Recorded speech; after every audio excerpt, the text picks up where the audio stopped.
vibeBooks presents Northanger Abbey by Jane Austen. Chapter 1. No one who had ever seen Catherine Morland in her infancy would have supposed her born to be an heroine. Her situation in life, the character of her father and mother, her own person and disposition were all equally against her. Her father was a clergyman, without being neglected or poor, and a very respectable man, though his name was Richard, and he had never been handsome. He had a considerable independence besides 2 good livings, and he was not in the least addicted to locking up his daughters. Her mother was a woman of useful, plain sense, with a good temper, and, what is more remarkable, with a good constitution. She had 3 sons before Catherine was born, and instead of dying in bringing the latter into the world, as anybody might expect, she still lived on, lived to have 6 children more, to see them growing up around her, and to enjoy excellent health herself. A family of 10 children will be always called a fine family, where there are heads and arms and legs enough for the number. But the Morlands had little other right to the word, for they were in general very plain, and Catherine, for many years of her life, as plain as any. She had a thin, awkward figure, a sallow skin without color, dark lank hair, and strong features, so much for her person, and not less unpropitious for heroism seemed her mind. She was fond of all boys' plays, and greatly preferred cricket not merely to dolls, but to the more heroic enjoyments of infancy, nursing a dormouse, feeding a canary bird, or watering a rose bush. Indeed, she had no taste for a garden, and if she gathered flowers at all, it was chiefly for the pleasure of mischief. At least so it was conjectured from her always preferring those which she was forbidden to take. Such were her propensities. Her abilities were quite as extraordinary. She never could learn or understand anything before she was taught, and sometimes not even then, for she was often inattentive and occasionally stupid. Her mother was 3 months in teaching her only to repeat the beggar's petition, and after all, her next sister, Sally, could say it better than she did. Not that Catherine was always stupid, by no means. She learnt the fable of the Hare and Many Friends as quickly as any girl in England. Her mother wished her to learn music, and Catherine was sure she should like it, for she was very fond of tinkling the keys of the old forlorn spinet. So, at 8 years old she began. She learnt a year and could not bear it, and Mrs. Morland, who did not insist on her daughters being accomplished in spite of incapacity or distaste, allowed her to leave off. The day which dismissed the music master was one of the happiest of Catherine's life. Her taste for drawing was not superior, though whenever she could obtain the outside of a letter from her mother, or seize upon any other odd piece of paper, she did what she could in that way, by drawing houses and trees, hens and chickens, all very much like one another. Writing and accounts she was taught by her father, French by her mother. Her proficiency in either was not remarkable, and she shirked her lessons in both whenever she could. What a strange, unaccountable character, for with all these symptoms of profligacy at 10 years old, she had neither a bad heart nor a bad temper, was seldom stubborn, scarcely ever quarrelsome, and very kind to the little ones, with few interruptions of tyranny. She was, moreover, noisy and wild, hated confinement and cleanliness, and loved nothing so well in the world as rolling down the green slope at the back of the house. Such was Catherine Morland at 10. At 15, appearances were mending. She began to curl her hair and long for balls. Her complexion improved. Her features were softened by plumpness and color. Her eyes gained more animation, and her figure more consequence. Her love of dirt gave way to an inclination for finery, and she grew clean as she grew smart.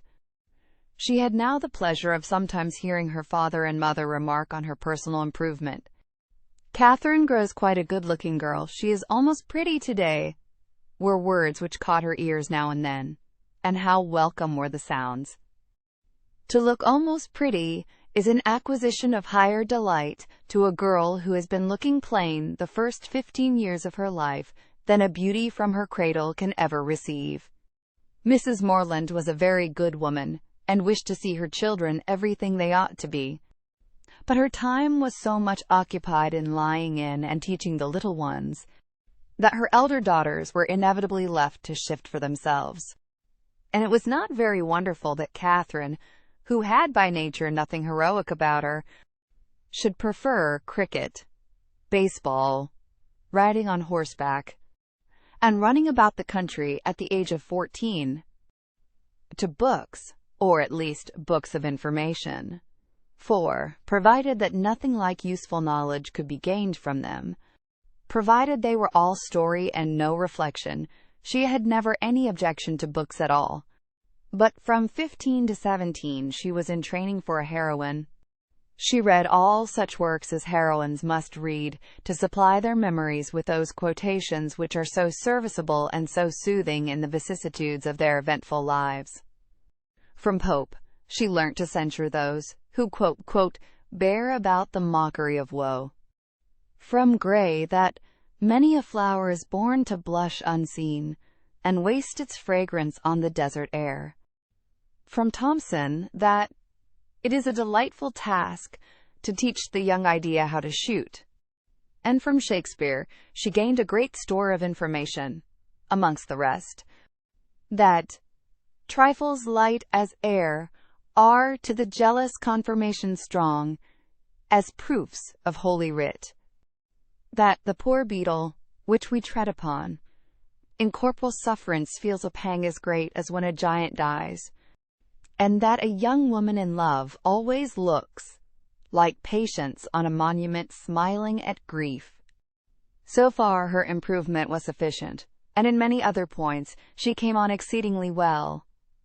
For though she could not write sonnets, she brought herself to read them, and though there seemed no chance of her throwing a whole party into raptures by a prelude on the pianoforte of her own composition, she could listen to other people's performance with very little fatigue.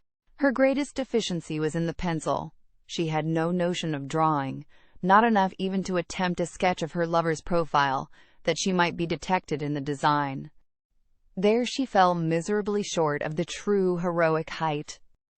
At present she did not know her own poverty, for she had no lover to portray. She had reached the age of 17, without having seen one amiable youth who could call forth her sensibility, without having inspired one real passion, and without having excited even any admiration but what was very moderate and very transient. This was strange indeed, but strange things may be generally accounted for if their cause be fairly searched out. There was not one lord in the neighborhood, no, not even a baronet.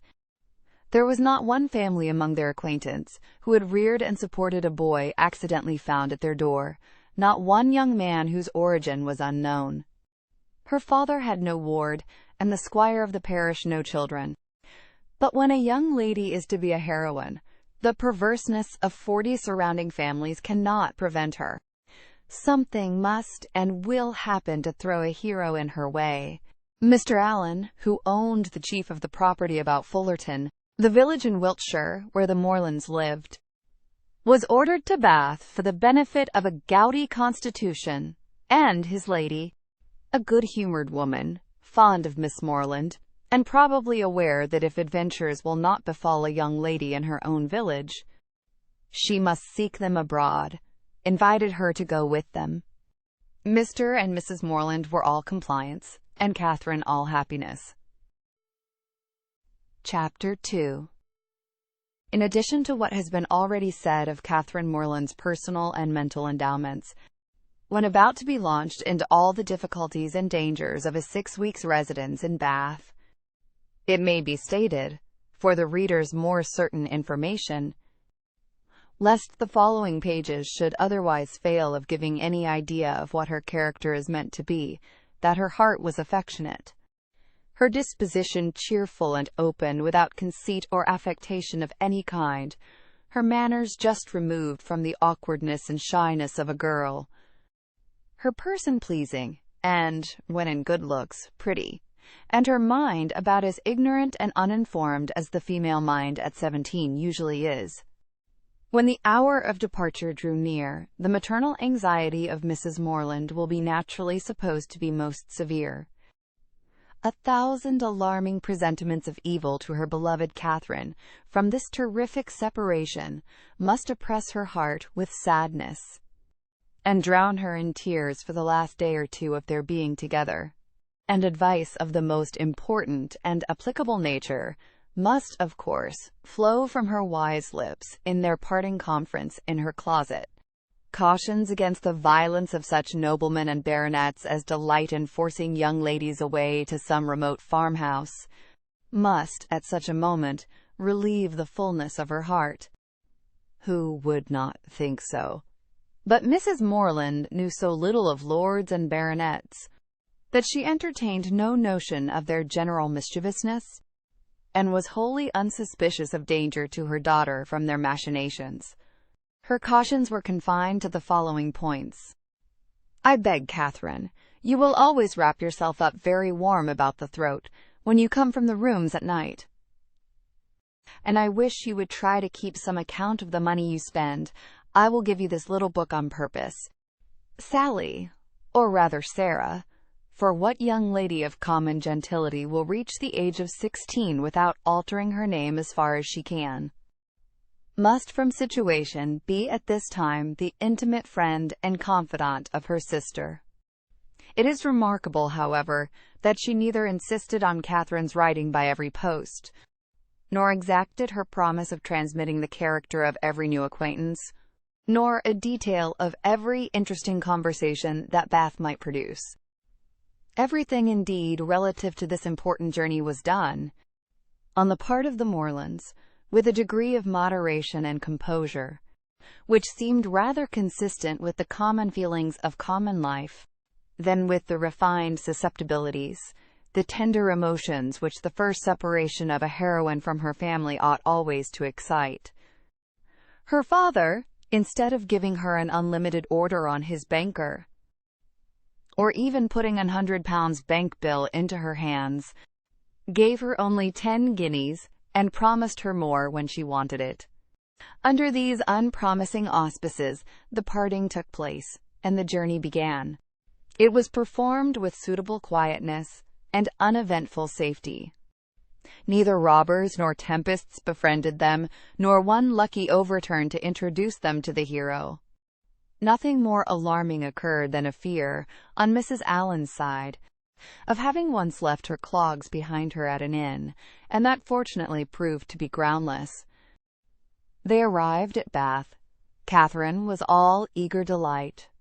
Her eyes were here, there, everywhere, as they approached its fine and striking environs, and afterwards drove through those streets which conducted them to the hotel. She was come to be happy, and she felt happy already. They were soon settled in comfortable lodgings in Pulteney Street. It is now expedient to give some description of Mrs. Allen, that the reader may be able to judge in what manner her actions will hereafter tend to promote the general distress of the work, and how she will, probably, contribute to reduce poor Catherine to all the desperate wretchedness of which a last volume is capable, whether by her imprudence, vulgarity, or jealousy, whether by intercepting her letters, ruining her character, or turning her out of doors. Mrs. Allen was one of that numerous class of females whose society can raise no other emotion than surprise at there being any men in the world who could like them well enough to marry them. She had neither beauty, genius, accomplishment, nor manner. The air of a gentlewoman, a great deal of quiet, inactive good temper, and a trifling turn of mind were all that could account for her being the choice of a sensible, intelligent man like Mr. Allen. In one respect she was admirably fitted to introduce a young lady into public, being as fond of going everywhere and seeing everything herself as any young lady could be. Dress was her passion. She had a most harmless delight in being fine. And our heroine's entree into life could not take place till after 3 or 4 days had been spent in learning what was mostly worn, and her chaperone was provided with a dress of the newest fashion. Catherine, too, made some purchases herself, and, when all these matters were arranged, the important evening came, which was to usher her into the upper rooms. Her hair was cut and dressed by the best hand, her clothes put on with care, and both Mrs. Allen and her maid declared she looked quite as she should do. With such encouragement, Catherine hoped at least to pass uncensured through the crowd. As for admiration, it was always very welcome when it came, but she did not depend on it. Mrs. Allen was so long in dressing that they did not enter the ballroom till late.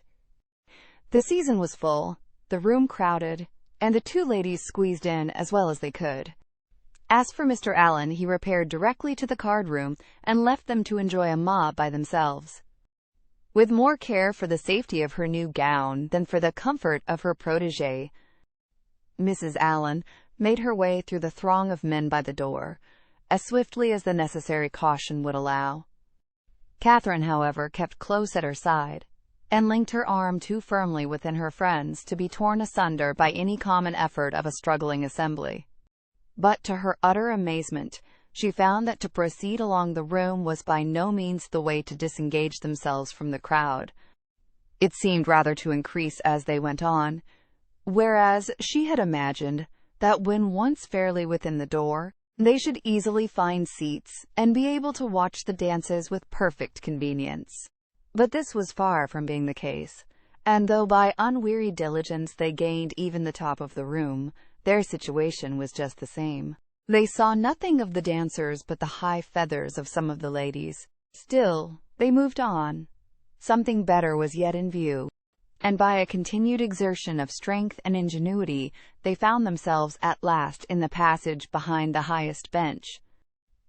Here there was something less of crowd than below, and hence Miss Morland had a comprehensive view of all the company beneath her, and of all the dangers of her late passage through them.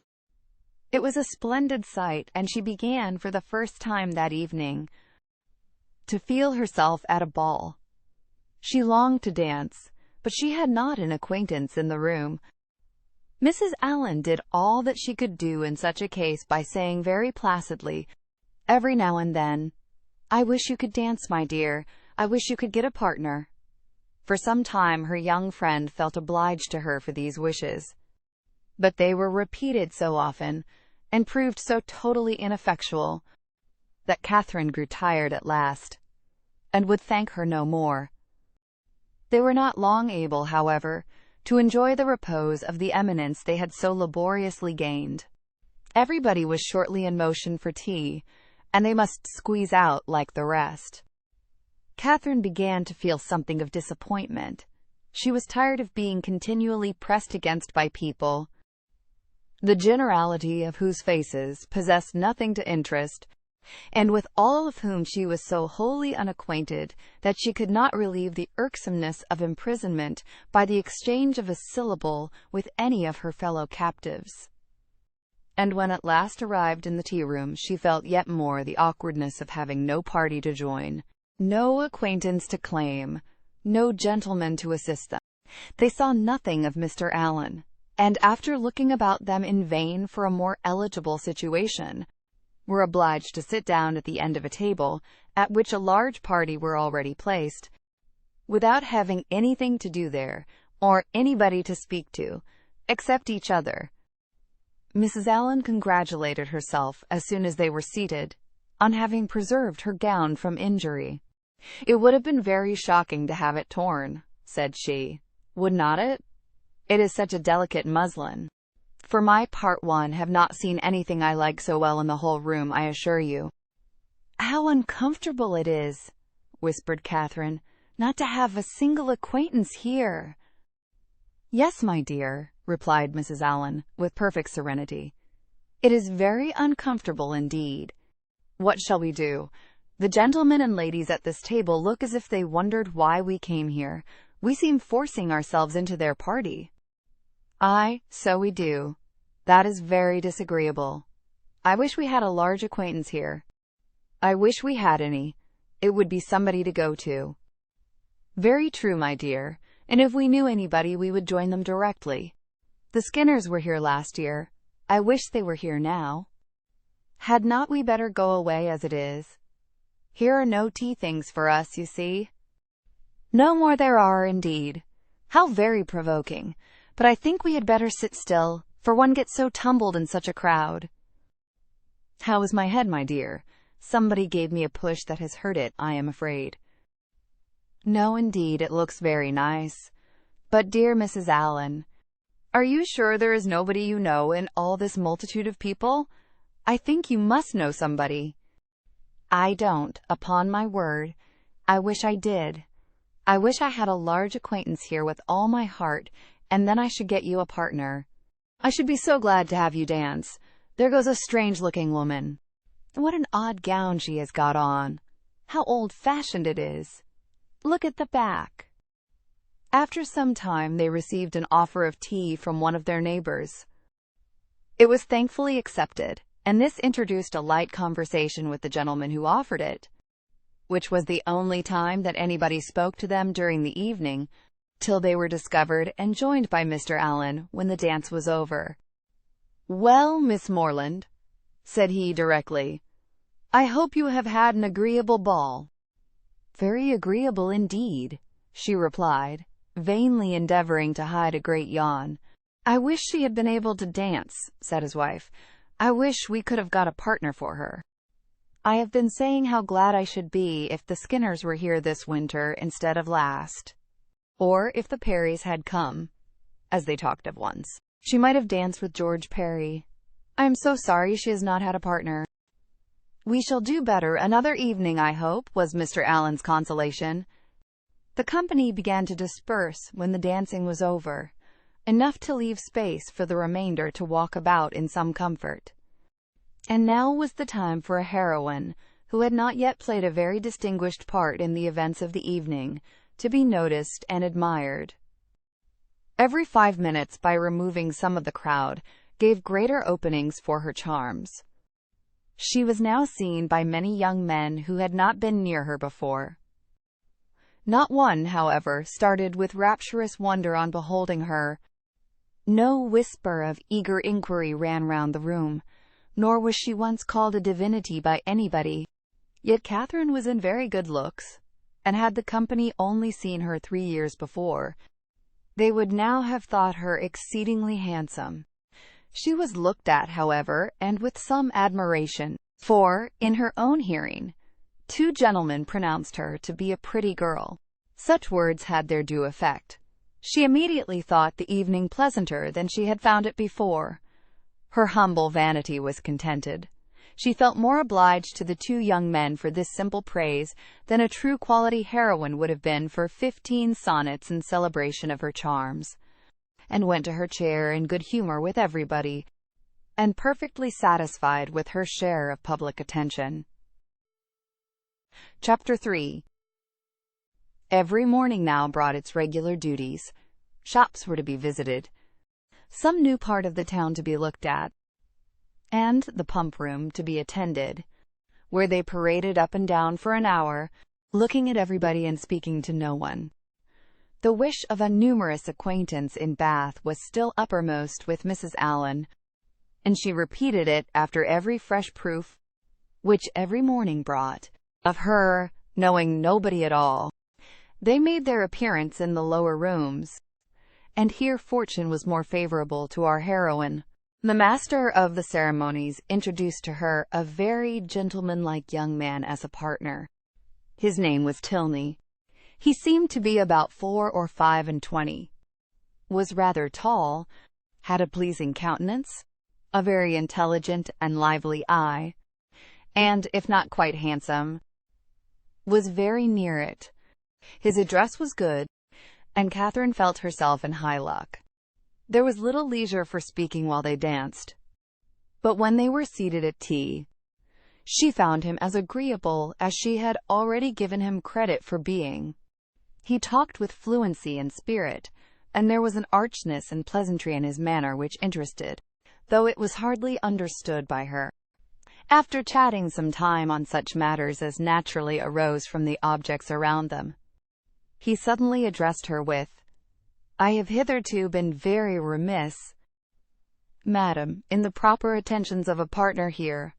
I have not yet asked you how long you have been in Bath, whether you were ever here before, whether you have been at the upper rooms, the theatre, and the concert, and how you like the place altogether.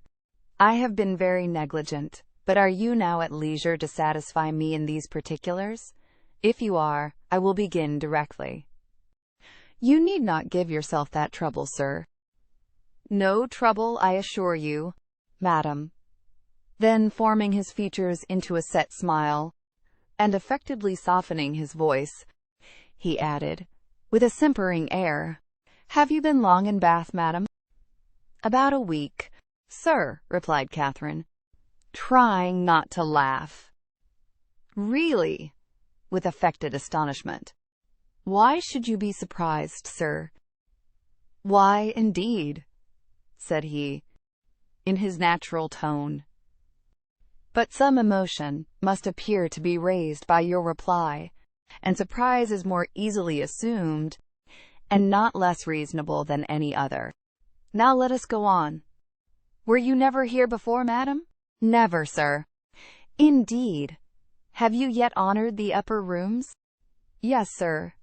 I was there last Monday." "Have you been to the theatre?"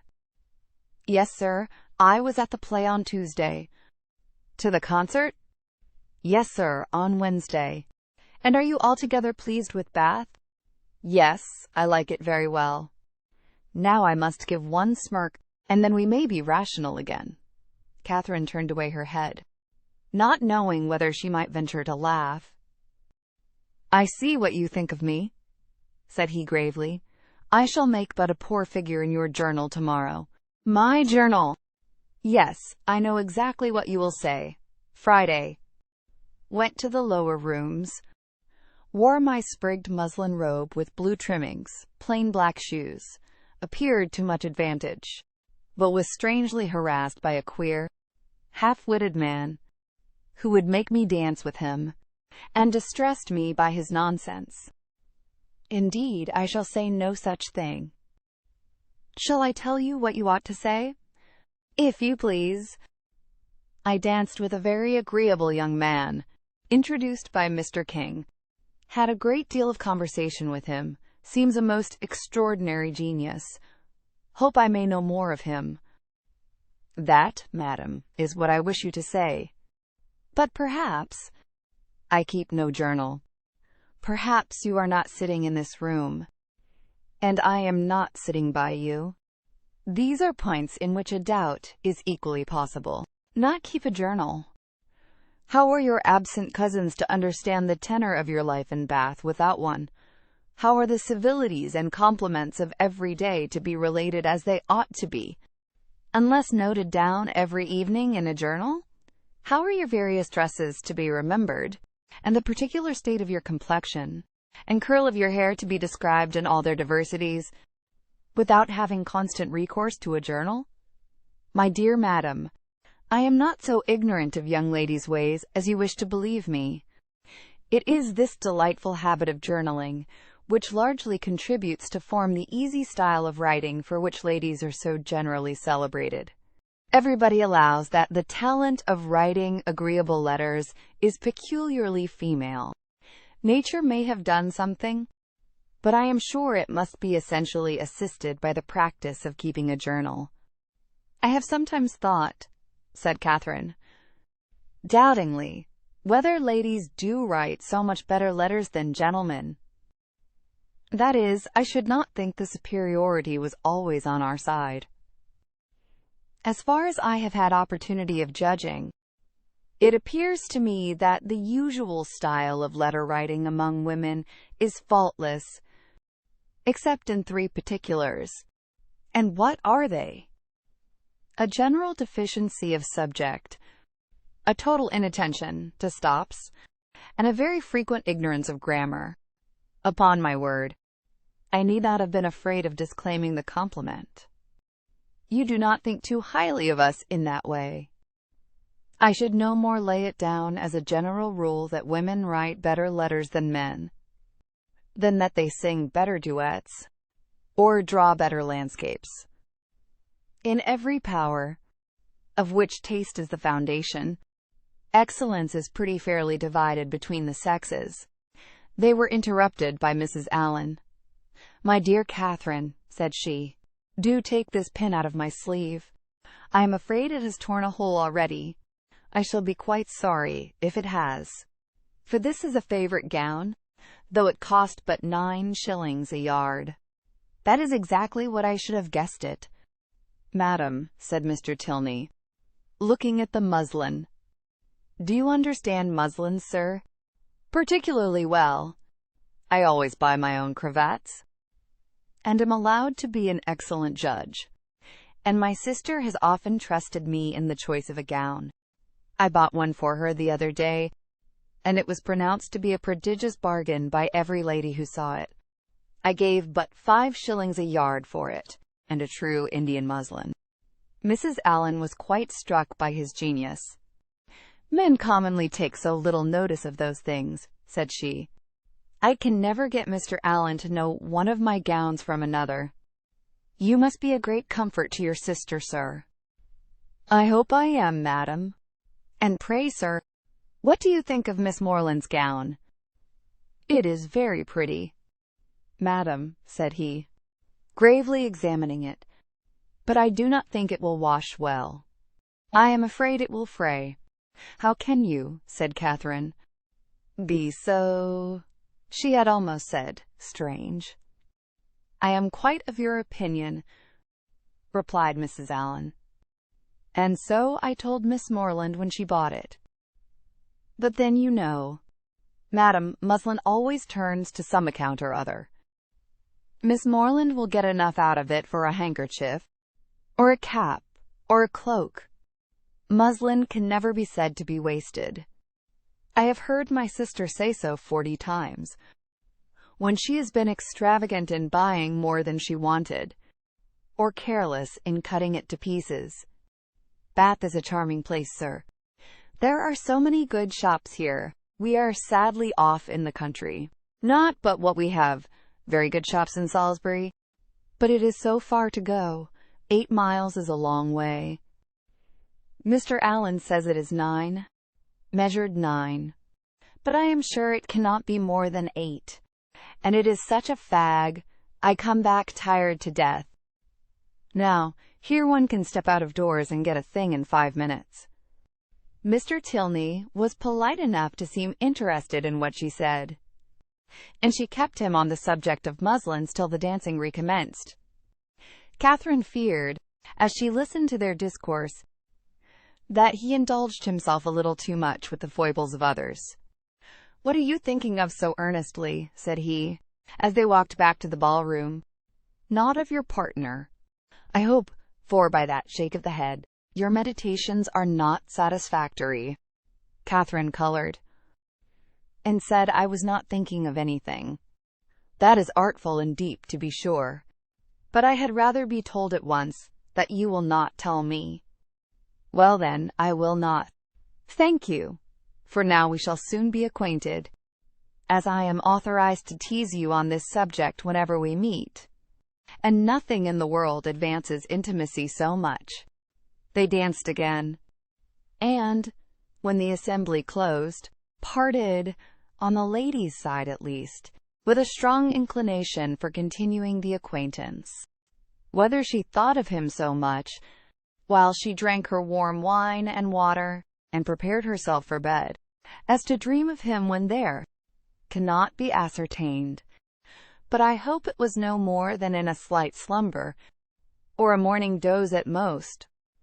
For if it be true, as a celebrated writer has maintained, that no young lady can be justified, be very improper, that a young lady should dream of a gentleman before the gentleman is first known to have dreamt of her.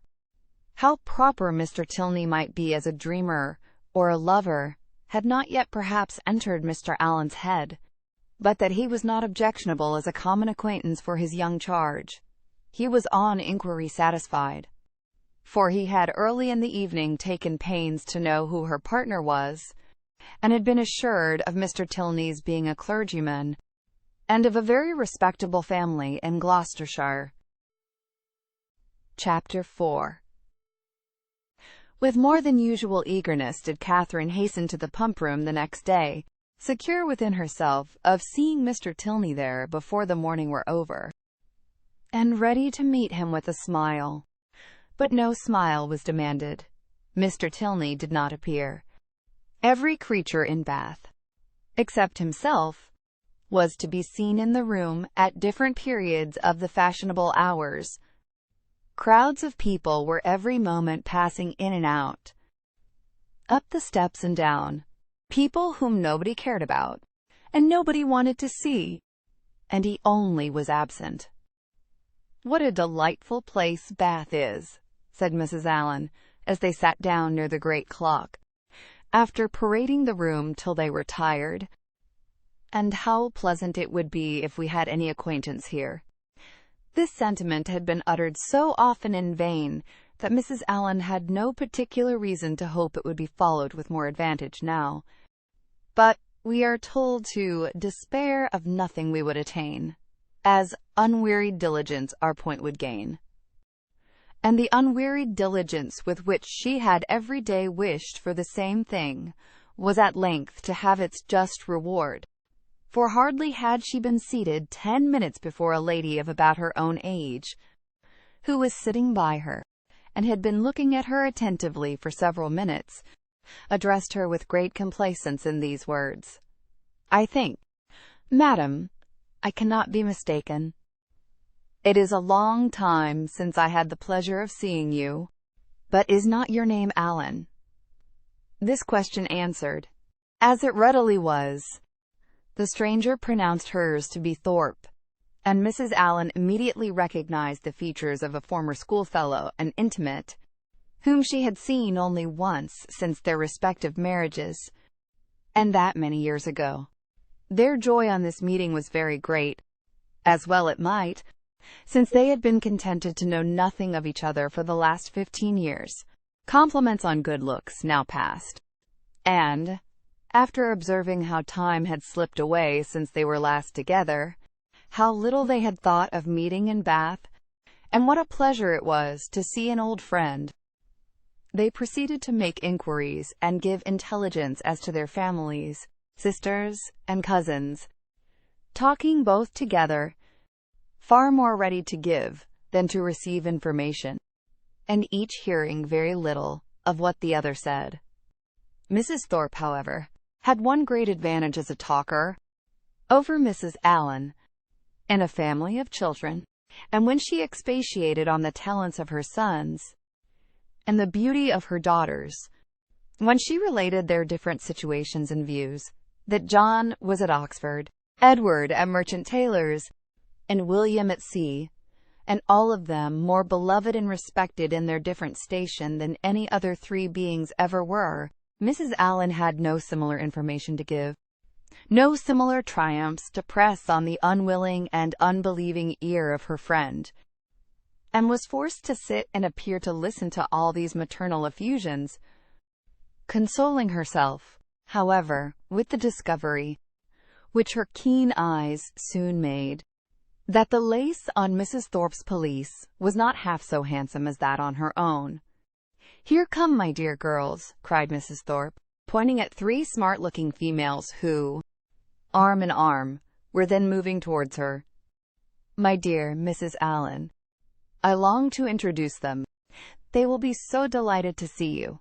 The tallest is Isabella, my eldest. Is not she a fine young woman? The others are very much admired too, but I believe Isabella is the handsomest." The Miss Thorpes were introduced, and Miss Morland, who had been for a short time forgotten, was introduced likewise. The name seemed to strike them all, and, after speaking to her with great civility, the eldest young lady observed aloud to the rest, "How excessively like her brother Miss Morland is."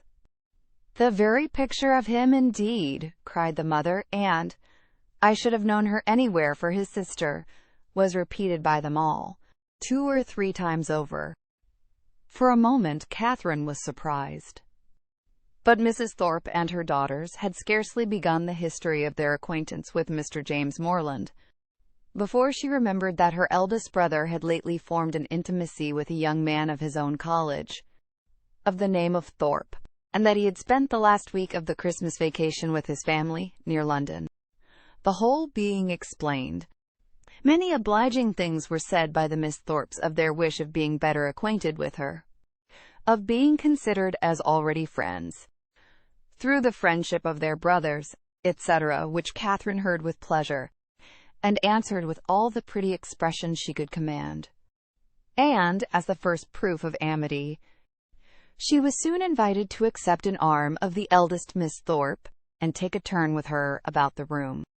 Catherine was delighted with this extension of her Bath acquaintance, and almost forgot Mr. Tilney while she talked to Miss Thorpe.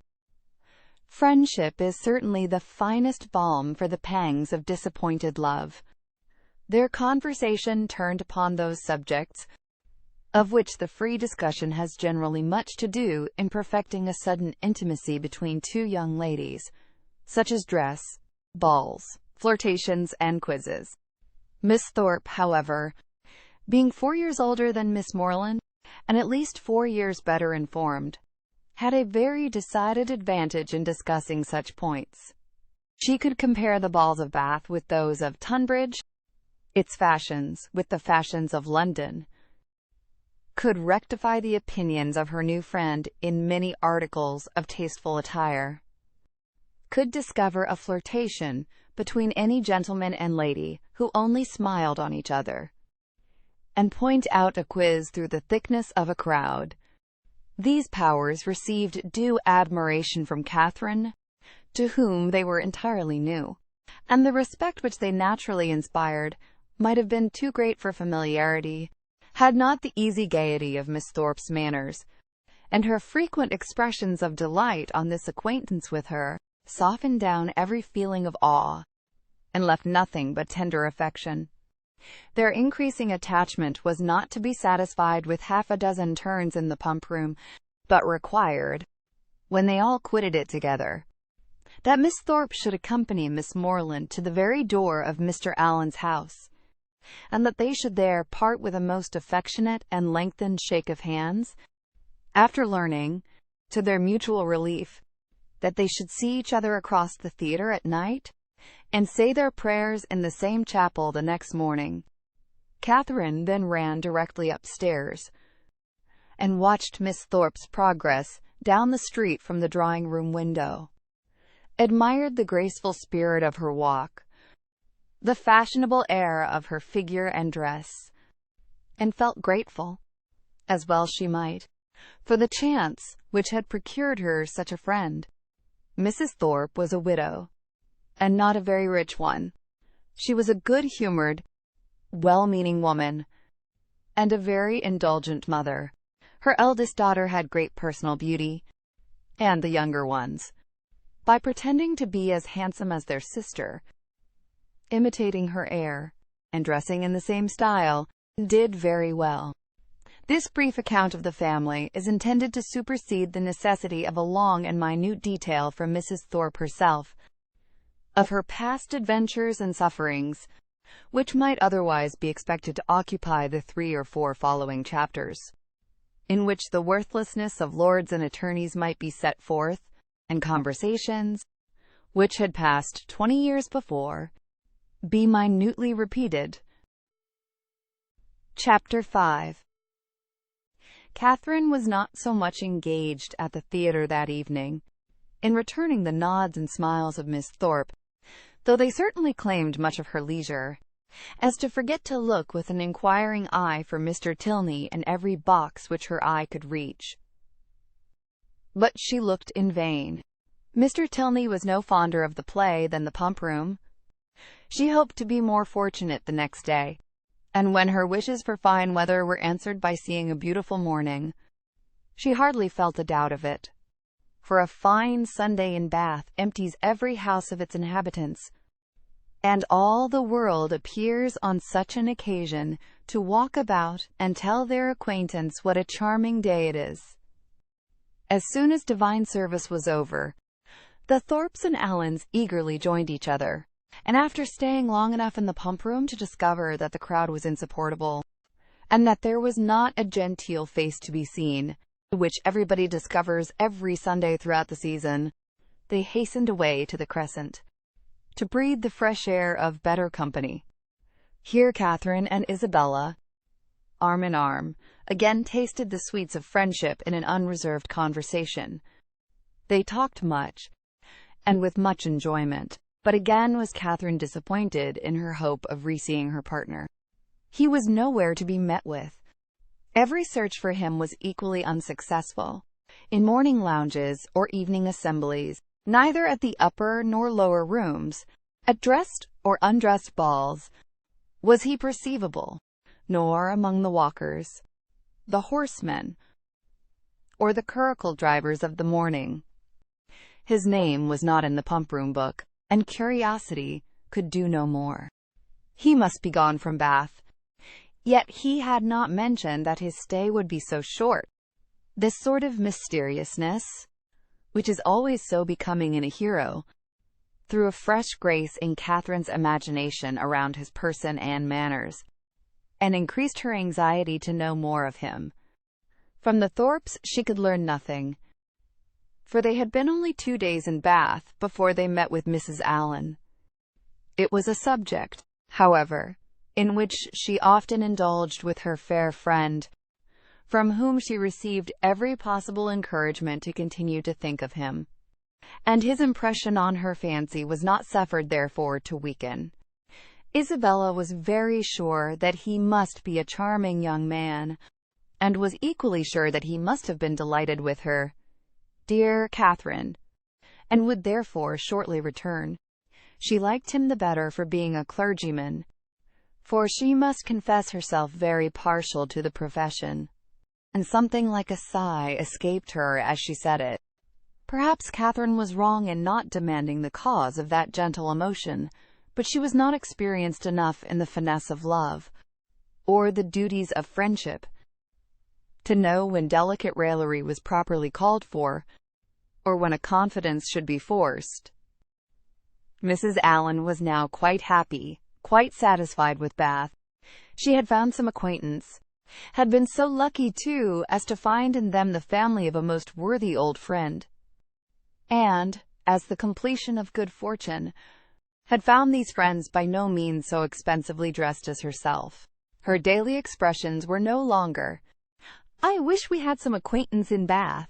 They were changed into, "How glad I am we have met with Mrs. Thorpe," and she was as eager in promoting the intercourse of the two families as her young charge and Isabella themselves could be, never satisfied with the day unless she spent the chief of it by the side of Mrs. Thorpe, in what they called conversation, but in which there was scarcely ever any exchange of opinion, and not often any resemblance of subject, for Mrs. Thorpe talked chiefly of her children, and Mrs. Allen of her gowns. The progress of the friendship between Catherine and Isabella was quick as its beginning had been warm, and they passed so rapidly through every gradation of increasing tenderness that there was shortly no fresh proof of it to be given to their friends or themselves. They called each other by their Christian name, were always arm in arm when they walked, pinned up each other's train for the dance, and were not to be divided in the set.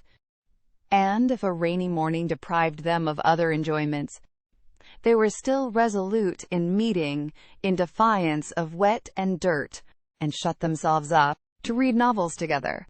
Yes, novels, for I will not adopt that ungenerous and impolitic custom so common with novel writers, of degrading by their contemptuous censure the very performances, to the number of which they are themselves adding, joining with their greatest enemies in bestowing the harshest epithets on such works, and scarcely ever permitting them to be read by their own heroine, who, if she accidentally take up a novel, is sure to turn over its insipid pages with disgust. Alas, If the heroine of one novel be not patronized by the heroine of another, from whom can she expect protection and regard? I cannot approve of it. Let us leave it to the reviewers to abuse such effusions of fancy at their leisure, and over every new novel to talk in threadbare strains of the trash with which the press now groans. Let us not desert one another. We are an injured body. Although our productions have afforded more extensive and unaffected pleasure than those of any other literary corporation in the world, no species of composition has been so much decried. From pride, ignorance, or fashion, our foes are almost as many as our readers. And while the abilities of the 900th abridger of the history of England, or of the man who collects and publishes in a volume some dozen lines of Milton, Pope, and Prior, with a paper from the Spectator, and a chapter from Sterne, are eulogized by 1,000 pens, there seems almost a general wish of decrying the capacity and undervaluing the labor of the novelist, and of slighting the performances which have only genius, wit, and taste to recommend them. I am no novel reader. I seldom look into novels. Do not imagine that I often read novels. It is really very well for a novel. Such is the common cant. And what are you reading, Miss? Oh, it is only a novel, replies the young lady, while she lays down her book with affected indifference or momentary shame. It is only Cecilia, or Camilla, or Belinda, or, in short, only some work in which the greatest powers of the mind are displayed, in which the most thorough knowledge of human nature, the happiest delineation of its varieties, the liveliest effusions of wit and humor, are conveyed to the world in the best chosen language. Now, had the same young lady been engaged with a volume of The Spectator, instead of such a work, how proudly would she have produced the book, and told its name, though the chances must be against her being occupied by any part of that voluminous publication, of which either the matter or manner would not disgust a young person of taste, the substance of its papers so often consisting in the statement of improbable circumstances, unnatural characters, and topics of conversation which no longer concern anyone living, and their language, too, frequently so coarse as to give no very favorable idea of the age that could endure it. Chapter 6. The following conversation, which took place between the two friends in the pump room one morning, after an acquaintance of 8 or 9 days, is given as a specimen of their very warm attachment, and of the delicacy, discretion, originality of thought, and literary taste which marked the reasonableness of that attachment. They met by appointment, and as Isabella had arrived nearly 5 minutes before her friend, her first address naturally was, "My dearest creature, what can have made you so late? I have been waiting for you at least this age." "Have you indeed? I am very sorry for it, but really I thought I was in very good time. It is but just 1. I hope you have not been here long?" "Oh, these 10 ages at least. I am sure I have been here this half hour. But now let us go and sit down at the other end of the room, and enjoy ourselves. I have 100 things to say to you. In the first place, I was so afraid it would rain this morning, just as I wanted to set off. It looked very showery, and that would have thrown me into agonies. Do you know, I saw the prettiest hat you can imagine in a shop window in Milsom Street just now, very like yours, only with coquelicot ribbons instead of green. I quite longed for it. But, my dearest Catherine, what have you been doing with yourself all this morning? Have you gone on with Udolpho?" "Yes, I have been reading it ever since I woke, and I am got to the Black Veil." "Are you, indeed? How delightful! Oh, I would not tell you what is behind the Black Veil for the world. Are not you wild to know?" Oh yes, quite. What can it be? But do not tell me. I would not be told upon any account. I know it must be a skeleton. I am sure it is Laurentina's skeleton. Oh, I am delighted with the book. I should like to spend my whole life in reading it. I assure you, if it had not been to meet you, I would not have come away from it for all the world. Dear creature, how much I am obliged to you. And when you have finished Udolpho, we will read the Italian together. And I have made out a list of 10 or 12 more of the same kind for you. Have you indeed? How glad I am. What are they all? I will read you their names directly. Here they are. In my pocketbook. Castle of Wolfenbach. Claremont, Mysterious Warnings. Necromancer of the Black Forest. Midnight Bell. Orphan of the Rhine. And Horrid Mysteries. Those will last us some time. Yes, pretty well. But are they all horrid? Are you sure they are all horrid? Yes, quite sure. For a particular friend of mine, a Miss Andrews, a sweet girl, one of the sweetest creatures in the world, has read every one of them. I wish you knew Miss Andrews. You would be delighted with her. She is netting herself the sweetest cloak you can conceive. I think her as beautiful as an angel, and I am so vexed with the men for not admiring her. I scold them all amazingly about it. Scold them? Do you scold them for not admiring her? Yes, that I do. There is nothing I would not do for those who are really my friends. I have no notion of loving people by halves. It is not my nature. My attachments are always excessively strong. I told Captain Hunt at one of our assemblies this winter that if he was to tease me all night, I would not dance with him unless he would allow Miss Andrews to be as beautiful as an angel. The men think us incapable of real friendship, you know, and I am determined to show them the difference. Now, if I were to hear anybody speak slightingly of you, I should fire up in a moment, but that is not at all likely. For you are just the kind of girl to be a great favorite with the men. Oh dear, cried Catherine, coloring. How can you say so? I know you very well. You have so much animation, which is exactly what Miss Andrews wants, for I must confess, there is something amazingly insipid about her. Oh, I must tell you that just after we parted yesterday, I saw a young man looking at you so earnestly. I am sure he is in love with you. Catherine colored and disclaimed again. Isabella laughed. It is very true. Upon my honor, but I see how it is. You are indifferent to everybody's admiration, except that of one gentleman, who shall be nameless. Nay, I cannot blame you.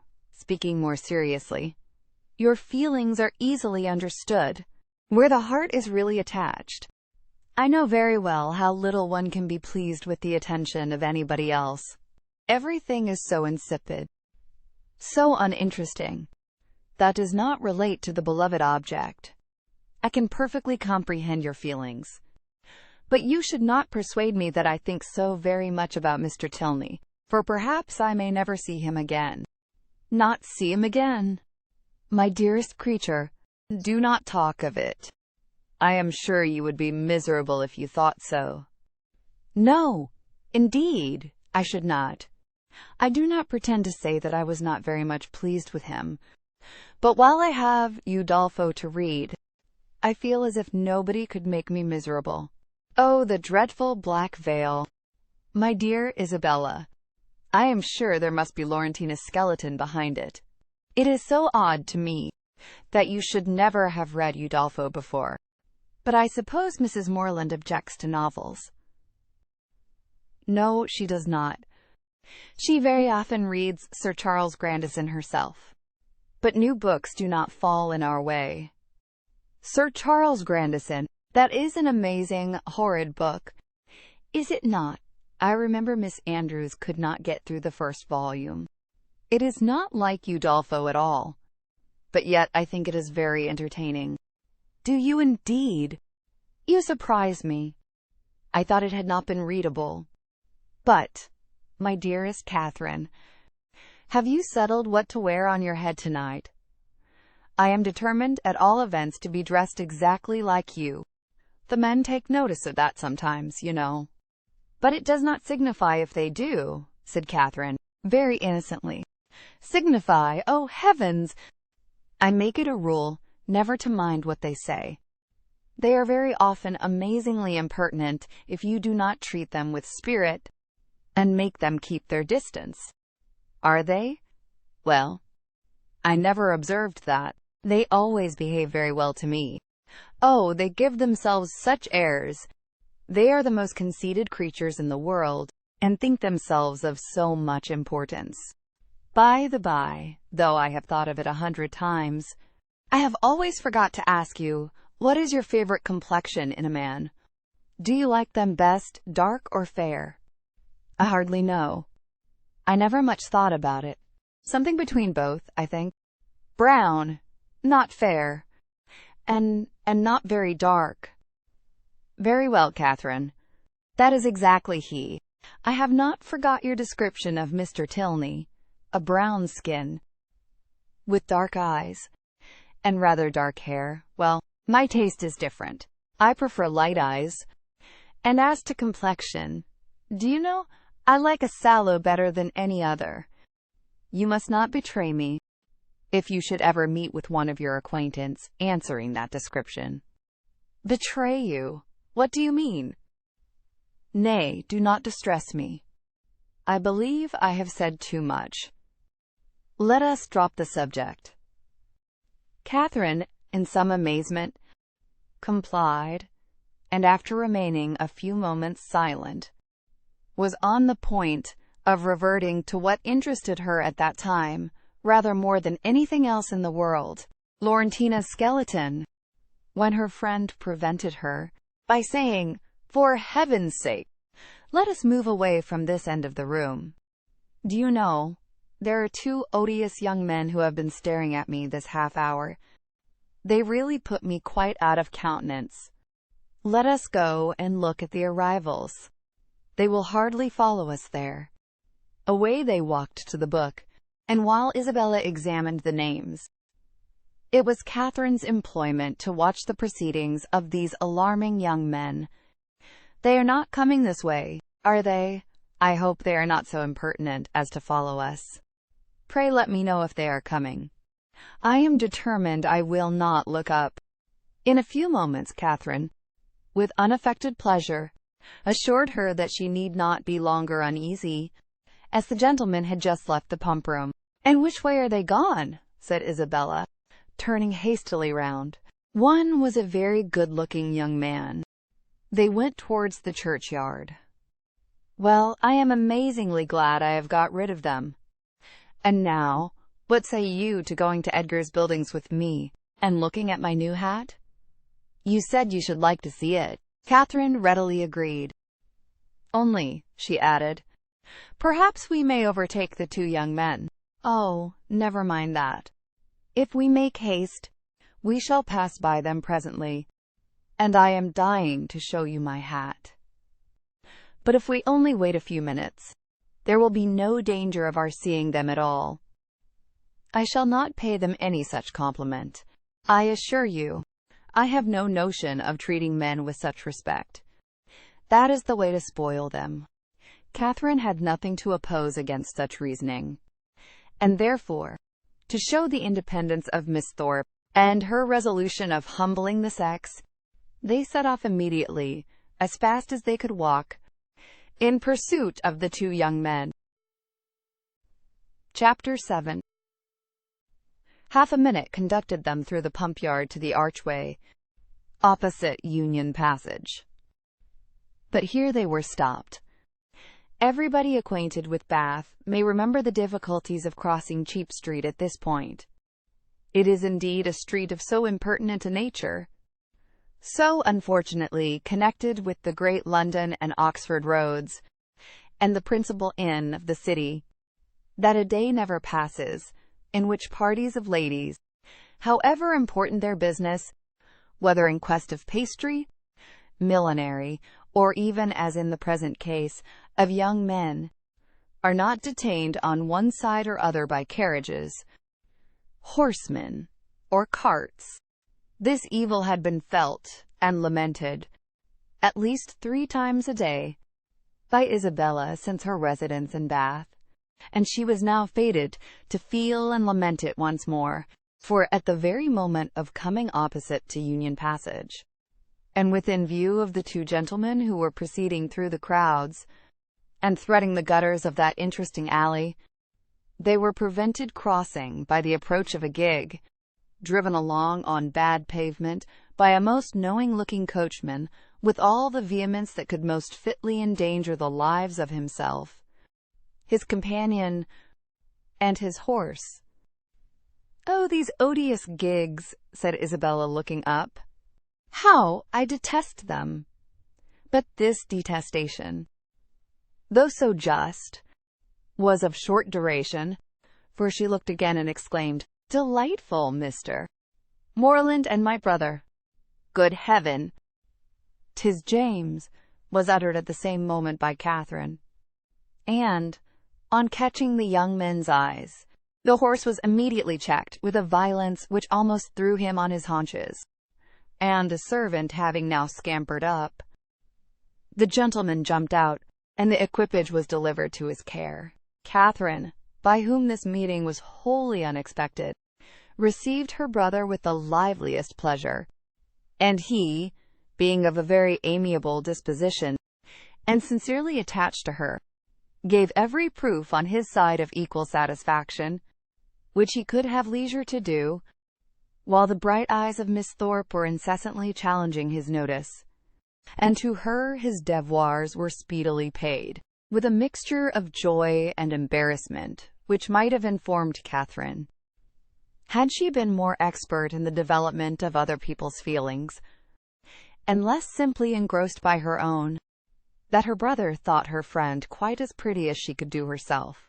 John Thorpe, who, in the meantime, had been giving orders about the horses, soon joined them, and from him she directly received the amends which were her due, for while he slightly and carelessly touched the hand of Isabella, on her he bestowed a whole scrape and half a short bow.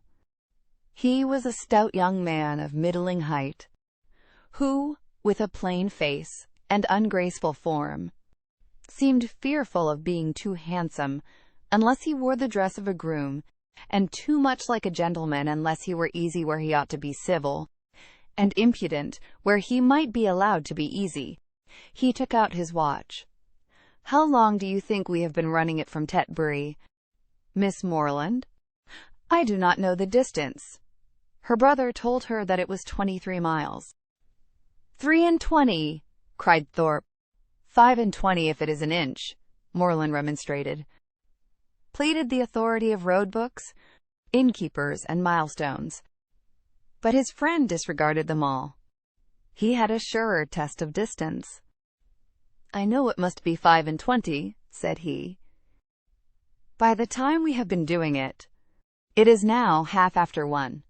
We drove out of the inn-yard at Tetbury as the town clock struck 11, and I defy any man in England to make my horse go less than 10 miles an hour in harness. That makes it exactly 25. "You have lost an hour," said Morland. "It was only 10 o'clock when we came from Tetbury." 10 o'clock! It was 11. Upon my soul, I counted every stroke.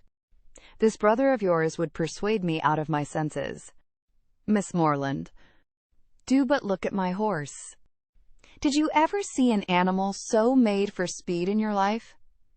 The servant had just mounted the carriage and was driving off. "Such true blood! 3 hours and a half indeed, coming only 23 miles. Look at that creature, and suppose it possible, if you can. He does look very hot, to be sure. Hot! He had not turned a hair till we came to Walcot Church. But look at his forehand. Look at his loins. Only see how he moves. That horse cannot go less than 10 miles an hour. Tie his legs and he will get on. What do you think of my gig, Miss Morland? A neat one, is not it? Well hung. Town built. I have not had it a month.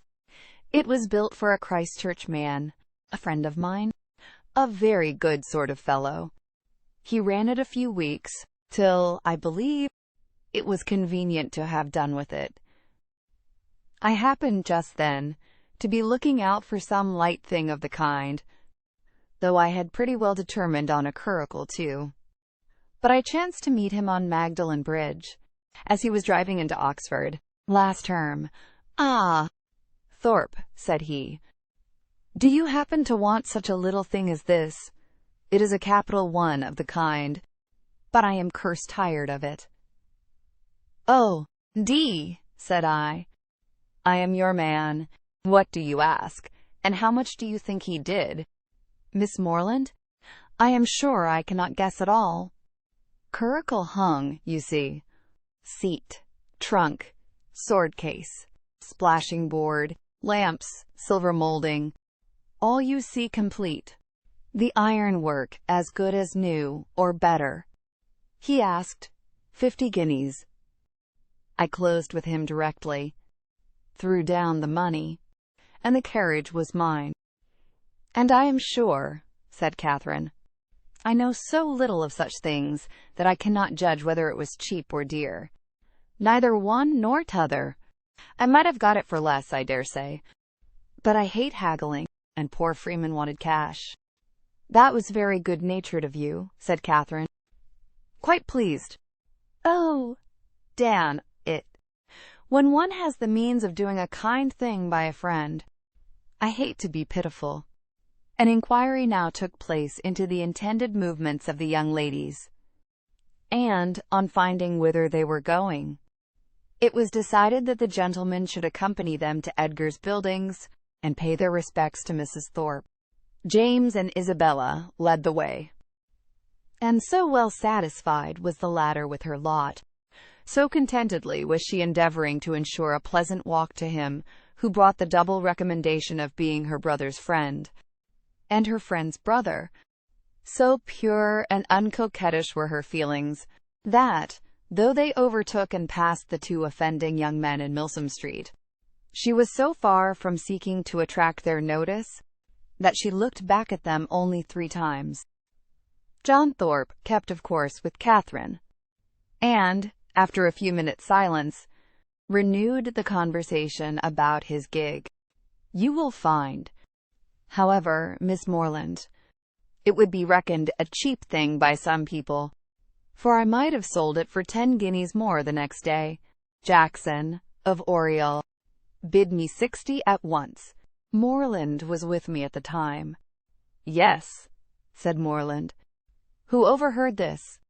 But you forget that your horse was included. My horse? Oh, damn it. I would not sell my horse for 100. Are you fond of an open carriage, Miss Morland? Yes, very. I have hardly ever an opportunity of being in one, but I am particularly fond of it. I am glad of it. I will drive you out in mine every day. Thank you, said Catherine, in some distress from a doubt of the propriety of accepting such an offer. I will drive you up Lansdowne Hill tomorrow. Thank you. But will not your horse want rest? Rest? He has only come 23 miles today. All nonsense. Nothing ruins horses so much as rest. Nothing knocks them up so soon. No, I shall exercise mine at the average of 4 hours every day while I am here. Shall you indeed? Said Catherine very seriously. That will be 40 miles a day. 40! 50, for what I care. Well, I will drive you up Lansdowne tomorrow. Mind, I am engaged. How delightful that will be, cried Isabella, turning round. My dearest Catherine, I quite envy you. But I am afraid, brother, you will not have room for a third. A third indeed. No, no, I did not come to Bath to drive my sisters about. That would be a good joke, Faith. Morland must take care of you." This brought on a dialogue of civilities between the other two. But Catherine heard neither the particulars nor the result. Her companion's discourse now sunk from its hitherto animated pitch to nothing more than a short, decisive sentence of praise or condemnation on the face of every woman they met, and Catherine, after listening and agreeing as long as she could, with all the civility and deference of the youthful female mind, fearful of hazarding an opinion of its own in opposition to that of a self-assured man, especially where the beauty of her own sex is concerned, ventured at length to vary the subject by a question which had been long uppermost in her thoughts. It was, "Have you ever read Udolpho, Mr. Thorpe?" "Udolpho? Oh, Lord, not I. I never read novels. I have something else to do." Catherine, humbled and ashamed, was going to apologize for her question, but he prevented her by saying, "Novels are all so full of nonsense and stuff. There has not been a tolerably decent one come out since Tom Jones, except The Monk. I read that t'other day. But as for all the others, they are the stupidest things in creation. I think you must like Udolpho if you were to read it. It is so very interesting." "Not I, Faith. No, if I read any, it shall be Mrs. Radcliffe's. Her novels are amusing enough. They are worth reading. Some fun and nature in them." "Udolpho was written by Mrs. Radcliffe," said Catherine, with some hesitation, from the fear of mortifying him. "No, sure, was it? I remember. So it was. I was thinking of that other stupid book, written by that woman they make such a fuss about, she who married the French emigrant. I suppose you mean Camilla?" "Yes, that's the book. Such unnatural stuff. An old man playing at seesaw. I took up the first volume once and looked it over, but I soon found it would not do. Indeed, I guessed what sort of stuff it must be before I saw it. As soon as I heard she had married an emigrant, I was sure I should never be able to get through it. I have never read it. You had no loss, I assure you. It is the horridest nonsense you can imagine. There is nothing in the world in it but an old man's playing at seesaw and learning Latin. Upon my soul, there is not." This critique, the justness of which was unfortunately lost on poor Catherine, brought them to the door of Mrs. Thorpe's lodgings, and the feelings of the discerning and unprejudiced reader of Camilla gave way to the feelings of the dutiful and affectionate son, as they met Mrs. Thorpe, who had descried them from above, in the passage. "Ah, mother, how do you do?" said he, giving her a hearty shake of the hand. "Where did you get that quiz of a hat? It makes you look like an old witch. Here is Morland, and I come to stay a few days with you, so you must look out for a couple of good beds somewhere near." And this address seemed to satisfy all the fondest wishes of the mother's heart, for she received him with the most delighted and exulting affection. On his two younger sisters he then bestowed an equal portion of his fraternal tenderness, for he asked each of them how they did, and observed that they both looked very ugly. These manners did not please Catherine, but he was James's friend and Isabella's brother, and her judgment was further bought off by Isabella's assuring her, when they withdrew to see the new hat, that John thought her the most charming girl in the world, and by John's engaging her before they parted to dance with him that evening. Had she been older or vainer, such attacks might have done little, but where youth and diffidence are united, it requires uncommon steadiness of reason to resist the attraction of being called the most charming girl in the world, and of being so very early engaged as a partner. And the consequence was that, when the two Morlands, after sitting an hour with the Thorpes, set off to walk together to Mr. Allen's, and James, as the door was closed on them, said, "Well, Catherine, "How do you like my friend Thorpe?" instead of answering, as she probably would have done had there been no friendship and no flattery in the case. "I do not like him at all," she directly replied. "I like him very much. He seems very agreeable. He is as good-natured a fellow as ever lived. A little of a rattle, but that will recommend him to your sex, I believe. And how do you like the rest of the family?" "Very, very much indeed. Isabella particularly." "I am very glad to hear you say so. She is just the kind of young woman I could wish to see you attached to. She has so much good sense, and is so thoroughly unaffected and amiable.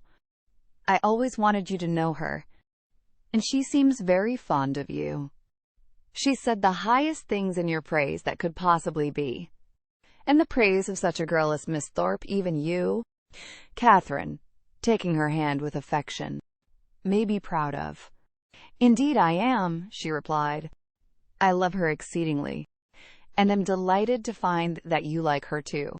You hardly mentioned anything of her when you wrote to me after your visit there, because I thought I should soon see you myself. I hope you will be a great deal together while you are in Bath. She is a most amiable girl, such a superior understanding. How fond all the family are of her. She is evidently the general favorite. And how much she must be admired in such a place as this, is not she?" "Yes, very much indeed, I fancy. Mr. Allen thinks her the prettiest girl in Bath."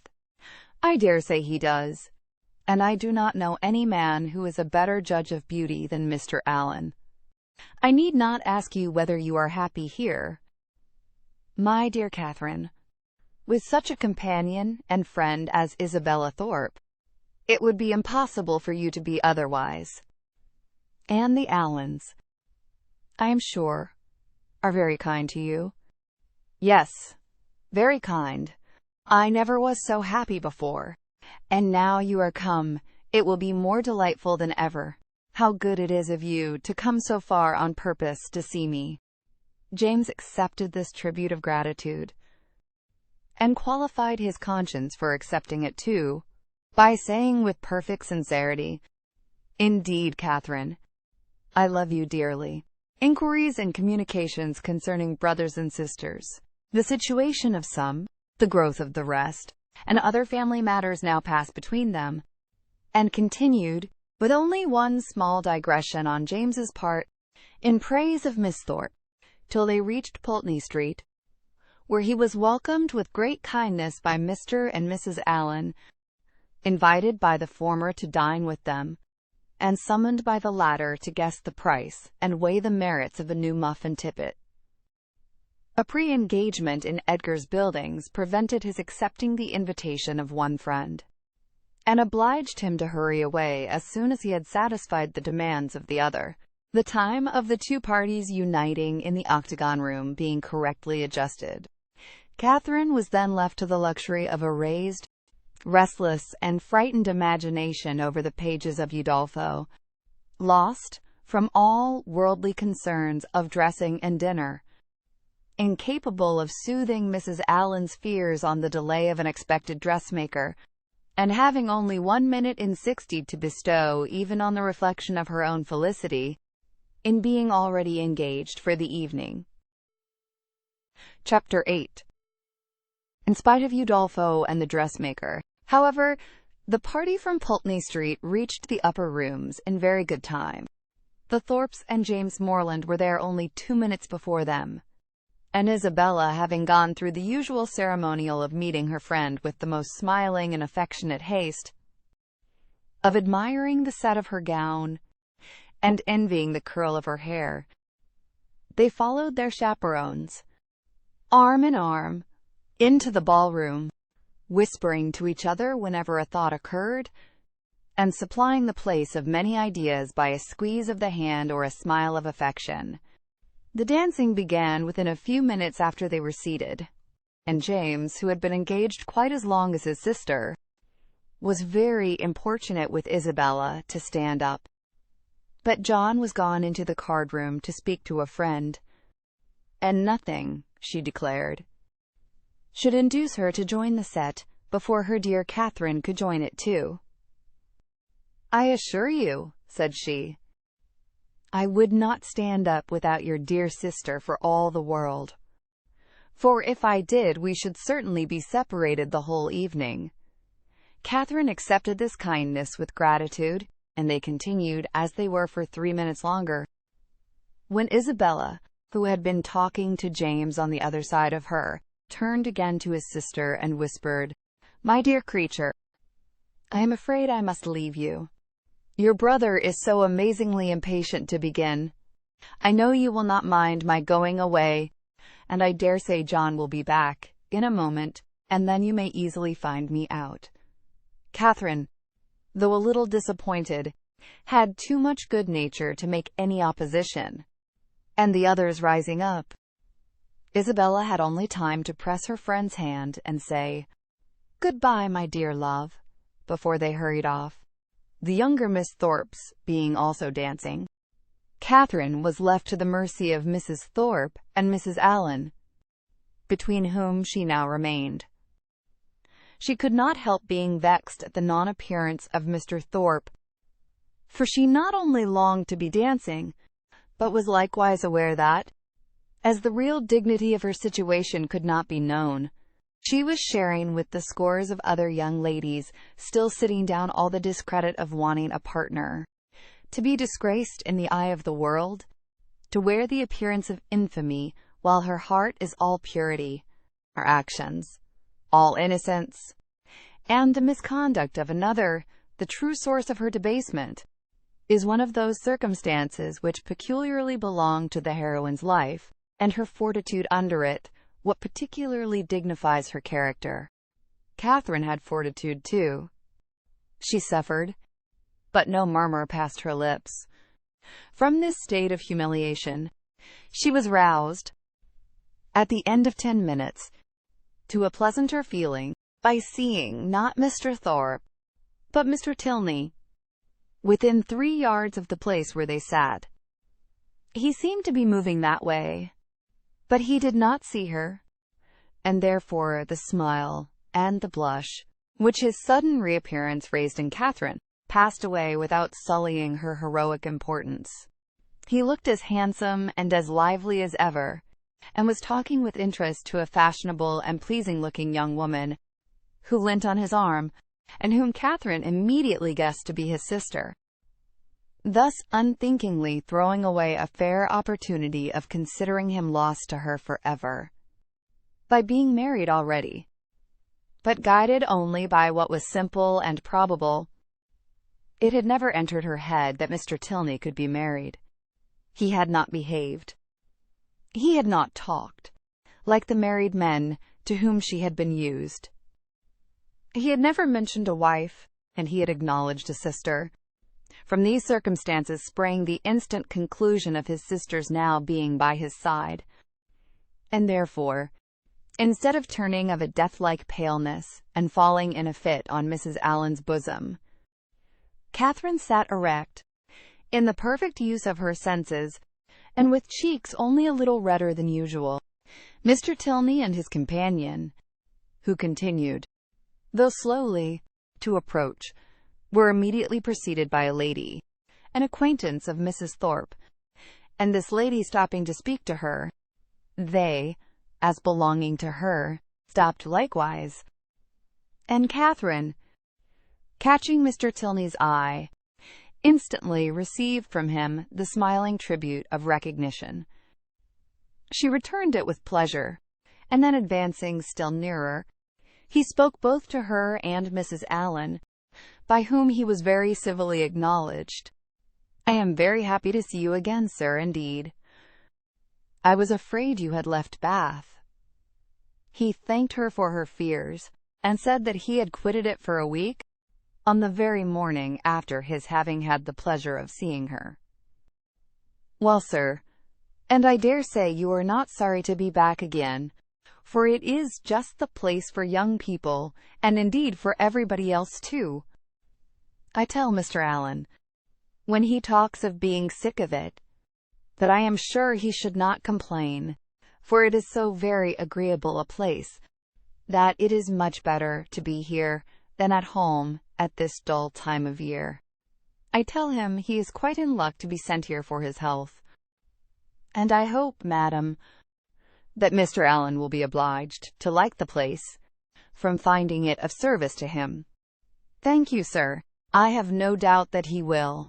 A neighbor of ours, Dr. Skinner, was here for his health last winter, and came away quite stout. That circumstance must give great encouragement. Yes, sir. And Dr. Skinner and his family were here 3 months. So I tell Mr. Allen he must not be in a hurry to get away. Here they were interrupted by a request from Mrs. Thorpe to Mrs. Allen that she would move a little to accommodate Mrs. Hughes and Miss Tilney with seats, as they had agreed to join their party. This was accordingly done, Mr. Tilney still continuing standing before them, and after a few minutes' consideration, he asked Catherine to dance with him.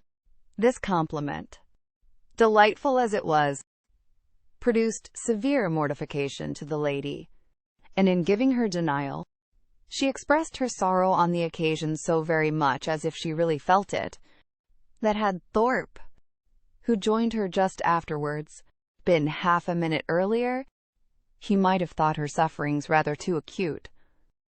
The very easy manner in which he then told her that he had kept her waiting did not by any means reconcile her more to her lot, nor did the particulars which he entered into while they were standing up, of the horses and dogs of the friend whom he had just left, and of a proposed exchange of terriers between them, interest her so much as to prevent her looking very often towards that part of the room where she had left Mr. Tilney. Of her dear Isabella, to whom she particularly longed to point out that gentleman, she could see nothing. They were in different sets. She was separated from all her party, and away from all her acquaintance. One mortification succeeded another, and from the whole she deduced this useful lesson, that to go previously engaged to a ball does not necessarily increase either the dignity or enjoyment of a young lady. From such a moralizing strain as this, she was suddenly roused by a touch on the shoulder, and turning round, perceived Mrs. Hughes directly behind her, attended by Miss Tilney and a gentleman. "I beg your pardon, Miss Morland," said she, "for this liberty, but I cannot anyhow get to Miss Thorpe." And Mrs. Thorpe said she was sure you would not have the least objection to letting in this young lady by you. Mrs. Hughes could not have applied to any creature in the room more happy to oblige her than Catherine.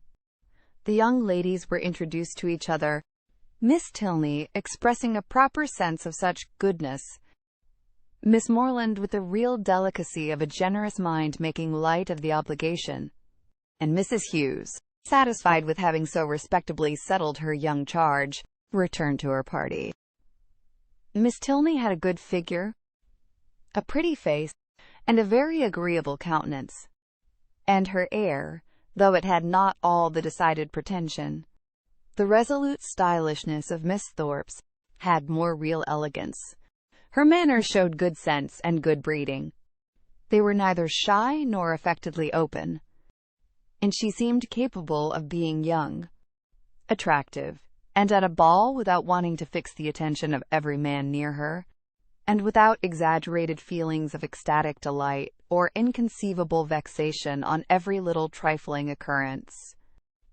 Catherine, interested at once by her appearance and her relationship to Mr. Tilney, was desirous of being acquainted with her, and readily talked, therefore, whenever she could think of anything to say, and had courage and leisure for saying it. But the hindrance thrown in the way of a very speedy intimacy, by the frequent want of one or more of these requisites, prevented their doing more than going through the first rudiments of an acquaintance, by informing themselves how well the other liked Bath, how much she admired its buildings and surrounding country, whether she drew, or played, or sang, and whether she was fond of riding on horseback. The 2 dances were scarcely concluded before Catherine found her arm gently seized by her faithful Isabella, who in great spirits exclaimed, "At last I have got you, my dearest creature. I have been looking for you this hour. What could induce you to come into this set, when you knew I was in the other? I have been quite wretched without you. My dear Isabella, how was it possible for me to get at you? I could not even see where you were. So I told your brother all the time, but he would not believe me. Do go and see for her." "Mr. Morland," said I, but all in vain. He would not stir an inch. Was not it so? Mr. Morland? But you men are also immoderately lazy. I have been scolding him to such a degree, my dear Catherine, you would be quite amazed. You know I never stand upon ceremony with such people." "Look at that young lady with the white beads round her head," whispered Catherine, detaching her friend from James. "It is Mr. Tilney's sister." "Oh, heavens! You don't say so. Let me look at her this moment. What a delightful girl! I never saw anything half so beautiful. But where is her all-conquering brother? Is he in the room? Point him out to me this instant if he is. I die to see him." "Mr. Morland, you are not to listen. We are not talking about you. But what is all this whispering about? What is going on?" "There now, I knew how it would be. You men have such restless curiosity. Talk of the curiosity of women, indeed. 'Tis nothing. But be satisfied, for you are not to know anything at all of the matter. And is that likely to satisfy me? Do you think? Well, I declare I never knew anything like you. What can it signify to you what we are talking of? Perhaps we are talking about you. Therefore I would advise you not to listen, or you may happen to hear something not very agreeable." In this commonplace chatter, which lasted some time, the original subject seemed entirely forgotten, and though Catherine was very well pleased to have it dropped for a while, she could not avoid a little suspicion at the total suspension of all Isabella's impatient desire to see Mr. Tilney. When the orchestra struck up a fresh dance, James would have led his fair partner away, but she resisted. "I tell you, Mr. Morland," she cried, "I would not do such a thing for all the world. How can you be so teasing? Only conceive, my dear Catherine, what your brother wants me to do. He wants me to dance with him again, though I tell him that it is a most improper thing, and entirely against the rules. It would make us the talk of the place if we were not to change partners." "Upon my honor," said James, "in these public assemblies, it is as often done as not." "Nonsense! How can you say so? But when you men have a point to carry, you never stick at anything. My sweet Catherine, do support me. Persuade your brother how impossible it is. Tell him that it would quite shock you to see me do such a thing. Now, would not it?" "No, not at all. But if you think it wrong, you had much better change." "There!" cried Isabella. "You hear what your sister says, and yet you will not mind her. Well, remember that it is not my fault if we set all the old ladies in Bath in a bustle. Come along, my dearest Catherine, for heaven's sake, and stand by me." And off they went, to regain their former place. John Thorpe, in the meanwhile, had walked away, and Catherine, ever willing to give Mr. Tilney an opportunity of repeating the agreeable request which had already flattered her once, made her way to Mrs. Allen and Mrs. Thorpe as fast as she could, in the hope of finding him still with them, a hope which, when it proved to be fruitless, she felt to have been highly unreasonable. "Well, my dear," said Mrs. Thorpe, impatient for praise of her son, "I hope you have had an agreeable partner." "Very agreeable, madam. I am glad of it. John has charming spirits, has not he? Did you meet Mr. Tilney?" "My dear?" said Mrs. Allen. "No, where is he?" "He was with us just now, and said he was so tired of lounging about that he was resolved to go and dance. So I thought perhaps he would ask you if he met with you." "Where can he be?" said Catherine, looking round. But she had not looked round long before she saw him leading a young lady to the dance. "Ah, he has got a partner. I wish he had asked you," said Mrs. Allen, and after a short silence, she added, "He is a very agreeable young man." "Indeed he is, Mrs. Allen," said Mrs. Thorpe, smiling complacently. "I must say it, though I am his mother, that there is not a more agreeable young man in the world." This inapplicable answer might have been too much for the comprehension of many, but it did not puzzle Mrs. Allen, for after only a moment's consideration, she said, in a whisper to Catherine, "I dare say she thought I was speaking of her son." Catherine was disappointed and vexed. She seemed to have missed by so little the very object she had had in view, and this persuasion did not incline her to a very gracious reply when John Thorpe came up to her soon afterwards and said, "Well, Miss Morland, I suppose you and I are to stand up and jig it together again." "Oh, no, I am much obliged to you.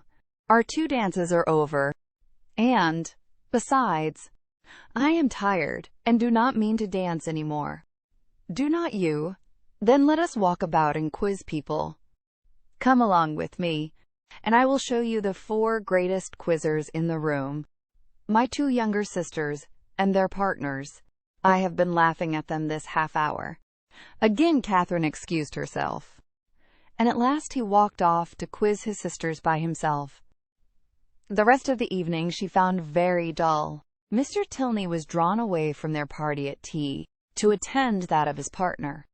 Miss Tilney, though belonging to it, did not sit near her, and James and Isabella were so much engaged in conversing together that the latter had no leisure to bestow more on her friend than one smile, one squeeze, and one "Dearest Catherine." Chapter 9. The progress of Catherine's unhappiness from the events of the evening was as follows. It appeared first in a general dissatisfaction with everybody about her, while she remained in the rooms, which speedily brought on considerable weariness and a violent desire to go home. This, on arriving in Pulteney Street, took the direction of extraordinary hunger, and when that was appeased, changed into an earnest longing to be in bed.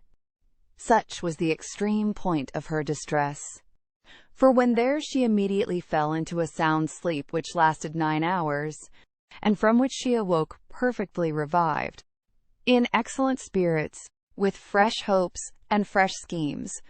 The first wish of her heart was to improve her acquaintance with Miss Tilney, and almost her first resolution to seek her for that purpose in the pump room at noon.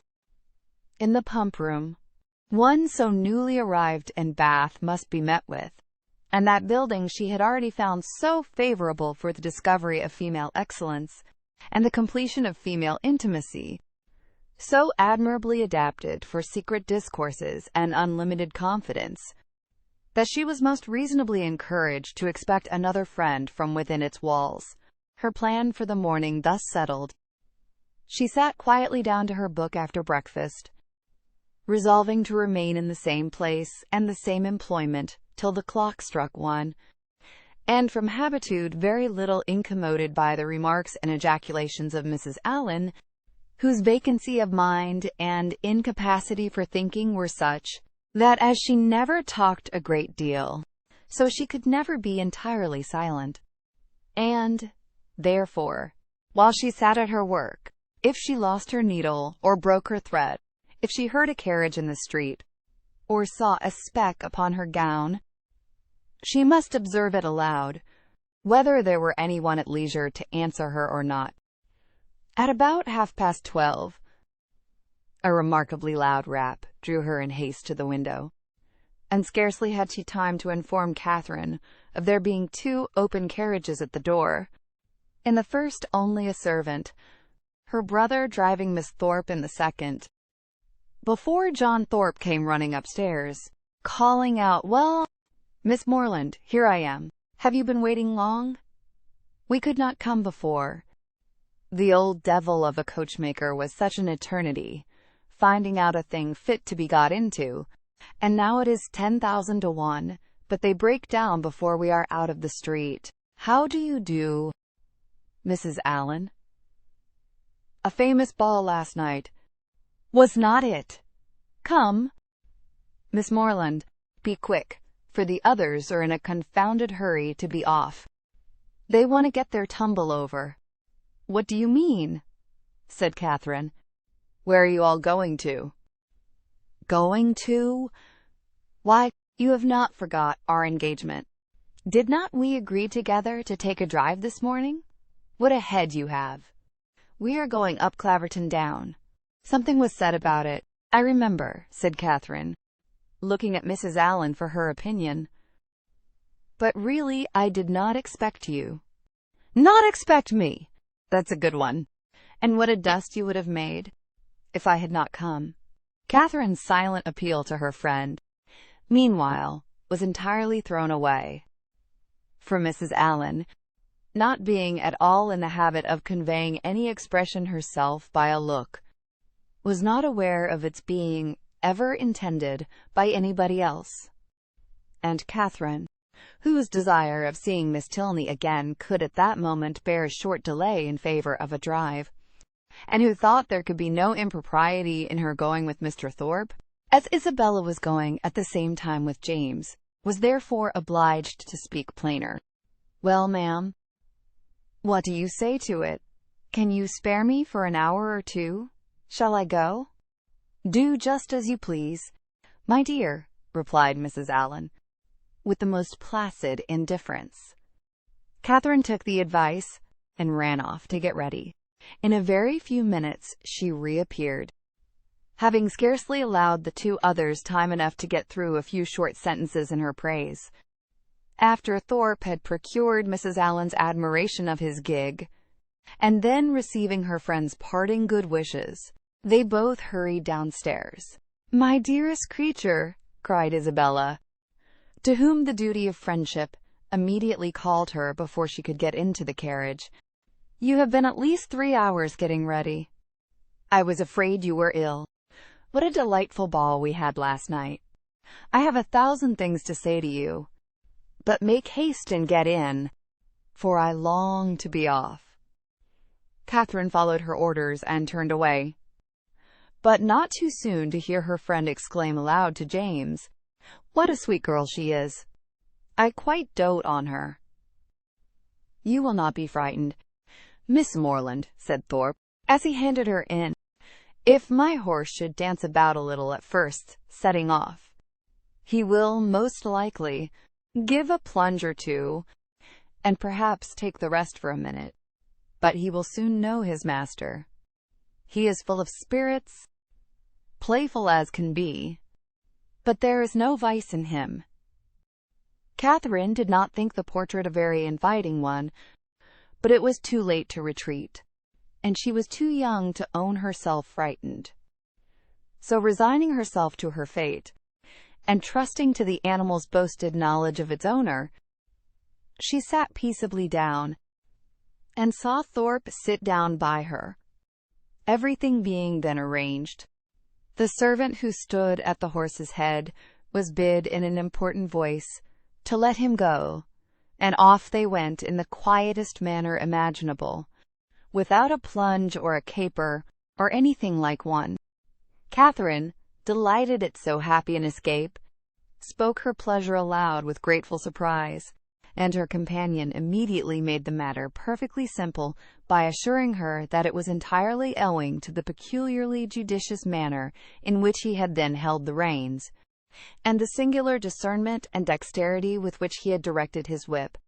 Catherine, though she could not help wondering that with such perfect command of his horse, he should think it necessary to alarm her with a relation of its tricks, congratulated herself sincerely on being under the care of so excellent a coachman, and perceiving that the animal continued to go on in the same quiet manner, without showing the smallest propensity towards any unpleasant vivacity, and, considering its inevitable pace was 10 miles an hour, by no means alarmingly fast, gave herself up to all the enjoyment of air and exercise of the most invigorating kind. In a fine mild day of February, with the consciousness of safety, a silence of several minutes succeeded their first short dialogue. It was broken by Thorpe's saying very abruptly, "Old Alan is as rich as a Jew, is not he?" Catherine did not understand him, and he repeated his question, adding in explanation, "Old Alan, the man you are with." "Oh, Mr. Alan, you mean?" "Yes, I believe. He is very rich." "And no children at all?" "No, not any. A famous thing for his next heirs. He is your godfather, is not he?" "My godfather? No." "But you are always very much with them." "Yes, very much." That is what I meant. He seems a good kind of old fellow enough, and has lived very well in his time, I dare say. He is not gouty for nothing. Does he drink his bottle a day now?" "His bottle a day? No. Why should you think of such a thing? He is a very temperate man. And you could not fancy him in liquor last night?" "Lord help you! You women are always thinking of men's being in liquor. Why, you do not suppose a man is overset by a bottle? I am sure of this, that if everybody was to drink their bottle a day, there would not be half the disorders in the world there are now. It would be a famous good thing for us all. I cannot believe it. Oh, Lord, it would be the saving of thousands. There is not the 100th part of the wine consumed in this kingdom that there ought to be. Our foggy climate wants help. And yet I have heard that there is a great deal of wine drunk in Oxford." "Oxford! There is no drinking at Oxford now. I assure you, nobody drinks there. You would hardly meet with a man who goes beyond his 4 pints at the utmost. Now, for instance, it was reckoned a remarkable thing, at the last party in my rooms, that upon an average we cleared about 5 pints a head. It was looked upon as something out of the common way. Mine is famous good stuff, to be sure. You would not often meet with anything like it in Oxford, and that may account for it. But this will just give you a notion of the general rate of drinking there." "Yes, it does give a notion," said Catherine warmly. "And that is, that you all drink a great deal more wine than I thought you did. However, I am sure James does not drink so much." This declaration brought on a loud and overpowering reply, of which no part was very distinct, except the frequent exclamations, amounting almost to oaths, which adorned it, and Catherine was left, when it ended, with rather a strengthened belief of there being a great deal of wine drunk in Oxford, and the same happy conviction of her brother's comparative sobriety. Thorpe's ideas then all reverted to the merits of his own equipage, and she was called on to admire the spirit and freedom with which his horse moved along, and the ease which his paces, as well as the excellence of the springs, gave the motion of the carriage. She followed him in all his admiration, as well as she could. To go before or beyond him was impossible. His knowledge and her ignorance of the subject, his rapidity of expression, and her diffidence of herself put that out of her power. She could strike out nothing new in commendation, but she readily echoed whatever he chose to assert, and it was finally settled between them, without any difficulty, that his equipage was altogether the most complete of its kind in England, his carriage the neatest, his horse the best goer, and himself the best coachman.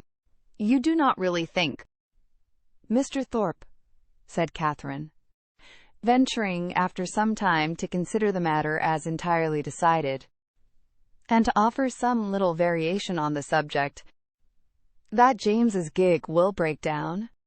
Break down? Oh Lord, did you ever see such a little tit-uppy thing in your life? There is not a sound piece of iron about it. The wheels have been fairly worn out these 10 years at least, and as for the body, upon my soul, you might shake it to pieces yourself with a touch. It is the most devilish little rickety business I ever beheld. Thank God, we have got a better. I would not be bound to go 2 miles in it for £50,000. Good heavens, cried Catherine, quite frightened. Then pray let us turn back. They will certainly meet with an accident if we go on. Do let us turn back, Mr. Thorpe.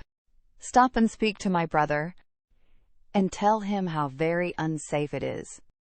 Unsafe? Oh Lord, what is there in that? They will only get a roll, if it does break down, and there is plenty of dirt. It will be excellent falling. Oh, curse it!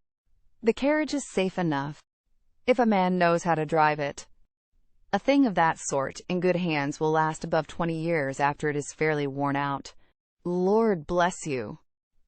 I would undertake for £5 to drive it to York and back again, without losing a nail. Catherine listened with astonishment. She knew not how to reconcile two such very different accounts of the same thing, for she had not been brought up to understand the propensities of a rattle, nor to know to how many idle assertions and impudent falsehoods the excess of vanity will lead. Her own family were plain, matter-of-fact people who seldom aimed at wit of any kind, her father, at the utmost, being contented with a pun, and her mother with a proverb. They were not in the habit, therefore, of telling lies to increase their importance, or of asserting at one moment what they would contradict the next. She reflected on the affair for some time in much perplexity, and was more than once on the point of requesting from Mr. Thorpe a clearer insight into his real opinion on the subject. But she checked herself, because it appeared to her that he did not excel in giving those clearer insights, in making those things plain which he had before made ambiguous, and, joining to this, the consideration that he would not really suffer his sister and his friend to be exposed to a danger from which he might easily preserve them, she concluded at last that he must know the carriage to be in fact perfectly safe, and therefore would alarm herself no longer. By him the whole matter seemed entirely forgotten, and all the rest of his conversation, or rather talk, began and ended with himself and his own concerns. He told her of horses which he had bought for a trifle and sold for incredible sums, of racing matches, in which his judgment had infallibly foretold the winner, of shooting parties, in which he had killed more birds, though without having one good shot, than all his companions together, and described to her some famous day's sport with the foxhounds, in which his foresight and skill in directing the dogs had repaired the mistakes of the most experienced huntsman, and in which the boldness of his riding, though it had never endangered his own life for a moment, had been constantly leading others into difficulties, which he calmly concluded had broken the necks of many. Little as Catherine was in the habit of judging for herself, and unfixed as were her general notions of what men ought to be, she could not entirely repress a doubt, while she bore with the effusions of his endless conceit, of his being altogether completely agreeable. It was a bold surmise, for he was Isabella's brother, and she had been assured by James that his manners would recommend him to all her sex. But in spite of this, the extreme weariness of his company, which crept over her before they had been out an hour, and which continued unceasingly to increase till they stopped in Pulteney Street again, induced her, in some small degree, to resist such high authority, and to distrust his powers of giving universal pleasure. When they arrived at Mrs. Allen's door, the astonishment of Isabella was hardly to be expressed, on finding that it was too late in the day for them to attend her friend into the house, Past 3 o'clock! It was inconceivable, incredible, impossible, and she would neither believe her own watch, nor her brother's, nor the servants'. She would believe no assurance of it, founded on reason or reality, till Morland produced his watch and ascertained the fact. To have doubted a moment longer, then, would have been equally inconceivable, incredible, and impossible, and she could only protest, over and over again, that no 2 hours and a half had ever gone off so swiftly before, as Catherine was called on to confirm. Catherine could not tell a falsehood even to please Isabella, but the latter was spared the misery of her friend's dissenting voice by not waiting for her answer. Her own feelings entirely engrossed her. Her wretchedness was most acute on finding herself obliged to go directly home. It was ages since she had had a moment's conversation with her dearest Catherine, and, though she had such thousands of things to say to her, it appeared as if they were never to be together again. So, with smiles of most exquisite misery, and the laughing eye of utter despondency, she bade her friend adieu, and went on. Catherine found Mrs. Allen just returned from all the busy idleness of the morning, and was immediately greeted with, "Well, my dear, here you are," a truth which she had no greater inclination than power to dispute. "And I hope you have had a pleasant airing." "Yes, ma'am, I thank you. We could not have had a nicer day." "So Mrs. Thorpe said. She was vastly pleased at your all going." "You have seen Mrs. Thorpe, then?" "Yes, I went to the pump room as soon as you were gone, and there I met her, and we had a great deal of talk together. She says there was hardly any veal to be got at market this morning. It is so uncommonly scarce." "Did you see anybody else of our acquaintance?" "Yes, we agreed to take a turn in the Crescent, and there we met Mrs. Hughes, and Mr. and Miss Tilney walking with her." "Did you indeed? And did they speak to you?" "Yes, we walked along the Crescent together for half an hour. They seem very agreeable people. Miss Tilney was in a very pretty spotted muslin, and I fancy, by what I can learn, that she always dresses very handsomely. Mrs. Hughes talked to me a great deal about the family." "And what did she tell you of them?" "Oh, a vast deal indeed. She hardly talked of anything else." "Did she tell you what part of Gloucestershire they come from?" "Yes, she did, but I cannot recollect now. But they are very good kind of people, and very rich. Mrs. Tilney was a Miss Drummond, and she and Mrs. Hughes were schoolfellows, and Miss Drummond had a very large fortune. And, when she married, her father gave her £20,000, and 500 to buy wedding clothes. Mrs. Hughes saw all the clothes after they came from the warehouse." "And are Mr. and Mrs. Tilney in Bath?" "Yes, I fancy they are, but I am not quite certain. Upon recollection, however, I have a notion they are both dead. At least the mother is. Yes, I am sure Mrs. Tilney is dead, because Mrs. Hughes told me there was a very beautiful set of pearls that Mr. Drummond gave his daughter on her wedding day, and that Miss Tilney has got now, for they were put by for her when her mother died." "And is Mr. Tilney, my partner, the only son?" "I cannot be quite positive about that, my dear. I have some idea he is. But, however, he is a very fine young man, Mrs. Hughes says." "And likely to do very well?" Catherine inquired no further.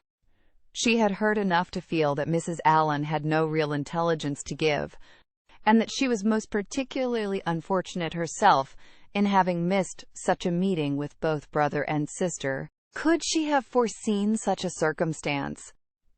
Nothing should have persuaded her to go out with the others, and, as it was, she could only lament her ill luck, and think over what she had lost, till it was clear to her that the drive had by no means been very pleasant, and that John Thorpe himself was quite disagreeable. Chapter 10.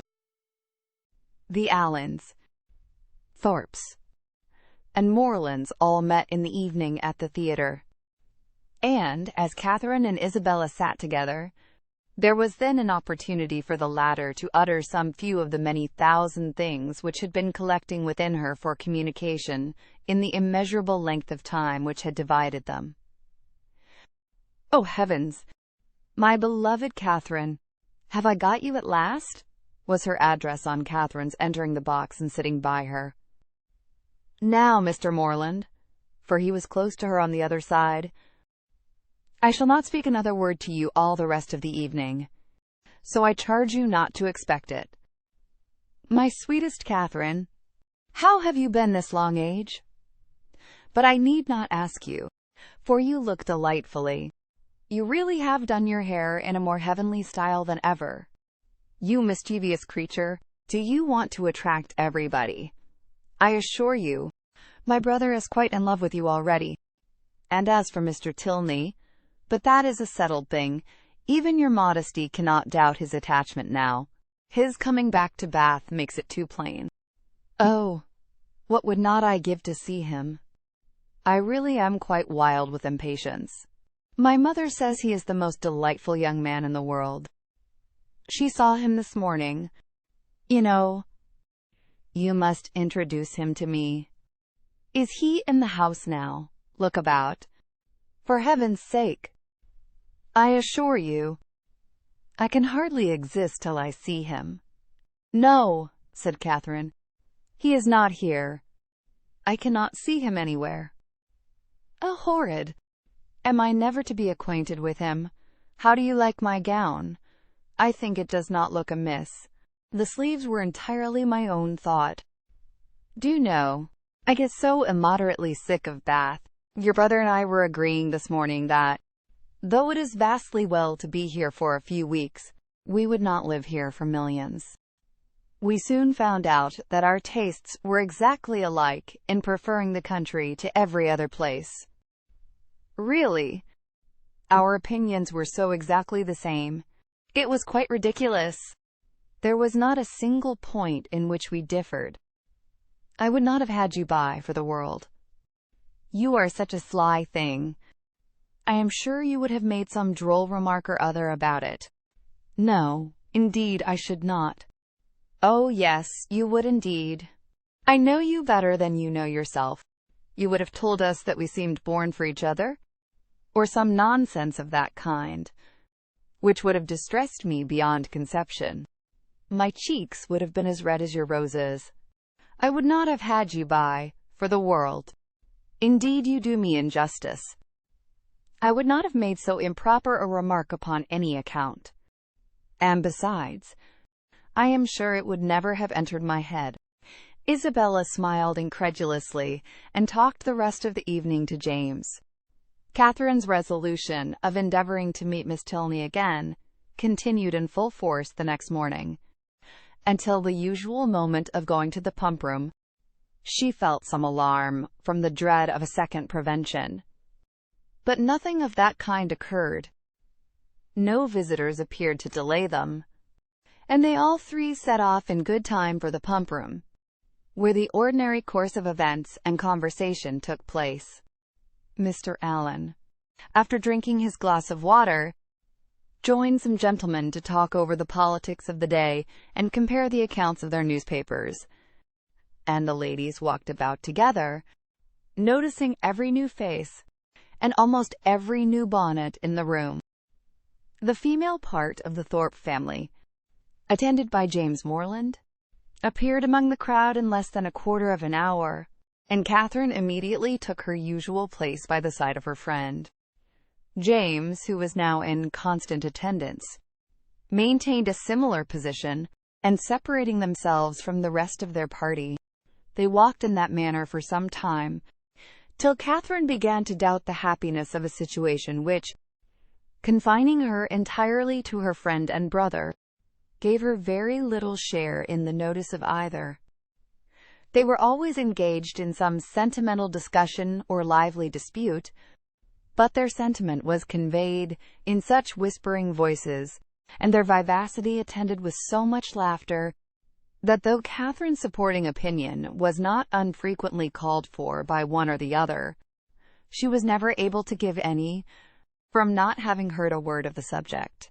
At length, however, she was empowered to disengage herself from her friend, by the avowed necessity of speaking to Miss Tilney, whom she most joyfully saw just entering the room with Mrs. Hughes, and whom she instantly joined, with a firmer determination to be acquainted than she might have had courage to command, had she not been urged by the disappointment of the day before. Miss Tilney met her with great civility, returned her advances with equal goodwill, and they continued talking together as long as both parties remained in the room. And though in all probability not an observation was made, nor an expression used by either, which had not been made and used some thousands of times before, under that roof, in every Bath season, yet the merit of their being spoken with simplicity and truth, and without personal conceit, might be something uncommon. "How well your brother dances!" was an artless exclamation of Catherine's towards the close of their conversation, which at once surprised and amused her companion. "Henry," she replied with a smile. "Yes, he does dance very well. He must have thought it very odd to hear me say I was engaged the other evening, when he saw me sitting down, but I really had been engaged the whole day to Mr. Thorpe." Miss Tilney could only bow. "You cannot think," added Catherine after a moment's silence, "how surprised I was to see him again. I felt so sure of his being quite gone away. When Henry had the pleasure of seeing you before, he was in Bath but for a couple of days. He came only to engage lodgings for us. That never occurred to me. And of course, not seeing him anywhere, I thought he must be gone. Was not the young lady he danced with on Monday a Miss Smith?" "Yes, an acquaintance of Mrs. Hughes. I dare say she was very glad to dance. Do you think her pretty?" "Not very. He never comes to the pump room." "I suppose." "Yes, sometimes. But he has rid out this morning with my father." Mrs. Hughes now joined them, and asked Miss Tilney if she was ready to go. "I hope I shall have the pleasure of seeing you again soon," said Catherine. "Shall you be at the cotillion ball tomorrow?" "Perhaps Yes, I think we certainly shall." "I am glad of it, for we shall all be there." This civility was duly returned, and they parted, on Miss Tilney's side, with some knowledge of her new acquaintance's feelings, and on Catherine's, without the smallest consciousness of having explained them. She went home very happy. The morning had answered all her hopes, and the evening of the following day was now the object of expectation. The future good. What gown and what headdress she should wear on the occasion became her chief concern. She cannot be justified in it. Dress is at all times a frivolous distinction, and excessive solicitude about it often destroys its own aim. Catherine knew all this very well. Her great-aunt had read her a lecture on the subject only the Christmas before, and yet she lay awake 10 minutes on Wednesday night, debating between her spotted and her tamboured muslin, and nothing but the shortness of the time prevented her buying a new one for the evening. This would have been an error in judgment, great, though not uncommon, from which one of the other sex, rather than her own, a brother rather than a great-aunt, might have warned her. For man only can be aware of the insensibility of man towards a new gown. It would be mortifying to the feelings of many ladies, could they be made to understand how little the heart of man is affected by what is costly or new in their attire, how little it is biased by the texture of their muslin, and how unsusceptible of peculiar tenderness towards the spotted. the sprigged, the mull, or the jaconet. Woman is fine for her own satisfaction alone. No man will admire her the more. No woman will like her the better for it. Neatness and fashion are enough for the former, and a something of shabbiness or impropriety will be most endearing to the latter. But not one of these grave reflections troubled the tranquillity of Catherine.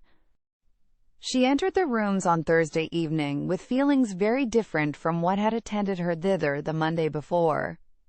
She had then been exulting in her engagement to Thorpe, and was now chiefly anxious to avoid his sight, lest he should engage her again, for though she could not, dared not expect that Mr. Tilney should ask her a third time to dance, her wishes, hopes, and plans all centered in nothing less. Every young lady may feel for my heroine in this critical moment, for every young lady has at some time or other known the same agitation. All have been, or at least all have believed themselves to be, in danger from the pursuit of someone whom they wish to avoid, and all have been anxious for the attentions of someone whom they wish to please. As soon as they were joined by the Thorpes, Catherine's agony began. She fidgeted about if John Thorpe came towards her, hid herself as much as possible from his view, and when he spoke to her, pretended not to hear him. The cotillions were over, the country dancing beginning, and she saw nothing of the Tilneys. "Do not be frightened, my dear Catherine," whispered Isabella, "but I am really going to dance with your brother again. I declare positively it is quite shocking. I tell him he ought to be ashamed of himself, but you and John must keep us in countenance. Make haste, my dear creature, and come to us. John has just walked off, but he will be back in a moment." Catherine had neither time nor inclination to answer. The others walked away. John Thorpe was still in view, and she gave herself up for lost. That she might not appear, however, to observe or expect him, she kept her eyes intently fixed on her fan, and a self-condemnation for her folly, in supposing that among such a crowd they should even meet with the Tilneys in any reasonable time, had just passed through her mind, when she suddenly found herself addressed and again solicited to dance by Mr. Tilney himself. With what sparkling eyes and ready motion she granted his request, and with how pleasing a flutter of heart she went with him to the set, may be easily imagined. To escape, and, as she believed, so narrowly escape John Thorpe, and to be asked so immediately on his joining her, asked by Mr. Tilney, as if he had sought her on purpose. It did not appear to her that life could supply any greater felicity. Scarcely had they worked themselves into the quiet possession of a place, however, when her attention was claimed by John Thorpe, who stood behind her. "Heyday, Miss Morland," said he.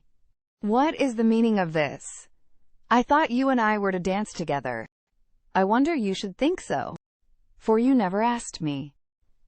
"That is a good one. By Jove, I asked you as soon as I came into the room, and I was just going to ask you again, but when I turned round, you were gone. This is a cursed shabby trick. I only came for the sake of dancing with you, and I firmly believe you were engaged to me ever since Monday. Yes, I remember.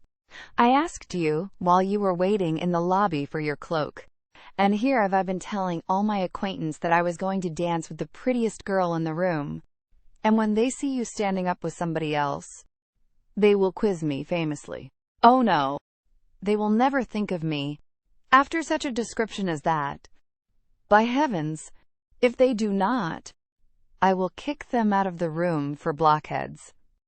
What chap have you there?" Catherine satisfied his curiosity. "Tilney," he repeated. I do not know him. A good figure of a man, well put together. Does he want a horse?"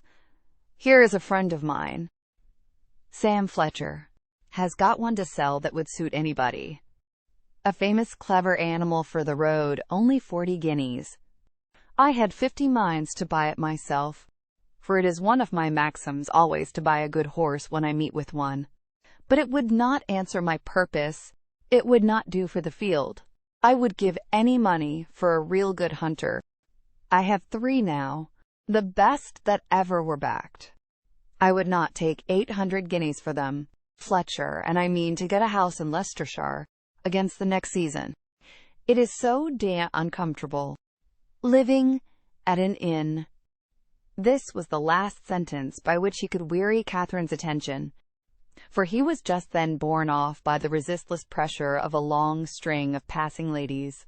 Her partner now drew near and said, "That gentleman would have put me out of patience had he stayed with you half a minute longer. He has no business to withdraw the attention of my partner from me.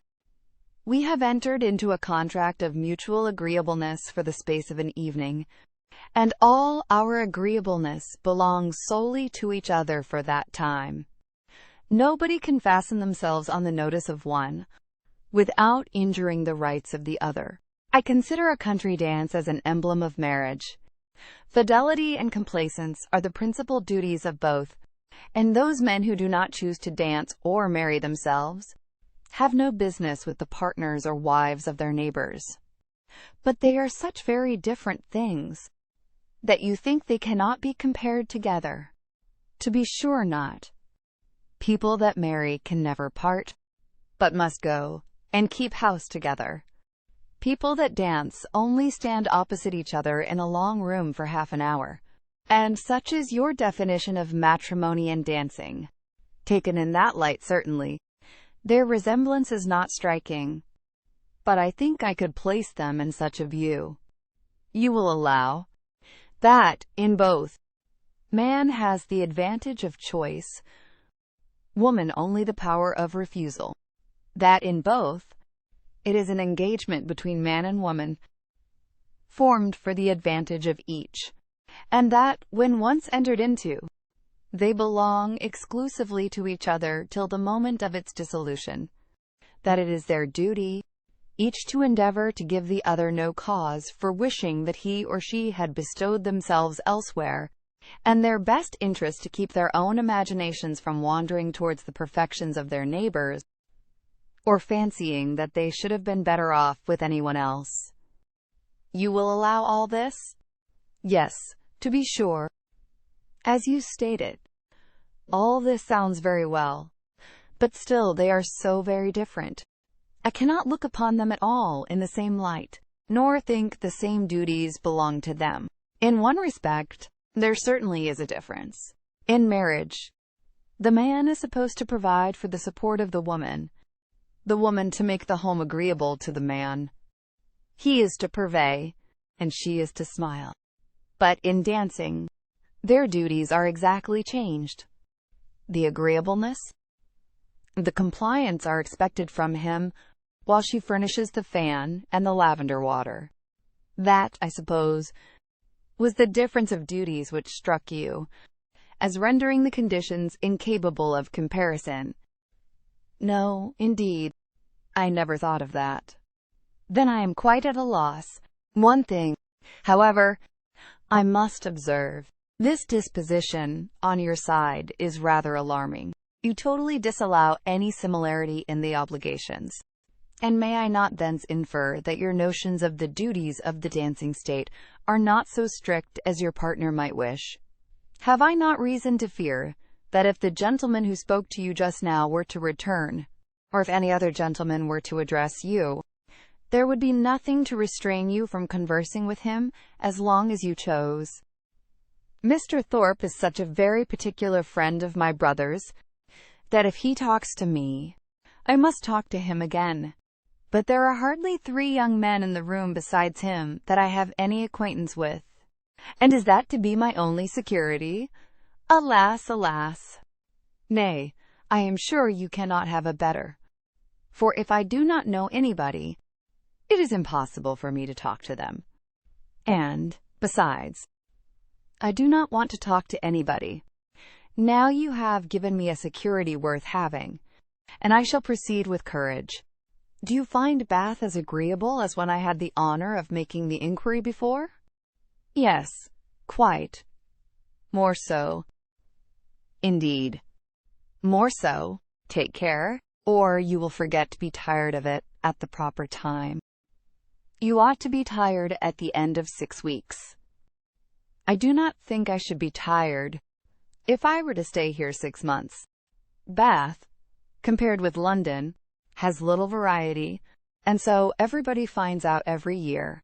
For 6 weeks, I allow Bath is pleasant enough, but beyond that, it is the most tiresome place in the world.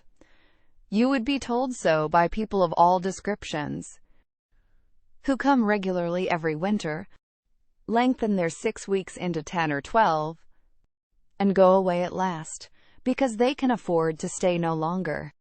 Well, other people must judge for themselves, and those who go to London may think nothing of Bath. But I, who live in a small retired village in the country, can never find greater sameness in such a place as this than in my own home.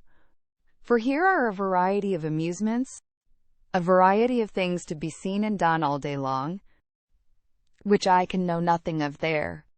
You are not fond of the country. Yes, I am. I have always lived there, and always been very happy. But certainly there is much more sameness in a country life than in a Bath life. One day in the country is exactly like another, but then you spend your time so much more rationally in the country. Do I? Do you not? I do not believe there is much difference. Here you are in pursuit only of amusement all day long, and so I am at home, only I do not find so much of it. I walk about here, and so I do there, but here I see a variety of people in every street, and there I can only go and call on Mrs. Allen. Mr. Tilney was very much amused. Only go and call on Mrs. Allen, he repeated. What a picture of intellectual poverty! However, when you sink into this abyss again, you will have more to say. You will be able to talk of Bath, and of all that you did here. Oh, yes, I shall never be in want of something to talk of again to Mrs. Allen, or anybody else. I really believe I shall always be talking of Bath when I am at home again. I do like it so very much. If I could but have Papa and Mamma, and the rest of them here, I suppose I should be too happy. James is coming, my eldest brother, is quite delightful, and especially as it turns out that the very family we are just got so intimate with are his intimate friends already. Oh, who can ever be tired of Bath? Not those who bring such fresh feelings of every sort to it as you do. But papas and mammas, and brothers, and intimate friends are a good deal gone by. To most of the frequenters of Bath, and the honest relish of balls and plays, and everyday sights, is past with them. Here their conversation closed, the demands of the dance becoming now too importunate for a divided attention. Soon after their reaching the bottom of the set, Catherine perceived herself to be earnestly regarded by a gentleman who stood among the lookers-on, immediately behind her partner. He was a very handsome man, of a commanding aspect, past the bloom, but not past the vigor of life, and with his eye still directed towards her, she saw him presently address Mr. Tilney in a familiar whisper. Confused by his notice, and blushing from the fear of its being excited by something wrong in her appearance, she turned away her head, but while she did so, the gentleman retreated, and her partner, coming nearer, said, "I see that you guess what I have just been asked. That gentleman knows your name, and you have a right to know his. It is General Tilney, my father." Catherine's answer was only "Oh," but it was an "Oh," expressing everything needful, attention to his words, and perfect reliance on their truth. With real interest and strong admiration did her eye now follow the general, as he moved through the crowd, And how handsome a family they are, was her secret remark. In chatting with Miss Tilney before the evening concluded, a new source of felicity arose to her. She had never taken a country walk since her arrival in Bath. Miss Tilney, to whom all the commonly frequented environs were familiar, spoke of them in terms which made her all eagerness to know them too. And on her openly fearing that she might find nobody to go with her, it was proposed by the brother and sister that they should join in a walk some morning or other. "I shall like it," she cried, "beyond anything in the world. And do not let us put it off. Let us go tomorrow." This was readily agreed to, with only a proviso of Miss Tilney's, that it did not rain, which Catherine was sure it would not.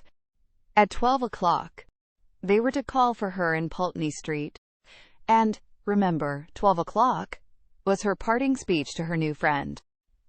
Of her other, her older, her more established friend, Isabella, of whose fidelity and worth she had enjoyed a fortnight's experience, she scarcely saw anything during the evening. Yet, though longing to make her acquainted with her happiness, she cheerfully submitted to the wish of Mr. Allen, which took them rather early away, and her spirits danced within her, as she danced in her chair all the way home. Chapter 11. The morrow brought a very sober-looking morning, the sun making only a few efforts to appear, and Catherine augured from it everything most favorable to her wishes. A bright morning so early in the year, she allowed, would generally turn to rain, but a cloudy one foretold improvement as the day advanced. She applied to Mr. Allen for confirmation of her hopes, but Mr. Allen, not having his own skies and barometer about him, declined giving any absolute promise of sunshine. She applied to Mrs. Allen, and Mrs. Allen's opinion was more positive. She had no doubt in the world of its being a very fine day, if the clouds would only go off, and the sun keep out. At about 11 o'clock, however, a few specks of small rain upon the windows caught Catherine's watchful eye, and, "Oh, dear, I do believe it will be wet," broke from her, in a most desponding tone. "I thought how it would be," said Mrs. Allen. "No walk for me today," sighed Catherine. "But perhaps it may come to nothing, or it may hold up before 12. Perhaps it may. But then, my dear, it will be so dirty." "Oh, that will not signify. I never mind dirt." "No," replied her friend very placidly. "I know you never mind dirt." After a short pause, "It comes on faster and faster," said Catherine, as she stood watching at a window. "So it does indeed. If it keeps raining, the streets will be very wet. There are 4 umbrellas up already. How I hate the sight of an umbrella! They are disagreeable things to carry. I would much rather take a chair at any time. It was such a nice-looking morning. I felt so convinced it would be dry. Anybody would have thought so indeed. There will be very few people in the pump-room, if it rains all the morning. I hope Mr. Allen will put on his greatcoat when he goes, but I dare say he will not, for he had rather do anything in the world than walk out in a greatcoat. I wonder he should dislike it. It must be so comfortable." The rain continued, fast, though not heavy. Catherine went every 5 minutes to the clock, threatening on each return that, if it still kept on raining another 5 minutes, she would give up the matter as hopeless. The clock struck 12, and it still rained. "You will not be able to go, my dear. I do not quite despair yet. I shall not give it up till 12:15. This is just the time of day for it to clear up, and I do think it looks a little lighter. There. It is 20 minutes after 12, and now I shall give it up entirely. Oh, that we had such weather here as they had at Udolpho. or at least in Tuscany and the south of France, the night that poor Saint Aubin died. Such beautiful weather. At 12:30, when Catherine's anxious attention to the weather was over, and she could no longer claim any merit from its amendment, the sky began voluntarily to clear. A gleam of sunshine took her quite by surprise. She looked round. The clouds were parting, and she instantly returned to the window to watch over and encourage the happy appearance. 10 minutes more made it certain that a bright afternoon would succeed, and justified the opinion of Mrs. Allen, who had always thought it would clear up. But whether Catherine might still expect her friends, whether there had not been too much rain for Miss Tilney to venture, must yet be a question. It was too dirty for Mrs. Allen to accompany her husband to the pump room. He accordingly set off by himself, and Catherine had barely watched him down the street when her notice was claimed by the approach of the same 2 open carriages, containing the same 3 people that had surprised her so much a few mornings back: Isabella, my brother, and Mr. Thorpe. I declare, they are coming for me perhaps, but I shall not go. I cannot go indeed, for you know Miss Tilney may still call. Mrs. Allen agreed to it. John Thorpe was soon with them, and his voice was with them yet sooner, for on the stairs he was calling out to Miss Morland to be quick. "Make haste! Make haste!" as he threw open the door. "Put on your hat this moment. There is no time to be lost. We are going to Bristol." "How do you do, Mrs. Allen?" "To Bristol? Is not that a great way off? But, however, I cannot go with you today, because I am engaged. I expect some friends every moment." This was, of course, vehemently talked down as no reason at all.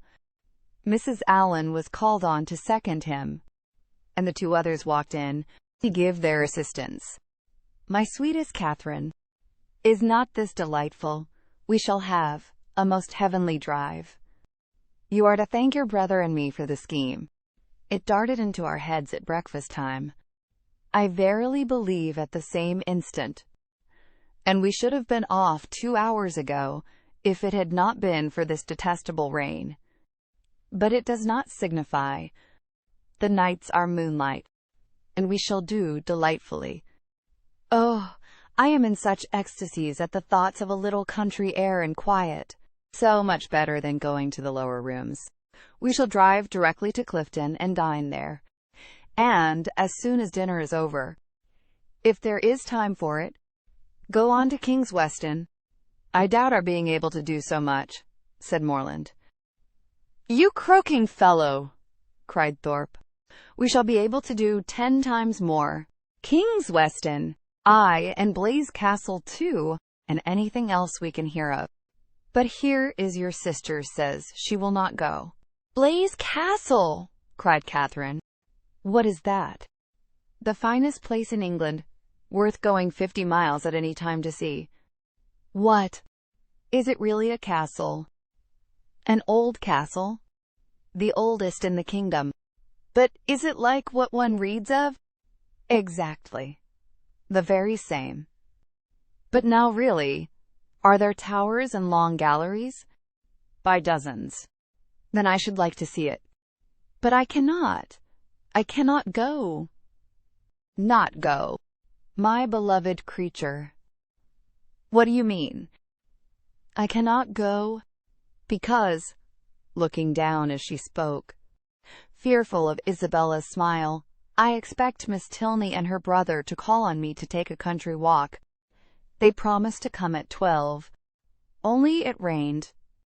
But now, as it is so fine, I dare say they will be here soon." "Not they, indeed!" cried Thorpe. "For, as we turned into Broad Street, I saw them.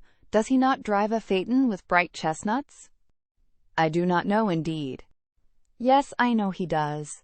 I saw him." "You are talking of the man you danced with last night, are not you?" "Yes." "Well, I saw him at that moment turn up the Lansdowne Road, driving a smart-looking girl." "Did you indeed?" "Did, upon my soul. Knew him again directly. And he seemed to have got some very pretty cattle, too. It is very odd, but I suppose they thought it would be too dirty for a walk. And well they might, for I never saw so much dirt in my life. Walk! You could no more walk than you could fly." "It has not been so dirty the whole winter. It is ankle-deep everywhere." Isabella corroborated it. "My dearest Catherine, you cannot form an idea of the dirt. Come, you must go. You cannot refuse going now." "I should like to see the castle. But may we go all over it? May we go up every staircase and into every suite of rooms?" "Yes, yes, every hole and corner. But then, if they should only be gone out for an hour till it is drier, and call by and by?" "Make yourself easy. There is no danger of that, for I heard Tilney hallooing to a man who was just passing by on horseback that they were going as far as Wickrocks." "Then I will. Shall I go, Mrs. Allen?" "Just as you please, my dear." "Mrs. Allen, you must persuade her to go," was the general cry. Mrs. Allen was not inattentive to it. "Well, my dear," said she, "suppose you go." And in 2 minutes they were off. Catherine's feelings, as she got into the carriage, were in a very unsettled state, divided between regret for the loss of one great pleasure and the hope of soon enjoying another, almost its equal in degree, however unlike in kind. She could not think the Tilneys had acted quite well by her in so readily giving up their engagement without sending her any message of excuse. It was now but an hour later than the time fixed on for the beginning of their walk, and, in spite of what she had heard of the prodigious accumulation of dirt in the course of that hour, she could not, from her own observation, help thinking that they might have gone with very little inconvenience. To feel herself slighted by them was very painful. On the other hand, the delight of exploring an edifice like Udolpho, as her fancy represented Blaise Castle to be, was such a counterpoise of good as might console her for almost anything. They passed briskly down Pulteney Street and through Laura Place without the exchange of many words. Thorpe talked to his horse, and she meditated, by turns, on broken promises and broken arches, phaetons and false hangings, Tilneys and trapdoors. As they entered Argyle Buildings, however, she was roused by this address from her companion. "Who is that girl who looked at you so hard as she went by?" "Who? Where?" "On the right-hand pavement. She must be almost out of sight now." Catherine looked round and saw Miss Tilney leaning on her brother's arm, walking slowly down the street. She saw them both looking back at her. "Stop! Stop, Mr. Thorpe!" she impatiently cried. "It is Miss Tilney." "It is, indeed. How could you tell me they were gone?" "Stop! Stop! I will get out this moment and go to them." But to what purpose did she speak? Thorpe only lashed his horse into a brisker trot. The Tilneys, who had soon ceased to look after her, were in a moment out of sight round the corner of Laura Place, and in another moment she was herself whisked into the market-place. Still, however, and during the length of another street, she entreated him to stop. Pray, stop, Mr. Thorpe. I cannot go on. I will not go on. I must go back to Miss Tilney." But Mr. Thorpe only laughed, smacked his whip, encouraged his horse, made odd noises, and drove on. And Catherine, angry and vexed as she was, having no power of getting away, was obliged to give up the point and submit. Her reproaches, however, were not spared. "How could you deceive me so, Mr. Thorpe? How could you say that you saw them driving up the Lansdowne Road? I would not have had it happen so for the world. They must think it so strange, so rude of me, to go by them, too, without saying a word. You do not know how vexed I am. I shall have no pleasure at Clifton, nor in anything else. I had rather, 10,000 times rather, get out now and walk back to them. How could you say you saw them driving out in a phaeton?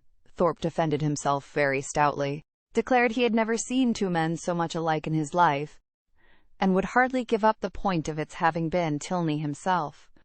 Their drive, even when this subject was over, was not likely to be very agreeable. Catherine's complacence was no longer what it had been in their former airing. She listened reluctantly, and her replies were short. Blaise Castle remained her only comfort. Towards that, she still looked at intervals with pleasure, though rather than be disappointed of the promised walk, and especially rather than be thought ill of by the Tilneys, she would willingly have given up all the happiness which its walls could supply, the happiness of a progress through a long suite of lofty rooms, exhibiting the remains of magnificent furniture, though now for many years deserted, the happiness of being stopped in their way along narrow, winding vaults, by a low, grated door, or even of having their lamp, their only lamp, extinguished by a sudden gust of wind, and of being left in total darkness. In the meanwhile, they proceeded on their journey, without any mischance, and were within view of the town of Keynsham, when a halloo from Morland, who was behind them, made his friend pull up, to know what was the matter.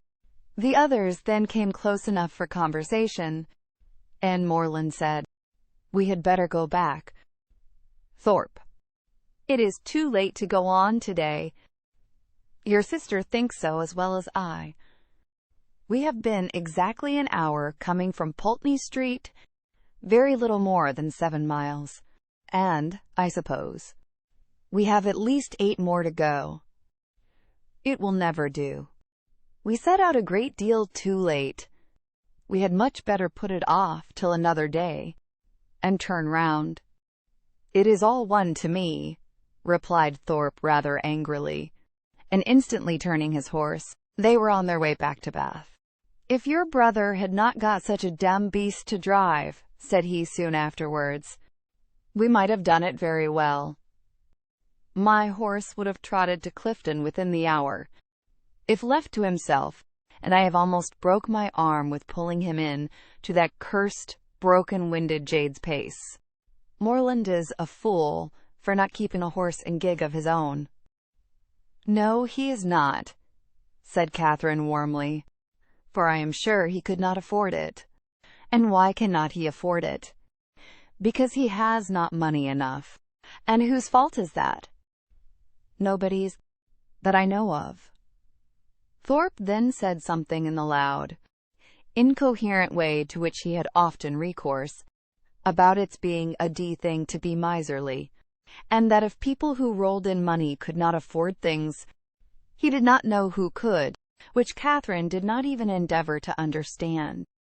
Disappointed of what was to have been the consolation for her first disappointment, she was less and less disposed either to be agreeable herself or to find her companion so, and they returned to Pulteney Street without her speaking 20 words. As she entered the house, the footman told her that a gentleman and lady had called and inquired for her a few minutes after her setting off, that, when he told them she was gone out with Mr. Thorpe, the lady had asked whether any message had been left for her, and on his saying no, had felt for a card, but said she had none about her, and went away. Pondering over these heartrending tidings, Catherine walked slowly upstairs.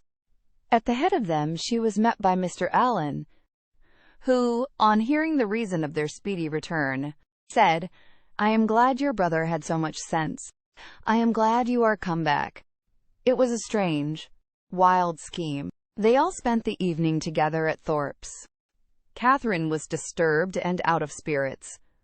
But Isabella seemed to find a pool of commerce in the fate of which she shared, by private partnership with Morland, a very good equivalent for the quiet and country air of an inn at Clifton.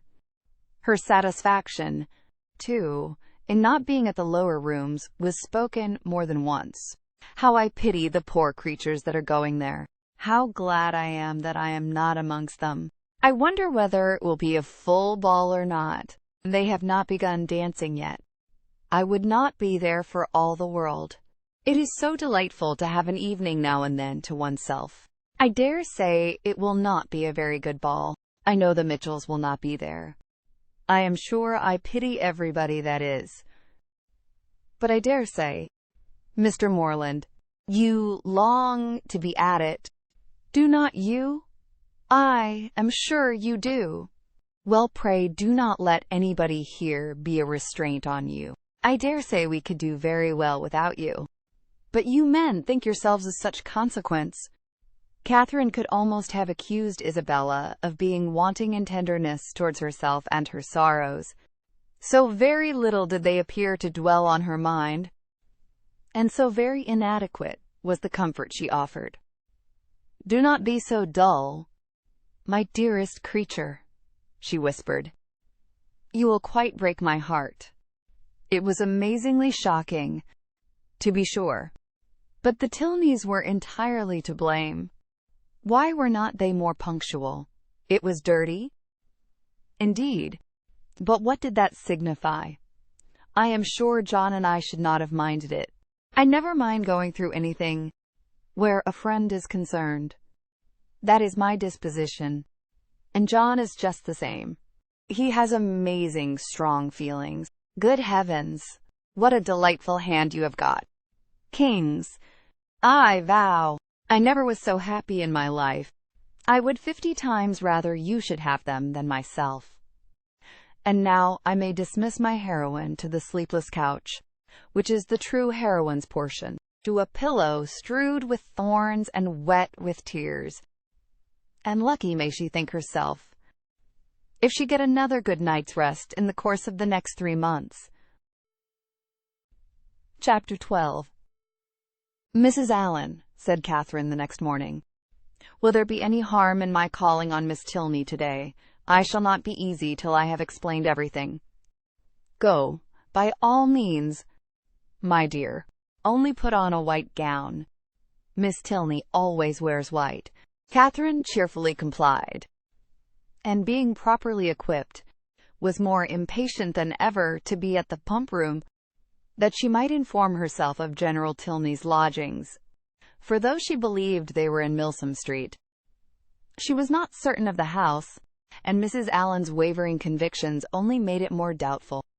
To Milsom Street she was directed, and having made herself perfect in the number, hastened away with eager steps and a beating heart to pay her visit, explain her conduct, and be forgiven.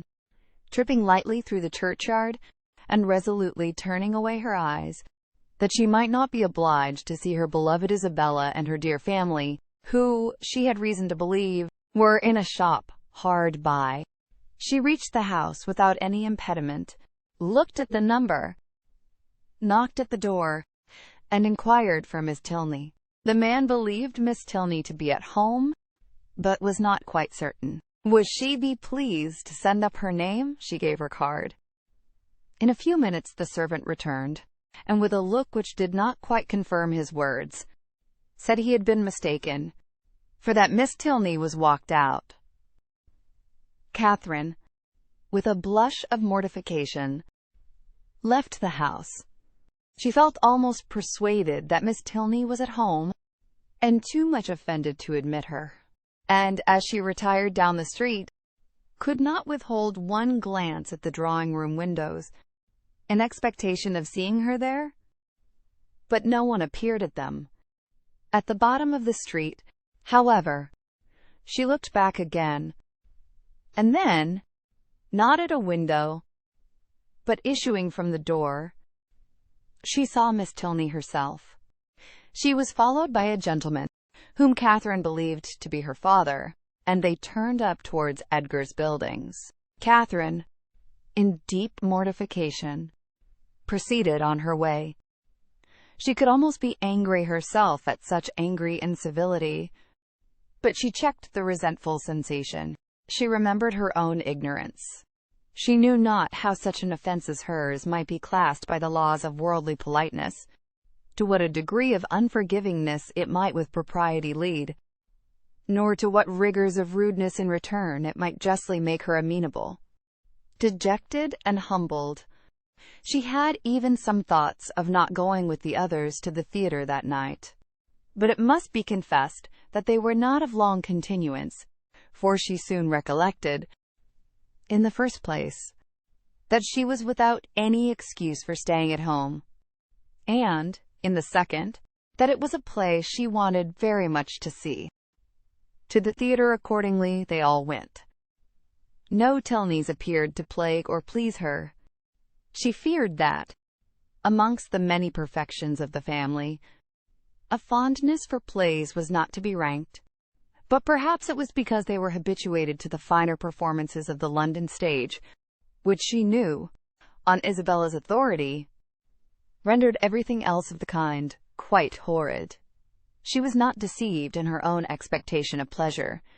The comedy so well suspended her care that no one, observing her during the first 4 acts, would have supposed she had any wretchedness about her. On the beginning of the 5th, however, the sudden view of Mr. Henry Tilney and his father joining a party in the opposite box recalled her to anxiety and distress.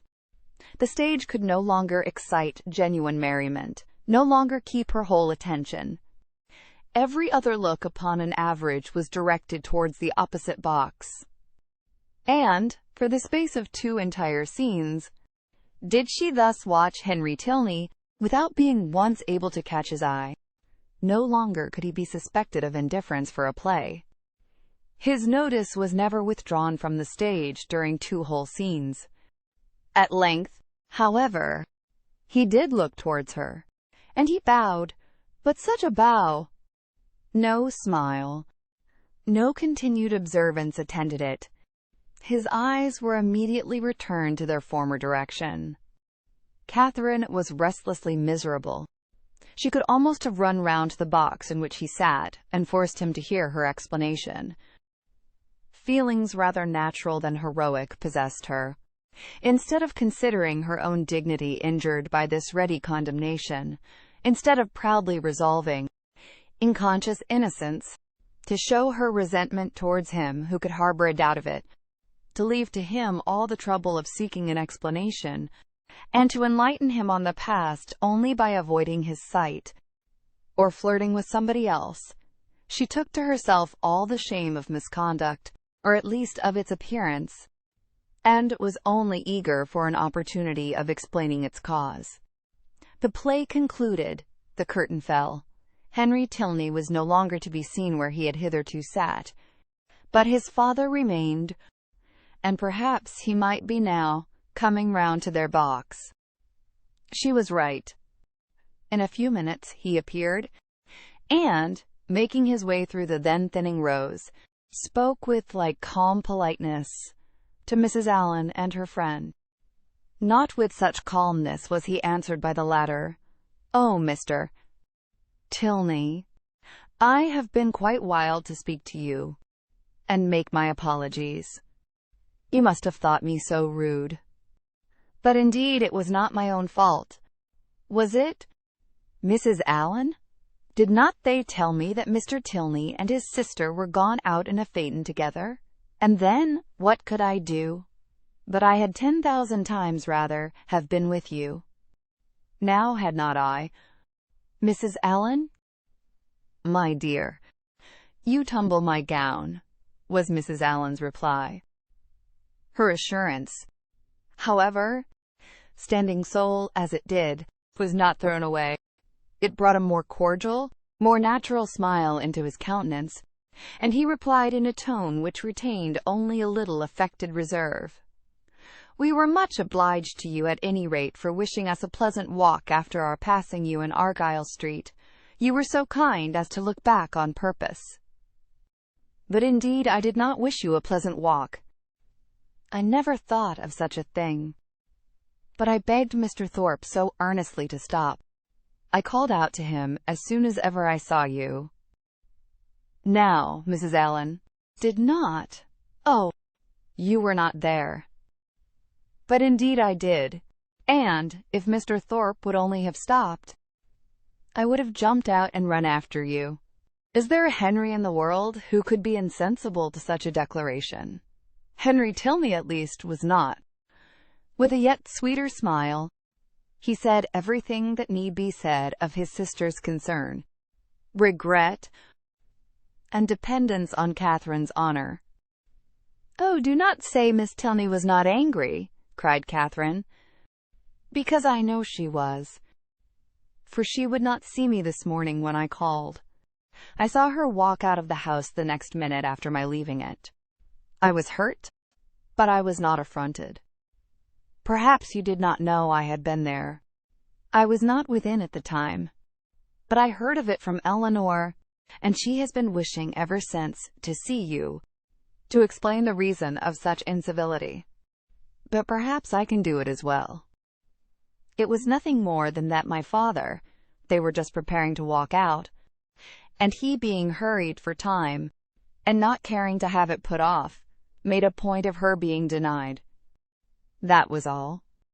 I do assure you, she was very much vexed, and meant to make her apology as soon as possible." Catherine's mind was greatly eased by this information, yet a something of solicitude remained, from which sprang the following question, thoroughly artless in itself, though rather distressing to the gentleman. "But, Mr. Tilney, why were you less generous than your sister? If she felt such confidence in my good intentions, and could suppose it to be only a mistake, why should you be so ready to take offense?" "Me? I take offense? Nay, I am sure by your look, when you came into the box, you were angry." "I angry? I could have no right." "Well, nobody would have thought you had no right who saw your face." He replied by asking her to make room for him, and talking of the play. He remained with them some time, and was only too agreeable for Catherine to be contented when he went away. Before they parted, however, it was agreed that the projected walk should be taken as soon as possible, and, setting aside the misery of his quitting their box, she was, upon the whole, left one of the happiest creatures in the world. While talking to each other, she had observed with some surprise that John Thorpe, who was never in the same part of the house for 10 minutes together, was engaged in conversation with General Tilney, and she felt something more than surprise when she thought she could perceive herself the object of their attention and discourse.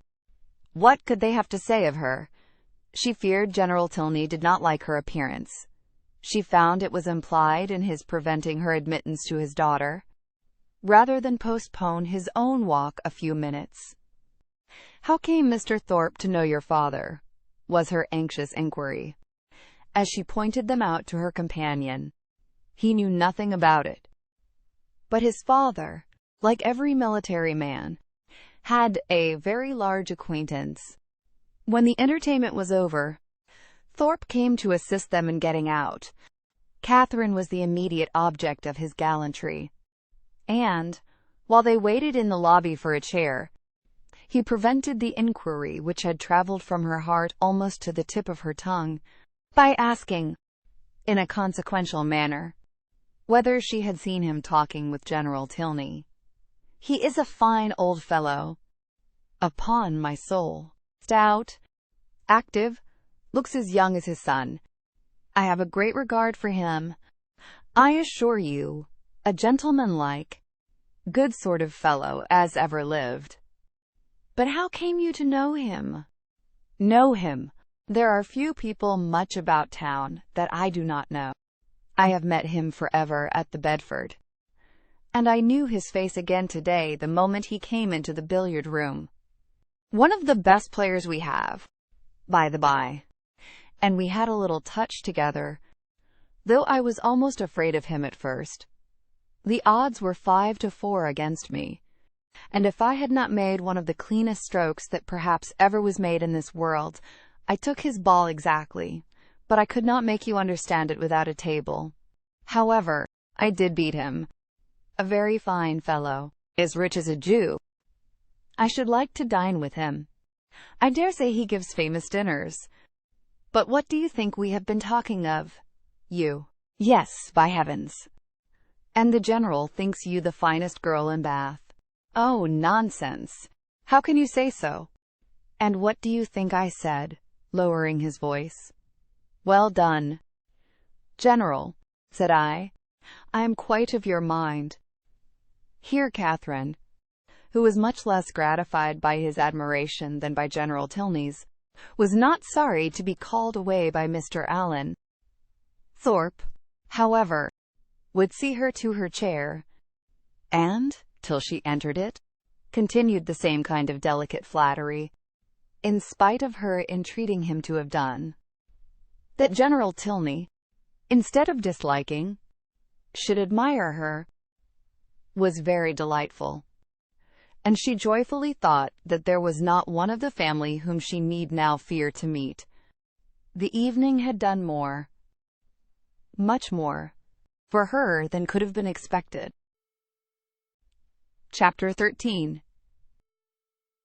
Monday, Tuesday, Wednesday, Thursday, Friday, and Saturday have now passed in review before the reader. The events of each day, its hopes and fears, mortifications and pleasures, have been separately stated, and the pangs of Sunday only now remain to be described, and close the week. The Clifton scheme had been deferred, not relinquished, and on the afternoon's crescent of this day, it was brought forward again, in a private consultation between Isabella and James, the former of whom had particularly set her heart upon going, and the latter no less anxiously placed his upon pleasing her. It was agreed that, provided the weather were fair, the party should take place on the following morning, and they were to set off very early, in order to be at home in good time. The affair thus determined, and Thorpe's approbation secured, Catherine only remained to be apprised of it. She had left them for a few minutes to speak to Miss Tilney. In that interval the plan was completed, and as soon as she came again, her agreement was demanded, but instead of the gay acquiescence expected by Isabella, Catherine looked grave, was very sorry, but could not go. The engagement which ought to have kept her from joining in the former attempt would make it impossible for her to accompany them now. She had that moment settled with Miss Tilney to take their proposed walk tomorrow. It was quite determined, and she would not, upon any account, retract, but that she must and should retract was instantly the eager cry of both the Thorpes. They must go to Clifton tomorrow. They would not go without her. It would be nothing to put off a mere walk for one day longer, and they would not hear of a refusal. Catherine was distressed, but not subdued. Do not urge me, Isabella. I am engaged to Miss Tilney. I cannot go. This availed nothing. The same arguments assailed her again. She must go. She should go. And they would not hear of a refusal. It would be so easy to tell Miss Tilney that you had just been reminded of a prior engagement, and must only beg to put off the walk till Tuesday. No, it would not be easy. I could not do it. There has been no prior engagement. But Isabella became only more and more urgent, calling on her in the most affectionate manner, addressing her by the most endearing names. She was sure her dearest, sweetest, Catherine would not seriously refuse such a trifling request to a friend who loved her so dearly. She knew her beloved Catherine to have so feeling a heart, so sweet a temper, to be so easily persuaded by those she loved. But all in vain. Catherine felt herself to be in the right, and though pained by such tender, such flattering supplication, could not allow it to influence her. Isabella then tried another method. She reproached her with having more affection for Miss Tilney, though she had known her so little a while, than for her best and oldest friends, with being grown cold and indifferent, in short, towards herself. I cannot help being jealous, Catherine, when I see myself slighted for strangers, I who love you so excessively. When once my affections are placed, it is not in the power of anything to change them. But I believe my feelings are stronger than anybody's. I am sure they are too strong for my own peace. And to see myself supplanted in your friendship by strangers does cut me to the quick. I own. These Tilneys seem to swallow up everything else. Catherine thought this reproach equally strange and unkind. Was it the part of a friend, thus to expose her feelings to the notice of others? Isabella appeared to her ungenerous and selfish, regardless of everything but her own gratification. These painful ideas crossed her mind, though she said nothing. Isabella, in the meanwhile, had applied her handkerchief to her eyes, and Morland, miserable at such a sight, could not help saying, "Nay, Catherine, I think you cannot stand out any longer now. The sacrifice is not much, and to oblige such a friend, I shall think you quite unkind, if you still refuse." This was the first time of her brother's openly siding against her, and anxious to avoid his displeasure, she proposed a compromise. If they would only put off their scheme till Tuesday, which they might easily do, as it depended only on themselves, she could go with them, and everybody might then be satisfied. But no, no, no, was the immediate answer. That could not be, for Thorpe did not know that he might not go to town on Tuesday. Catherine was sorry, but could do no more, and a short silence ensued, which was broken by Isabella, who in a voice of cold resentment said, "Very well, then there is an end of the party.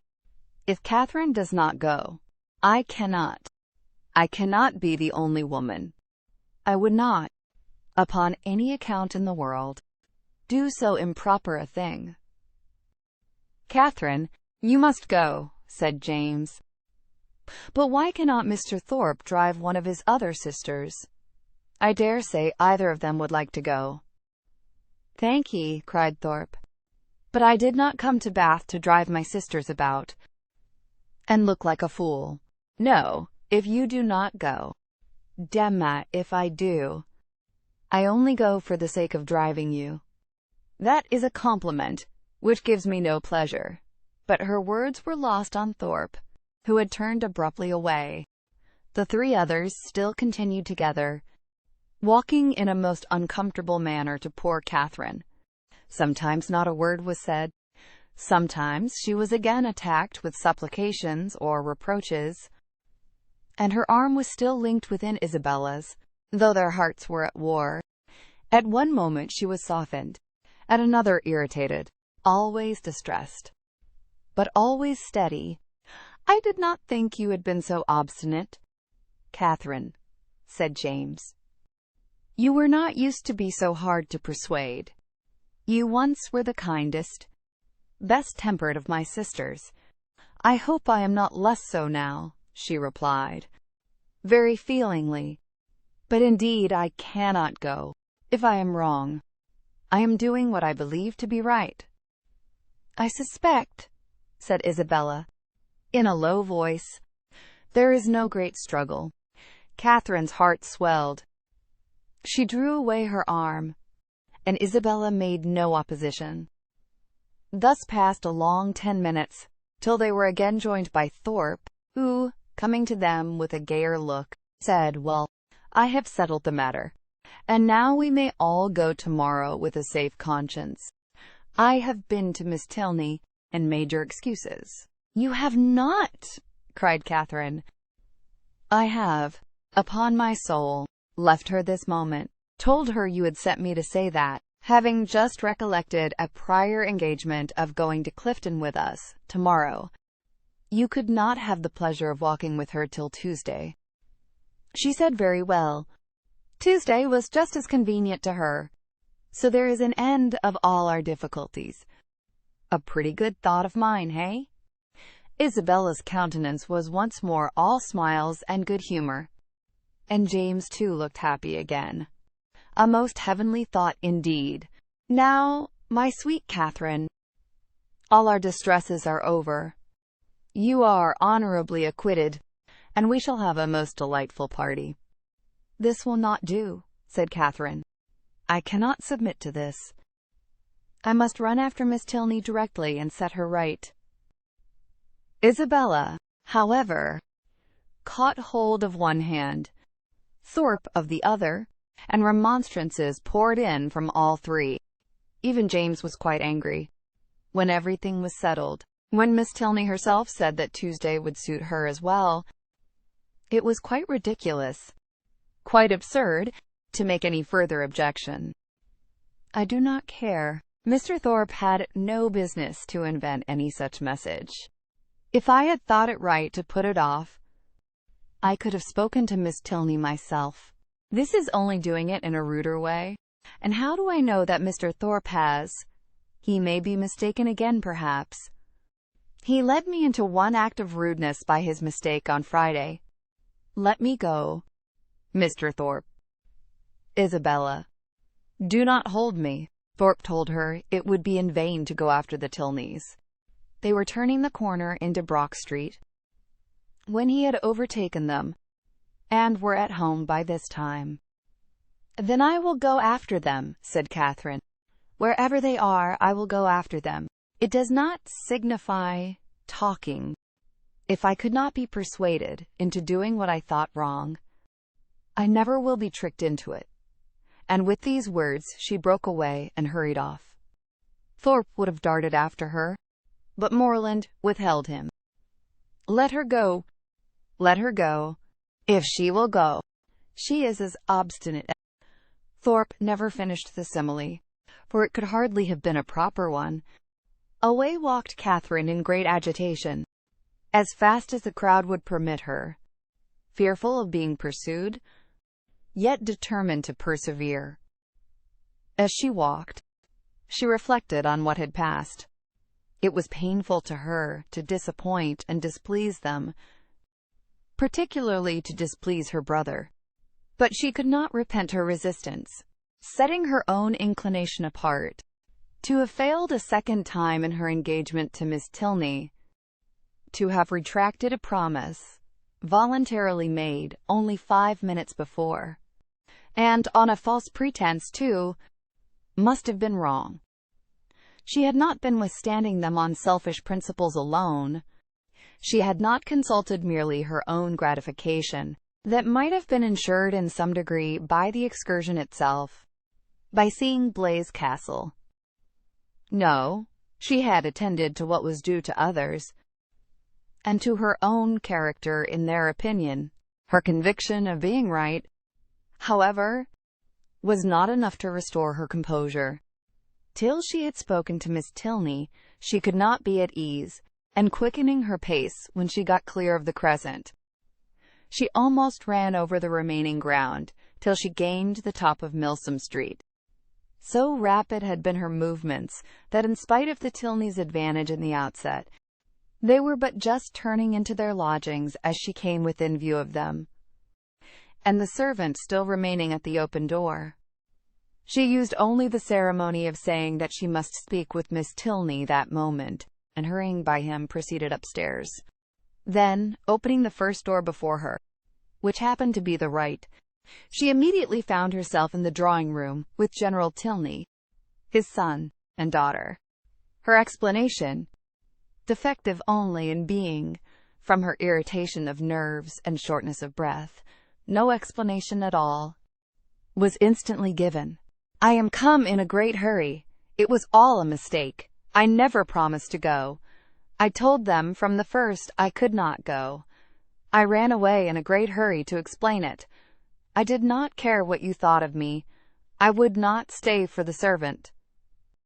The business, however, though not perfectly elucidated by this speech, soon ceased to be a puzzle. Catherine found that John Thorpe had given the message, and Miss Tilney had no scruple in owning herself greatly surprised by it.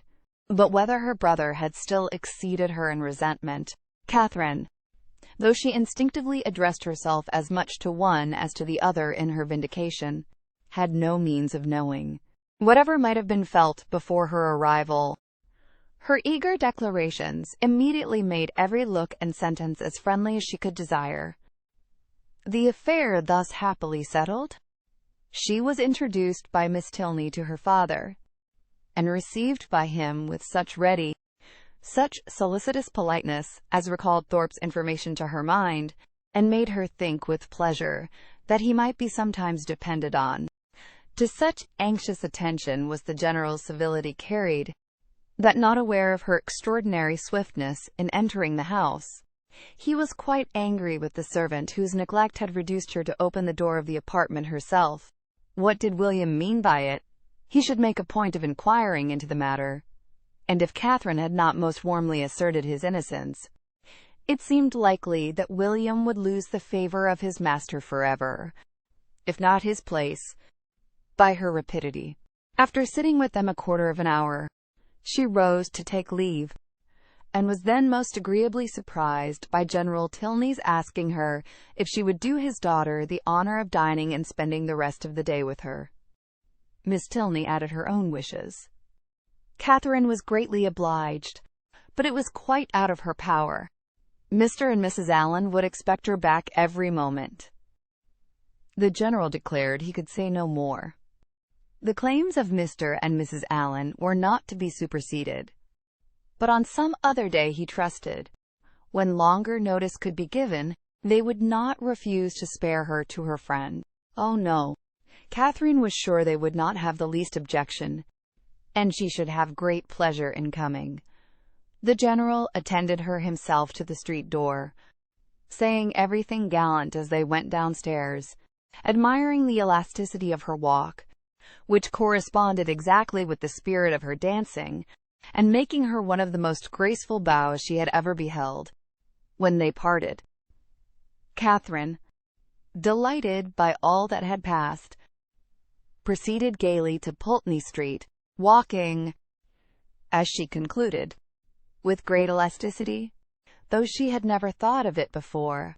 She reached home without seeing anything more of the offended party, and now that she had been triumphant throughout, had carried her point, and was secure of her walk, she began, as the flutter of her spirits subsided, to doubt whether she had been perfectly right.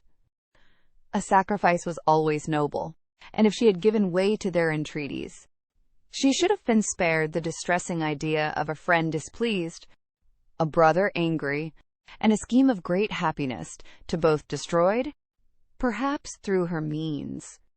To ease her mind, and ascertain by the opinion of an unprejudiced person what her own conduct had really been, she took occasion to mention before Mr. Allen the half-settled scheme of her brother and the Thorpes for the following day. Mr. Allen caught at it directly. "Well," said he, "and do you think of going too?" "No, I had just engaged myself to walk with Miss Tilney before they told me of it, and therefore, I could not go with them." "Could I?" "No, certainly not. And I am glad you do not think of it. These schemes are not at all the thing. Young men and women driving about the country in open carriages, now and then, it is very well, but going to inns and public places together, it is not right. And I wonder Mrs. Thorpe should allow it. I am glad you do not think of going. I am sure Mrs. Morland would not be pleased." "Mrs. Allen, are not you of my way of thinking? Do not you think these kind of projects objectionable?" "Yes, very much so indeed. Open carriages are nasty things. A clean gown is not 5 minutes' wear in them. You are splashed getting in and getting out, and the wind takes your hair and your bonnet in every direction. I hate an open carriage myself. I know you do. But that is not the question. Do not you think it has an odd appearance, if young ladies are frequently driven about in them, by young men, to whom they are not even related? Yes, my dear. A very odd appearance indeed. I cannot bear to see it. Dear madam, cried Catherine, then why did not you tell me so before? I am sure if I had known it to be improper, I would not have gone with Mr. Thorpe at all. But I always hoped you would tell me, if you thought I was doing wrong. And so I should. My dear, you may depend on it, for as I told Mrs. Morland at parting, I would always do the best for you in my power. But one must not be over-particular. Young people will be young people. As your good mother says herself, you know I wanted you, when we first came, not to buy that sprigged muslin, but you would. Young people do not like to be always thwarted. But this was something of real consequence, and I do not think you would have found me hard to persuade. As far as it has gone hitherto, there is no harm done, said Mr. Allen. And I would only advise you, my dear, not to go out with Mr. Thorpe any more. That is just what I was going to say, added his wife. Catherine, relieved for herself, felt uneasy for Isabella, and after a moment's thought, asked Mr. Allen whether it would not be both proper and kind in her to write to Miss Thorpe, and explain the indecorum of which she must be as insensible as herself, for she considered that Isabella might otherwise perhaps be going to Clifton the next day, in spite of what had passed. Mr. Allen, however, discouraged her from doing any such thing. You had better leave her alone, my dear. She is old enough to know what she is about, and if not, has a mother to advise her. Mrs. Thorpe is too indulgent beyond a doubt. But, however, you had better not interfere. She and your brother choose to go, and you will be only getting ill will. Catherine submitted, and though sorry to think that Isabella should be doing wrong, felt greatly relieved by Mr. Allen's approbation of her own conduct, and truly rejoiced to be preserved by his advice from the danger of falling into such an error herself. Her escape from being one of the party to Clifton was now an escape indeed. For what would the Tilneys have thought of her, if she had broken her promise to them in order to do what was wrong in itself, if she had been guilty of one breach of propriety, only to enable her to be guilty of another? Chapter 14. The next morning was fair, and Catherine almost expected another attack from the assembled party. With Mr. Allen to support her, she felt no dread of the event, but she would gladly be spared a contest, where victory itself was painful, and was heartily rejoiced, therefore, at neither seeing nor hearing anything of them. The Tilneys called for her at the appointed time, and no new difficulty arising, no sudden recollection, no unexpected summons, no impertinent intrusion to disconcert their measures, my heroine was most unnaturally able to fulfill her engagement, though it was made with the hero himself. They determined on walking round Beechen Cliff, that noble hill whose beautiful verdure and hanging coppice render it so striking an object from almost every opening in Bath. I never look at it, said Catherine, as they walked along the side of the river, without thinking of the south of France. You have been abroad, then? Said Henry, a little surprised. Oh, no, I only mean what I have read about. It always puts me in mind of the country that Emily and her father traveled through, in the mysteries of Udolpho. But you never read novels, I dare say. Why not? Because they're not clever enough for you. Gentlemen read better books. The person, be it gentleman or lady, who has not pleasure in a good novel, must be intolerably stupid. I have read all Mrs. Radcliffe's works, and most of them with great pleasure. The Mysteries of Udolpho When I had once begun it, I could not lay down again. I remember finishing it in 2 days, my hair standing on end the whole time. Yes, added Miss Tilney, and I remember that you undertook to read it aloud to me, and that when I was called away, for only 5 minutes to answer a note, instead of waiting for me, you took the volume into the Hermitage Walk, and I was obliged to stay till you had finished it. Thank you, Eleanor. A most honorable testimony. You see, Miss Morland, the injustice of your suspicions.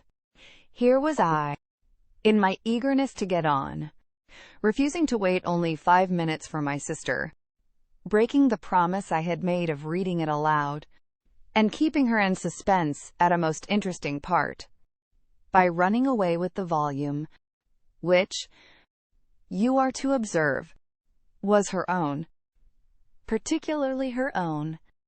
I am proud when I reflect on it, and I think it must establish me in your good opinion. I am very glad to hear it indeed, and now I shall never be ashamed of liking Udolpho myself. But I really thought before, young men despise novels amazingly. It is amazingly. It may well suggest amazement if they do, for they read nearly as many as women. I myself have read hundreds and hundreds. Do not imagine that you can cope with me in a knowledge of Julius and Louisa's.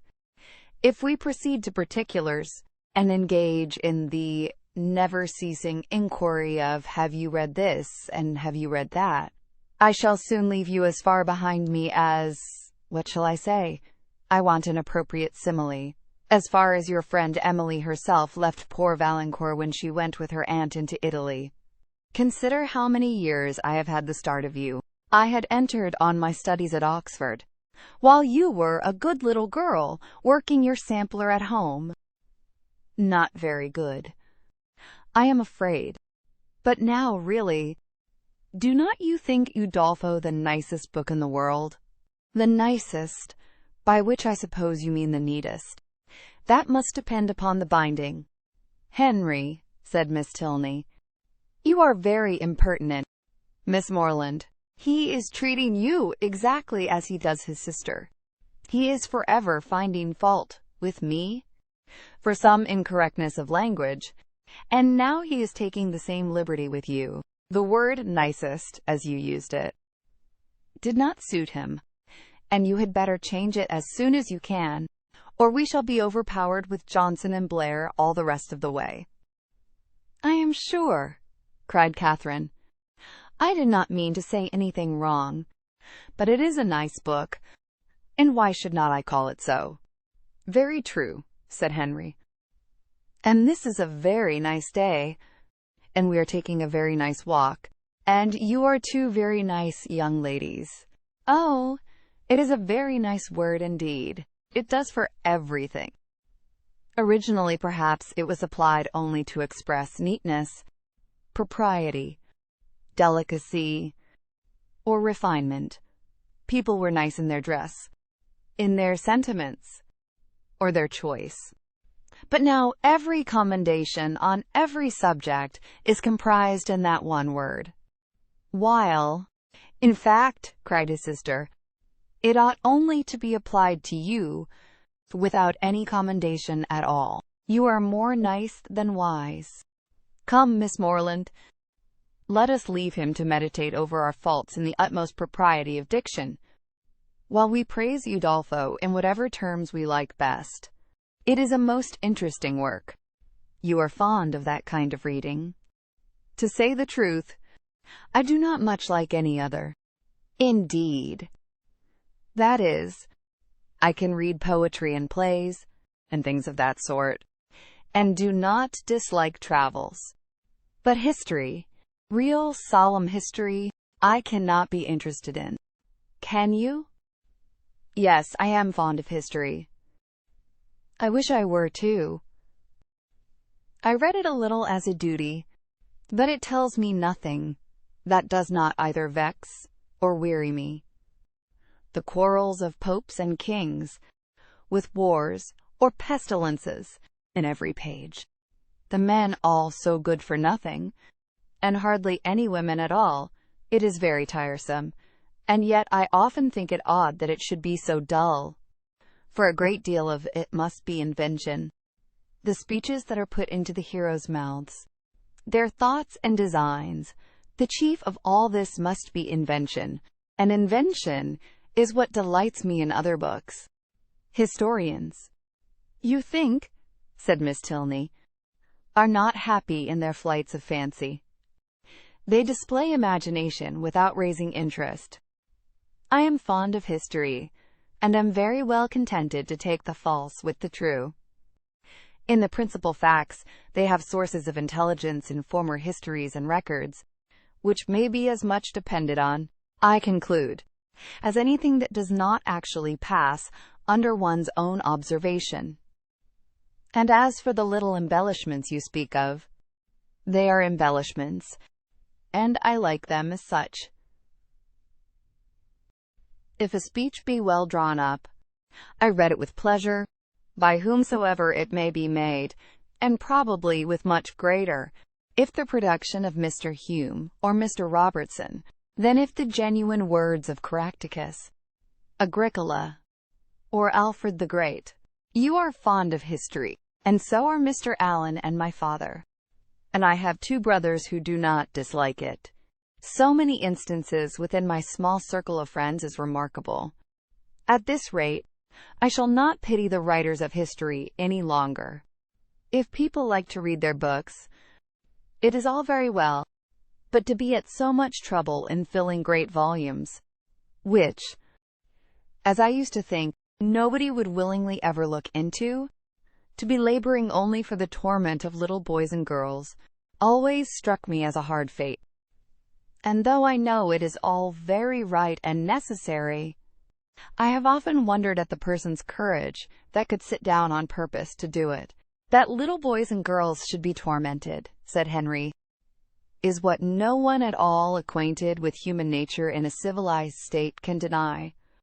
But in behalf of our most distinguished historians, I must observe that they might well be offended at being supposed to have no higher aim, and that by their method and style, they are perfectly well qualified to torment readers of the most advanced reason and mature time of life.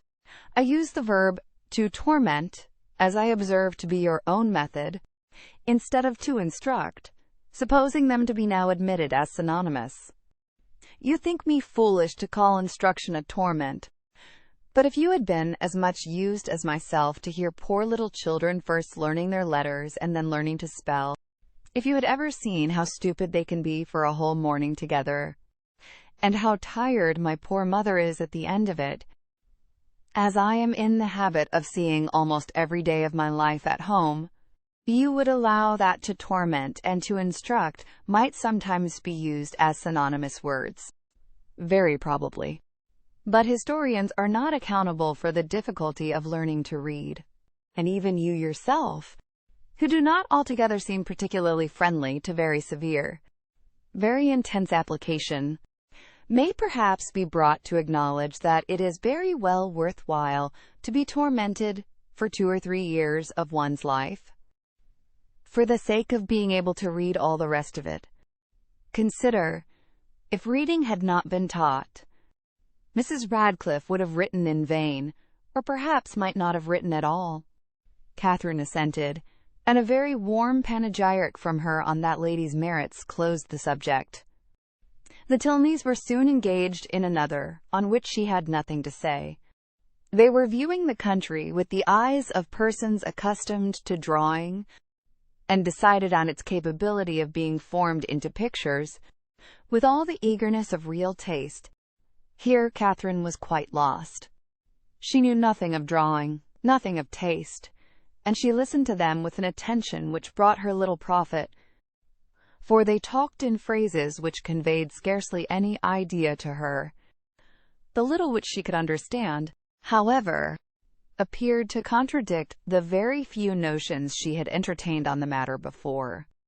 It seemed as if a good view were no longer to be taken from the top of an high hill, and that a clear blue sky was no longer a proof of a fine day. She was heartily ashamed of her ignorance. A misplaced shame. Where people wish to attach, they should always be ignorant. To come with a well-informed mind is to come with an inability of administering to the vanity of others, which a sensible person would always wish to avoid. A woman especially, if she have the misfortune of knowing anything, should conceal it as well as she can. The advantages of natural folly in a beautiful girl have been already set forth by the capital pen of a sister author, and to her treatment of the subject I will only add, in justice to men, that though to the larger and more trifling part of the sex, imbecility in females is a great enhancement of their personal charms, there is a portion of them too reasonable and too well informed themselves to desire anything more in woman than ignorance. But Catherine did not know her own advantages, did not know that a good-looking girl, with an affectionate heart and a very ignorant mind, cannot fail of attracting a clever young man, unless circumstances are particularly untoward. In the present instance, she confessed and lamented her want of knowledge, declared that she would give anything in the world to be able to draw, and a lecture on the picturesque immediately followed, in which his instructions were so clear that she soon began to see beauty in everything admired by him, and her attention was so earnest that he became perfectly satisfied of her having a great deal of natural taste. He talked of foregrounds, distances, and second distances, side screens and perspectives, lights and shades, and Catherine was so hopeful a scholar that when they gained the top of Beechen Cliff, she voluntarily rejected the whole city of Bath as unworthy to make part of a landscape.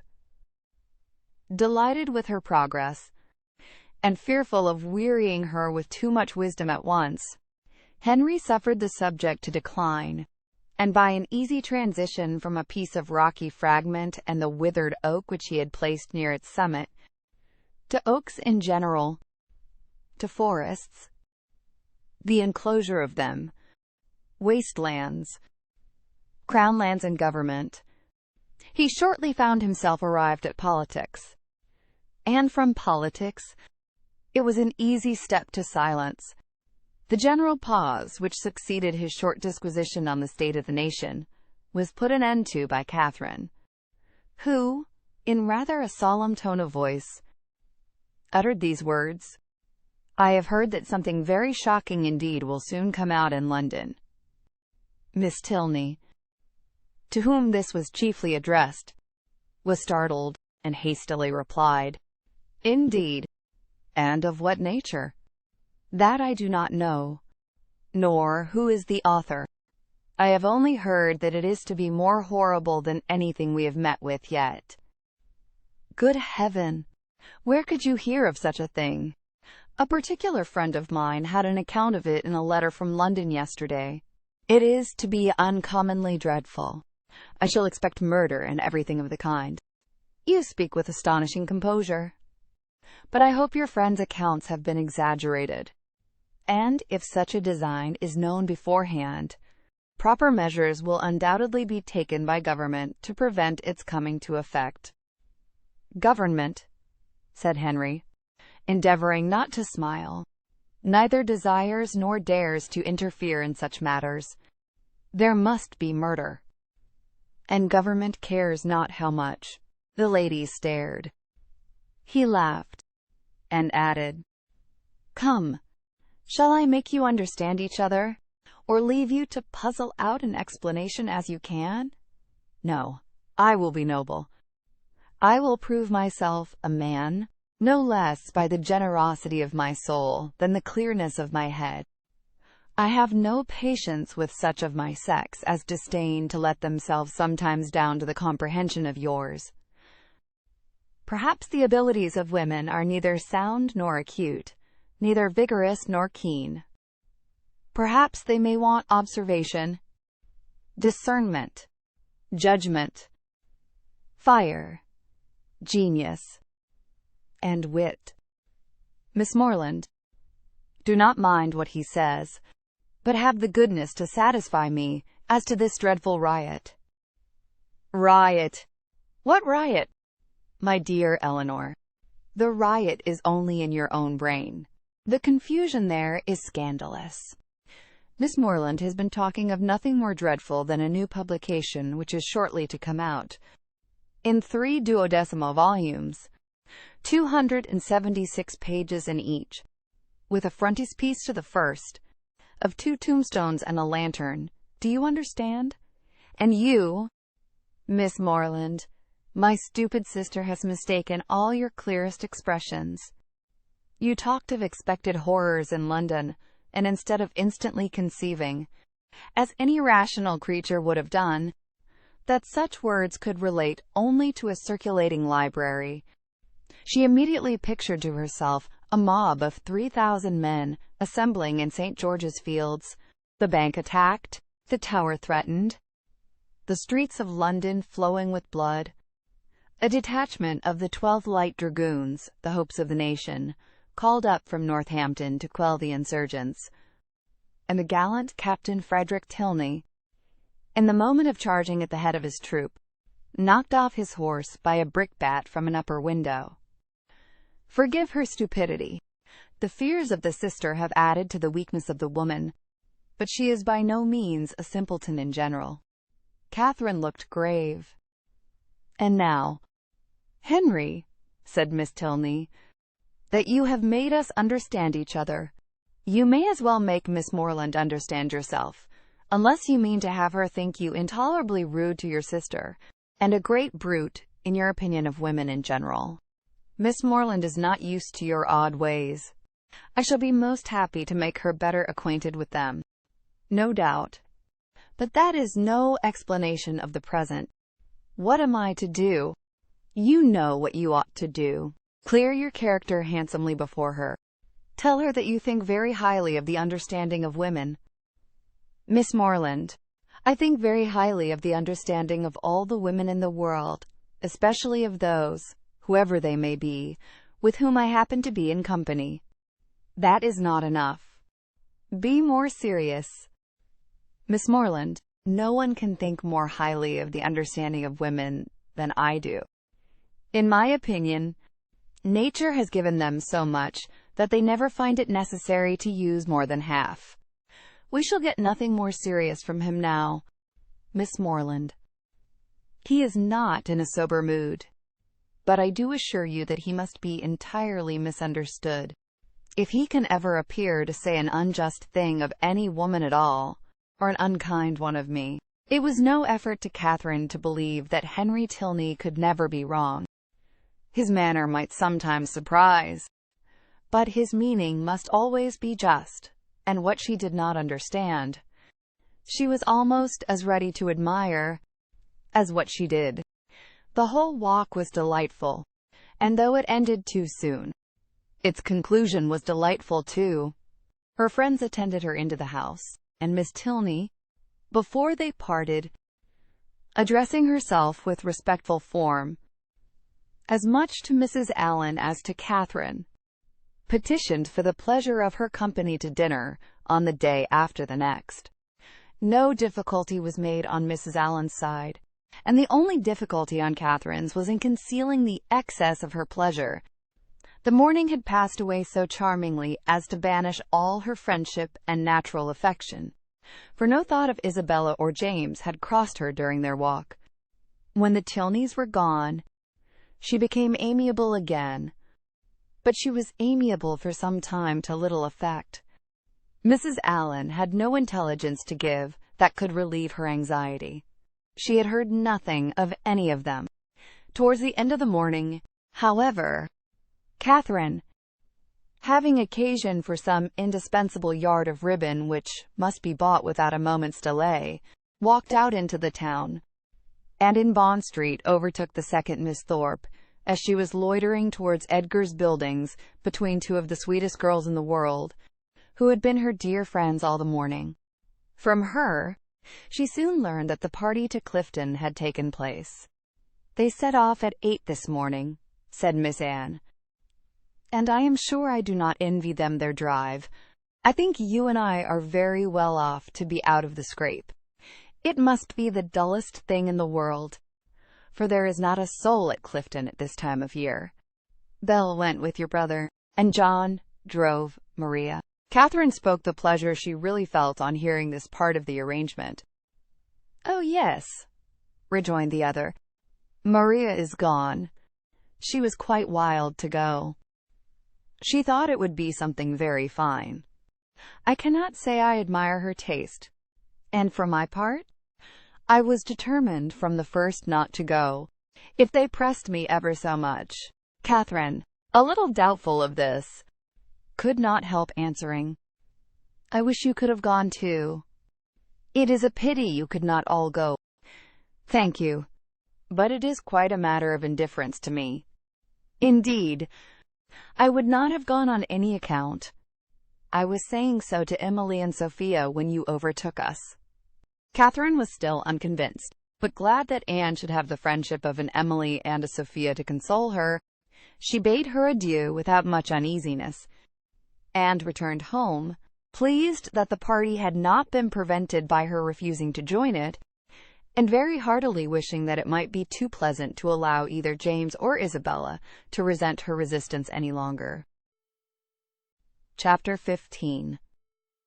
Early the next day, a note from Isabella, speaking peace and tenderness in every line, and entreating the immediate presence of her friend on a matter of the utmost importance, hastened Catherine, in the happiest state of confidence and curiosity, to Edgar's Buildings. The two youngest Miss Thorpes were by themselves in the parlor, and, on Anne's quitting it to call her sister, Catherine took the opportunity of asking the other for some particulars of their yesterday's party. Maria desired no greater pleasure than to speak of it, and Catherine immediately learnt that it had been altogether the most delightful scheme in the world, that nobody could imagine how charming it had been, and that it had been more delightful than anybody could conceive. Such was the information of the first 5 minutes.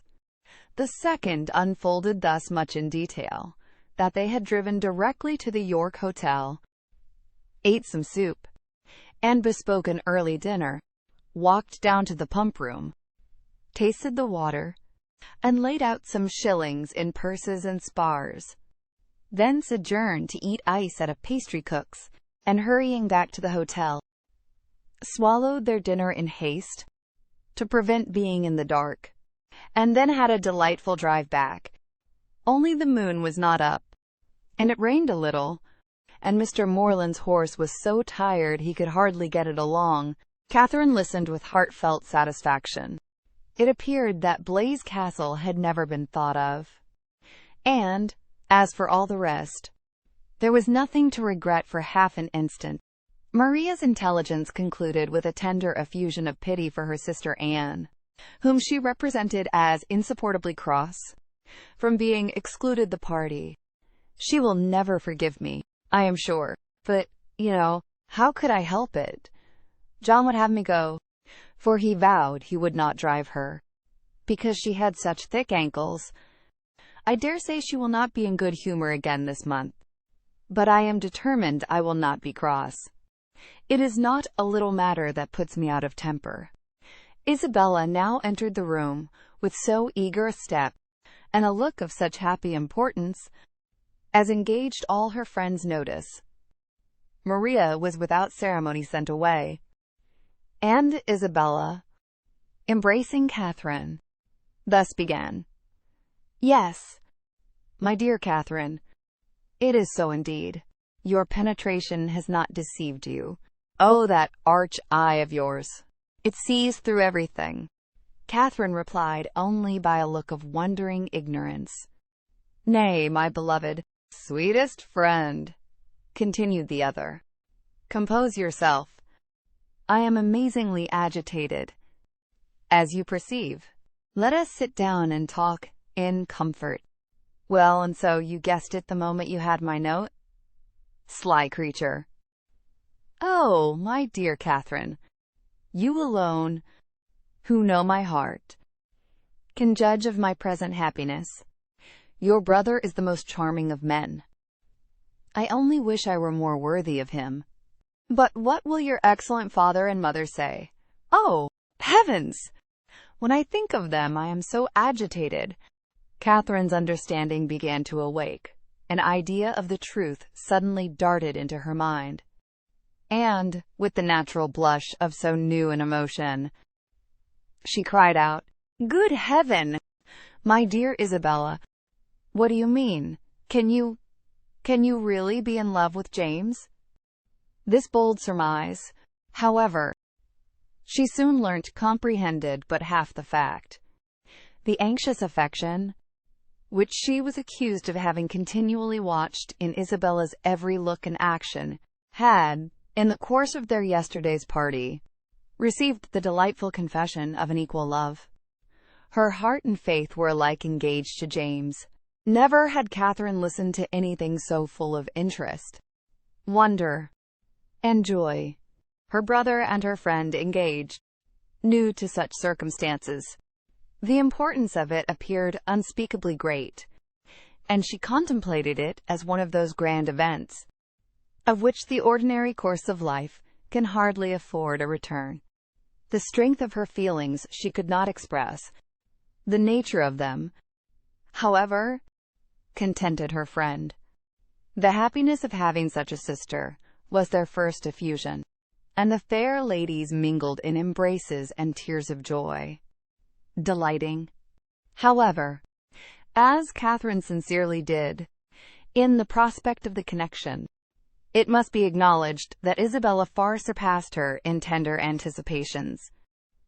"You will be so infinitely dearer to me, my Catherine, than either Anne or Maria. I feel that I shall be so much more attached to my dear Morland's family than to my own." This was a pitch of friendship beyond Catherine.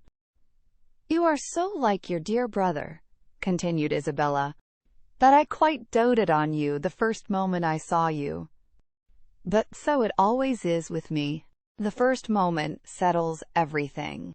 The very first day that Morland came to us last Christmas, the very first moment I beheld him, my heart was irrecoverably gone. I remember I wore my yellow gown, with my hair done up in braids, and when I came into the drawing-room, and John introduced him, I thought I never saw anybody so handsome before." Here Catherine secretly acknowledged the power of love, for, though exceedingly fond of her brother, and partial to all his endowments, she had never in her life thought him handsome. I remember, too, Miss Andrews drank tea with us that evening, and wore her puce-colored sarcenet, and she looked so heavenly that I thought your brother must certainly fall in love with her. I could not sleep a wink all night for thinking of it. Oh, Catherine, the many sleepless nights I have had on your brother's account! I would not have you suffer half what I have done. I am grown wretchedly thin, I know, but I will not pain you by describing my anxiety. You have seen enough of it. I feel that I have betrayed myself perpetually, so unguarded in speaking of my partiality for the church. But my secret I was always sure would be safe with you." Catherine felt that nothing could have been safer, but ashamed of an ignorance little expected, she dared no longer contest the point, nor refuse to have been as full of arch penetration and affectionate sympathy as Isabella chose to consider her. Her brother, she found, was preparing to set off with all speed to Fullerton, to make known his situation and ask consent. And here was a source of some real agitation to the mind of Isabella. Catherine endeavored to persuade her, as she was herself persuaded, that her father and mother would never oppose their son's wishes. "It is impossible," said she, "for parents to be more kind, or more desirous of their children's happiness. I have no doubt of their consenting immediately." "Morland says exactly the same," replied Isabella, "and yet I dare not expect it. My fortune will be so small, they never can consent to it. Your brother, who might marry anybody." Here Catherine again discerned the force of love. "Indeed, Isabella, you are too humble. The difference of fortune can be nothing to signify." "Oh, my sweet Catherine, In your generous heart, I know it would signify nothing, but we must not expect such disinterestedness in many. As for myself, I am sure I only wish our situations were reversed. Had I the command of millions, were I mistress of the whole world, your brother would be my only choice. This charming sentiment, recommended as much by sense as novelty, gave Catherine a most pleasing remembrance of all the heroines of her acquaintance, and she thought her friend never looked more lovely than in uttering the grand idea. "I am sure they will consent," was her frequent declaration. "I am sure they will be delighted with you." "For my own part," said Isabella, "my wishes are so moderate that the smallest income in nature would be enough for me. Where people are really attached, poverty itself is wealth. Grandeur I detest. I would not settle in London for the universe. A cottage in some retired village would be ecstasy. There are some charming little villas about Richmond." "Richmond!" cried Catherine. "You must settle near Fullerton. You must be near us. I am sure I shall be miserable if we do not. If I can but be near you, I shall be satisfied. But this is idle talking. I will not allow myself to think of such things till we have your father's answer. Morland says that by sending it tonight to Salisbury, we may have it tomorrow." "Tomorrow? I know I shall never have courage to open the letter. I know it will be the death of me." A reverie succeeded this conviction, and when Isabella spoke again, it was to resolve on the quality of her wedding gown. Their conference was put an end to by the anxious young lover himself, who came to breathe his parting sigh before he set off for Wiltshire. Catherine wished to congratulate him, but knew not what to say, and her eloquence was only in her eyes. From them, however, the 8 parts of speech shone out most expressively, and James could combine them with ease. Impatient for the realization of all that he hoped at home, his adieus were not long, and they would have been yet shorter, had he not been frequently detained by the urgent entreaties of his fair one that he would go. Twice was he called almost from the door by her eagerness to have him gone. "Indeed, Morland, I must drive you away. Consider how far you have to ride. I cannot bear to see you linger so. For heaven's sake, waste no more time. There. Go, go. I insist on it." The two friends, with hearts now more united than ever, were inseparable for the day, and in schemes of sisterly happiness the hours flew along. Mrs. Thorpe and her son, who were acquainted with everything, and who seemed only to want Mr. Morland's consent, to consider Isabella's engagement as the most fortunate circumstance imaginable for their family, were allowed to join their counsels, and add their quota of significant looks and mysterious expressions to fill up the measure of curiosity to be raised in the unprivileged younger sisters. To Catherine's simple feelings, this odd sort of reserve seemed neither kindly meant nor consistently supported, and its unkindness she would hardly have forborne pointing out, had its inconsistency been less their friend. But Anne and Maria soon set her heart at ease by the sagacity of their "I know what," and the evening was spent in a sort of war of wit, a display of family ingenuity, on one side in the mystery of an affected secret, on the other of undefined discovery, all equally acute. Catherine was with her friend again the next day, endeavoring to support her spirits, and while away the many tedious hours before the delivery of the letters, a needful exertion, for as the time of reasonable expectation drew near, Isabella became more and more desponding, and before the letter arrived, had worked herself into a state of real distress. But when it did come, where could distress be found?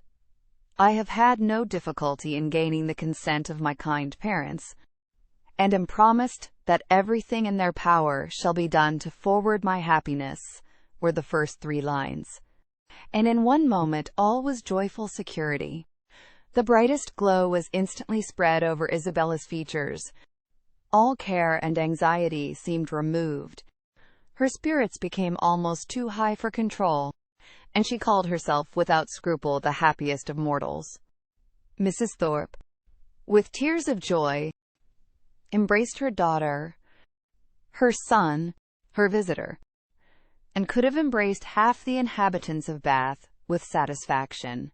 Her heart was overflowing with tenderness. It was "Dear John" and "Dear Catherine" at every word. Dear Anne and dear Maria must immediately be made sharers in their felicity. And 2 dears at once before the name of Isabella were not more than that beloved child had now well earned. John himself was no skulker in joy. He not only bestowed on Mr. Morland the high commendation of being one of the finest fellows in the world, but swore off many sentences in his praise.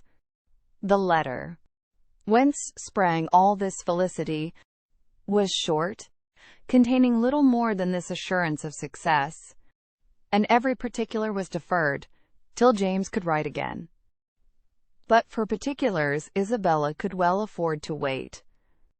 The needful was comprised in Mr. Morland's promise. His honor was pledged to make everything easy, and by what means their income was to be formed, whether landed property were to be resigned, or funded money made over, was a matter in which her disinterested spirit took no concern. She knew enough to feel secure of an honorable and speedy establishment, and her imagination took a rapid flight over its attendant felicities.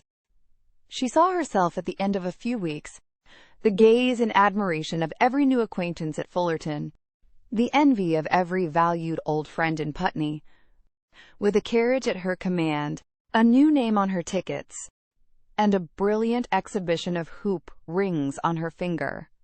When the contents of the letter were ascertained, John Thorpe, who had only waited its arrival to begin his journey to London, prepared to set off. "Well, Miss Morland," said he, on finding her alone in the parlor, "I am come to bid you good-bye." Catherine wished him a good journey. Without appearing to hear her, he walked to the window, fidgeted about, hummed a tune, and seemed wholly self-occupied.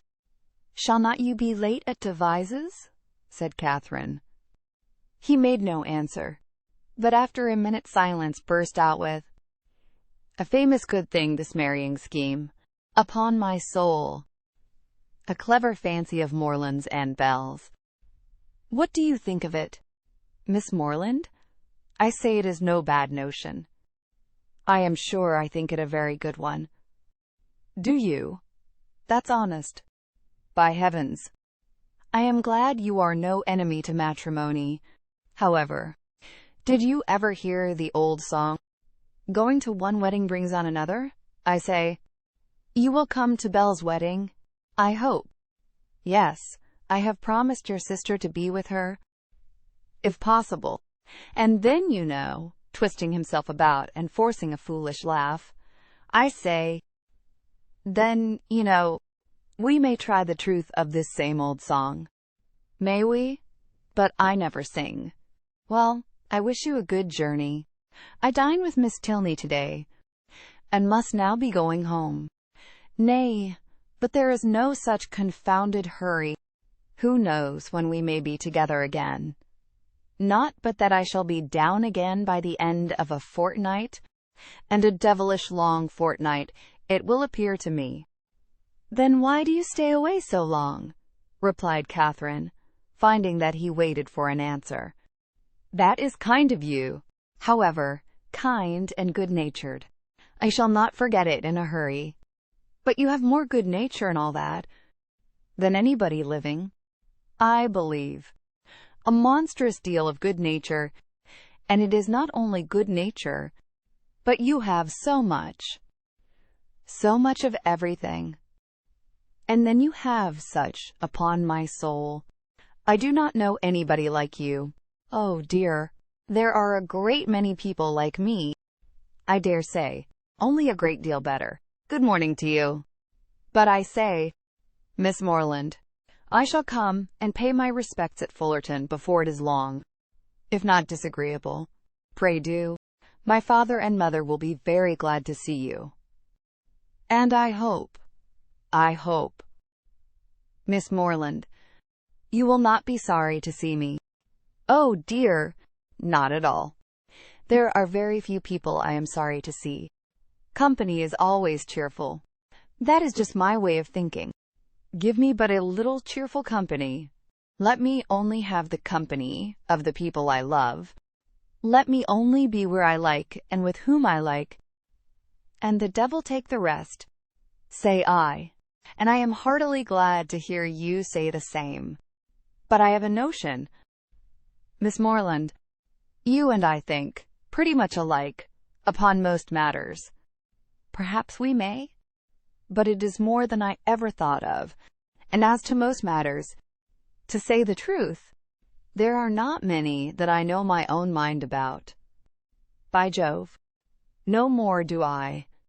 It is not my way to bother my brains with what does not concern me. My notion of things is simple enough. Let me only have the girl I like, say I, with a comfortable house over my head, and what care I for all the rest? Fortune is nothing. I am sure of a good income of my own, and if she had not a penny, why, so much the better. Very true. I think like you there. If there is a good fortune on one side, there can be no occasion for any on the other, no matter which has it, so that there is enough. I hate the idea of one great fortune looking out for another, and to marry for money I think the wickedest thing in existence. Good day. We shall be very glad to see you at Fullerton, whenever it is convenient. And away she went. It was not in the power of all his gallantry to detain her longer. With such news to communicate, and such a visit to prepare for, her departure was not to be delayed by anything in his nature to urge, and she hurried away, leaving him to the undivided consciousness of his own happy address, and her explicit encouragement. The agitation which she had herself experienced on first learning her brother's engagement made her expect to raise no inconsiderable emotion in Mr. and Mrs. Allen by the communication of the wonderful event. How great was her disappointment! The important affair, which many words of preparation ushered in, had been foreseen by them both ever since her brother's arrival, and all that they felt on the occasion was comprehended in a wish for the young people's happiness, with a remark, on the gentleman's side, in favor of Isabella's beauty, and on the lady's, of her great good luck. It was to Catherine the most surprising insensibility.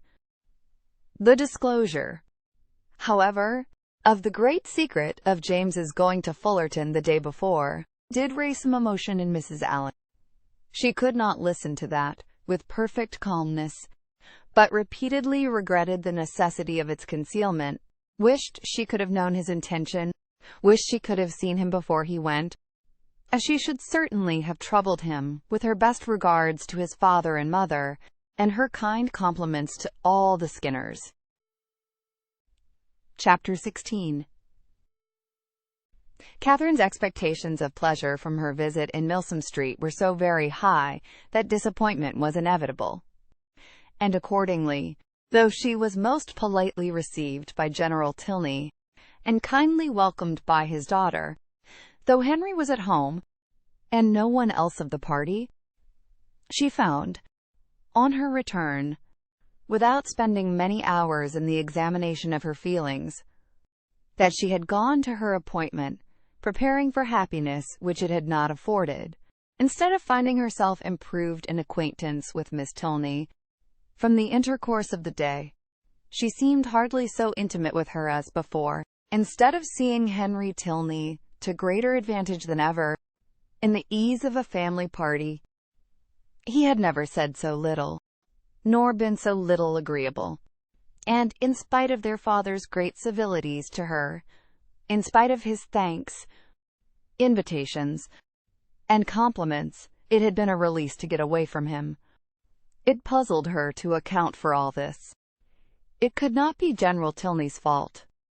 That he was perfectly agreeable and good-natured, and altogether a very charming man, did not admit of a doubt, for he was tall and handsome, and Henry's father. He could not be accountable for his children's want of spirits, or for her want of enjoyment in his company. The former she hoped at last might have been accidental, and the latter she could only attribute to her own stupidity. Isabella, on hearing the particulars of the visit, gave a different explanation. It was all pride. Pride, insufferable haughtiness and pride. She had long suspected the family to be very high, and this made it certain. Such insolence of behavior as Miss Tilney's she had never heard of in her life. Not to do the honors of her house with common good breeding. To behave to her guest with such superciliousness. Hardly even to speak to her. But it was not so bad as that. Isabella. There was no superciliousness. She was very civil. Oh, don't defend her. And then the brother. He who had appeared so attached to you. Good heavens. Well, some people's feelings are incomprehensible. And so he hardly looked once at you the whole day? I do not say so. But he did not seem in good spirit. How contemptible! Of all things in the world, inconstancy is my aversion. Let me entreat you never to think of him again. My dear Catherine, indeed he is unworthy of you. Unworthy. I do not suppose he ever thinks of me. That is exactly what I say. He never thinks of you. Such fickleness.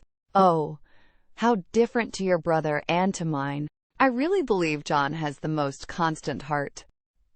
But as for General Tilney, I assure you it would be impossible for anybody to behave to me with greater civility and attention.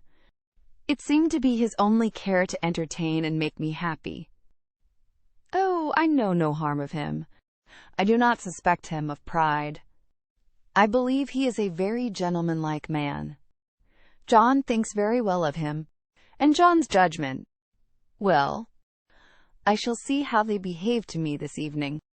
We shall meet them at the rooms. And must I go? Do not you intend it? I thought it was all settled. Nay, since you make such a point of it, I can refuse you nothing. But do not insist upon my being very agreeable. For my heart, will be some 40 miles off. And as for dancing, do not mention it, I beg. That is quite out of the question. Charles Hodges will plague me to death. I dare say, but I shall cut him very short. 10 to 1, but he guesses the reason, and that is exactly what I want to avoid. So I shall insist on his keeping his conjecture to himself. Isabella's opinion of the Tilneys did not influence her friend. She was sure there had been no insolence in the manners either of brother or sister, and she did not credit there being any pride in their hearts. The evening rewarded her confidence. She was met by one with the same kindness, and by the other with the same attention. As heretofore, Miss Tilney took pains to be near her, and Henry asked her to dance, having heard the day before in Milsom Street that their elder brother, Captain Tilney, was expected almost every hour. She was at no loss for the name of a very fashionable-looking, handsome young man, whom she had never seen before, and who now evidently belonged to their party. She looked at him with great admiration, and even supposed it possible that some people might think him handsomer than his brother, though, in her eyes, his air was more assuming, and his countenance less prepossessing. His taste and manners were beyond a doubt decidedly inferior, for, within her hearing, he not only protested against every thought of dancing himself, but even laughed openly at Henry for finding it possible.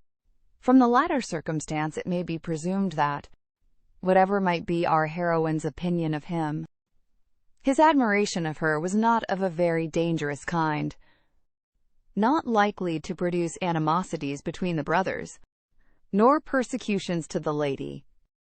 He cannot be the instigator of the 3 villains in horsemen's greatcoats, by whom she will hereafter be forced into a travelling chaise, and 4, which will drive off with incredible speed. Catherine, meanwhile, undisturbed by presentiments of such an evil, or of any evil at all, except that of having but a short set to dance down, enjoyed her usual happiness with Henry Tilney, listening with sparkling eyes to everything he said, and, in finding him irresistible, becoming so herself.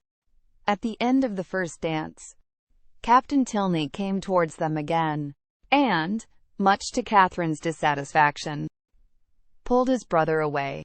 They retired, whispering together, and, though her delicate sensibility did not take immediate alarm, and lay it down as fact that Captain Tilney must have heard some malevolent misrepresentation of her, which he now hastened to communicate to his brother, in the hope of separating them forever, she could not have her partner conveyed from her sight without very uneasy sensations.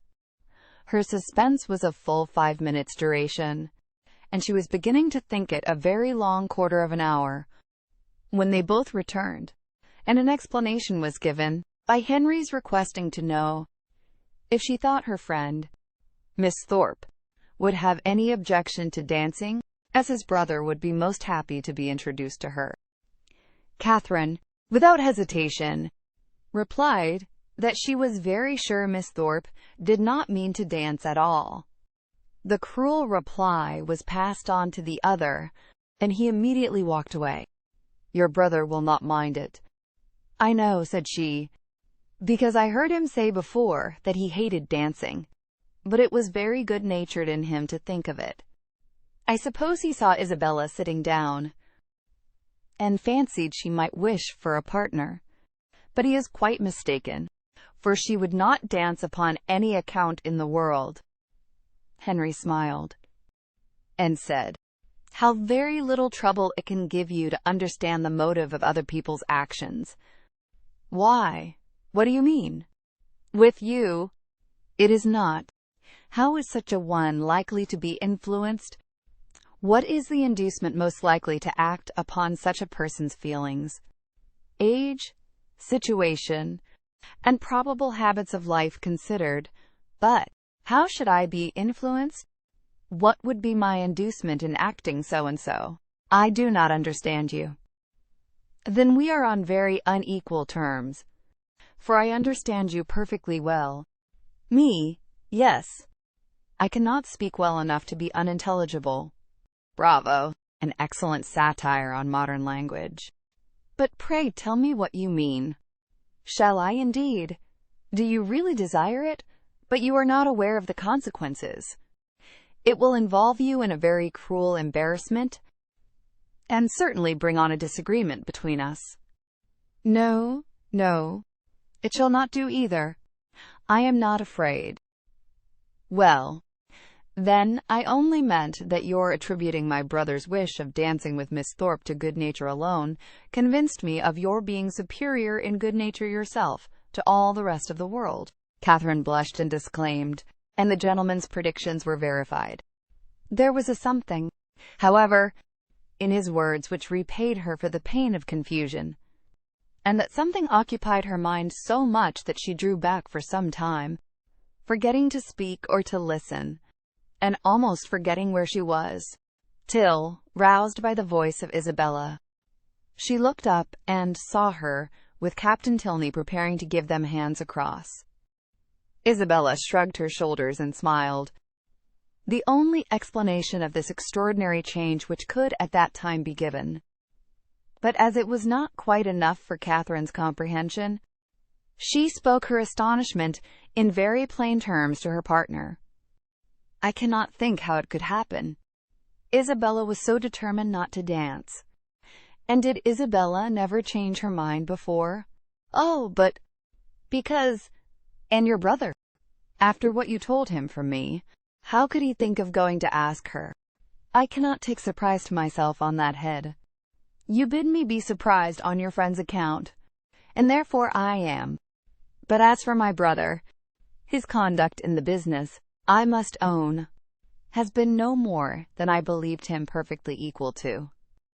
The fairness of your friend was an open attraction. Her firmness, could only be understood by yourself. You are laughing, but, I assure you, Isabella is very firm in general. It is as much as should be said of anyone. To be always firm must be to be often obstinate. When properly to relax is the trial of judgment. And, without reference to my brother, I really think Miss Thorpe has by no means chosen ill in fixing on the present hour. The friends were not able to get together for any confidential discourse till all the dancing was over. But then, as they walked about the room arm in arm, Isabella thus explained herself. I do not wonder at your surprise, and I am really fatigued to death. He is such a rattle. Amusing enough, if my mind had been disengaged, but I would have given the world to sit still. Then why did not you? Oh, my dear, it would have looked so particular, and you know how I abhor doing that. I refused him as long as I possibly could, but he would take no denial. You have no idea how he pressed me. I begged him to excuse me and get some other partner, but no, not he. After aspiring to my hand, there was nobody else in the room he could bear to think of. And it was not that he wanted merely to dance. He wanted to be with me. Oh, such nonsense. I told him he had taken a very unlikely way to prevail upon me, for, of all things in the world, I hated fine speeches and compliments. And so then I found there would be no peace if I did not stand up. Besides, I thought Mrs. Hughes, who introduced him, might take it ill if I did not. And your dear brother, I am sure he would have been miserable if I had sat down the whole evening. I am so glad it is over. My spirits are quite jaded with listening to his nonsense. And then, being such a smart young fellow, I saw every eye was upon us. He is very handsome indeed. Handsome? Yes, I suppose he may. I dare say people would admire him in general, but he is not at all in my style of beauty. I hate a florid complexion and dark eyes in a man. However, he is very well. Amazingly conceited, I am sure. I took him down several times. In my way. When the young ladies next met, they had a far more interesting subject to discuss.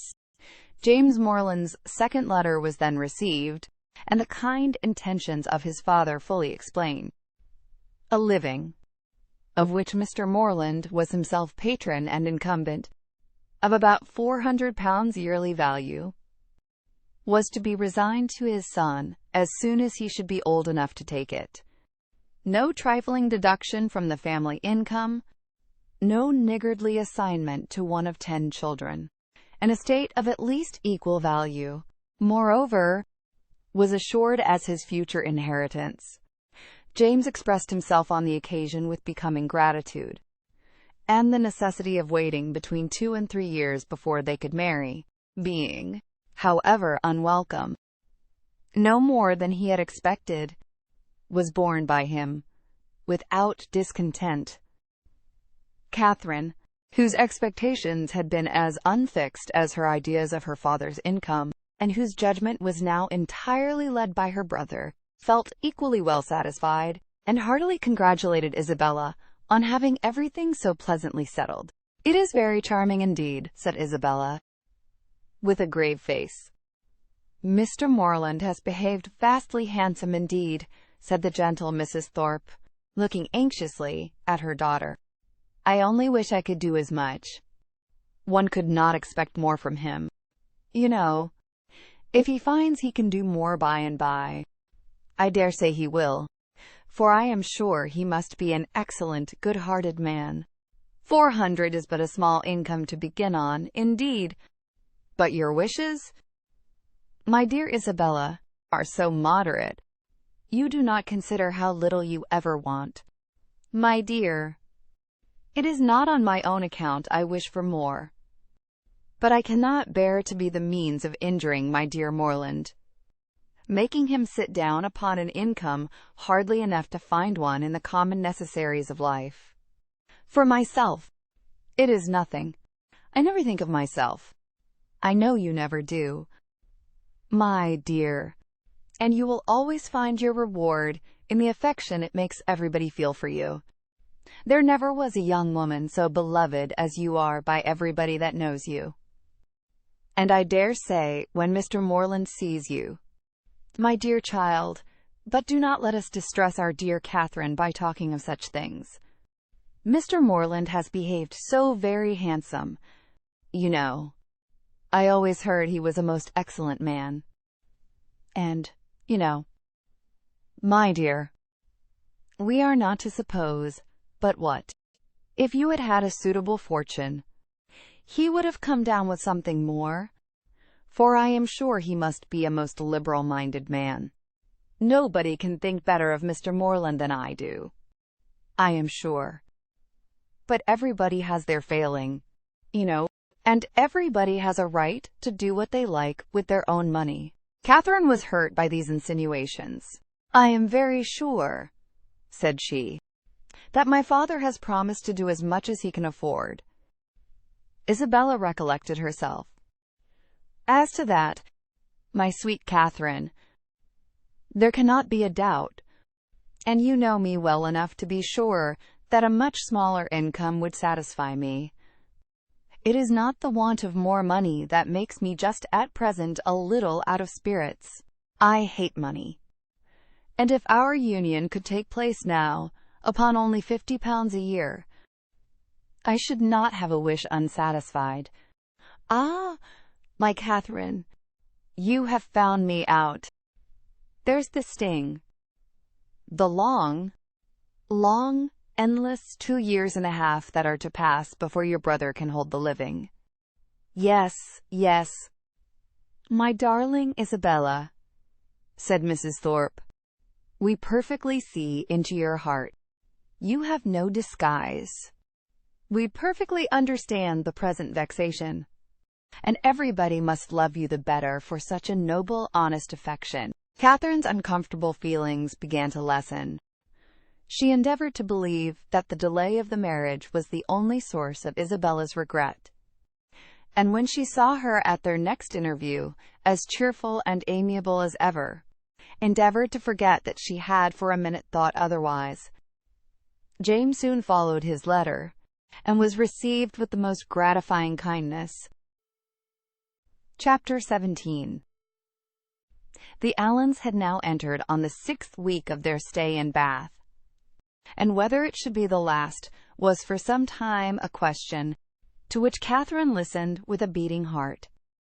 To have her acquaintance with the Tilneys end so soon was an evil which nothing could counterbalance. Her whole happiness seemed at stake.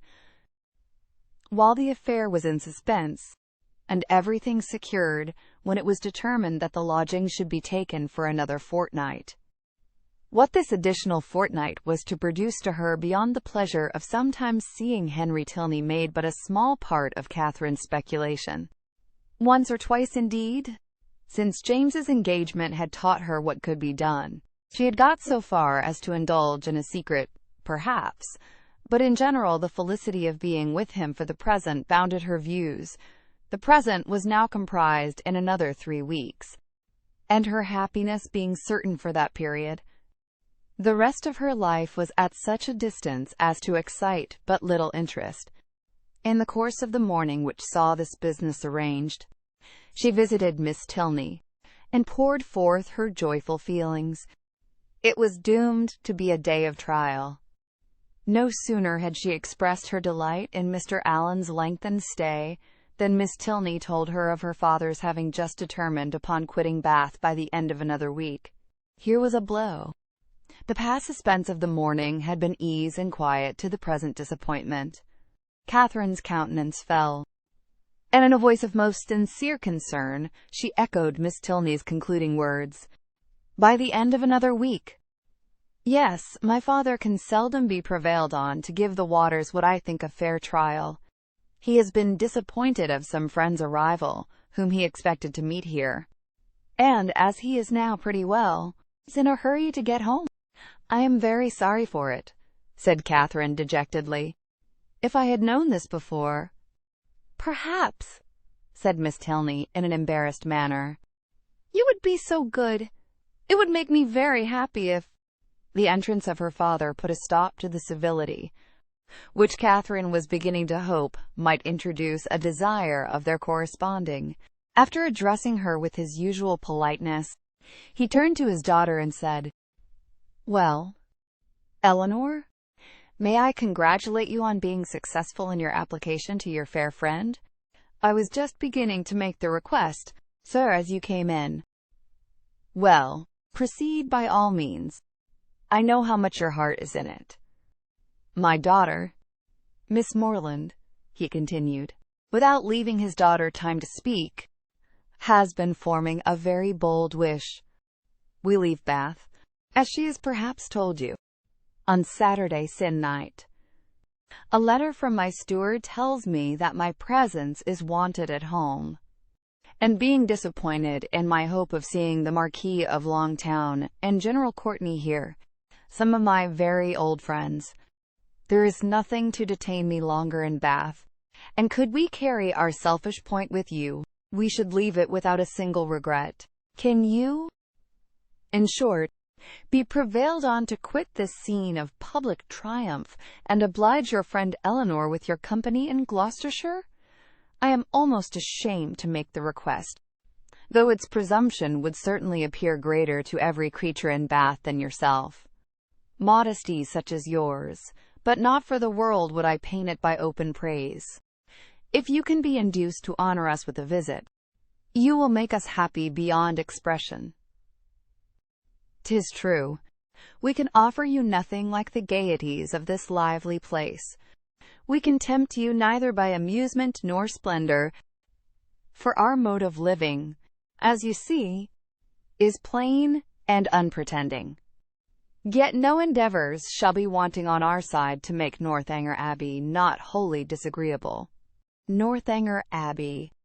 These were thrilling words, and wound up Catherine's feelings to the highest point of ecstasy. Her grateful and gratified heart could hardly restrain its expressions within the language of tolerable calmness. To receive so flattering an invitation, to have her company so warmly solicited, everything honorable and soothing, every present enjoyment, and every future hope was contained in it. And her acceptance, with only the saving clause of Papa and Mamma's approbation, was eagerly given. "I will write home directly," said she, "and if they do not object, as I dare say they will not." General Tilney was not less sanguine, having already waited on her excellent friends in Pulteney Street, and obtained their sanction of his wishes. "Since they can consent to part with you," said he, "we may expect philosophy from all the world." Miss Tilney was earnest, though gentle, in her secondary civilities, and the affair became in a few minutes as nearly settled as this necessary reference to Fullerton would allow. The circumstances of the morning had led Catherine's feelings through the varieties of suspense, security, and disappointment, but they were now safely lodged in perfect bliss, and with spirits elated to rapture, with Henry at her heart, and Northanger Abbey on her lips, she hurried home to write her letter. Mr. and Mrs. Morland, relying on the discretion of the friends to whom they had already entrusted their daughter, felt no doubt of the propriety of an acquaintance which had been formed under their eye, and sent therefore by return of post their ready consent to her visit in Gloucestershire. This indulgence, though not more than Catherine had hoped for, completed her conviction of being favored beyond every other human creature in friends and fortune, circumstance and chance. Everything seemed to cooperate for her advantage. By the kindness of her first friends, the Allens, she had been introduced into scenes where pleasures of every kind had met her. Her feelings, her preferences, had each known the happiness of a return. Wherever she felt attachment, she had been able to create it. The affection of Isabella was to be secured to her in a sister. The Tilneys, they, by whom, above all, she desired to be favorably thought of, outstripped even her wishes in the flattering measures by which their intimacy was to be continued. She was to be their chosen visitor. She was to be for weeks under the same roof with the person whose society she mostly prized, and, in addition to all the rest, this roof was to be the roof of an abbey. Her passion for ancient edifices was next in degree to her passion for Henry Tilney, and castles and abbeys made usually the charm of those reveries which his image did not fill. To see and explore either the ramparts and keep of the one, or the cloisters of the other, had been for many weeks a darling wish, though to be more than the visitor of an hour had seemed too nearly impossible for desire. And yet, this was to happen, with all the chances against her of house, hall, place, park, court, and cottage. Northanger turned up an abbey, and she was to be its inhabitant. Its long, damp passages, its narrow cells and ruined chapel, were to be within her daily reach, and she could not entirely subdue the hope of some traditional legends, some awful memorials of an injured and ill-fated nun. It was wonderful that her friends should seem so little elated by the possession of such a home, that the consciousness of it should be so meekly borne. The power of early habit only could account for it. A distinction to which they had been born gave no pride. Their superiority of abode was no more to them than their superiority of person. Many were the inquiries she was eager to make of Miss Tilney, but so active were her thoughts that when these inquiries were answered, she was hardly more assured than before of Northanger Abbey having been a richly endowed convent at the time of the Reformation, of its having fallen into the hands of an ancestor of the Tilneys on its dissolution, of a large portion of the ancient building still making a part of the present dwelling, although the rest was decayed, or of its standing low in a valley, sheltered from the north and east by rising woods of oak. Chapter 18. With a mind thus full of happiness, Catherine was hardly aware that 2 or 3 days had passed away without her seeing Isabella for more than a few minutes together. She began first to be sensible of this, and to sigh for her conversation, as she walked along the pump room one morning, by Mrs. Allen's side, without anything to say or to hear. And scarcely had she felt a 5 minutes' longing of friendship, before the object of it appeared, and inviting her to a secret conference, led the way to a seat. "This is my favorite place," said she as they sat down on a bench between the doors, which commanded a tolerable view of everybody entering at either. "It is so out of the way." Catherine, observing that Isabella's eyes were continually bent towards one door or the other, as in eager expectation, and remembering how often she had been falsely accused of being arch, thought the present a fine opportunity for being really so, and therefore gaily said, "Do not be uneasy, Isabella. James will soon be here." "Pshaw, my dear creature," she replied. "Do not think me such a simpleton as to be always wanting to confine him to my elbow. It would be hideous to be always together. We should be the jest of the place. And so you're going to Northanger. I am amazingly glad of it. It is one of the finest old places in England. I understand. I shall depend upon a most particular description of it. You shall certainly have the best in my power to give. But who are you looking for? Are your sisters coming? I am not looking for anybody. One's eyes must be somewhere, and you know what a foolish trick I have of fixing mine, when my thoughts are 100 miles off. I am amazingly absent. I believe I am the most absent creature in the world. Tilney says it is always the case with minds of a certain stamp. But I thought, Isabella, you had something in particular to tell me? Oh yes, and so I have. But here is a proof of what I was saying. My poor head, I had quite forgot it. Well, the thing is this. I have just had a letter from John.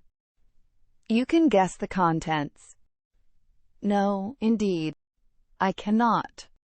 My sweet love, do not be so abominably affected. What can he write about? But yourself? You know he is over head and ears in love with you. With me? Dear Isabella. Nay, my sweetest Catherine, this is being quite absurd. Modesty, and all that, is very well in its way, but really a little common honesty is sometimes quite as becoming. I have no idea of being so overstrained. It is fishing for compliments. His attentions were such as a child must have noticed. And it was but half an hour before he left Bath that you gave him the most positive encouragement. He says so in this letter, says that he as good as made you an offer, and that you received his advances in the kindest way. And now he wants me to urge his suit, and say all manner of pretty things to you. So it is in vain to affect ignorance. Catherine, with all the earnestness of truth, expressed her astonishment at such a charge, protesting her innocence of every thought of Mr. Thorpe's being in love with her, and the consequent impossibility of her having ever intended to encourage him.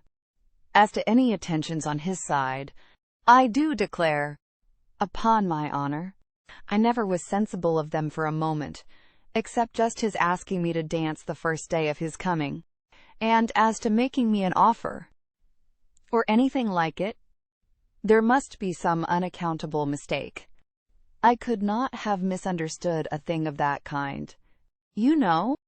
And, as I ever wish to be believed, I solemnly protest that no syllable of such a nature ever passed between us. The last half hour before he went away, it must be all and completely a mistake, for I did not see him once that whole morning. But that you certainly did, for you spent the whole morning in Edgar's Buildings. It was the day your father's consent came, and I am pretty sure that you and John were alone in the parlor some time before you left the house. Are you? Well, if you say it, it was so, I dare say, but for the life of me, I cannot recollect it. I do remember now being with you, and seeing him as well as the rest, but that we were ever alone for 5 minutes. However, it is not worth arguing about, for whatever might pass on his side, you must be convinced, by my having no recollection of it, that I never thought, nor expected, nor wished for anything of the kind from him. I am excessively concerned that he should have any regard for me, but indeed it has been quite unintentional on my side. I never had the smallest idea of it. Pray undeceive him as soon as you can, and tell him I beg his pardon. That is, I do not know what I ought to say, but make him understand what I mean, in the properest way. I would not speak disrespectfully of a brother of yours, Isabella, I am sure. But you know very well that if I could think of one man more than another, he is not the person. Isabella was silent. My dear friend, you must not be angry with me. I cannot suppose your brother cares so very much about me. And, you know, we shall still be sisters. Yes, yes, with a blush. There are more ways than one of our being sisters. But where am I wandering to? Well, my dear Catherine, The case seems to be that you're determined against poor John. Is not it so? I certainly cannot return his affection, and as certainly never meant to encourage it. Since that is the case, I am sure I shall not tease you any further. John desired me to speak to you on the subject, and therefore I have. But I confess, as soon as I read his letter, I thought it a very foolish, imprudent business, and not likely to promote the good of either. For what were you to live upon, supposing you came together? You have both of you something? To be sure, but it is not a trifle that will support a family nowadays. And after all that romancers may say, there is no doing without money. I only wonder John could think of it. He could not have received my last. You do acquit me, then, of anything wrong? You are convinced that I never meant to deceive your brother? Never suspected him of liking me till this moment?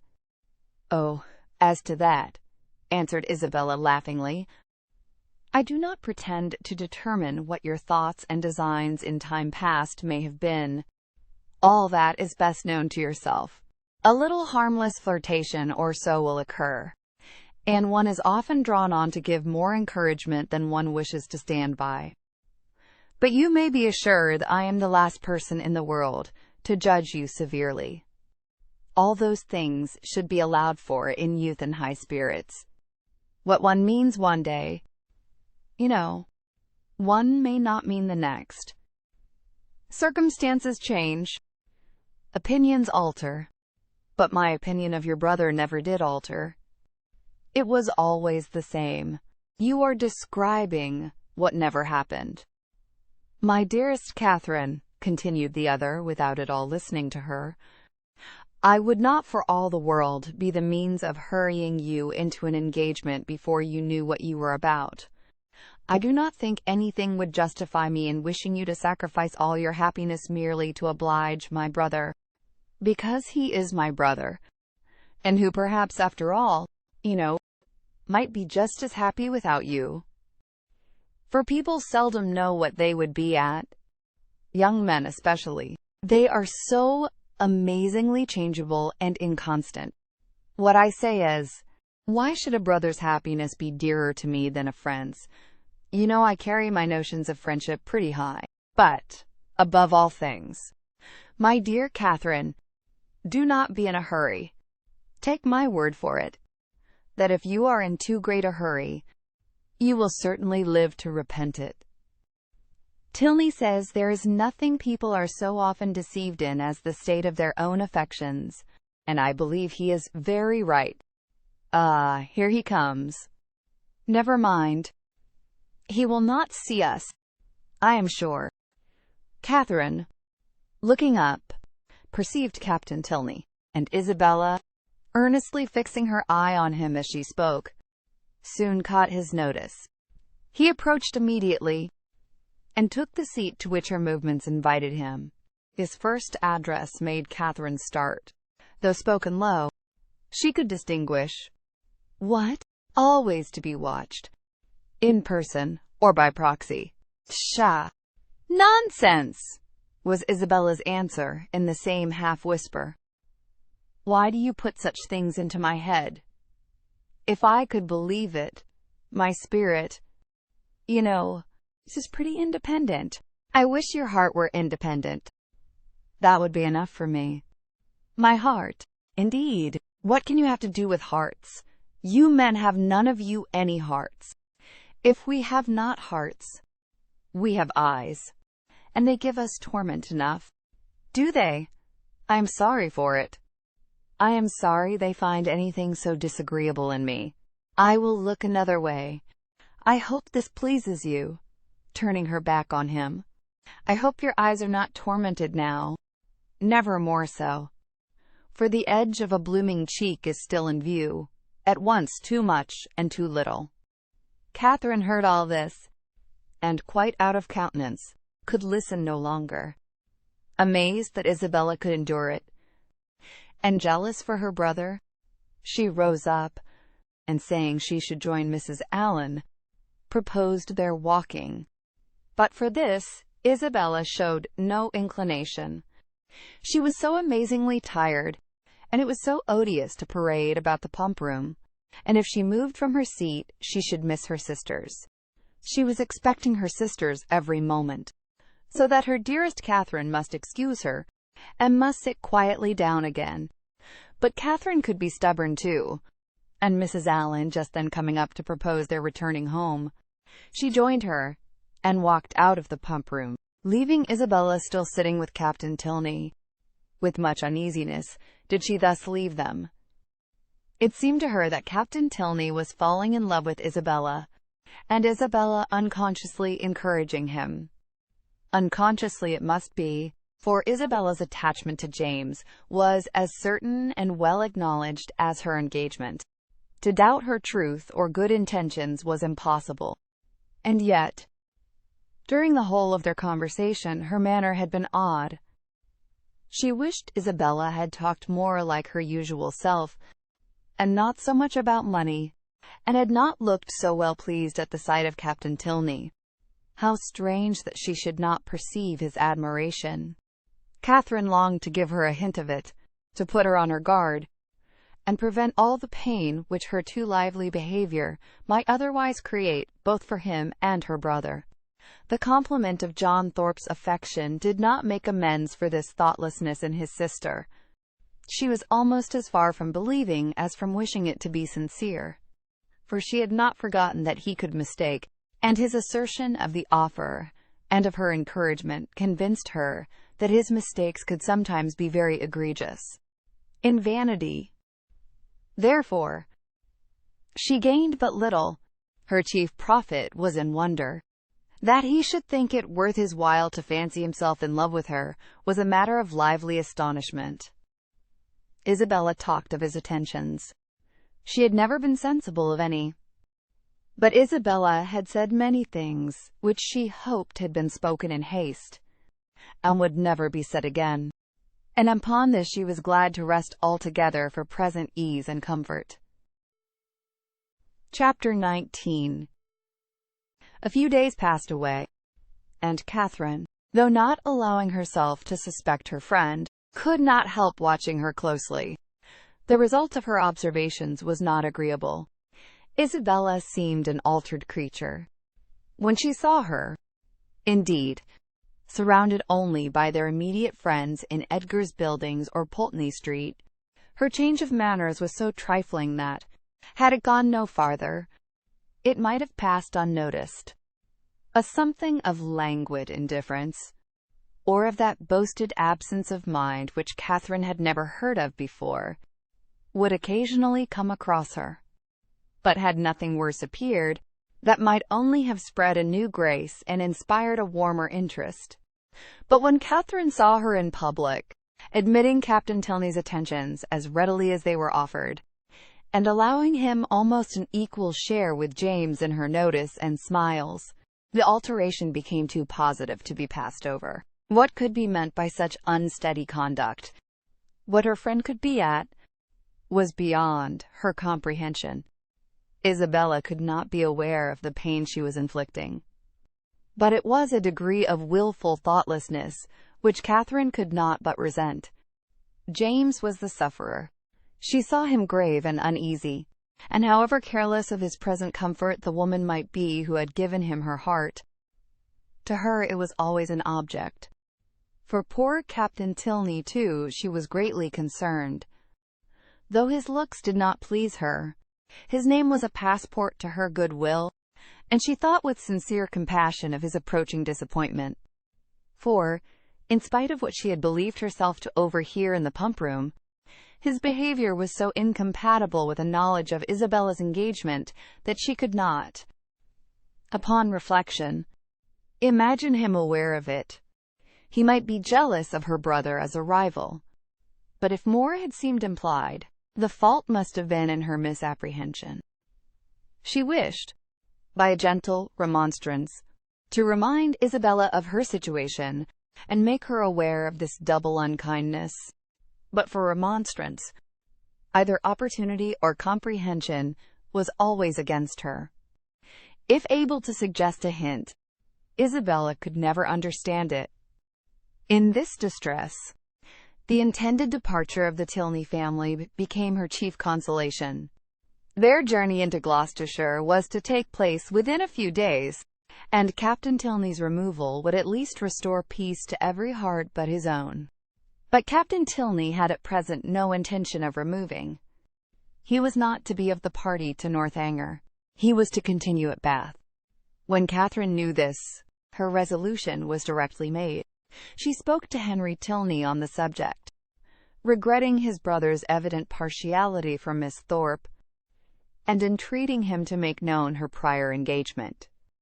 "My brother does know it," was Henry's answer. "Does he? Then why does he stay here?" He made no reply, and was beginning to talk of something else. But she eagerly continued, "Why do not you persuade him to go away? The longer he stays, the worse it will be for him at last. Pray advise him for his own sake, and for everybody's sake, to leave Bath directly. Absence will in time make him comfortable again. But he can have no hope here, and it is only staying to be miserable." Henry smiled and said, "I am sure my brother would not wish to do that." "Then you will persuade him to go away?" "Persuasion is not at command. But, pardon me, if I cannot even endeavor to persuade him. I have myself told him that Miss Thorpe is engaged. He knows what he is about, and must be his own master." "No, he does not know what he is about," cried Catherine.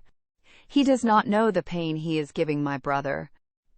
Not that James has ever told me so, but I am sure he is very uncomfortable." "And are you sure it is my brother's doing?" "Yes, very sure." "Is it my brother's attentions to Miss Thorpe, or Miss Thorpe's admission of them, that gives the pain? Is not it the same thing? I think Mr. Morland would acknowledge a difference. No man is offended by another man's admiration of the woman he loves. It is the woman only who can make it a torment." Catherine blushed for her friend, and said, "Isabella is wrong, but I am sure she cannot mean to torment, for she is very much attached to my brother. She has been in love with him ever since they first met, and while my father's consent was uncertain, she fretted herself almost into a fever. You know she must be attached to him." "I understand. She is in love with James, and flirts with Frederick." "Oh, no. Not flirts. A woman in love with one man cannot flirt with another. It is probable that she will neither love so well, nor flirt so well, as she might do, either singly. The gentlemen must each give up a little." After a short pause, Catherine resumed with, "Then you do not believe Isabella so very much attached to my brother?" "I can have no opinion on that subject. But what can your brother mean? If he knows her engagement, what can he mean by his behavior?" "You are a very close questioner." "Am I? I only ask what I want to be told." "But do you only ask what I can be expected to tell?" "Yes, I think so. For you must know your brother's heart." "My brother's heart, as you term it, on the present occasion, I assure you I can only guess at." "Well?" "Well? Nay, if it is to be guesswork, let us all guess for ourselves. To be guided by second-hand conjecture is pitiful. The premises are before you. My brother is a lively and perhaps sometimes a thoughtless young man. He has had about a week's acquaintance with your friend, and he has known her engagement almost as long as he has known her." "Well," said Catherine, after some moments' consideration, "you may be able to guess at your brother's intentions from all this, but I am sure I cannot." "But is not your father uncomfortable about it? Does not he want Captain Tilney to go away?" "Sure, if your father were to speak to him, he would go." "My dear Miss Morland," said Henry, "in this amiable solicitude for your brother's comfort, may you not be a little mistaken? Are you not carried a little too far? Would he thank you, either on his own account or Miss Thorpe's, for supposing that her affection, or at least her good behavior, is only to be secured by her seeing nothing of Captain Tilney? Is he safe only in solitude, or is her heart constant to him only when unsolicited by anyone else? He cannot think this, and you may be sure that he would not have you think it. I will not say, do not be uneasy, because I know that you are so at this moment, but be as little uneasy as you can. You have no doubt of the mutual attachment of your brother and your friend. Depend upon it, therefore, that real jealousy never can exist between them. Depend upon it, that no disagreement between them can be of any duration. Their hearts are open to each other, as neither heart can be to you. They know exactly what is required and what can be borne. And you may be certain that one will never tease the other beyond what is known to be pleasant. Perceiving her still to look doubtful and grave, he added, though Frederick does not leave Bath with us, he will probably remain but a very short time, perhaps only a few days behind us. His leave of absence will soon expire, and he must return to his regiment. And what will then be their acquaintance? The mess room will drink Isabella Thorpe for a fortnight, and she will laugh with your brother over poor Tilney's passion for a month. Catherine would contend no longer against comfort. She had resisted its approaches during the whole length of a speech, but it now carried her captive. Henry Tilney must know best. She blamed herself for the extent of her fears, and resolved never to think so seriously on the subject again. Her resolution was supported by Isabella's behavior in their parting interview. The Thorpes spent the last evening of Catherine's stay in Pulteney Street, and nothing passed between the lovers to excite her uneasiness, or make her quit them in apprehension. James was in excellent spirits, and Isabella most engagingly placid. Her tenderness for her friend seemed rather the first feeling of her heart, but that at such a moment was allowable, and once she gave her lover a flat contradiction, and once she drew back her hand. But Catherine remembered Henry's instructions, and placed it all to judicious affection. The embraces, tears, and promises of the parting fair ones may be fancied. Chapter 20. Mr. and Mrs. Allen were sorry to lose their young friend, whose good humor and cheerfulness had made her a valuable companion, and in the promotion of whose enjoyment their own had been gently increased. Her happiness in going with Miss Tilney, however, prevented their wishing it otherwise, and, as they were to remain only one more week in Bath themselves, her quitting them now would not long be felt. Mr. Allen attended her to Milsom Street, where she was to breakfast, and saw her seated with the kindest welcome among her new friends. But so great was her agitation in finding herself as one of the family, and so fearful was she of not doing exactly what was right, and of not being able to preserve their good opinion, that, in the embarrassment of the first 5 minutes, she could almost have wished to return with him to Pulteney Street. Miss Tilney's manners and Henry's smile soon did away some of her unpleasant feelings, but still she was far from being at ease, nor could the incessant attentions of the General himself entirely reassure her. Nay, perverse as it seemed, she doubted whether she might not have felt less, had she been less attended to. His anxiety for her comfort, his continual solicitations that she would eat, and his often expressed fears of her seeing nothing to her taste, though never in her life before had she beheld half such variety on a breakfast table, made it impossible for her to forget for a moment that she was a visitor. She felt utterly unworthy of such respect, and knew not how to reply to it. Her tranquillity was not improved by the General's impatience for the appearance of his eldest son, nor by the displeasure he expressed at his laziness when Captain Tilney at last came down. She was quite pained by the severity of his father's reproof, which seemed disproportionate to the offense. And much was her concern increased when she found herself the principal cause of the lecture, and that his tardiness was chiefly resented from being disrespectful to her. This was placing her in a very uncomfortable situation, and she felt great compassion for Captain Tilney, without being able to hope for his goodwill. He listened to his father in silence, and attempted not any defense, which confirmed her in fearing that the inquietude of his mind, on Isabella's account, might, by keeping him long sleepless, have been the real cause of his rising late. It was the first time of her being decidedly in his company, and she had hoped to be now able to form her opinion of him. But she scarcely heard his voice while his father remained in the room, and even afterwards, so much were his spirits affected, she could distinguish nothing but these words, in a whisper to Eleanor: "How glad I shall be when you are all off."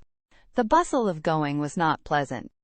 The clock struck 10 while the trunks were carrying down, and the general had fixed to be out of Milsom Street by that hour. His greatcoat, instead of being brought for him to put on directly, was spread out in the curricle in which he was to accompany his son. The middle seat of the chaise was not drawn out, though there were 3 people to go in it, and his daughter's maid had so crowded it with parcels that Miss Morland would not have room to sit. And so much was he influenced by this apprehension when he handed her in, that she had some difficulty in saving her own new writing desk from being thrown out into the street. At last, however, the door was closed upon the 3 females, and they set off at the sober pace in which the handsome, highly fed 4 horses of a gentleman usually perform a journey of 30 miles. Such was the distance of Northanger from Bath, to be now divided into 2 equal stages. Catherine's spirits revived as they drove from the door, for with Miss Tilney she felt no restraint, and, with the interest of a road entirely new to her, of an abbey before, and a curricle behind, she caught the last view of Bath without any regret, and met with every milestone before she expected it. The tediousness of a 2 hours' wait at Petty France, in which there was nothing to be done but to eat without being hungry, and loiter about without anything to see, next followed, and her admiration of the style in which they travelled, of the fashionable chaise and 4 postilions handsomely liveried, rising so regularly in their stirrups, and numerous outriders properly mounted, sunk a little under this consequent inconvenience. Had their party been perfectly agreeable, the delay would have been nothing. But General Tilney, though so charming a man, seemed always a check upon his children's spirits, and scarcely anything was said but by himself, the observation of which, with his discontent at whatever the inn afforded, and his angry impatience at the waiters, made Catherine grow every moment more in awe of him, and appeared to lengthen the 2 hours into 4. At last, however, the order of release was given, and much was Catherine then surprised by the general's proposal of her taking his place in his son's curricle for the rest of the journey. The day was fine, and he was anxious for her seeing as much of the country as possible.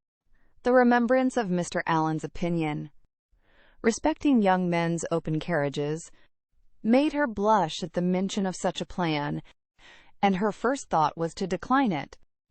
But her second was of greater deference for General Tilney's judgment. He could not propose anything improper for her. And, in the course of a few minutes, she found herself with Henry in the curricle, as happy a being as ever existed. A very short trial convinced her that a curricle was the prettiest equipage in the world. The chaise and 4 wheeled off with some grandeur, to be sure, but it was a heavy and troublesome business, and she could not easily forget its having stopped 2 hours at Petty France. Half the time would have been enough for the curricle, and so nimbly were the light horses disposed to move, that had not the general chosen to have his own carriage lead the way, They could have passed it with ease in half a minute. But the merit of the curricle did not all belong to the horses. Henry drove so well, so quietly, without making any disturbance, without parading to her, or swearing at them, so different from the only gentleman coachman whom it was in her power to compare him with. And then his hat sat so well, and the innumerable capes of his greatcoat looked so becomingly important. To be driven by him, next to being dancing with him, was certainly the greatest happiness in the world. In addition to every other delight, she had now that of listening to her own praise, of being thanked, at least, on his sister's account, for her kindness in thus becoming her visitor, of hearing it ranked as real friendship, and described as creating real gratitude. His sister, he said, was uncomfortably circumstanced. She had no female companion, and, in the frequent absence of her father, was sometimes without any companion at all. "But how can that be?" said Catherine. "Are not you with her?" "Northanger is not more than half my home. I have an establishment at my own house in Woodston, which is nearly 20 miles from my father's, and some of my time is necessarily spent there." "How sorry you must be for that." "I am always sorry to leave Eleanor." "Yes, but besides your affection for her, you must be so fond of the Abbey. After being used to such a home as the Abbey, an ordinary parsonage house must be very disagreeable." He smiled, and said, "You have formed a very favorable idea of the Abbey." "To be sure, I have. Is not it a fine old place? Just like what one reads about. And are you prepared to encounter all the horrors that a building such as what one reads about may produce? Have you a stout heart, nerves fit for sliding panels and tapestry?" "Oh yes, I do not think I should be easily frightened, because there would be so many people in the house, and besides, it has never been uninhabited and left deserted for years, and then the family come back to it unawares, without giving any notice, as generally happens. No, certainly. We shall not have to explore our way into a hall dimly lighted by the expiring embers of a wood fire, nor be obliged to spread our beds on the floor of a room without windows, doors, or furniture. But you must be aware that when a young lady is, by whatever means, introduced into a dwelling of this kind, she is always lodged apart from the rest of the family. While they snugly repair to their own end of the house, she is formally conducted by Dorothy, the ancient housekeeper, up a different staircase, and along many gloomy passages, into an apartment never used, since some cousin or kin died in it, about 20 years before. Can you stand such a ceremony as this? Will not your mind misgive you when you find yourself in this gloomy chamber, too lofty and extensive for you, with only the feeble rays of a single lamp to take in its size, its walls hung with tapestry, exhibiting figures as large as life, and the bed, of dark green stuff, or purple velvet, presenting even a funereal appearance? Will not your heart sink within you? Oh, but this will not happen to me, I am sure. How fearfully will you examine the furniture of your apartment! And what will you discern? Not tables, toilettes, wardrobes, or drawers, but on one side perhaps the remains of a broken lute, on the other a ponderous chest which no efforts can open, and over the fireplace the portrait of some handsome warrior, whose features will so incomprehensibly strike you that you will not be able to withdraw your eyes from it. Dorothy, meanwhile, no less struck by your appearance, gazes on you in great agitation, and drops a few unintelligible hints to raise your spirits. Moreover, she gives you reason to suppose that the part of the Abbey you inhabit is undoubtedly haunted, and informs you that you will not have a single domestic within call. With this parting cordial she curtsies off. You listen to the sound of her receding footsteps as long as the last echo can reach you, and when, with fainting spirits, you attempt to fasten your door, you discover, with increased alarm, that it has no lock. Oh, Mr. Tilney, how frightful! This is just like a book.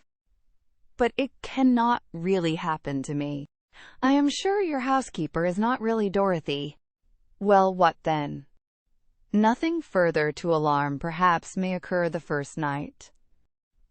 After surmounting your unconquerable horror of the bed, you will retire to rest and get a few hours' unquiet slumber.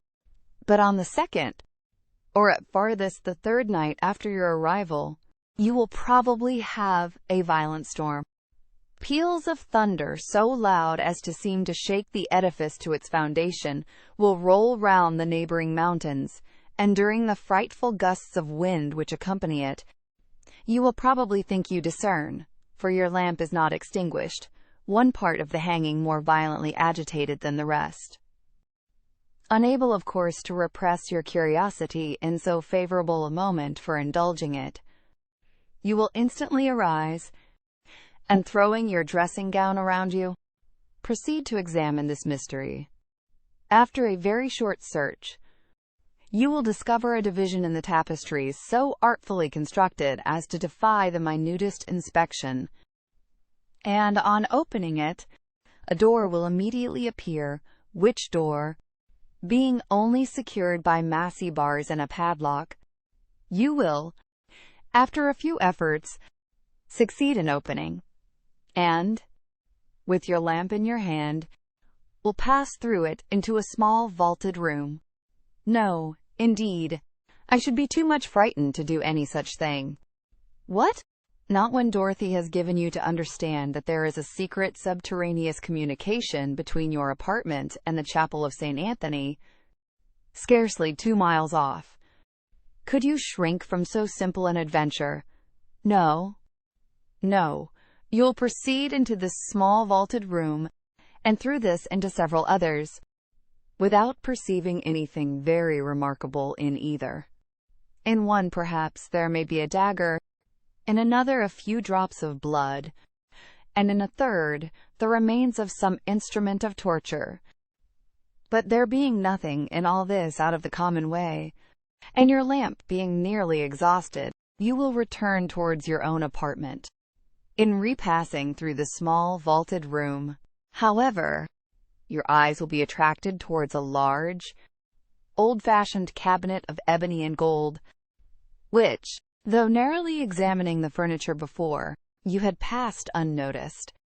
Impelled by an irresistible presentiment, you will eagerly advance to it, unlock its folding doors, and search into every drawer, but for some time without discovering anything of importance, perhaps nothing but a considerable hoard of diamonds. At last, however, by touching a secret spring, an inner compartment will open. A roll of paper appears. You seize it. It contains many sheets of manuscript. You hasten with the precious treasure into your own chamber. But scarcely have you been able to decipher, O thou, whomsoever thou mayest be, into whose hands these memoirs of the wretched Matilda may fall, when your lamp suddenly expires in the socket, and leaves you in total darkness. Oh, no, no. Do not say so. Well, go on. But Henry was too much amused by the interest he had raised to be able to carry it farther.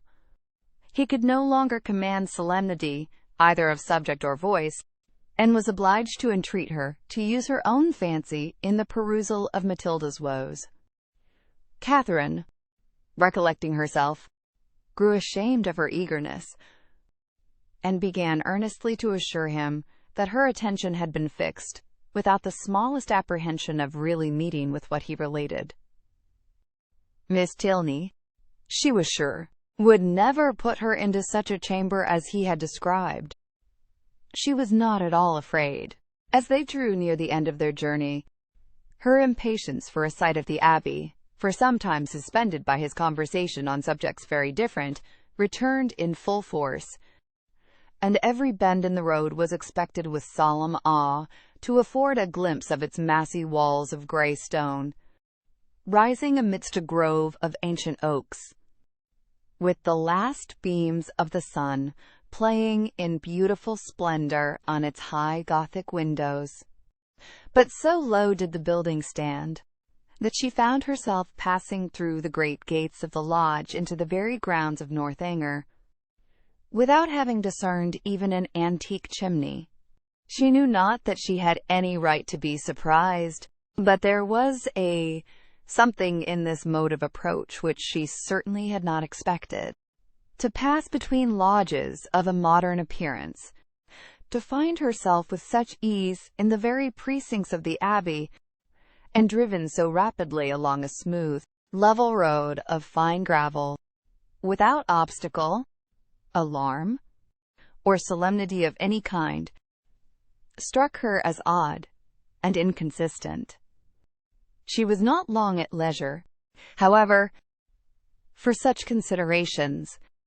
A sudden scud of rain, driving full in her face, made it impossible for her to observe anything further, and fixed all her thoughts on the welfare of her new straw bonnet. And she was actually under the Abbey walls, was springing, with Henry's assistance, from the carriage, was beneath the shelter of the old porch, and had even passed on to the hall, where her friend and the general were waiting to welcome her, without feeling one awful foreboding of future misery to herself, or one moment's suspicion of any past scenes of horror being acted within the solemn edifice. The breeze had not seemed to waft the sighs of the murdered to her. It had wafted nothing worse than a thick, mizzling rain, and having given a good shake to her habit, she was ready to be shown into the common drawing-room, and capable of considering where she was. An abbey. Yes, it was delightful to be really in an abbey, but she doubted, as she looked round the room, whether anything within her observation would have given her the consciousness. The furniture was in all the profusion and elegance of modern taste. The fireplace, where she had expected the ample width and ponderous carving of former times, was contracted to a Rumford, with slabs of plain though handsome marble, and ornaments over it, of the prettiest English china.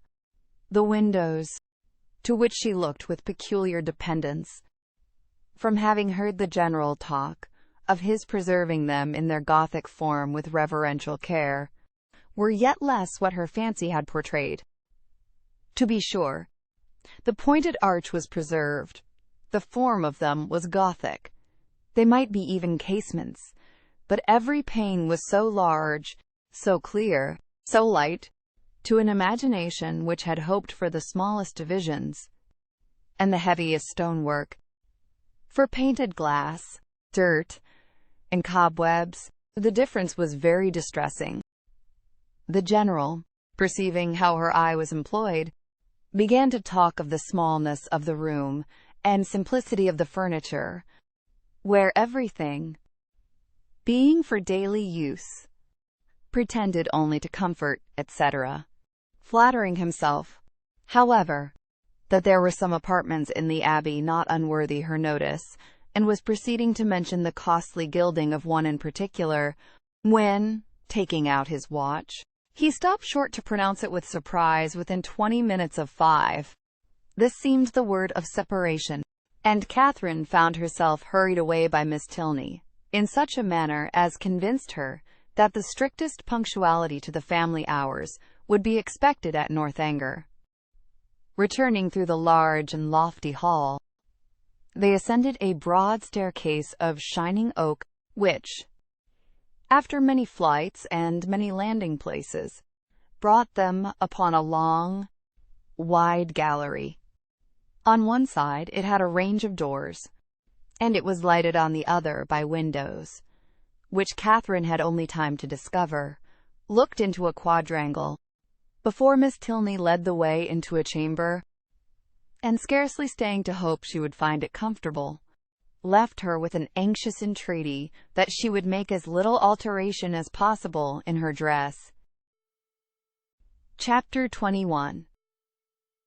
A moment's glance was enough to satisfy Catherine that her apartment was very unlike the one which Henry had endeavored to alarm her by the description of. It was by no means unreasonably large, and contained neither tapestry nor velvet. The walls were papered, the floor was carpeted, the windows were neither less perfect nor more dim than those of the drawing-room below. The furniture, though not of the latest fashion, was handsome and comfortable, and the air of the room altogether far from uncheerful. Her heart instantaneously at ease on this point, she resolved to lose no time in particular examination of anything, as she greatly dreaded disobliging the general by any delay. Her habit, therefore, was thrown off with all possible haste, and she was preparing to unpin the linen package, which the chaise seat had conveyed for her immediate accommodation, when her eye suddenly fell on a large high chest, standing back in a deep recess on one side of the fireplace. The sight of it made her start, and, forgetting everything else, she stood gazing on it in motionless wonder, while these thoughts crossed her. "This is strange indeed. I did not expect such a sight as this. An immense heavy chest. What can it hold? Why should it be placed here? Pushed back, too, as if meant to be out of sight. I will look into it, cost me what it may. I will look into it, and directly, too, by daylight. If I stay till evening, my candle may go out." She advanced and examined it closely. It was of cedar, curiously inlaid with some darker wood, and raised, about a foot from the ground, on a carved stand of the same. The lock was silver, though tarnished from age. At each end were the imperfect remains of handles, also of silver, broken perhaps prematurely by some strange violence. And, on the center of the lid, was a mysterious cipher, in the same metal. Catherine bent over it intently, but without being able to distinguish anything with certainty. She could not, in whatever direction she took it, believe the last letter to be a T, and yet that it should be anything else in that house was a circumstance to raise no common degree of astonishment. If not originally theirs, by what strange events could it have fallen into the Tilney family? Her fearful curiosity was every moment growing greater, and seizing, with trembling hands, the hasp of the lock, she resolved at all hazards to satisfy herself at least as to its contents. With difficulty, for something seemed to resist her efforts, she raised the lid a few inches, but at that moment a sudden knocking at the door of the room made her, starting, quit her hold, and the lid closed with alarming violence. This ill-timed intruder was Miss Tilney's maid, sent by her mistress to be of use to Miss Morland, and though Catherine immediately dismissed her, it recalled her to the sense of what she ought to be doing, and forced her, in spite of her anxious desire to penetrate this mystery, to proceed in her dressing without further delay. Her progress was not quick, for her thoughts and her eyes were still bent on the object so well calculated to interest and alarm, and though she dared not waste a moment upon a second attempt, she could not remain many paces from the chest. At length, however, having slipped one arm into her gown, her toilette seemed so nearly finished that the impatience of her curiosity might safely be indulged. One moment surely might be spared, and so desperate should be the exertion of her strength, that, unless secured by supernatural means, the lid in one moment should be thrown back.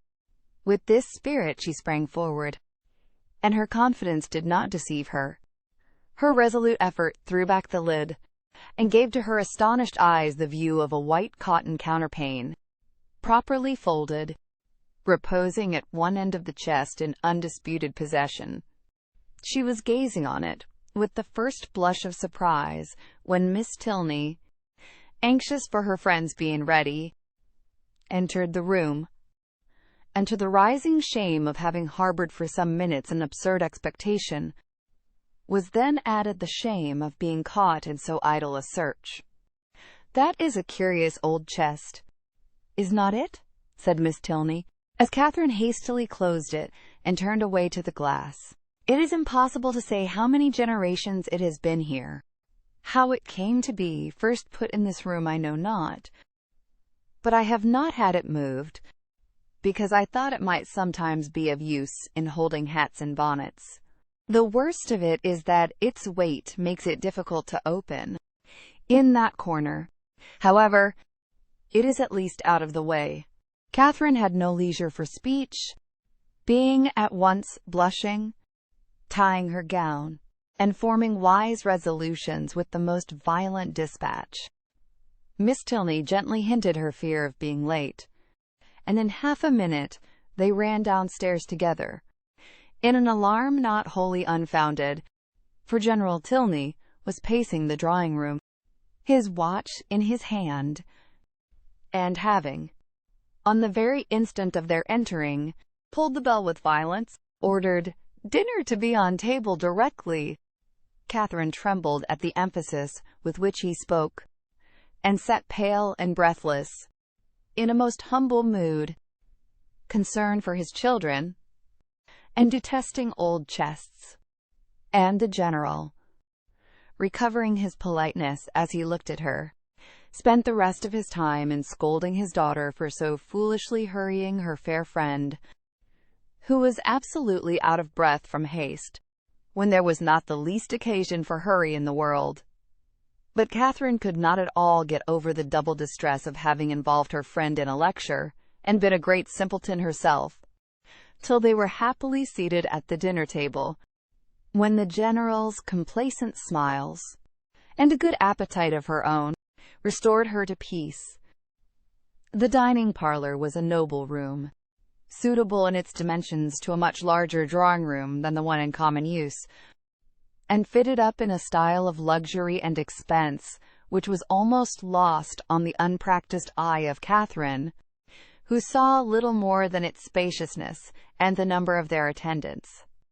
Of the former, she spoke aloud her admiration, and the General, with a very gracious countenance, acknowledged that it was by no means an ill-sized room, and further confessed that, though as careless on such subjects as most people, he did look upon a tolerably large eating-room as one of the necessaries of life. He supposed, however, that she must have been used to much better-sized apartments at Mr. Allen's. "No, indeed," was Catherine's honest assurance.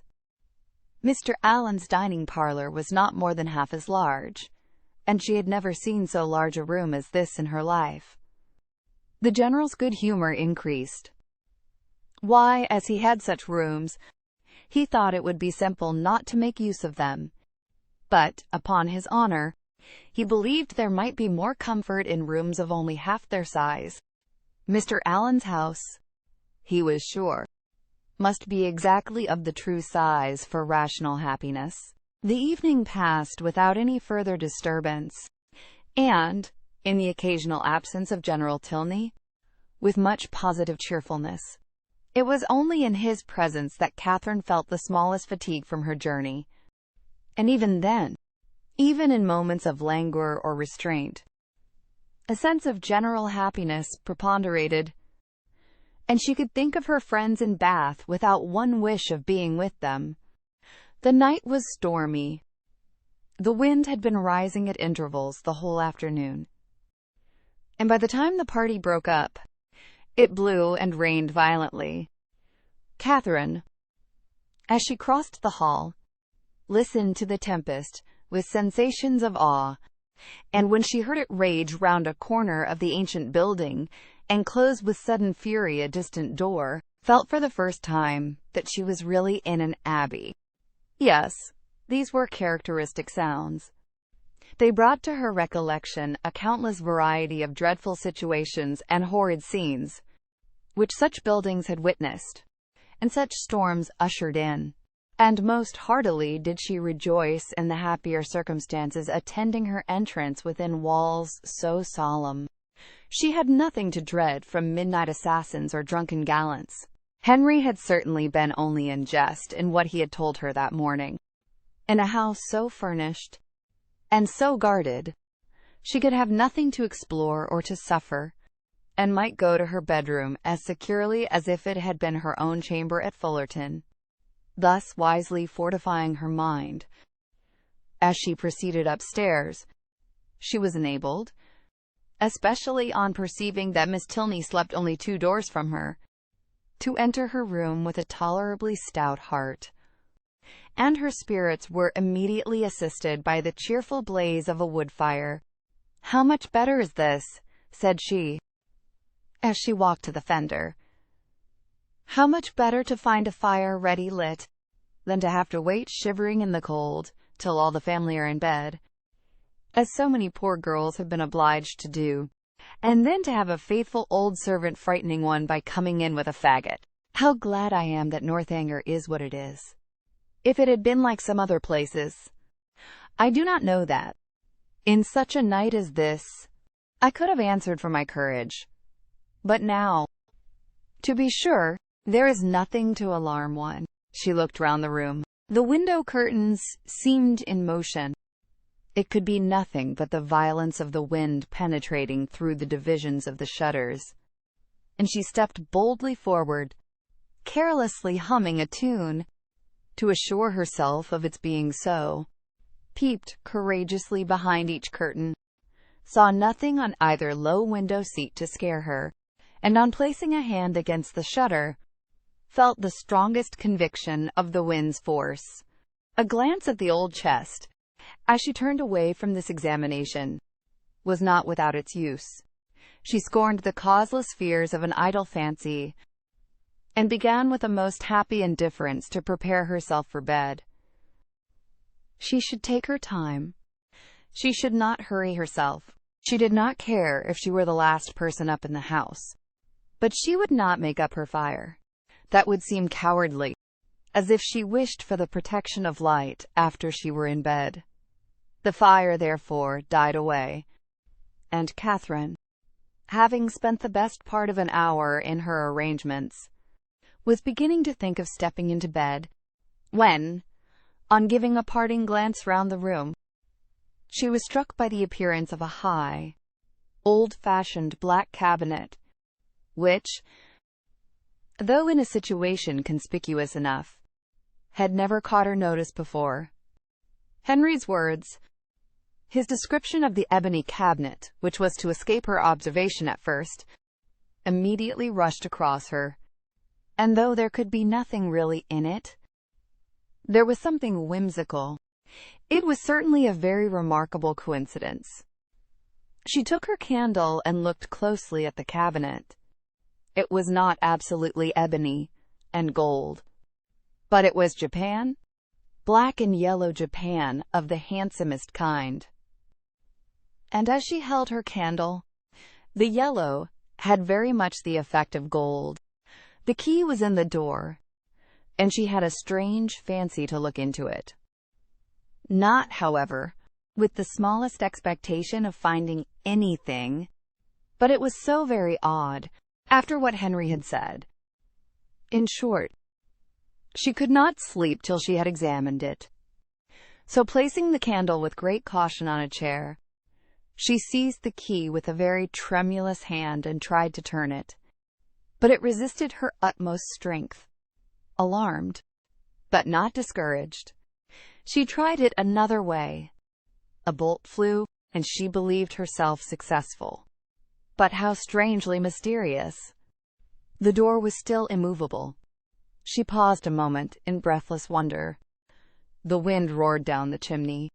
The rain beat in torrents against the windows, and everything seemed to speak the awfulness of her situation. To retire to bed, however, unsatisfied on such a point, would be vain, since sleep must be impossible with the consciousness of a cabinet so mysteriously closed in her immediate vicinity.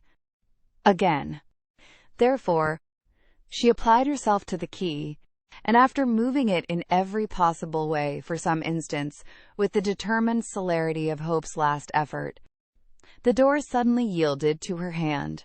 Her heart leaped with exultation at such a victory, and having thrown open each folding door, the second being secured only by bolts of less wonderful construction than the lock, though in that her eye could not discern anything unusual, a double range of small drawers appeared in view, with some larger drawers above and below them, and in the center, a small door, closed also with a lock and key, secured in all probability a cavity of importance. Catherine's heart beat quick, but her courage did not fail her. With a cheek flushed by hope, and an eye straining with curiosity, her fingers grasped the handle of a drawer and drew it forth. It was entirely empty.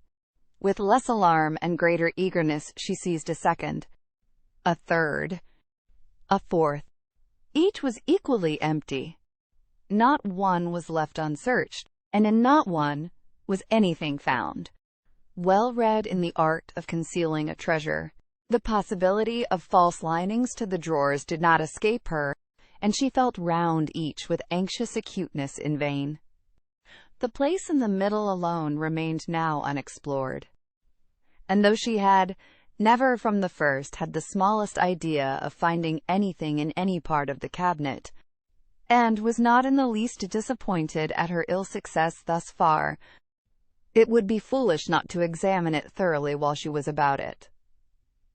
It was some time, however, before she could unfasten the door, the same difficulty occurring in the management of this inner lock as of the outer. But at length it did open, and not vain, as hitherto was her search. Her quick eyes directly fell on a roll of paper pushed back into the further part of the cavity, apparently for concealment, and her feelings at that moment were indescribable. Her heart fluttered, her knees trembled, and her cheeks grew pale.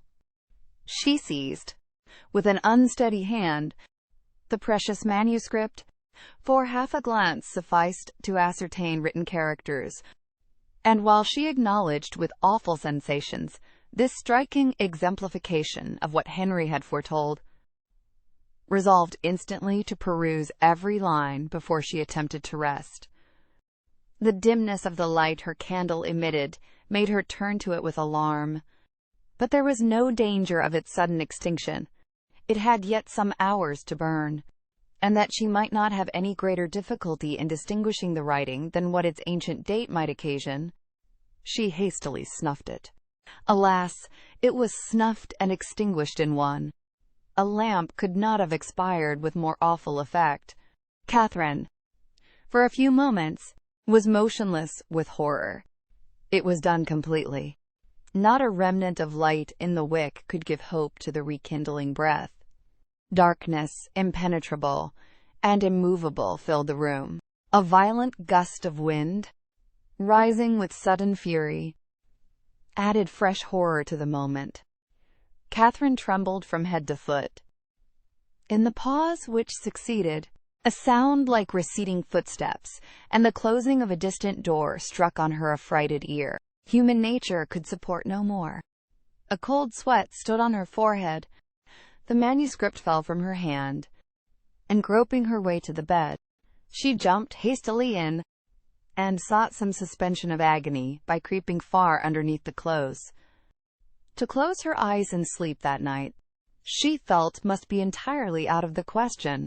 With a curiosity so justly awakened, and feelings in every way so agitated, repose must be absolutely impossible. The storm, too, abroad so dreadful. She had not been used to feel alarm from wind, but now every blast seemed fraught with awful intelligence.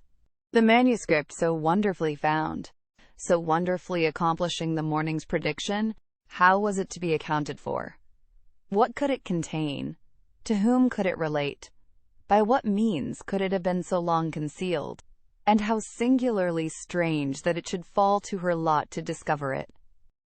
Till she had made herself mistress of its contents, however, she could have neither repose nor comfort, and with the sun's first rays, she was determined to peruse it. But many were the tedious hours which must yet intervene. She shuddered, tossed about in her bed, and envied every quiet sleeper. The storm still raged, and various were the noises, more terrific even than the wind, which struck at intervals on her startled ear. The very curtains of her bed seemed at one moment in motion, and at another the lock of her door was agitated, as if by the attempt of somebody to enter. Hollow murmurs seemed to creep along the gallery, and more than once her blood was chilled by the sound of distant moans. Hour after hour passed away, and the wearied Catherine had heard 3 proclaimed by all the clocks in the house before the tempest subsided, or she unknowingly fell fast asleep. Chapter 22. The housemaid's folding back her window shutters at 8 o'clock the next day was the sound which first roused Catherine, and she opened her eyes, wondering that they could ever have been closed on objects of cheerfulness. Her fire was already burning, and a bright morning had succeeded the tempest of the night. Instantaneously, with the consciousness of existence, returned her recollection of the manuscript, and springing from the bed in the very moment of the maid's going away, she eagerly collected every scattered sheet which had burst from the roll on its falling to the ground, and flew back to enjoy the luxury of their perusal on her pillow.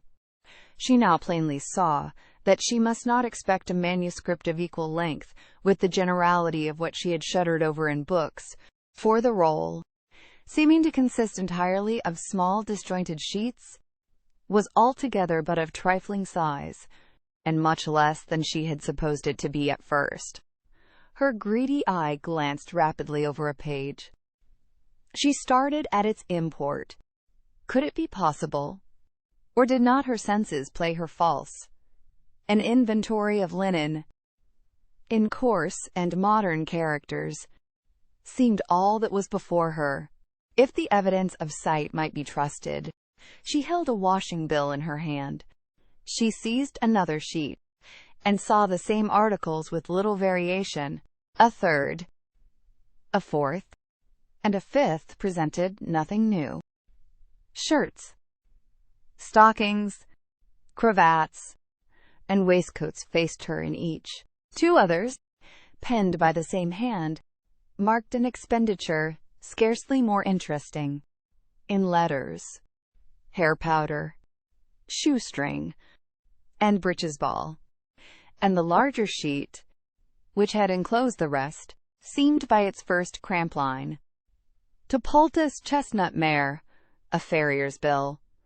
Such was the collection of papers, left perhaps, as she could then suppose, by the negligence of a servant in the place whence she had taken them, which had filled her with expectation and alarm, and robbed her of half her night's rest. She felt humbled to the dust. Could not the adventure of the chest have taught her wisdom? A corner of it, catching her eye as she lay, seemed to rise up in judgment against her. Nothing could now be clearer than the absurdity of her recent fancies.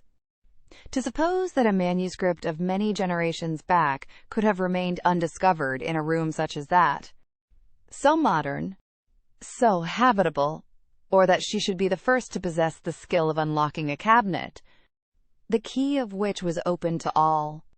How could she have so imposed on herself? Heaven forbid that Henry Tilney should ever know her folly. And it was in a great measure his own doing, for had not the cabinet appeared so exactly to agree with his description of her adventures, she should never have felt the smallest curiosity about it. This was the only comfort that occurred.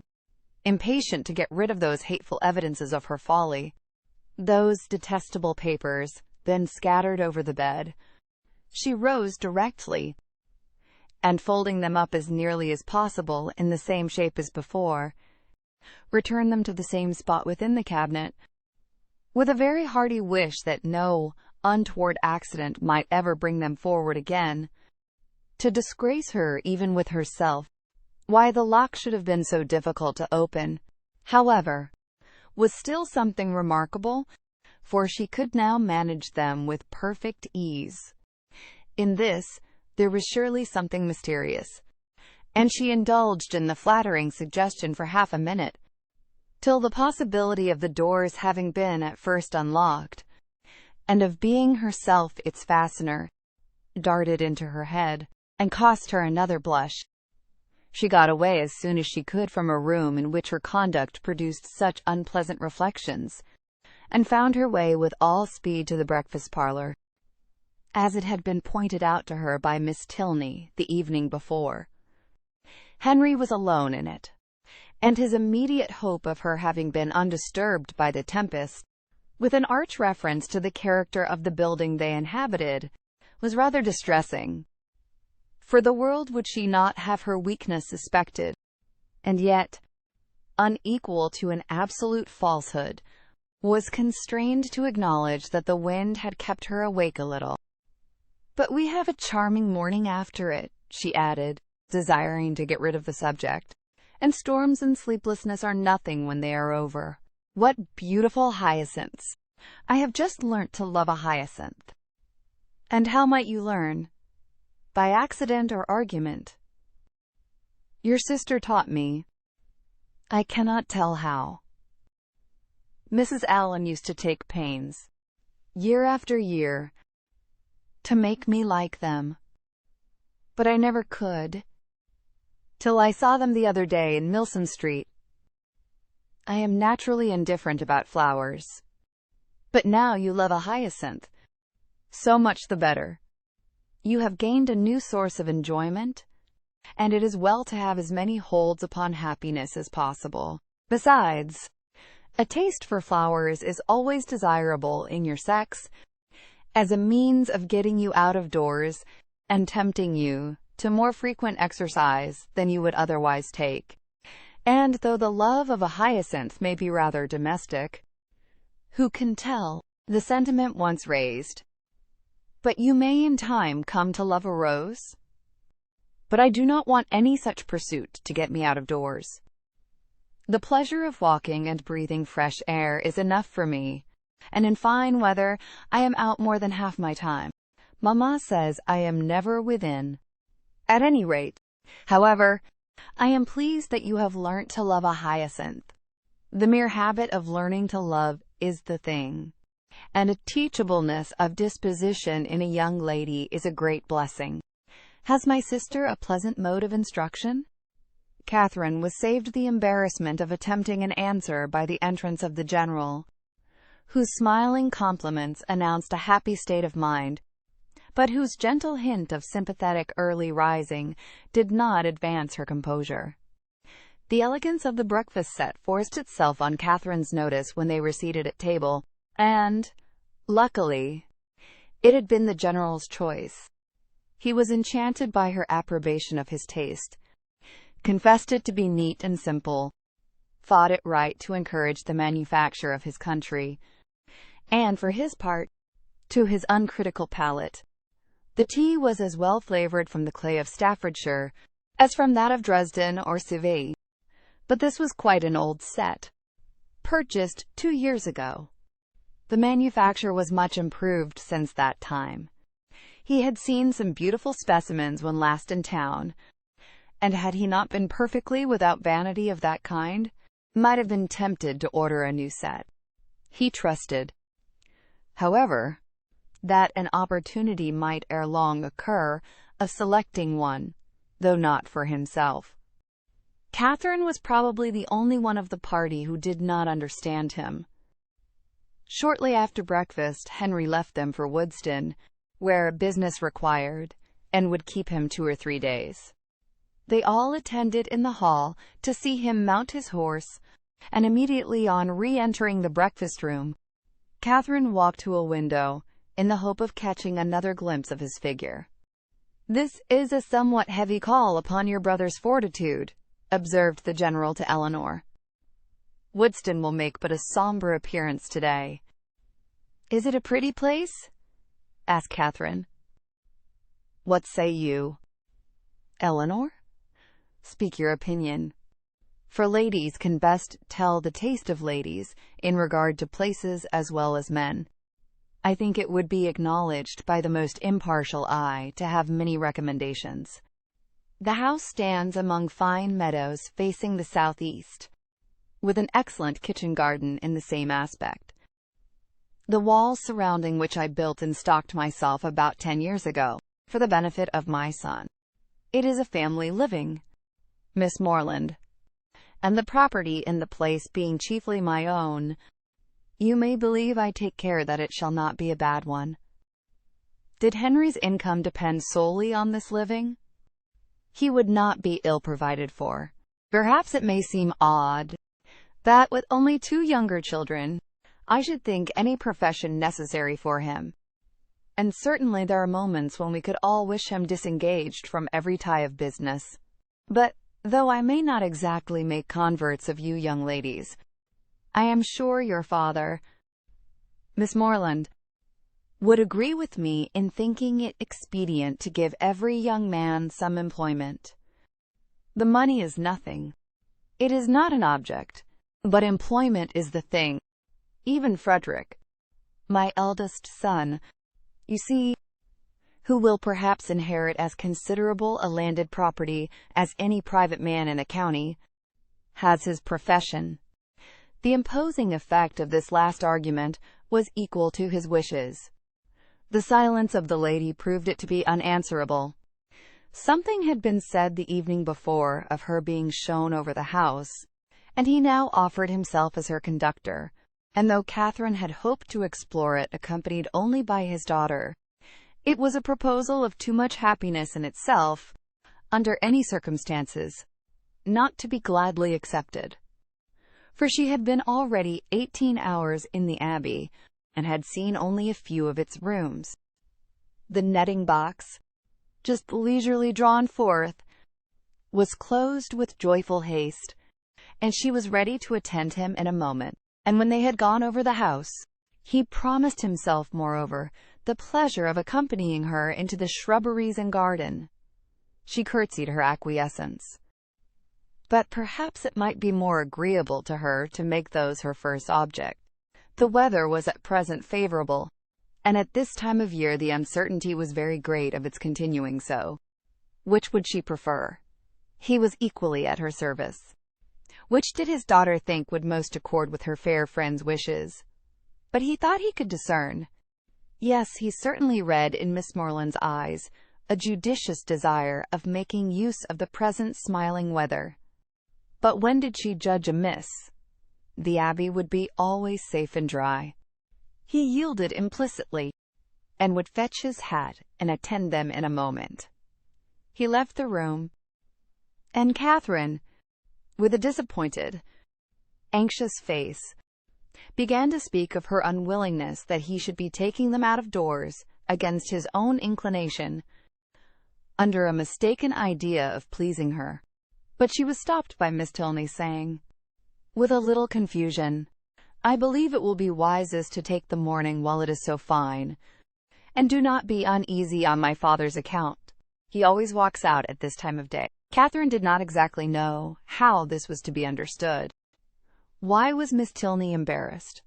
Could there be any unwillingness on the general's side to show her over the Abbey? The proposal was his own. And was not it odd that he should always take his walk so early? Neither her father nor Mr. Allen did so. It was certainly very provoking. She was all impatience to see the house, and had scarcely any curiosity about the grounds. If Henry had been with them, indeed. But now she should not know what was picturesque when she saw it. Such were her thoughts. But she kept them to herself, and put on her bonnet in patient discontent. She was struck, however, beyond her expectation, by the grandeur of the Abbey, as she saw it for the first time from the lawn. The whole building enclosed a large court, and 2 sides of the quadrangle, rich in Gothic ornaments, stood forward for admiration.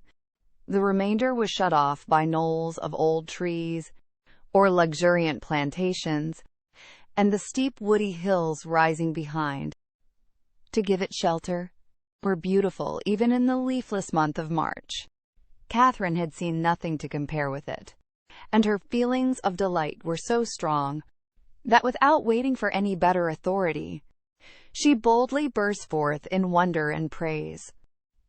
The general listened with assenting gratitude, and it seemed as if his own estimation of Northanger had waited unfixed till that hour. The kitchen garden was to be next admired, and he led the way to it across a small portion of the park. The number of acres contained in this garden was such as Catherine could not listen to without dismay, being more than double the extent of all Mr. Allen's, as well as her father's, including churchyard and orchard. The walls seemed countless in number, endless in length. A village of hothouses seemed to arise among them, and a whole parish to be at work within the enclosure. The general was flattered by her looks of surprise, which told him almost as plainly as he soon forced her to tell him in words that she had never seen any gardens at all equal to them before, and he then modestly owned that, without any ambition of that sort himself, without any solicitude about it, he did believe them to be unrivaled in the kingdom. If he had a hobby horse, it was that. He loved a garden. Though careless enough in most matters of eating, he loved good fruit, or, if he did not, his friends and children did. There were great vexations, however, attending such a garden as his. The utmost care could not always secure the most valuable fruits. The pinery had yielded only 100 in the last year. Mr. Allen, he supposed, must feel these inconveniences as well as himself. No, not at all. Mr. Allen did not care about the garden, and never went into it. With a triumphant smile of self-satisfaction, the general wished he could do the same, for he never entered his without being vexed in some way or other by its falling short of his plan. How were Mr. Allen's succession houses worked? Describing the nature of his own as they entered them. Mr. Allen had only one small hothouse, which Mrs. Allen had the use of for her plants in winter, and there was a fire in it now and then. "He is a happy man," said the general, with a look of very happy contempt, having taken her into every division, and led her under every wall, till she was heartily weary of seeing and wondering. He suffered the girls at last to seize the advantage of an outer door, and then expressing his wish to examine the effect of some recent alterations about the tea-house, proposed it as no unpleasant extension of their walk, if Miss Morland were not tired. "But where are you going, Eleanor? Why do you choose that cold, damp path to it? Miss Morland will get wet. Our best way is across the park." "This is so favorite a walk of mine," said Miss Tilney, "that I always think it the best and nearest way. But perhaps it may be damp." It was a narrow, winding path through a thick grove of old Scotch firs, and Catherine, struck by its gloomy aspect, and eager to enter it, could not, even by the general's disapprobation, be kept from stepping forward. He perceived her inclination, and having again urged the plea of health in vain, was too polite to make further opposition. He excused himself, however, from attending them. The rays of the sun were not too cheerful for him, and he would meet them by another course. He turned away, and Catherine was shocked to find how much her spirits were relieved by the separation. The shock, however, being less real than the relief, offered it no injury, and she began to talk with easy gaiety of the delightful melancholy which such a grove inspired. "I am particularly fond of this spot," said her companion, with a sigh. "It was my mother's favorite walk." Catherine had never heard Mrs. Tilney mentioned in the family before, and the interest excited by this tender remembrance showed itself directly in her altered countenance, and in the attentive pause with which she waited for something more. "I used to walk here so often with her," added Eleanor, "though I never loved it then, as I have loved it since. At that time, indeed, I used to wonder at her choice. But her memory endears it now. And ought it not," reflected Catherine, "to endear it to her husband?" Yet the general would not enter it. Miss Tilney continuing silent, she ventured to say, "Her death must have been a great affliction."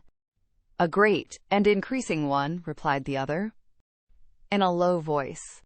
"I was only 13 when it happened, and though I felt my loss perhaps as strongly as one so young could feel it, I could not, then know what a loss it was." She stopped for a moment, and then added, with great firmness, "I have no sister, you know, and though my brothers are very affectionate, and Henry is a great deal here, which I am most thankful for, it is impossible for me not to be often solitary. To be sure, you must miss him very much. A mother would have been always present. A mother would have been a constant friend. Her influence would have been beyond all other. Was she a very charming woman? Was she handsome? Was there any picture of her in the Abbey? And why had she been so partial to that grove? Was it from dejection of spirits?" were questions now eagerly poured forth. The first 3 received a ready affirmative. The 2 others were passed by, and Catherine's interest in the deceased Mrs. Tilney augmented with every question, whether answered or not, of her unhappiness in marriage. She felt persuaded. The general certainly had been an unkind husband. He did not love her walk. Could he therefore have loved her? And besides, handsome as he was, there was a something in the turn of his features which spoke his not having behaved well to her.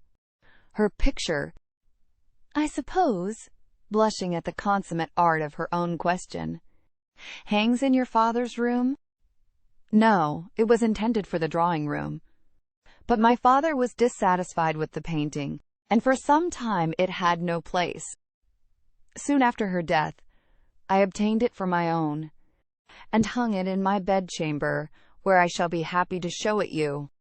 It is very like." Here was another proof. A portrait, very like, of a departed wife, not valued by the husband. He must have been dreadfully cruel to her. Catherine attempted no longer to hide from herself the nature of the feelings which, in spite of all his attentions, he had previously excited, and what had been terror and dislike before was now absolute aversion. Yes, aversion. His cruelty to such a charming woman made him odious to her. She had often read of such characters which Mr. Allen had been used to call unnatural and overdrawn. But here was proof positive of the contrary.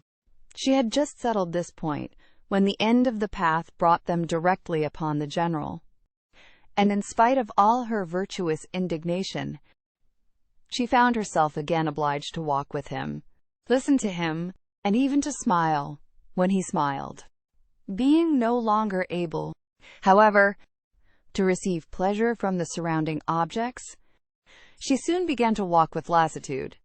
The general perceived it, and with a concern for her health, which seemed to reproach her for her opinion of him, was most urgent for returning with his daughter to the house. He would follow them in a quarter of an hour. Again they parted, but Eleanor was called back in half a minute to receive a strict charge against taking her friend round the Abbey till his return. This second instance of his anxiety to delay what she so much wished for struck Catherine as very remarkable. Chapter 23. An hour passed away before the general came in, spent, on the part of his young guest, in no very favorable consideration of his character. This lengthened absence, these solitary rambles, did not speak a mind at ease, or a conscience void of reproach.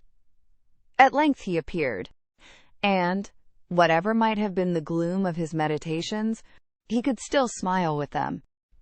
"Miss Tilney, understanding in part her friend's curiosity to see the house, soon revived the subject, and her father being, contrary to Catherine's expectations, unprovided with any pretense for further delay, beyond that of stopping 5 minutes to order refreshments to be in the room by their return, was at last ready to escort them. They set forward, and, with a grandeur of air, a dignified step, which caught the eye, but could not shake the doubts of the well-read Catherine, he led the way across the hall, through the common drawing-room and one useless antechamber, into a room magnificent both in size and furniture, the real drawing-room, used only with company of consequence.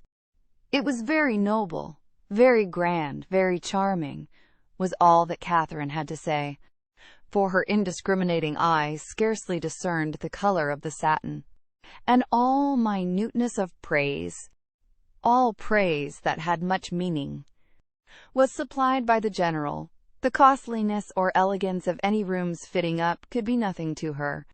She cared for no furniture of a more modern date than the 15th century. When the general had satisfied his own curiosity, in a close examination of every well-known ornament, they proceeded into the library, an apartment, in its way, of equal magnificence, exhibiting a collection of books, on which an humble man might have looked with pride. Catherine heard, admired, and wondered with more genuine feeling than before, gathered all that she could from this storehouse of knowledge, by running over the titles of half a shelf, and was ready to proceed. But suites of apartments did not spring up with her wishes. Large as was the building, she had already visited the greatest part, though, on being told that, with the addition of the kitchen, the 6 or 7 rooms she had now seen surrounded 3 sides of the court, she could scarcely believe it, or overcome the suspicion of there being many chambers secreted. It was some relief, however, that they were to return to the rooms in common use, by passing through a few of less importance, looking into the court, which, with occasional passages, not wholly unintricate, connected the different sides, and she was further soothed in her progress by being told that she was treading what had once been a cloister, having traces of cells pointed out, and observing several doors that were neither opened nor explained to her, by finding herself successively in a billiard room and in the general's private apartment, without comprehending their connection, or being able to turn aright when she left them. And lastly, by passing through a dark little room, owning Henry's authority, and strewed with his litter of books, guns, and greatcoats, from the dining-room, of which, though already seen, and always to be seen at 5 o'clock, the general could not forgo the pleasure of pacing out the length, for the more certain information of Miss Morland, as to what she neither doubted nor cared for, they proceeded by quick communication to the kitchen, the ancient kitchen of the convent, rich in the massy walls and smoke of former days, and in the stoves and hot closets of the present. The general's improving hand had not loitered here. Every modern invention to facilitate the labor of the cooks had been adopted within this, their spacious theater, and, when the genius of others had failed, his own had often produced the perfection wanted. His endowments of this spot alone might at any time have placed him high among the benefactors of the convent. With the walls of the kitchen ended all the antiquity of the abbey, the 4th side of the quadrangle having, on account of its decaying state, been removed by the general's father, and the present erected in its place. All that was venerable ceased here. The new building was not only new, but declared itself to be so, intended only for offices, and enclosed behind by stable-yards. No uniformity of architecture had been thought necessary. Catherine could have raved at the hand which had swept away what must have been beyond the value of all the rest, for the purposes of mere domestic economy, and would willingly have been spared the mortification of a walk through scenes so fallen, had the general allowed it. But if he had a vanity, it was in the arrangement of his offices, and as he was convinced that, to a mind like Miss Morland's, a view of the accommodations and comforts by which the labors of her inferiors were softened must always be gratifying, he should make no apology for leading her on. They took a slight survey of all, and Catherine was impressed, beyond her expectation, by their multiplicity and their convenience. The purposes for which a few shapeless pantries and a comfortless scullery were deemed sufficient at Fullerton were here carried on in appropriate divisions, commodious and roomy. The number of servants continually appearing did not strike her less than the number of their offices. Wherever they went, some patent girl stopped to curtsy, or some footman in dishabille sneaked off. Yet this was an abbey. How inexpressibly different in these domestic arrangements from such as she had read about, from abbeys and castles, in which, though certainly larger than Northanger, all the dirty work of the house was to be done by two pair of female hands at the utmost. How they could get through it all had often amazed Mrs. Allen, and, when Catherine saw what was necessary here, she began to be amazed herself. They returned to the hall, that the chief staircase might be ascended, and the beauty of its wood and ornaments of rich carving might be pointed out. Having gained the top, they turned in an opposite direction from the gallery in which her room lay, and shortly entered one on the same plan, but superior in length and breadth. She was here shown successively into 3 large bedchambers, with their dressing rooms, most completely and handsomely fitted up, everything that money and taste could do to give comfort and elegance to apartments had been bestowed on these, and, being furnished within the last 5 years, they were perfect in all that would be generally pleasing, and wanting in all that could give pleasure to Catherine. As they were surveying the last, the general, after slightly naming a few of the distinguished characters by whom they had at times been honored, turned with a smiling countenance to Catherine, and ventured to hope that henceforward some of their earliest tenants might be our friends from Fullerton. She felt the unexpected compliment, and deeply regretted the impossibility of thinking well of a man so kindly disposed towards herself, and so full of civility to all her family. The gallery was terminated by folding doors, which Miss Tilney, advancing, had thrown open, and passed through, and seemed on the point of doing the same by the first door to the left, in another long reach of gallery, when the general, coming forwards, called her hastily, and, as Catherine thought, rather angrily back, demanding whither she were going, and what was there more to be seen? Had not Miss Morland already seen all that could be worth her notice? And did she not suppose her friend might be glad of some refreshment after so much exercise? Miss Tilney drew back directly, and the heavy doors were closed upon the mortified Catherine, who, having seen, in a momentary glance beyond them, a narrower passage, more numerous openings, and symptoms of a winding staircase, believed herself at last within the reach of something worth her notice, and felt, as she unwillingly paced back the gallery, that she would rather be allowed to examine that end of the house than see all the finery of all the rest. The general's evident desire of preventing such an examination was an additional stimulant. Something was certainly to be concealed. Her fancy, though it had trespassed lately once or twice, could not mislead her here, and what that something was, a short sentence of Miss Tilney's, as they followed the general at some distance downstairs, seemed to point out. I was going to take you into what was my mother's room, The room in which she died were all her words.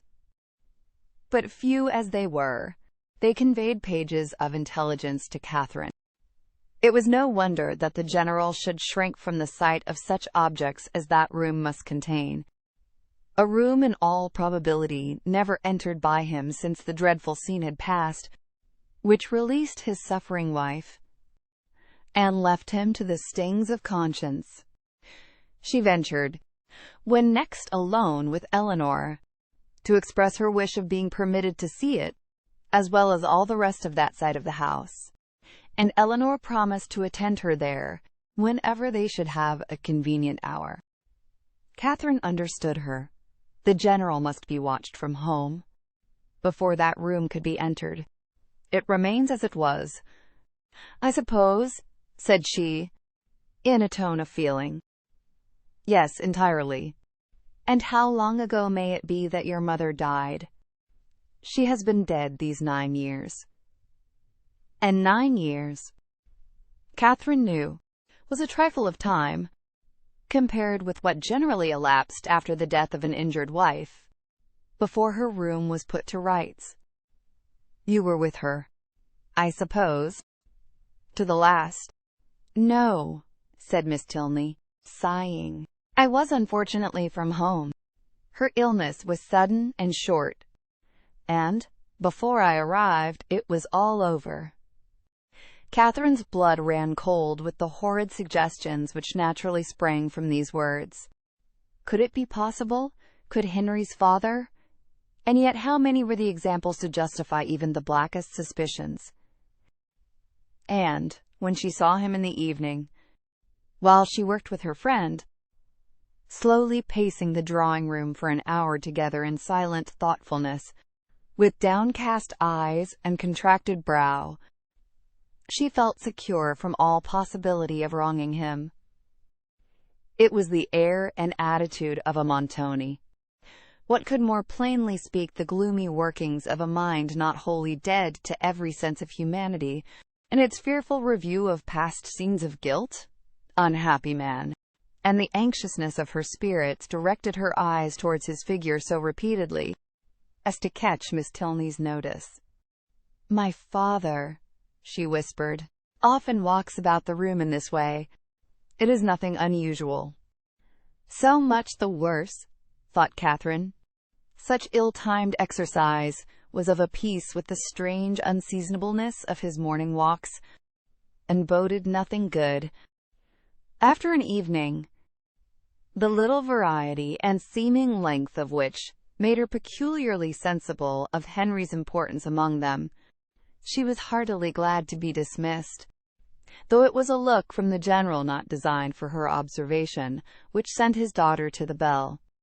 When the butler would have lit his master's candle, however, he was forbidden. The latter was not going to retire. "I have many pamphlets to finish," said he to Catherine, "before I can close my eyes, and perhaps may be poring over the affairs of the nation for hours after you are asleep. Can either of us be more meetly employed? My eyes will be blinding for the good of others, and yours preparing by rest for future mischief."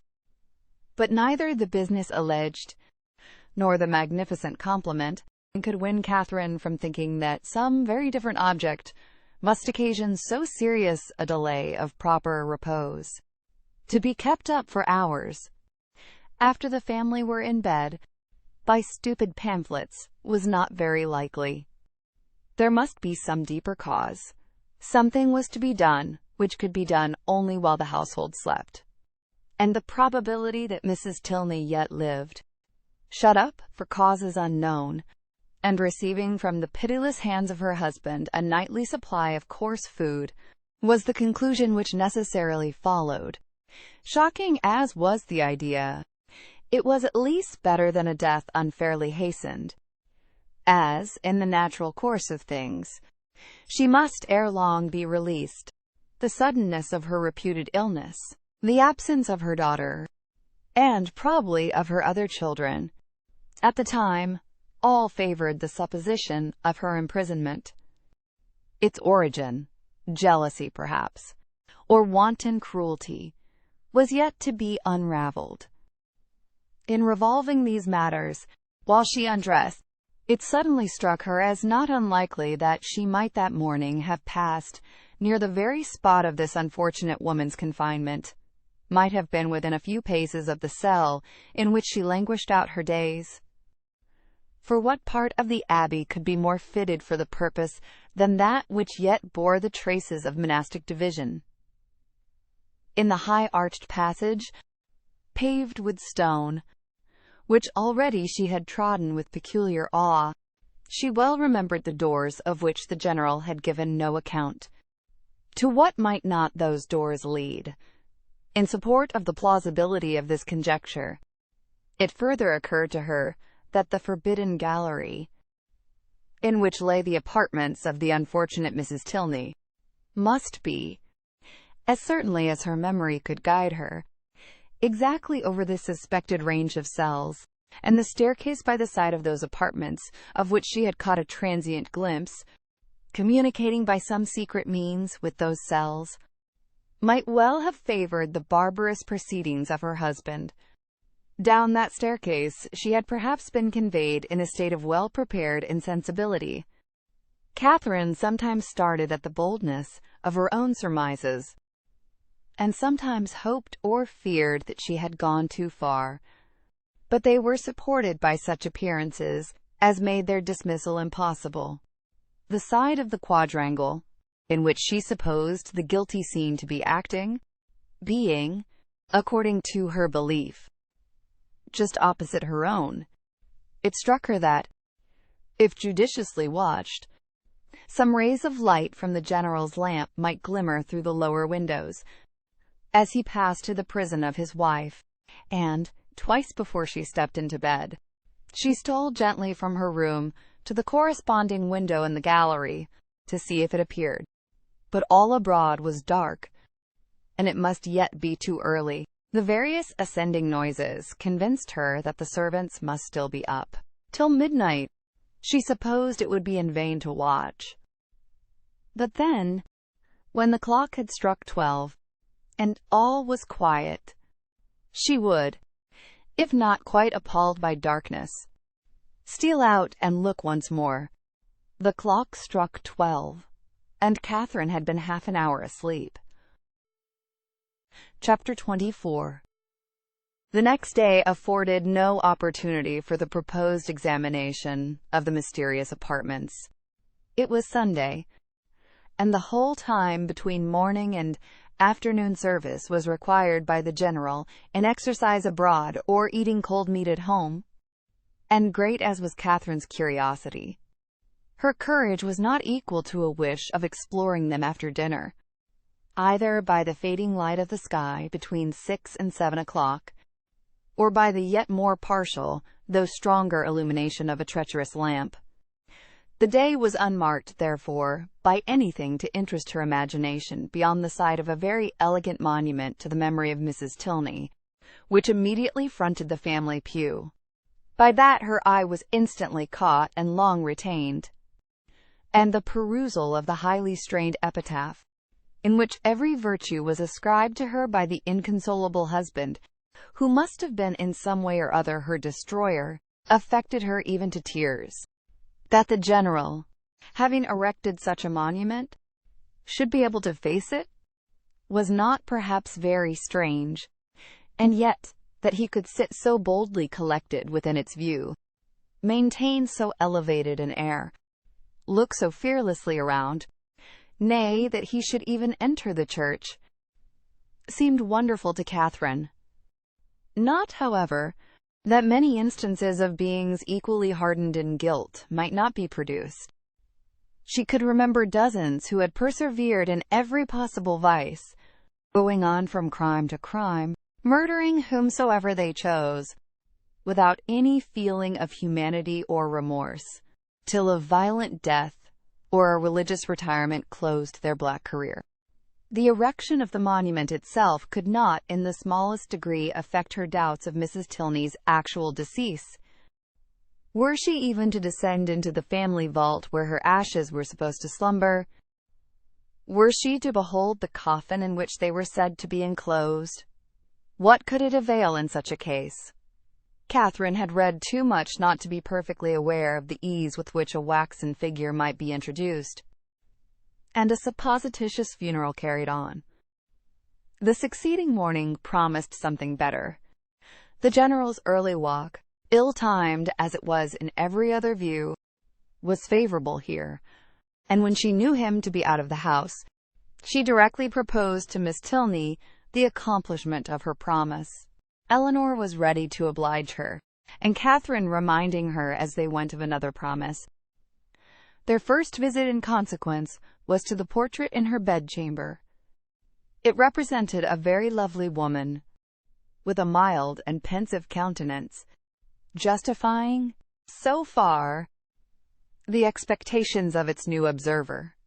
But they were not in every respect answered, for Catherine had depended upon meeting with features, hair, complexion, that should be the very counterpart, the very image, if not of Henry's, of Eleanor's, the only portraits of which she had been in the habit of thinking, bearing always an equal resemblance of mother and child. A face once taken was taken for generations, but here she was obliged to look and consider and study for a likeness. She contemplated it, however, in spite of this drawback, with much emotion, and, but for a yet stronger interest, would have left it unwillingly. Her agitation as they entered the great gallery was too much for any endeavor at discourse. She could only look at her companion. Eleanor's countenance was dejected, yet sedate, and its composure spoke her inured to all the gloomy objects to which they were advancing. Again she passed through the folding doors. Again her hand was upon the important lock, and Catherine, hardly able to breathe, was turning to close the former with fearful caution, when the dreaded figure of the General himself at the further end of the gallery, stood before her. The name of Eleanor at the same moment, in his loudest tone, resounded through the building, giving to his daughter the first intimation of his presence, and to Catherine, terror upon terror. An attempt at concealment had been her first instinctive movement on perceiving him, yet she could scarcely hope to have escaped his eye. And when her friend, who, with an apologizing look, darted hastily by her, had joined and disappeared with him, she ran for safety to her own room, and, locking herself in, believed that she should never have courage to go down again. She remained there at least an hour, in the greatest agitation, deeply commiserating the state of her poor friend, and expecting a summons herself from the angry General to attend him in his own apartment. No summons, however, arrived, and at last, on seeing a carriage drive up to the Abbey, she was emboldened to descend and meet him under the protection of visitors. The breakfast room was gay with company, and she was named to them by the General as the friend of his daughter, in a complimentary style, which so well concealed his resentful ire, as to make her feel secure at least of life, for the present. And Eleanor, with a command of countenance which did honor to her concern for his character, taking an early occasion of saying to her, "My father only wanted me to answer a note," she began to hope that she had either been unseen by the General, or that from some consideration of policy she should be allowed to suppose herself so. Upon this trust, she dared still to remain in his presence, after the company left them, and nothing occurred to disturb it. In the course of this morning's reflections, she came to a resolution of making her next attempt on the forbidden door alone. It would be much better in every respect that Eleanor should know nothing of the matter. To involve her in the danger of a second detection, to court her into an apartment which must wring her heart, could not be the office of a friend. The General's utmost anger could not be to herself what it might be to a daughter.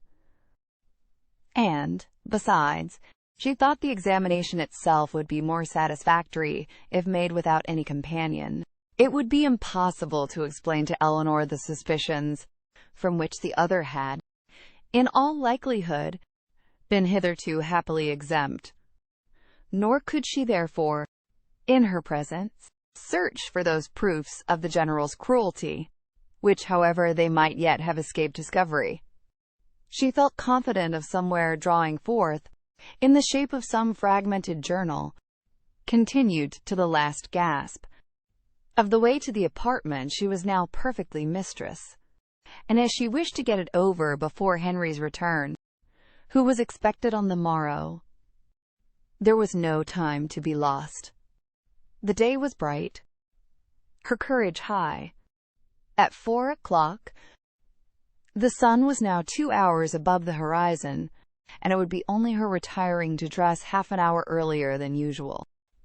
It was done, and Catherine found herself alone in the gallery before the clocks had ceased to strike.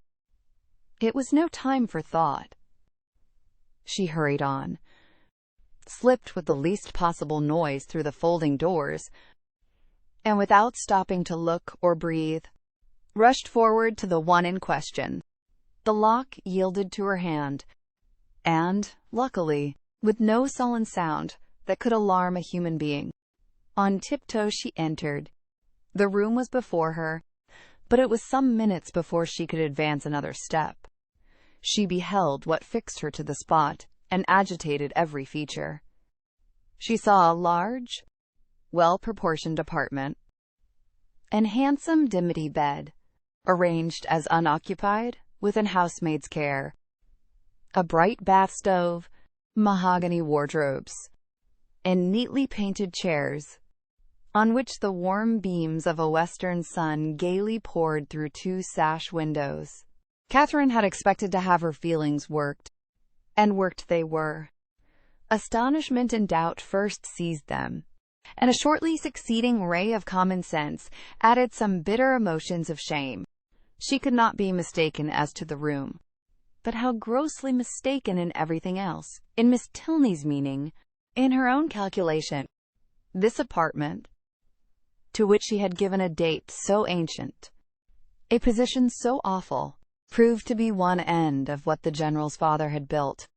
There were 2 other doors in the chamber, leading probably into dressing closets, but she had no inclination to open either. Would the veil in which Mrs. Tilney had last walked, or the volume in which she had last read, remain to tell what nothing else was allowed to whisper? No. Whatever might have been the General's crimes, he had certainly too much wit to let them sue for detection. She was sick of exploring, and desired but to be safe in her own room, with her own heart only privy to its folly. And she was on the point of retreating as softly as she had entered, when the sound of footsteps, she could hardly tell where, made her pause and tremble. To be found there, even by a servant, would be unpleasant, but by the General, and he seemed always at hand when least wanted, much worse. She listened.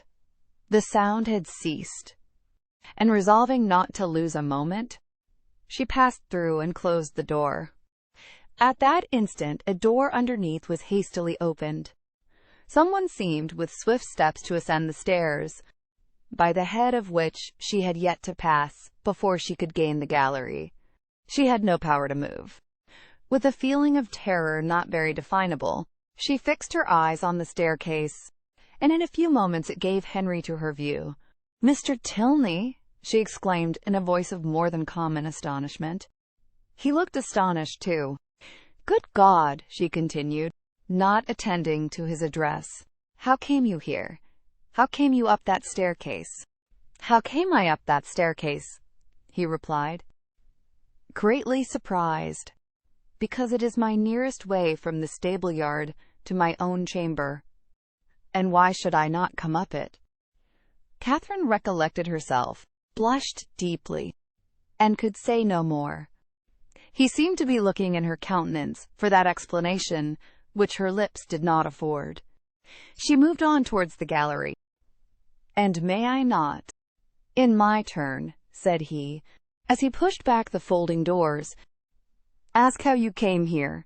This passage is at least as extraordinary a road from the breakfast parlor to your apartment as that staircase can be from the stables to mine." "I have been," said Catherine, looking down, "to see your mother's room." "My mother's room? Is there anything extraordinary to be seen there?" "No, nothing at all. I thought you did not mean to come back till tomorrow. I did not expect to be able to return sooner when I went away. But 3 hours ago, I had the pleasure of finding nothing to detain me." "You look pale. I am afraid I alarmed you by running so fast up those stairs." "Perhaps you did not know. You were not aware of their leading from the offices in common use?" "No, I was not." "You have had a very fine day for your ride." "Very.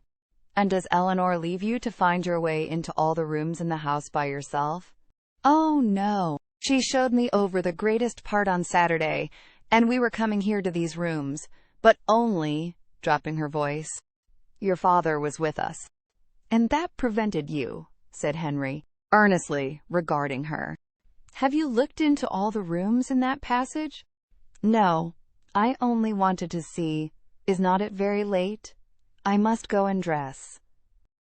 "It is only 4:15, showing his watch. "And you are not now in Bath? No theatre? No rooms to prepare for?" "Half an hour at Northanger must be enough." She could not contradict it, and therefore suffered herself to be detained, though her dread of further questions made her, for the first time in their acquaintance, wish to leave him. They walked slowly up the gallery. "Have you had any letter from Bath since I saw you?" "No, and I am very much surprised. Isabella promised so faithfully to write directly." "Promised so faithfully? A faithful promise?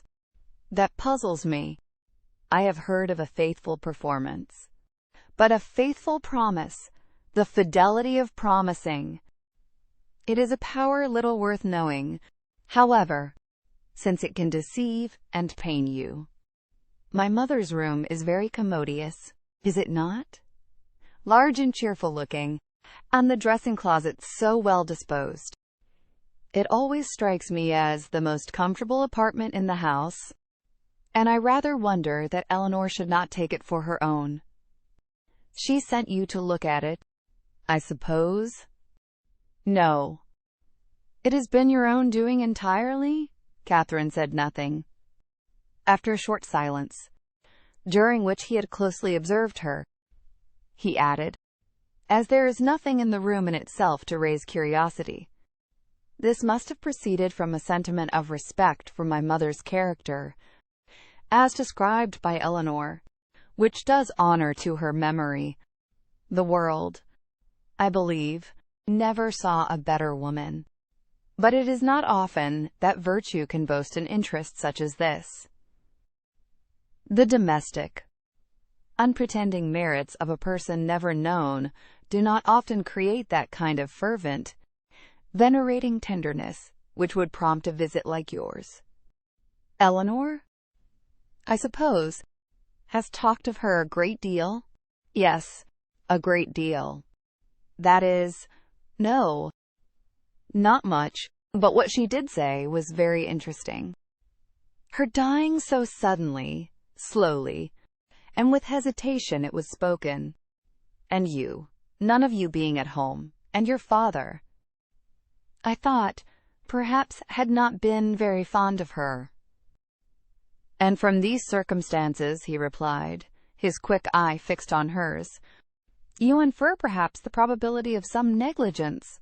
"Some," involuntarily she shook her head, "or it may be, of something still less pardonable."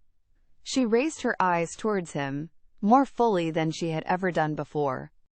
"My mother's illness," he continued, "the seizure which ended in her death, was sudden. The malady itself, one from which she had often suffered, a bilious fever, its cause therefore constitutional. On the 3rd day, in short, as soon as she could be prevailed on, A physician attended her, a very respectable man, and one in whom she had always placed great confidence. Upon his opinion of her danger, 2 others were called in the next day, and remained in almost constant attendance for 24 hours. On the 5th day she died. During the progress of her disorder, Frederick and I, we were both at home, saw her repeatedly, and from our own observation can bear witness to her having received every possible attention which could spring from the affection of those about her, or which her situation in life could command. Poor Eleanor was absent, and at such a distance as to return only to see her mother in her coffin. "But your father," said Catherine, "was he afflicted?" "For a time, greatly so. You have erred in supposing him not attached to her. He loved her, I am persuaded, as well as it was possible for him to. We have not all, you know, the same tenderness of disposition, and I will not pretend to say that while she lived, she might not often have had much to bear. But though his temper injured her, his judgment never did. His value of her was sincere, and, if not permanently, he was truly afflicted by her death." "I am very glad of it," said Catherine. "It would have been very shocking. If I understand you rightly, you had formed a surmise of such horror as I have hardly words to. Dear Miss Morland, consider the dreadful nature of the suspicions you have entertained. What have you been judging from? Remember the country and the age in which we live. Remember that we are English, that we are Christians. Consult your own understanding, your own sense of the probable, your own observation of what is passing around you. Does our education prepare us for such atrocities? Do our laws connive at them? Could they be perpetrated without being known? In a country like this, where social and literary intercourse is on such a footing, where every man is surrounded by a neighborhood of voluntary spies, and where roads and newspapers lay everything open, dearest Miss Morland, what ideas have you been admitting?" They had reached the end of the gallery, and with tears of shame she ran off to her own room. Chapter 25. The visions of romance were over. Catherine was completely awakened. Henry's address, short as it had been, had more thoroughly opened her eyes to the extravagance of her late fancies than all their several disappointments had done. Most grievously was she humbled. Most bitterly did she cry. It was not only with herself that she was sunk, but with Henry. Her folly, which now seemed even criminal, was all exposed to him, and he must despise her forever. The liberty which her imagination had dared to take with the character of his father, could he ever forgive it? The absurdity of her curiosity and her fears, could they ever be forgotten? She hated herself more than she could express. She thought he had, once or twice before this fatal morning, shown something like affection for her. But now, in short, she made herself as miserable as possible for about half an hour, went down when the clock struck 5, with a broken heart, and could scarcely give an intelligible answer to Eleanor's inquiry if she was well. The formidable Henry soon followed her into the room, and the only difference in his behavior to her was that he paid her rather more attention than usual. Catherine had never wanted comfort more, and he looked as if he was aware of it. The evening wore away with no abatement of this soothing politeness, and her spirits were gradually raised to a modest tranquillity. She did not learn either to forget or defend the past, but she learned to hope that it would never transpire farther, and that it might not cost her Henry's entire regard. Her thoughts being still chiefly fixed on what she had with such causeless terror felt and done, nothing could shortly be clearer than that it had been all a voluntary, self-created delusion, each trifling circumstance receiving importance from an imagination resolved on alarm, and everything forced to bend to one purpose by a mind which, before she entered the Abbey, had been craving to be frightened. She remembered with what feelings she had prepared for a knowledge of Northanger. She saw that the infatuation had been created, the mischief settled, long before her quitting Bath, and it seemed as if the whole might be traced to the influence of that sort of reading which she had there indulged. Charming as were all Mrs. Radcliffe's works, and charming even as were the works of all her imitators, it was not in them perhaps that human nature, at least in the Midland counties of England, was to be looked for.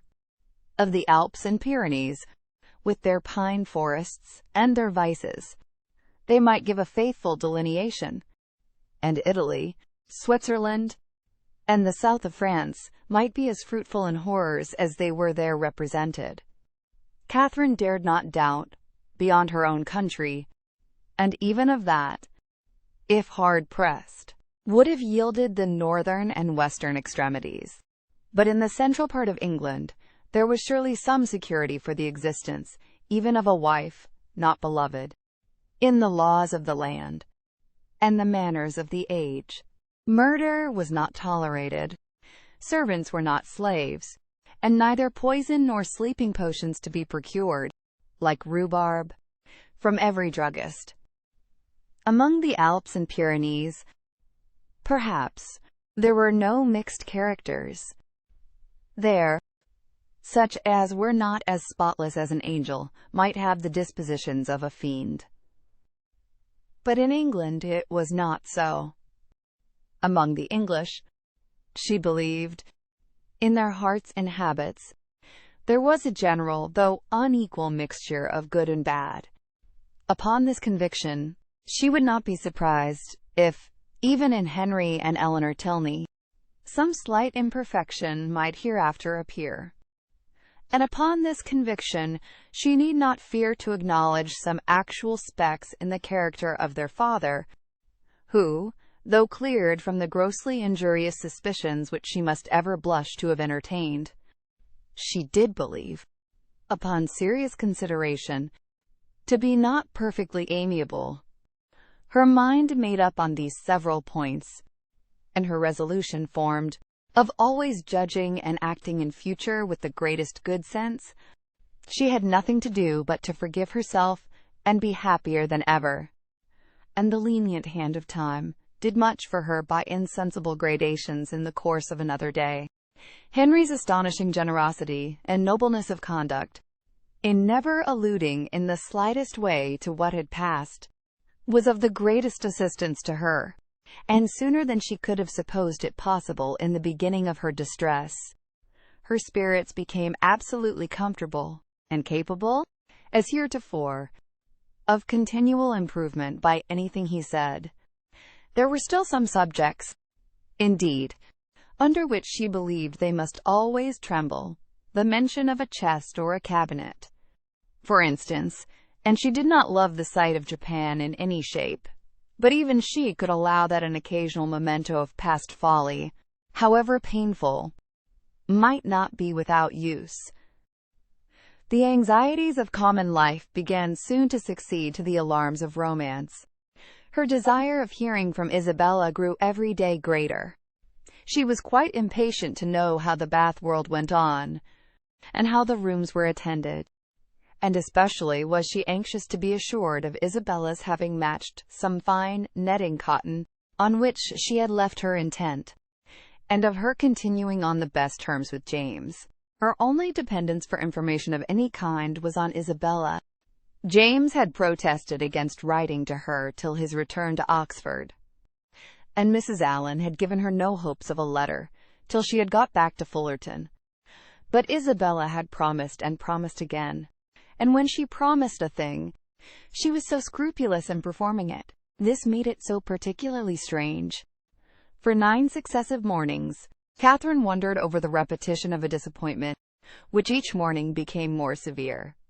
But, on the 10th, when she entered the breakfast room, her first object was a letter, held out by Henry's willing hand. She thanked him as heartily as if he had written it himself. "'Tis only from James." However, as she looked at the direction, she opened it. It was from Oxford. And to this purpose: "Dear Catherine, though, God knows, with little inclination for writing, I think it my duty to tell you that everything is at an end between Miss Thorpe and me. I left her in Bath yesterday, never to see either again. I shall not enter into particulars, they would only pain you more. You will soon hear enough from another quarter to know where lies the blame, and I hope will acquit your brother of everything but the folly of too easily thinking his affection returned. Thank God, I am undeceived in time, but it is a heavy blow. After my father's consent had been so kindly given, but no more of this. She has made me miserable forever. Let me soon hear from you. Dear Catherine, you are my only friend. Your love I do build upon. I wish your visit at Northanger may be over before Captain Tilney makes his engagement known, or you will be uncomfortably circumstanced. Poor Thorpe is in town. I dread the sight of him. His honest heart would feel so much. I have written to him and my father. Her duplicity hurts me more than all.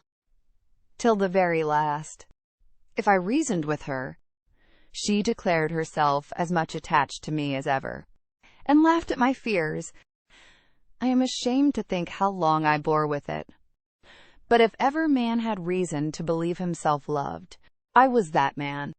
I cannot understand even now what she would be at, for there could be no need of my being played off to make her secure of Tilney. We parted at last by mutual consent, happy for me had we never met. I could never expect to know such another woman. Dearest Catherine, beware how you give your heart. Believe me, and see. Catherine had not read 3 lines before her sudden change of countenance, and short exclamations of sorrowing wonder declared her to be receiving unpleasant news, and Henry, earnestly watching her through the whole letter, saw plainly that it ended no better than it began. He was prevented, however, from even looking his surprise by his father's entrance. They went to breakfast directly, but Catherine could hardly eat anything. Tears filled her eyes, and even ran down her cheeks as she sat. The letter was one moment in her hand, then in her lap, and then in her pocket, and she looked as if she knew not what she did. The general, between his cocoa and his newspaper, had luckily no leisure for noticing her. But to the other two, her distress was equally visible. As soon as she dared leave the table, she hurried away to her own room. But the housemaids were busy in it, and she was obliged to come down again. She turned into the drawing-room for privacy, but Henry and Eleanor had likewise retreated thither, and were at that moment deep in consultation about her. She drew back, trying to beg their pardon, but was, with gentle violence, forced to return, and the others withdrew, after Eleanor had affectionately expressed a wish of being of use or comfort to her. After half an hour's free indulgence of grief and reflection, Catherine felt equal to encountering her friends. But whether she should make her distress known to them was another consideration. Perhaps, if particularly questioned, she might just give an idea, just distantly hint at it, but not more. To expose a friend, such a friend as Isabella had been to her, and then their own brother so closely concerned in it, she believed she must waive the subject altogether. Henry and Eleanor were by themselves in the breakfast-room, and each, as she entered it, looked at her anxiously. Catherine took her place at the table, and, after a short silence, Eleanor said, "No bad news from Fullerton, I hope? Mr. and Mrs. Morland, your brothers and sisters, I hope they are none of them ill?" "No, I thank you. sighing as she spoke. "They are all very well. My letter was from my brother at Oxford." Nothing further was said for a few minutes, and then, speaking through her tears, she added, "I do not think I shall ever wish for a letter again." "I am sorry," said Henry, closing the book he had just opened. "If I had suspected the letter of containing anything unwelcome, I should have given it with very different feelings. It contains something worse than anybody could suppose. Poor James is so unhappy. You will soon know why. To have so kind-hearted, so affectionate a sister," replied Henry warmly, "must be a comfort to him under any distress." "I have one favor to beg," said Catherine, shortly afterwards, in an agitated manner, "that, if your brother should be coming here, you will give me notice of it, that I may go away." "Our brother, Frederick!" "Yes, I am sure I should be very sorry to leave you so soon, but something has happened that would make it very dreadful for me to be in the same house with Captain Tilney." Eleanor's work was suspended, while she gazed with increasing astonishment. But Henry began to suspect the truth, and something, in which Miss Thorpe's name was included, passed his lips. "How quick you are!" cried Catherine. "You have guessed it, I declare. And yet, when we talked about it in Bath, you little thought of its ending so. Isabella, no wonder now I have not heard from her. Isabella has deserted my brother, and is to marry yours. Could you have believed there had been such inconstancy and fickleness, and everything that is bad in the world? I hope, so far as concerns my brother, you are misinformed. I hope he has not had any material share in bringing on Mr. Morland's disappointment. His marrying Miss Thorpe is not probable. I think you must be deceived so far. I am very sorry for Mr. Morland, sorry that anyone you love should be unhappy. But my surprise would be greater at Frederick's marrying her than at any other part of the story. It is very true, however. You shall read James's letter yourself. Stay. There is one part," recollecting with a blush the last line. "Will you take the trouble of reading to us the passages which concern my brother?" "No, read it yourself," cried Catherine, whose second thoughts were clearer. "I do not know what I was thinking of," blushing again that she had blushed before. "James only means to give me good advice." He gladly received the letter, and, having read it through, with close attention, returned it, saying, "Well, if it is to be so, I can only say that I am sorry for it. Frederick will not be the first man who has chosen a wife with less sense than his family expected. I do not envy his situation, either as a lover or a son. Miss Tilney," at Catherine's invitation, now read the letter likewise, and, having expressed also her concern and surprise, began to inquire into Miss Thorpe's connections and fortune. "Her mother is a very good sort of woman," was Catherine's answer. "What was her father?" "A lawyer, I believe. They live at Putney." "Are they a wealthy family?" "No, not very.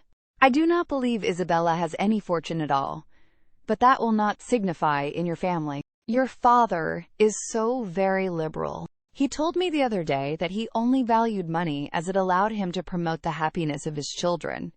The brother and sister looked at each other. "But," said Eleanor, after a short pause, "would it be to promote his happiness? To enable him to marry such a girl? She must be an unprincipled one, or she could not have used your brother so. And how strange an infatuation on Frederick's side. A girl who, before his eyes, is violating an engagement voluntarily entered into with another man. Is not it inconceivable? Henry, Frederick too, who always wore his heart so proudly, who found no woman good enough to be loved. That is the most unpromising circumstance, the strongest presumption against him. When I think of his past declarations, I give him up. Moreover, I have too good an opinion of Miss Thorpe's prudence to suppose that she would part with one gentleman before the other was secured. It is all over with Frederick indeed. He is a deceased man, defunct in understanding. Prepare for your sister-in-law, Eleanor, and such a sister-in-law as you must delight in. Open, candid, artless, guileless, with affections strong but simple, forming no pretensions and knowing no disguise. Such a sister-in-law, Henry, I should delight in, said Eleanor with a smile. But perhaps, observed Catherine, though she has behaved so ill by our family, she may behave better by yours. Now she has really got the man she likes, she may be constant. Indeed, I am afraid she will, replied Henry. I am afraid she will be very constant, unless a baronet should come in her way. That is Frederick's only chance. I will get the bath paper and look over the arrivals. You think it is all for ambition, then, and, upon my word, there are some things that seem very like it. I cannot forget that, when she first knew what my father would do for them, she seemed quite disappointed that it was not more. I never was so deceived in anyone's character in my life before. Among all the great variety that you have known and studied, my own disappointment and loss in her is very great. But, as for poor James, I suppose he will hardly ever recover it. Your brother is certainly very much to be pitied at present. But we must not, in our concern for his sufferings, undervalue yours. You feel, I suppose, that in losing Isabella, you lose half yourself. You feel a void in your heart which nothing else can occupy. Society is becoming irksome, and as for the amusements in which you were wont to share at Bath, the very idea of them without her is abhorrent. You would not, for instance, now go to a ball for the world. You feel that you have no longer any friend to whom you can speak with unreserve, on whose regard you can place dependence, or whose counsel, in any difficulty, you could rely on. You feel all this.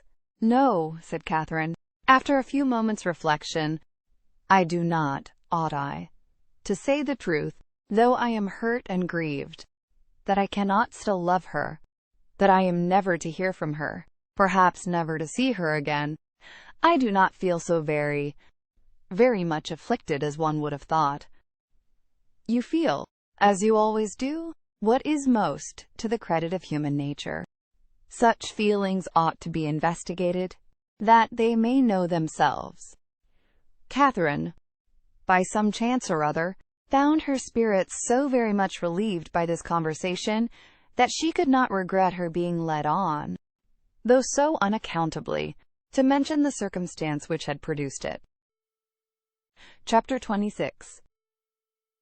From this time, the subject was frequently canvassed by the three young people, and Catherine found, with some surprise, that her two young friends were perfectly agreed in considering Isabella's want of consequence and fortune as likely to throw great difficulties in the way of her marrying their brother.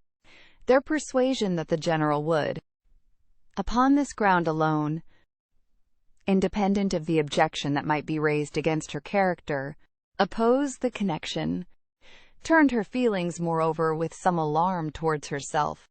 She was as insignificant, and perhaps as portionless, as Isabella, and if the heir of the Tilney property had not grandeur and wealth enough in himself, at what point of interest were the demands of his younger brother to rest? The very painful reflections to which this thought led could only be dispersed by a dependence on the effect of that particular partiality, which, as she was given to understand by his words as well as his actions, she had from the first been so fortunate as to excite in the general, and by a recollection of some most generous and disinterested sentiments on the subject of money, which she had more than once heard him utter, and which tempted her to think his disposition in such matters misunderstood by his children.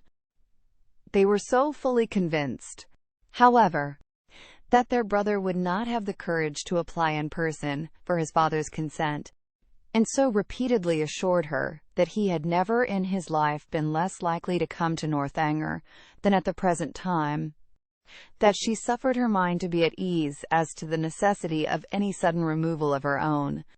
But as it was not to be supposed that Captain Tilney, whenever he made his application, would give his father any just idea of Isabella's conduct, it occurred to her as highly expedient that Henry should lay the whole business before him as it really was, enabling the general by that means to form a cool and impartial opinion, and prepare his objections on a fairer ground than inequality of situations. She proposed it to him accordingly, but he did not catch at the measure so eagerly as she had expected. "No," said he, "my father's hands need not be strengthened, and Frederick's confession of folly need not be forestalled. He must tell his own story, but he will tell only half of it. A quarter would be enough." A day or two passed away, and brought no tidings of Captain Tilney. His brother and sister knew not what to think. Sometimes it appeared to them as if his silence would be the natural result of the suspected engagement, and at others that it was wholly incompatible with it. The general, meanwhile, though offended every morning by Frederick's remissness in writing, was free from any real anxiety about him, and had no more pressing solicitude than that of making Miss Morland's time at Northanger pass pleasantly. He often expressed his uneasiness on this head, feared the sameness of everyday society and employments would disgust her with the place, wished the Lady Frasers had been in the country, talked every now and then of having a large party to dinner, and once or twice began even to calculate the number of young dancing people in the neighborhood. But then it was such a dead time of year, no wild fowl, no game, and the Lady Frasers were not in the country. And it all ended, at last, in his telling Henry one morning that when he next went to Woodston, they would take him by surprise there some day or other, and eat their mutton with him. Henry was greatly honored and very happy, and Catherine was quite delighted with the scheme. "And when do you think, sir, I may look forward to this pleasure? I must be at Woodston on Monday to attend the parish meeting, and shall probably be obliged to stay 2 or 3 days." Well, we will take our chance some one of those days. There is no need to fix. You are not to put yourself at all out of your way. Whatever you may happen to have in the house will be enough. I think I can answer for the young ladies, making allowance for a bachelor's table. Let me see. Monday will be a busy day with you. We will not come on Monday, and Tuesday will be a busy one with me. I expect my surveyor from Brockham with his report in the morning, and afterwards I cannot in decency fail attending the club. I really could not face my acquaintance if I stayed away now, for, as I am known to be in the country, it would be taken exceedingly amiss, and it is a rule with me, Miss Morland, never to give offense to any of my neighbors, if a small sacrifice of time and attention can prevent it. They are a set of very worthy men. They have half a buck from Northanger twice a year, and I dine with them whenever I can. Tuesday, therefore, we may say is out of the question. But on Wednesday, I think, Henry, you may expect us, and we shall be with you early, that we may have time to look about us. 2 hours and 3/4 will carry us to Woodston, I suppose. We shall be in the carriage by 10. So about 1:15 on Wednesday, you may look for us. A ball itself could not have been more welcome to Catherine than this little excursion. So strong was her desire to be acquainted with Woodston, and her heart was still bounding with joy when Henry, about an hour afterwards, came booted and greatcoated into the room where she and Eleanor were sitting, and said, "I am come, young ladies," in a very moralizing strain, "to observe that our pleasures in this world are always to be paid for, and that we often purchase them at a great disadvantage, giving ready-moneyed actual happiness for a draft on the future that may not be honored. Witness myself at this present hour, because I am to hope for the satisfaction of seeing you at Woodston on Wednesday, which bad weather, or 20 other causes, may prevent. I must go away directly, 2 days before I intended it."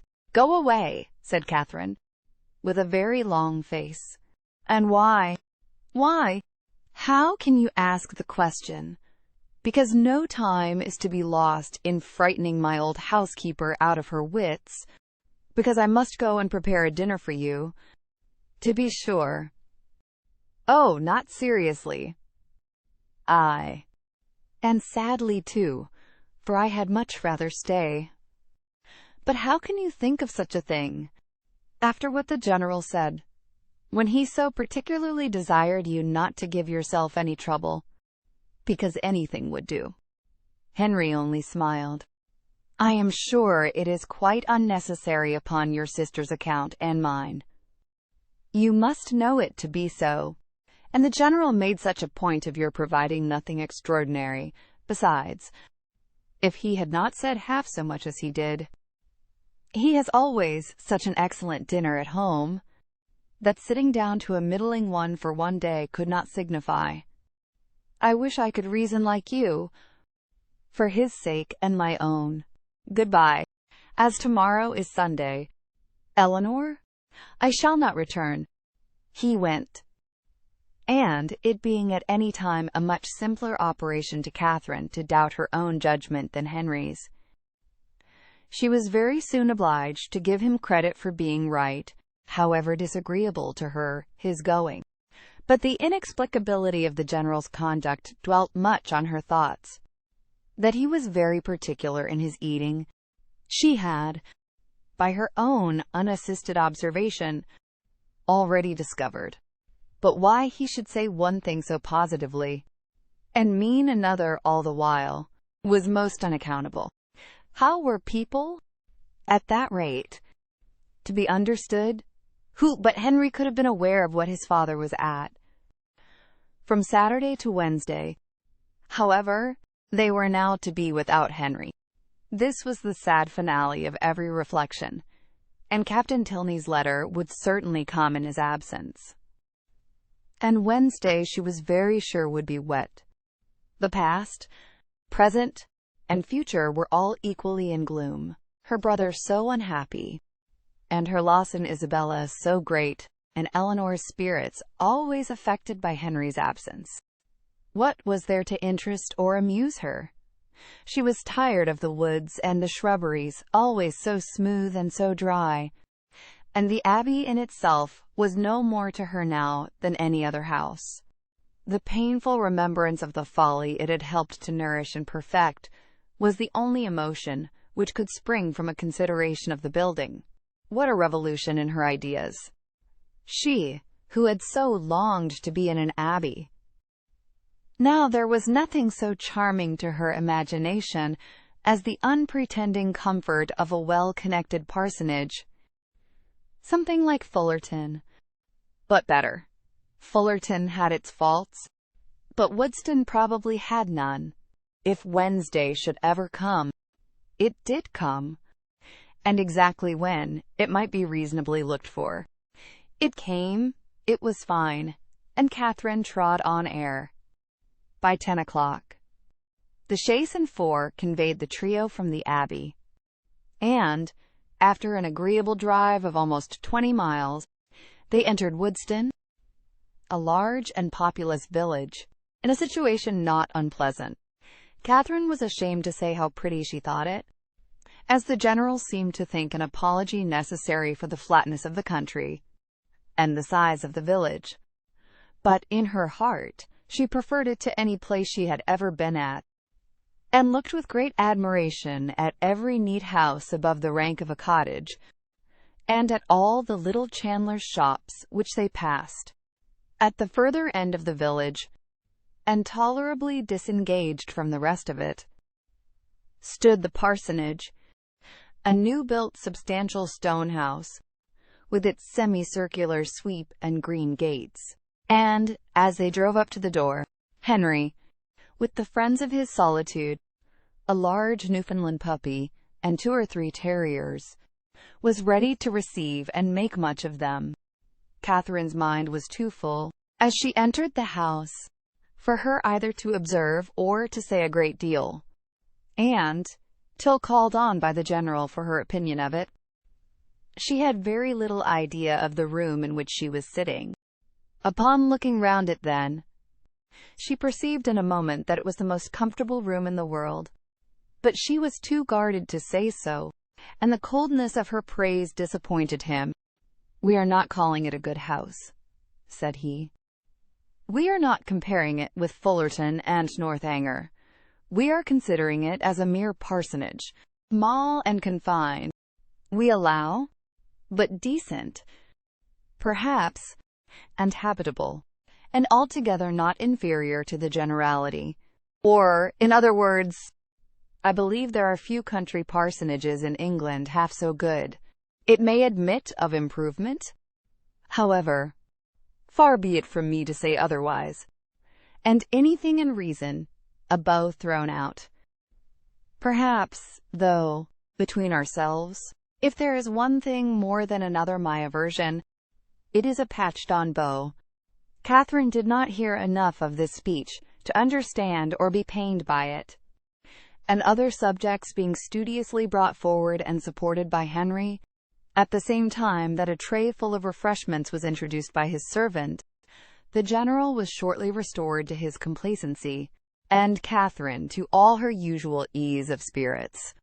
The room in question was of a commodious, well-proportioned size, and handsomely fitted up as a dining parlor, and on their quitting it to walk round the grounds, she was shown, first into a smaller apartment, belonging peculiarly to the master of the house, and made unusually tidy on the occasion, and afterwards into what was to be the drawing-room, with the appearance of which, though unfurnished, Catherine was delighted enough even to satisfy the General.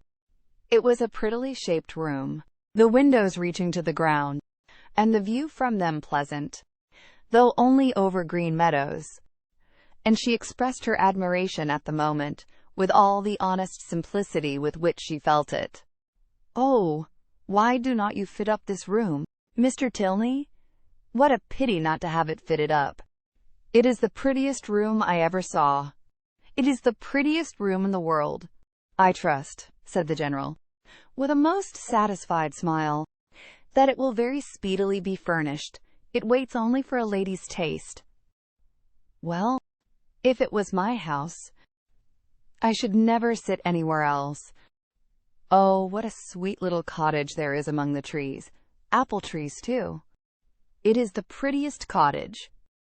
You like it, you approve it as an object, it is enough. Henry, remember that Robinson is spoken to about it.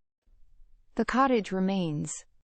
Such a compliment recalled all Catherine's consciousness, and silenced her directly, and though pointedly applied to by the General for her choice of the prevailing color of the paper and hangings, nothing like an opinion on the subject could be drawn from her.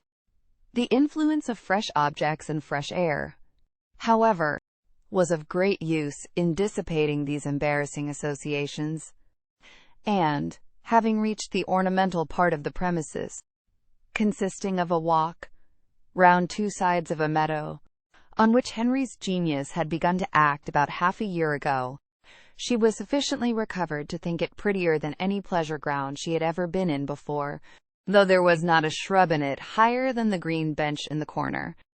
A saunter into other meadows, and through part of the village, with a visit to the stables to examine some improvements, and a charming game of play with a litter of puppies just able to roll about, brought them to 4 o'clock, when Catherine scarcely thought it could be 3.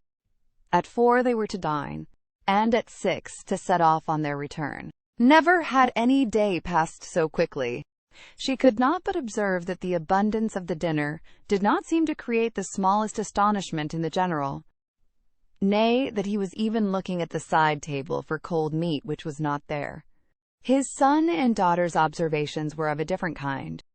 They had seldom seen him eat so heartily at any table but his own, and never before known him so little disconcerted by the melted butters being oiled. At 6 o'clock, the general having taken his coffee, the carriage again received them, and so gratifying had been the tenor of his conduct throughout the whole visit, so well assured was her mind on the subject of his expectations, that, could she have felt equally confident of the wishes of his son, Catherine would have quitted Woodston with little anxiety as to the how or the when she might return to it. Chapter 27. The next morning brought the following very unexpected letter from Isabella. Bath, April. My dearest Catherine, I received your 2 kind letters with the greatest delight, and have 1,000 apologies to make for not answering them sooner. I really am quite ashamed of my idleness, but in this horrid place one can find time for nothing. I have had my pen in my hand to begin a letter to you almost every day since you left Bath, but have always been prevented by some silly trifler or other. Pray write to me soon, and direct to my own home. Thank God. We leave this vile place tomorrow. Since you went away, I have had no pleasure in it.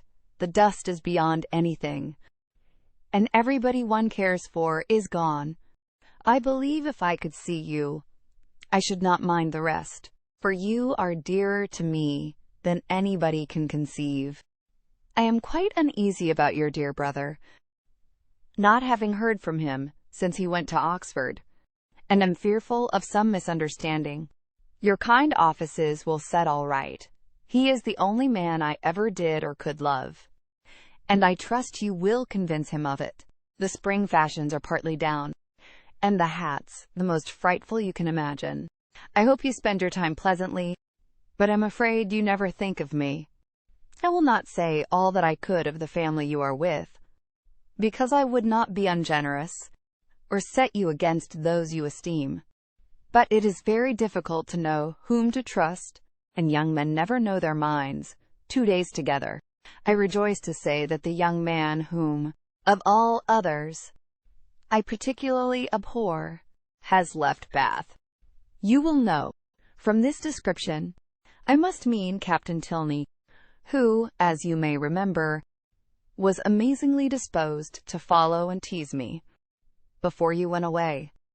Afterwards he got worse, and became quite my shadow. Many girls might have been taken in, for never were such attentions, but I knew the fickle sex too well. He went away to his regiment 2 days ago, and I trust I shall never be plagued with him again. He is the greatest coxcomb I ever saw, and amazingly disagreeable. The last 2 days he was always by the side of Charlotte Davis. I pitied his taste, but took no notice of him. The last time we met was in Bath Street, and I turned directly into a shop that he might not speak to me. I would not even look at him. He went into the pump room afterwards, but I would not have followed him for all the world. Such a contrast between him and your brother. Pray, send me some news of the latter. I am quite unhappy about him. He seemed so uncomfortable when he went away, with a cold, or something that affected his spirits.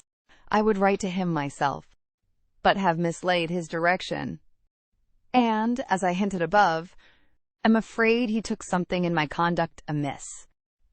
Pray explain everything to his satisfaction, or, if he still harbors any doubt, a line from himself to me, or a call at Putney when next in town, might set all to rights.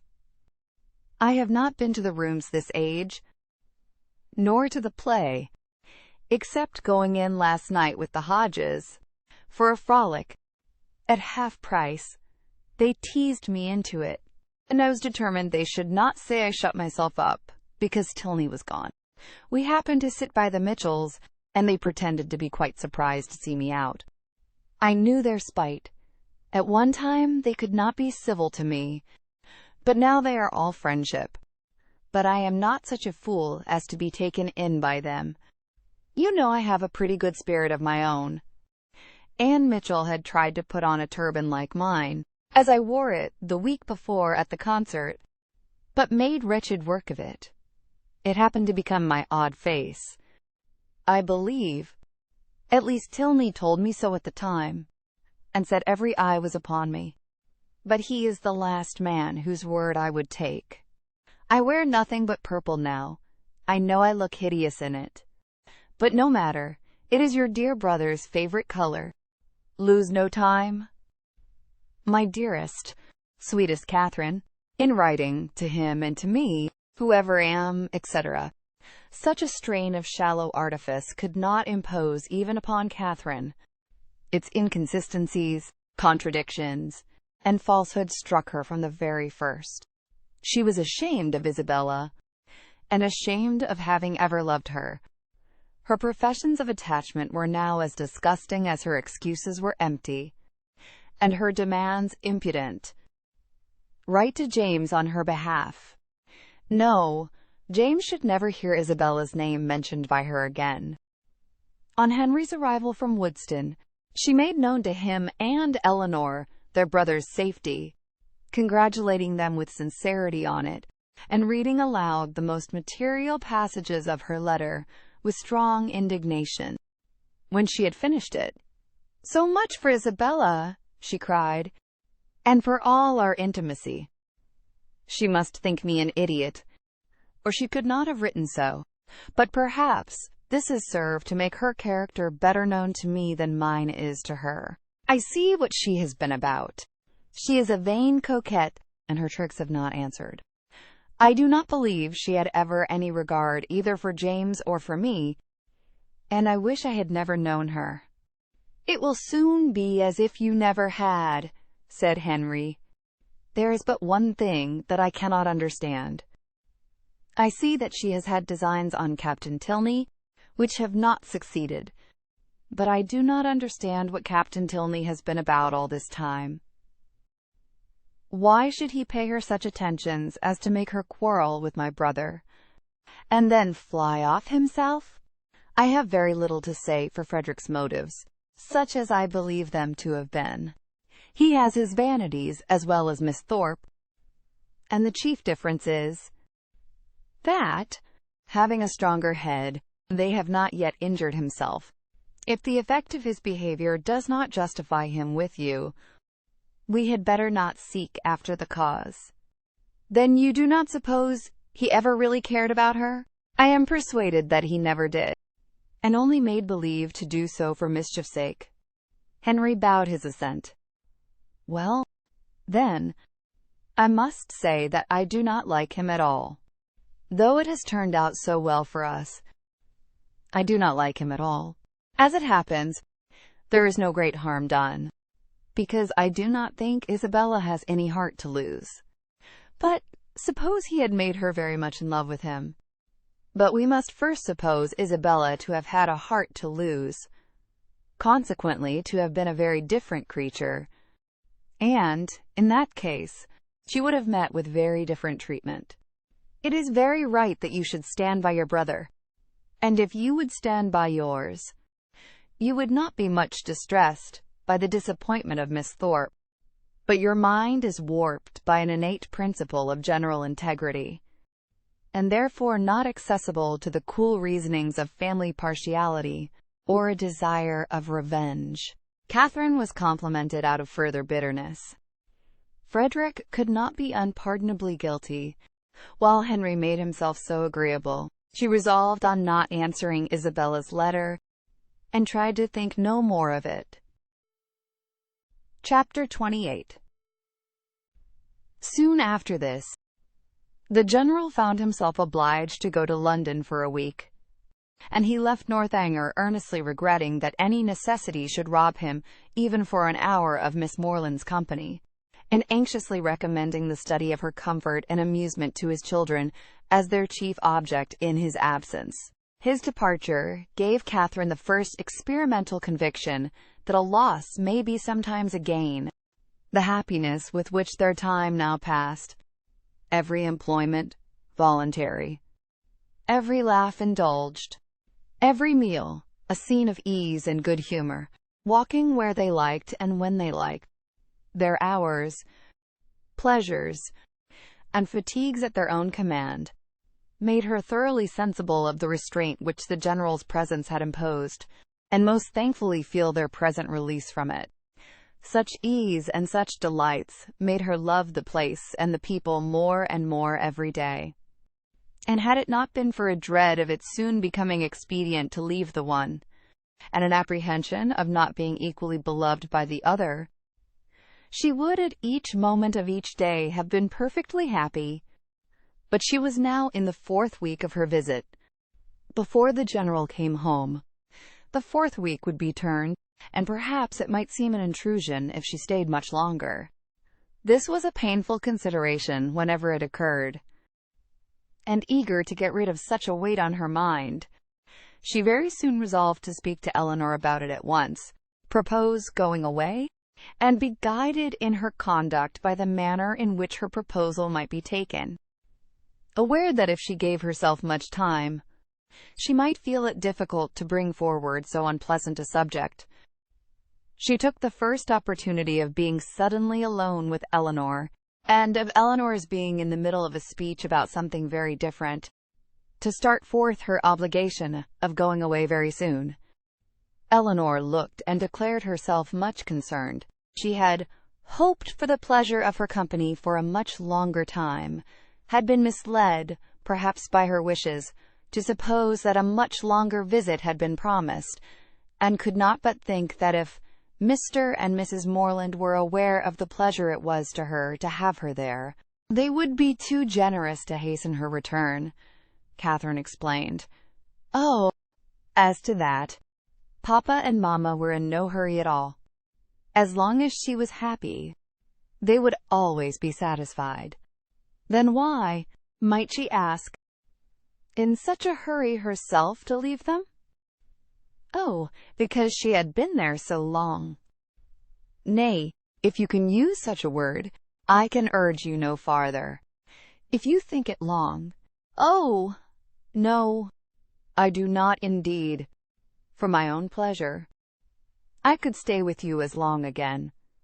And it was directly settled that, till she had, her leaving them was not even to be thought of. In having this cause of uneasiness so pleasantly removed, the force of the other was likewise weakened. The kindness, the earnestness of Eleanor's manner in pressing her to stay, and Henry's gratified look on being told that her stay was determined, were such sweet proofs of her importance with them, as left her only just so much solicitude as the human mind can never do comfortably without. She did, almost always, believe that Henry loved her, and quite always that his father and sister loved, and even wished her to belong to them. And believing so far, her doubts and anxieties were merely sportive irritations. Henry was not able to obey his father's injunction of remaining wholly at Northanger in attendance on the ladies, during his absence in London, the engagements of his curate at Woodston obliging him to leave them on Saturday for a couple of nights. His loss was not now what it had been while the general was at home. It lessened their gaiety, but did not ruin their comfort, and the two girls, agreeing in occupation and improving in intimacy, found themselves so well sufficient for the time to themselves that it was 11 o'clock, rather a late hour at the Abbey, before they quitted the supper-room on the day of Henry's departure. They had just reached the head of the stairs when it seemed, as far as the thickness of the walls would allow them to judge, that a carriage was driving up to the door, and the next moment confirmed the idea by the loud noise of the house bell. After the first perturbation of surprise had passed away, in a good heaven, what can be the matter? It was quickly decided by Eleanor to be her eldest brother, whose arrival was often as sudden, if not quite so unseasonable, and accordingly she hurried down to welcome him. Catherine walked on to her chamber, making up her mind as well as she could to a further acquaintance with Captain Tilney, and comforting herself under the unpleasant impression his conduct had given her, and the persuasion of his being by far too fine a gentleman to approve of her, that at least they should not meet under such circumstances as would make their meeting materially painful. She trusted he would never speak of Miss Thorpe, and indeed, as he must by this time be ashamed of the part he had acted, there could be no danger of it, and as long as all mention of bath scenes were avoided, she thought she could behave to him very civilly. In such considerations time passed away, and it was certainly in his favor that Eleanor should be so glad to see him, and have so much to say, for half an hour was almost gone since his arrival, and Eleanor did not come up. At that moment, Catherine thought she heard her step in the gallery, and listened for its continuance. But all was silent. Scarcely, however, had she convicted her fancy of error, when the noise of something moving close to her door made her start. It seemed as if someone was touching the very doorway, and in another moment, a slight motion of the lock proved that some hand must be on it. She trembled a little at the idea of anyone's approaching so cautiously, but resolving not to be again overcome by trivial appearances of alarm, or misled by a raised imagination, she stepped quietly forward, and opened the door. Eleanor, and only Eleanor, stood there. Catherine's spirits, however, were tranquilized, but for an instant, for Eleanor's cheeks were pale, and her manner greatly agitated. Though evidently intending to come in, it seemed an effort to enter the room, and a still greater to speak when there. Catherine, supposing some uneasiness on Captain Tilney's account, could only express her concern by silent attention, obliged her to be seated, rubbed her temples with lavender water, and hung over her with affectionate solicitude. "My dear Catherine, you must not indeed," were Eleanor's first connected words. "I am quite well. This kindness distracts me. I cannot bear it. I come to you on such an errand." "Errand? To me? How shall I tell you?" "Oh, how shall I tell you?"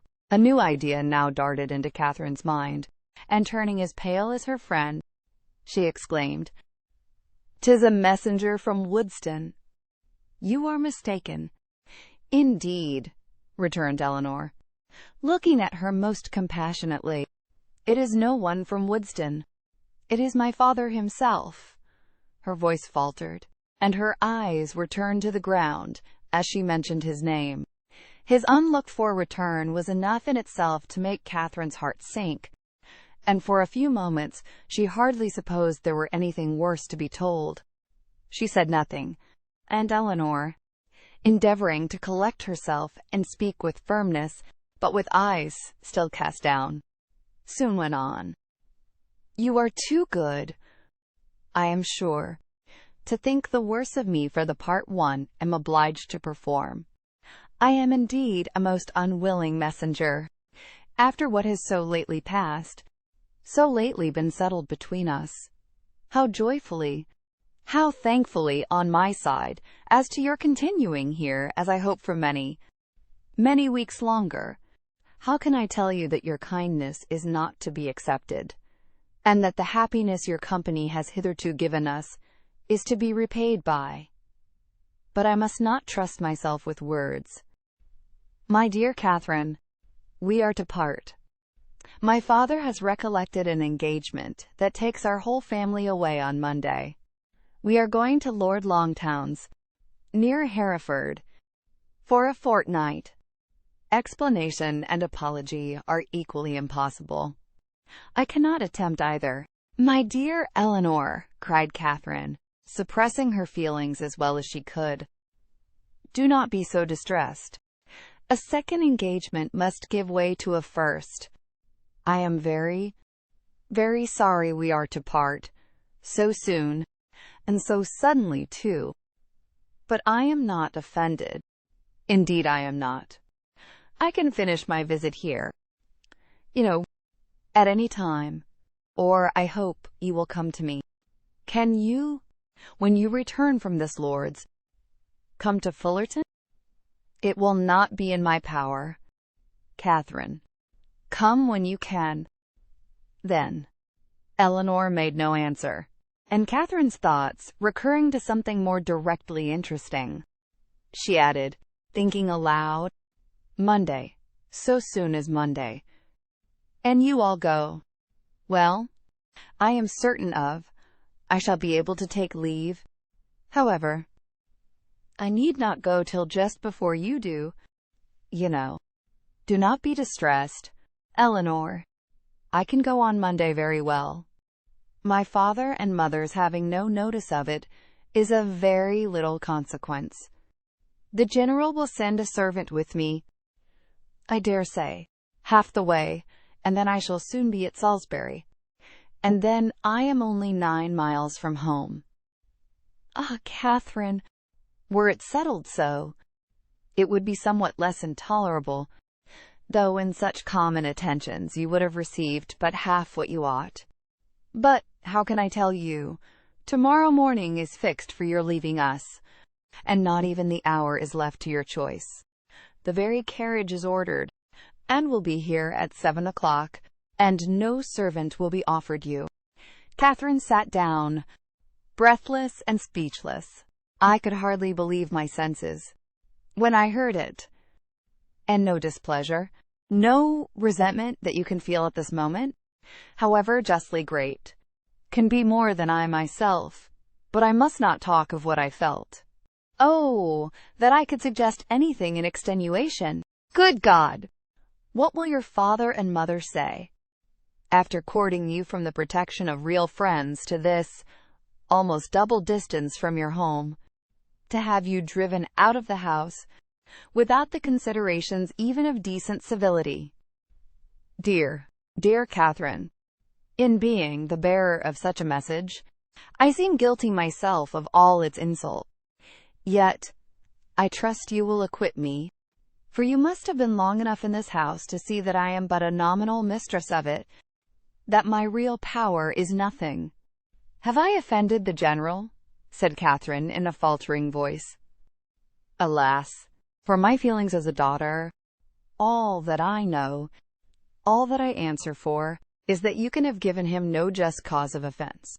He certainly is greatly, very greatly discomposed.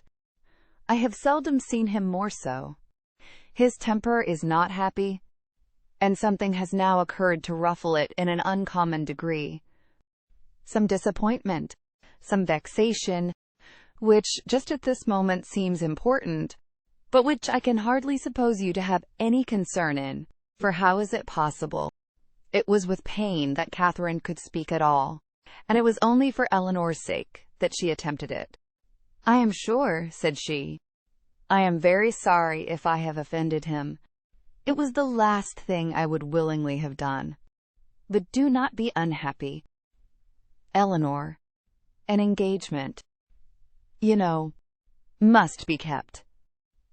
I am only sorry it was not recollected sooner, that I might have written home. But it is of very little consequence. I earnestly hope, that to your real safety it will be of none. But to everything else it is of the greatest consequence, to comfort, appearance, propriety, to your family, to the world.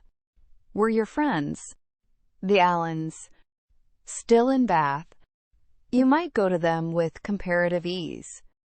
A few hours would take you there, but a journey of 70 miles, to be taken post by you, at your age, alone, unattended. Oh, the journey is nothing. Do not think about that. And if we are to part, a few hours sooner or later, makes no difference. I can be ready by 7. Let me be called in time."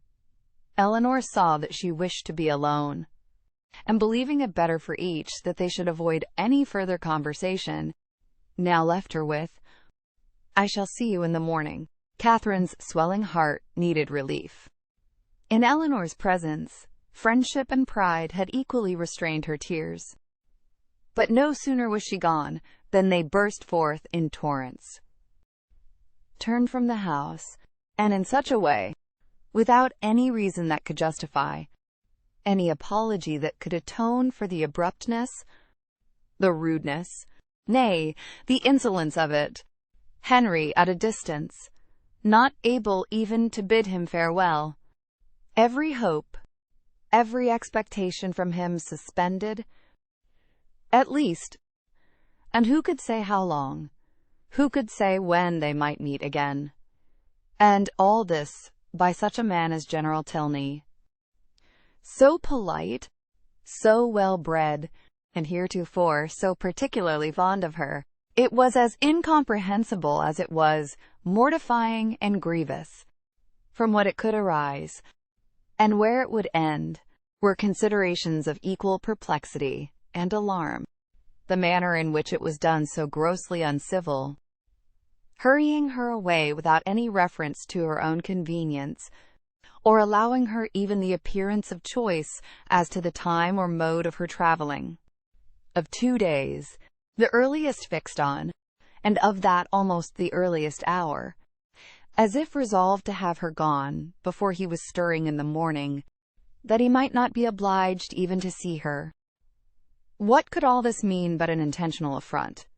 By some means or other she must have had the misfortune to offend him. Eleanor had wished to spare her from so painful a notion, but Catherine could not believe it possible that any injury or any misfortune could provoke such ill will against a person not connected, or, at least, not supposed to be connected with it. Heavily passed a night. Sleep, or repose that deserved the name of sleep, was out of the question. That room, in which her disturbed imagination had tormented her on her first arrival, was again the scene of agitated spirits and unquiet slumbers. Yet how different now the source of her inquietude from what it had been then, how mournfully superior in reality and substance. Her anxiety had foundation, in fact, her fears in probability, and with a mind so occupied in the contemplation of actual and natural evil, the solitude of her situation, the darkness of her chamber, the antiquity of the building, were felt and considered without the smallest emotion. And though the wind was high, and often produced strange and sudden noises throughout the house, she heard it all as she lay awake, hour after hour, without curiosity or terror. Soon after 6 Eleanor entered her room, eager to show attention or give assistance where it was possible. But very little remained to be done. Catherine had not loitered.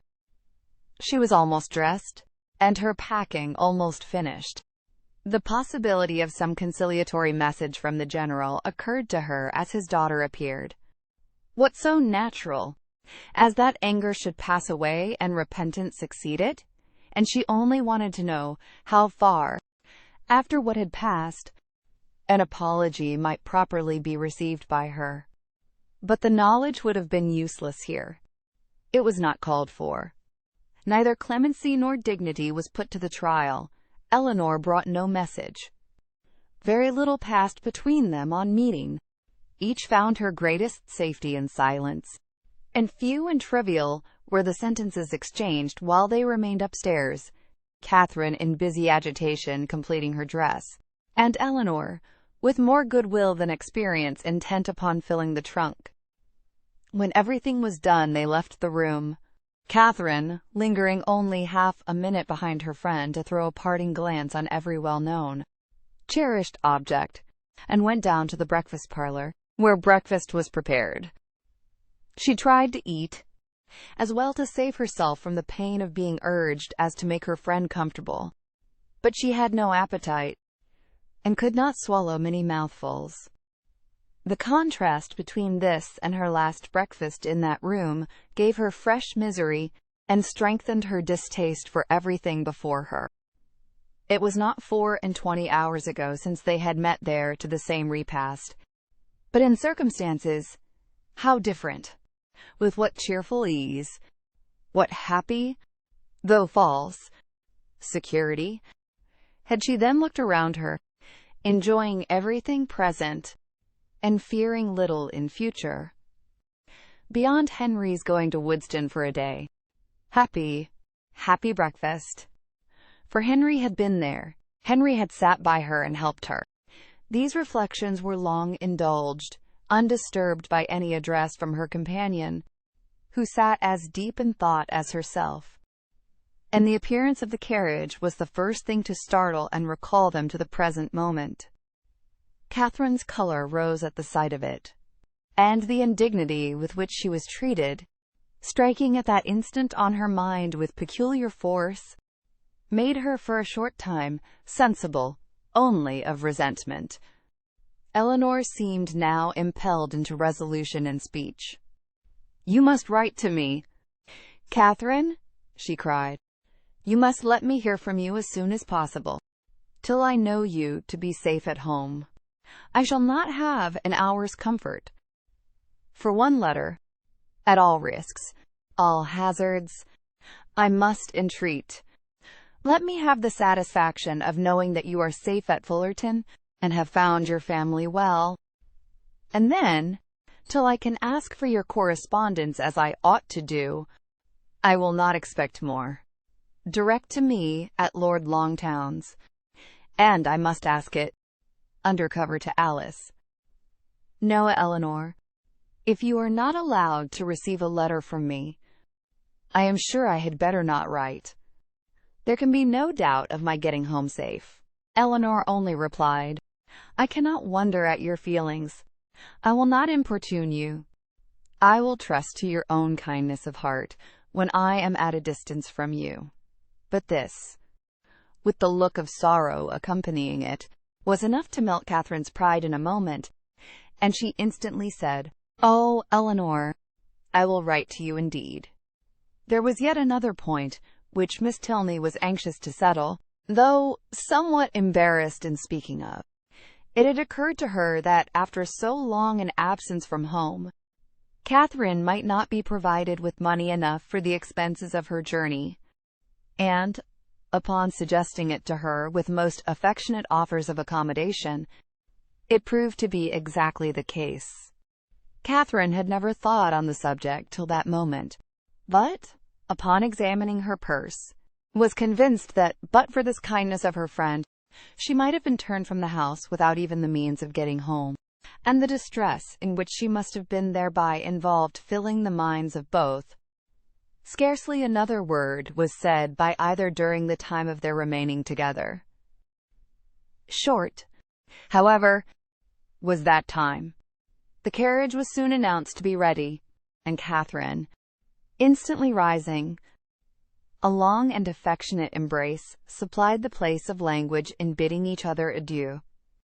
And, as they entered the hall, unable to leave the house without some mention of one whose name had not yet been spoken by either, she paused a moment, and with quivering lips just made it intelligible that she left her kind remembrance for her absent friend.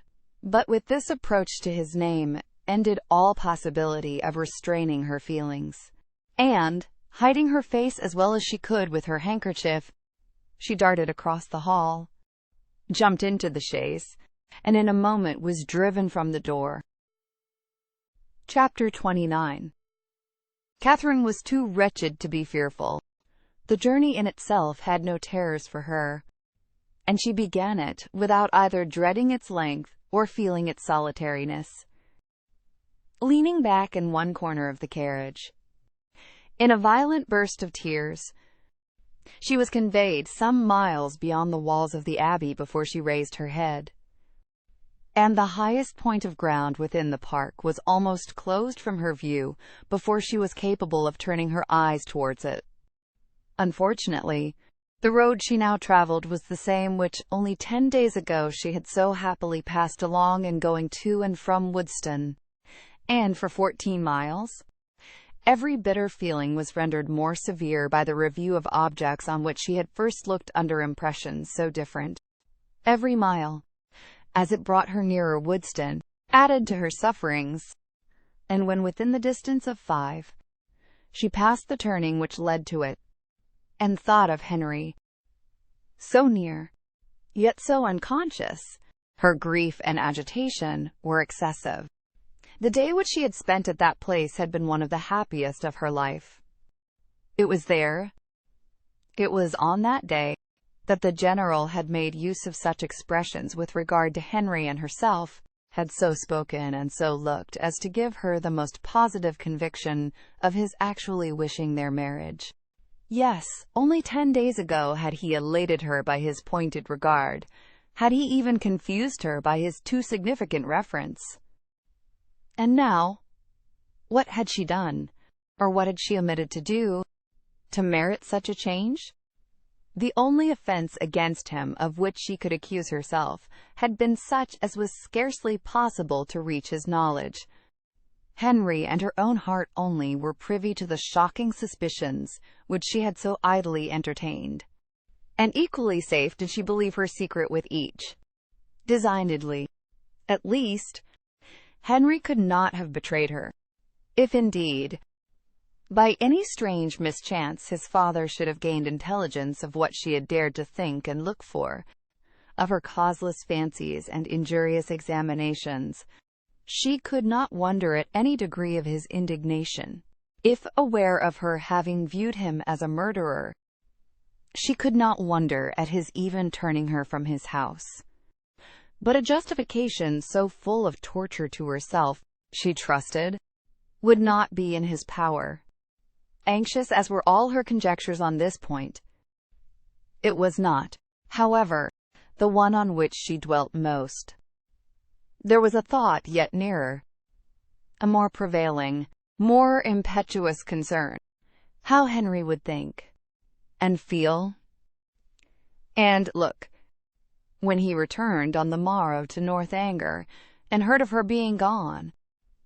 Was a question of force and interest, to rise over every other, to be never ceasing, alternately irritating and soothing.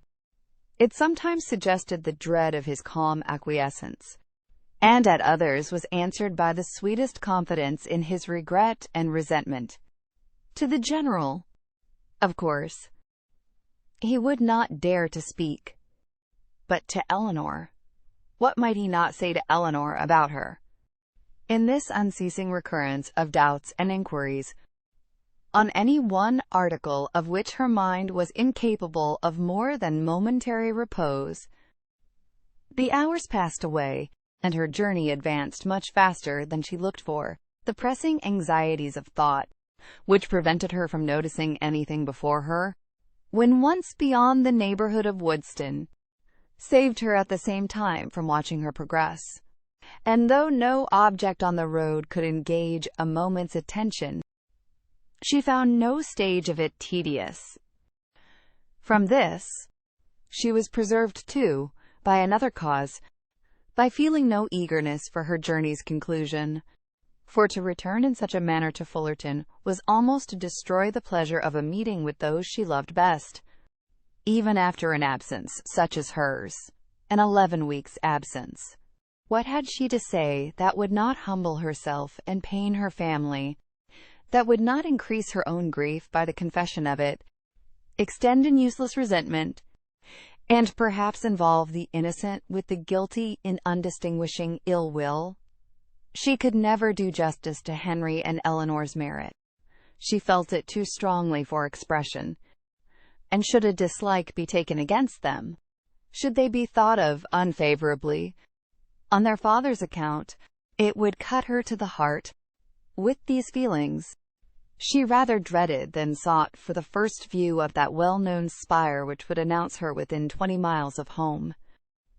Salisbury she had known to be her point on leaving Northanger, But after the first stage, she had been indebted to the postmasters for the names of the places which were then to conduct her to it. So great had been her ignorance of her route. She met with nothing, however, to distress or frighten her. Her youth, civil manners, and liberal pay procured her all the attention that a traveler like herself could require, and stopping only to change horses, she traveled on for about 11 hours without accident or alarm, and between 6 and 7 o'clock in the evening found herself entering Fullerton, a heroine returning, at the close of her career, to her native village, in all the triumph of recovered reputation, and all the dignity of a countess, with a long train of noble relations in their several phaetons, and 3 waiting maids in a travelling chaise, and 4 behind her, is an event on which the pen of the contriver may well delight to dwell. It gives credit to every conclusion, and the author must share in the glory she so liberally bestows. But my affair is widely different. I bring back my heroine to her home in solitude and disgrace, and no sweet elation of spirits can lead me into minuteness. A heroine in a hack post-chaise is such a blow upon sentiment as no attempt at grandeur or pathos can withstand. Swiftly, therefore, shall her post-boy drive through the village, amid the gaze of Sunday groups, and speedy shall be her descent from it. But, whatever might be the distress of Catherine's mind, as she thus advanced towards the parsonage, and whatever the humiliation of her biographer in relating it, she was preparing enjoyment of no everyday nature for those to whom she went. First, in the appearance of her carriage, and secondly, in herself. The chaise of a traveller being a rare sight in Fullerton, the whole family were immediately at the window, and to have it stop at the sweep-gate was a pleasure to brighten every eye and occupy every fancy, a pleasure quite unlooked for by all but the 2 youngest children, a boy and girl of 6 and 4 years old, who expected a brother or sister in every carriage. Happy the glance that first distinguished Catherine, happy the voice that proclaimed the discovery. But whether such happiness were the lawful property of George or Harriet could never be exactly understood. Her father, mother, Sarah, George, and Harriet all assembled at the door to welcome her with affectionate eagerness, was a sight to awaken the best feelings of Catherine's heart. And in the embrace of each, as she stepped from the carriage, she found herself soothed beyond anything that she had believed possible. So surrounded, so caressed, she was even happy. In the joyfulness of family love, everything for a short time was subdued, and the pleasure of seeing her, leaving them at first little leisure for calm curiosity. They were all seated round the tea-table, which Mrs. Morland had hurried for the comfort of the poor traveller, whose pale and jaded looks soon caught her notice, before any inquiry so direct as to demand a positive answer was addressed to her. Reluctantly, and with much hesitation, did she then begin what might, perhaps, at the end of half an hour, be termed, by the courtesy of her hearers, an explanation. But scarcely, within that time, could they at all discover the cause, or collect the particulars, of her sudden return. They were far from being an irritable race, far from any quickness in catching, or bitterness in resenting, affronts, but here, when the whole was unfolded, was an insult not to be overlooked, nor, for the first half hour, to be easily pardoned, without suffering any romantic alarm, in the consideration of their daughter's long and lonely journey. Mr. and Mrs. Morland could not but feel that it might have been productive of much unpleasantness to her, that it was what they could never have voluntarily suffered, and that, in forcing her on such a measure, General Tilney had acted neither honorably nor feelingly, neither as a gentleman nor as a parent. Why he had done it, What could have provoked him to such a breach of hospitality, and so suddenly turned all his partial regard for their daughter into actual ill will, was a matter which they were at least as far from divining as Catherine herself. But it did not oppress them by any means so long, and, after a due course of useless conjecture, that it was a strange business, and that he must be a very strange man, grew enough for all their indignation and wonder. Though Sarah, indeed, still indulged in the sweets of incomprehensibility, exclaiming and conjecturing with youthful ardor, "My dear, you give yourself a great deal of needless trouble," said her mother at last. "Depend upon it, it is something not at all worth understanding. I can allow for his wishing Catherine away when he recollected this engagement," said Sarah. "But why not do it civilly?" "I am sorry for the young people," returned Mrs. Morland. "They must have a sad time of it. But as for anything else, it is no matter now. Catherine is safe at home, and our comfort does not depend upon General Tilney." Catherine sighed. "Well," continued her philosophic mother, "I am glad I did not know of your journey at the time. But now it is all over, perhaps there is no great harm done. It is always good for young people to be put upon exerting themselves. And, you know, my dear Catherine, you always were a sad little scatter-brained creature. But now you must have been forced to have your wits about you, with so much changing of chaises and so forth, and I hope it will appear that you have not left anything behind you in any of the pockets."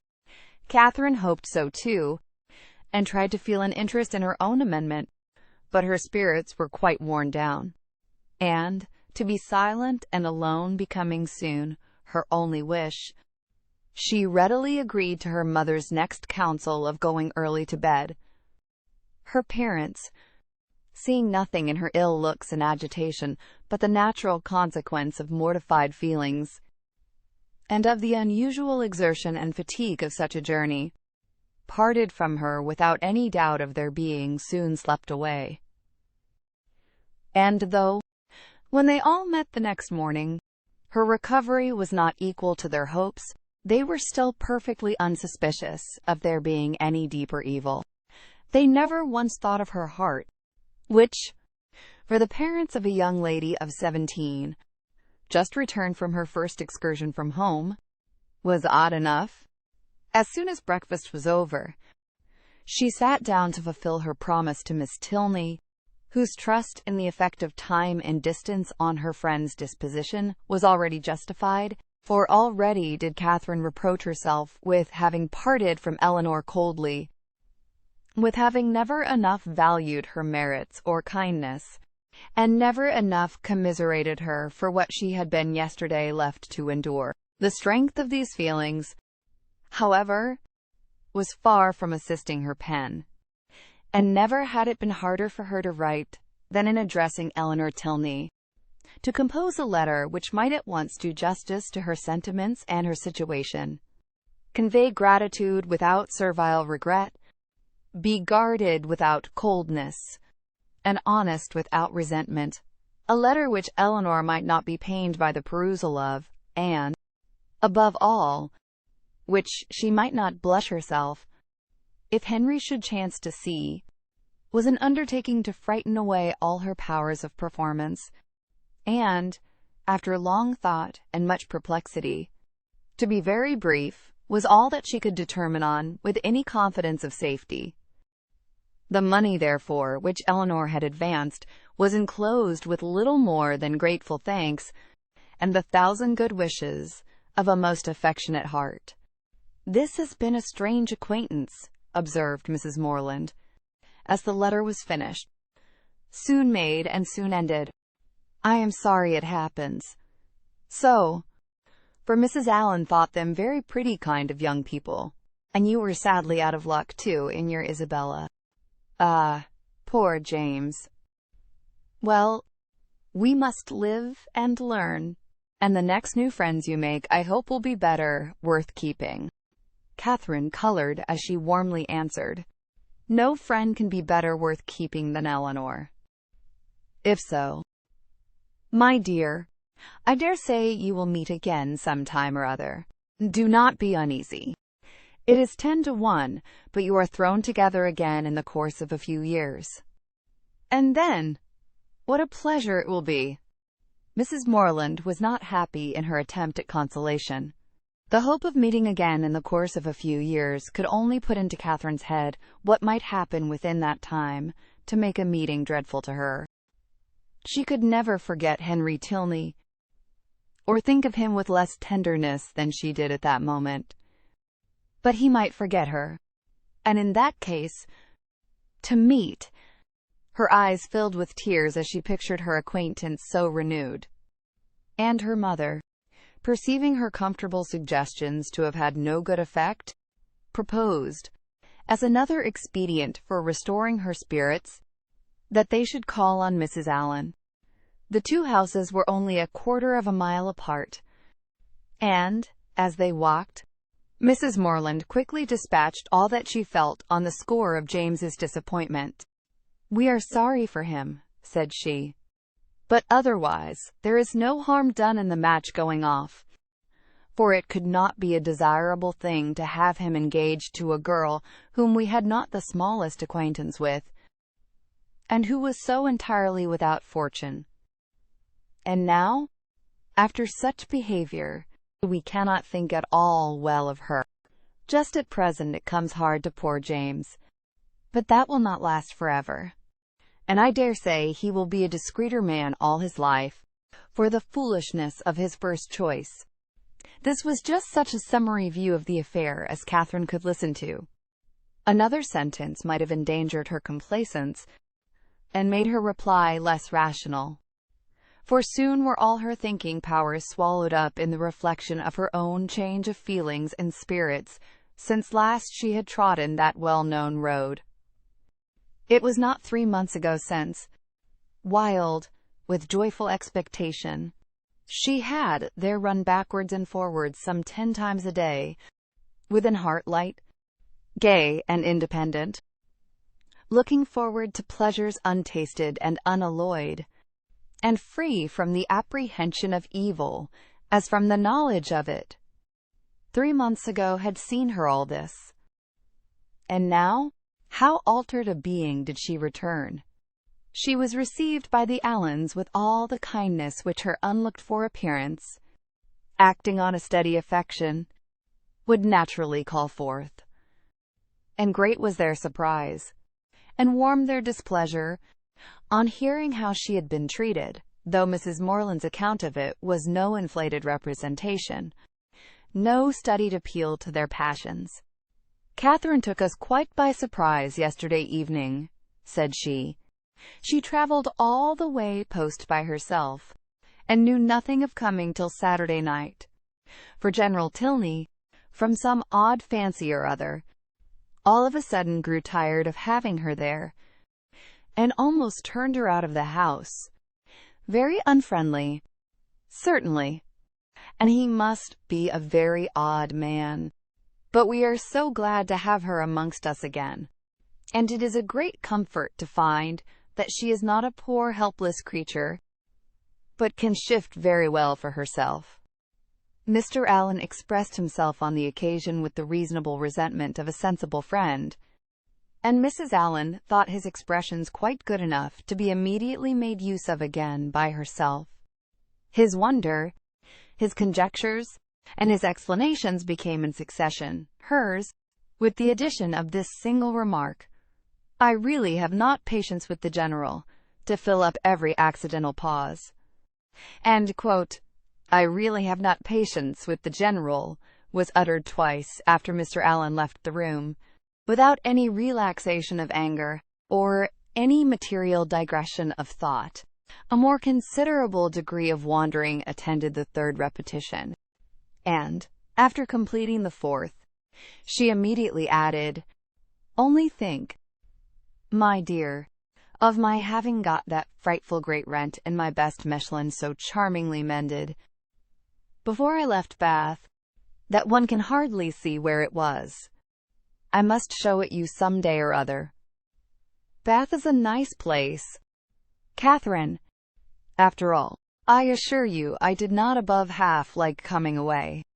Mrs. Thorpe's being there was such a comfort to us, was not it, you know? You and I were quite forlorn at first. Yes, but that did not last long, said Catherine, her eyes brightening at the recollection of what had first given spirit to her existence there. Very true. We soon met with Mrs. Thorpe, and then we wanted for nothing. My dear, do not you think these silk gloves wear very well? I put them on new the first time of our going to the lower rooms, you know, and I have worn them a great deal since. Do you remember that evening? Do I? Oh, perfectly. It was very agreeable, was not it? Mr. Tilney drank tea with us, and I always thought him a great addition. He is so very agreeable. I have a notion you danced with him, but am not quite sure. I remember I had my favorite gown on. Catherine could not answer. And, after a short trial of other subjects, Mrs. Allen again returned to, I really have not patience with the General. Such an agreeable, worthy man as he seemed to be. I do not suppose, Mrs. Morland, you ever saw a better bred man in your life. His lodgings were taken the very day after he left them, Catherine. But no wonder.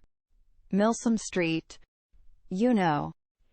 As they walked home again, Mrs. Morland endeavored to impress on her daughter's mind the happiness of having such steady well-wishers as Mr. and Mrs. Allen, and the very little consideration which the neglect or unkindness of slight acquaintance like the Tilneys ought to have with her, while she could preserve the good opinion and affection of her earliest friends.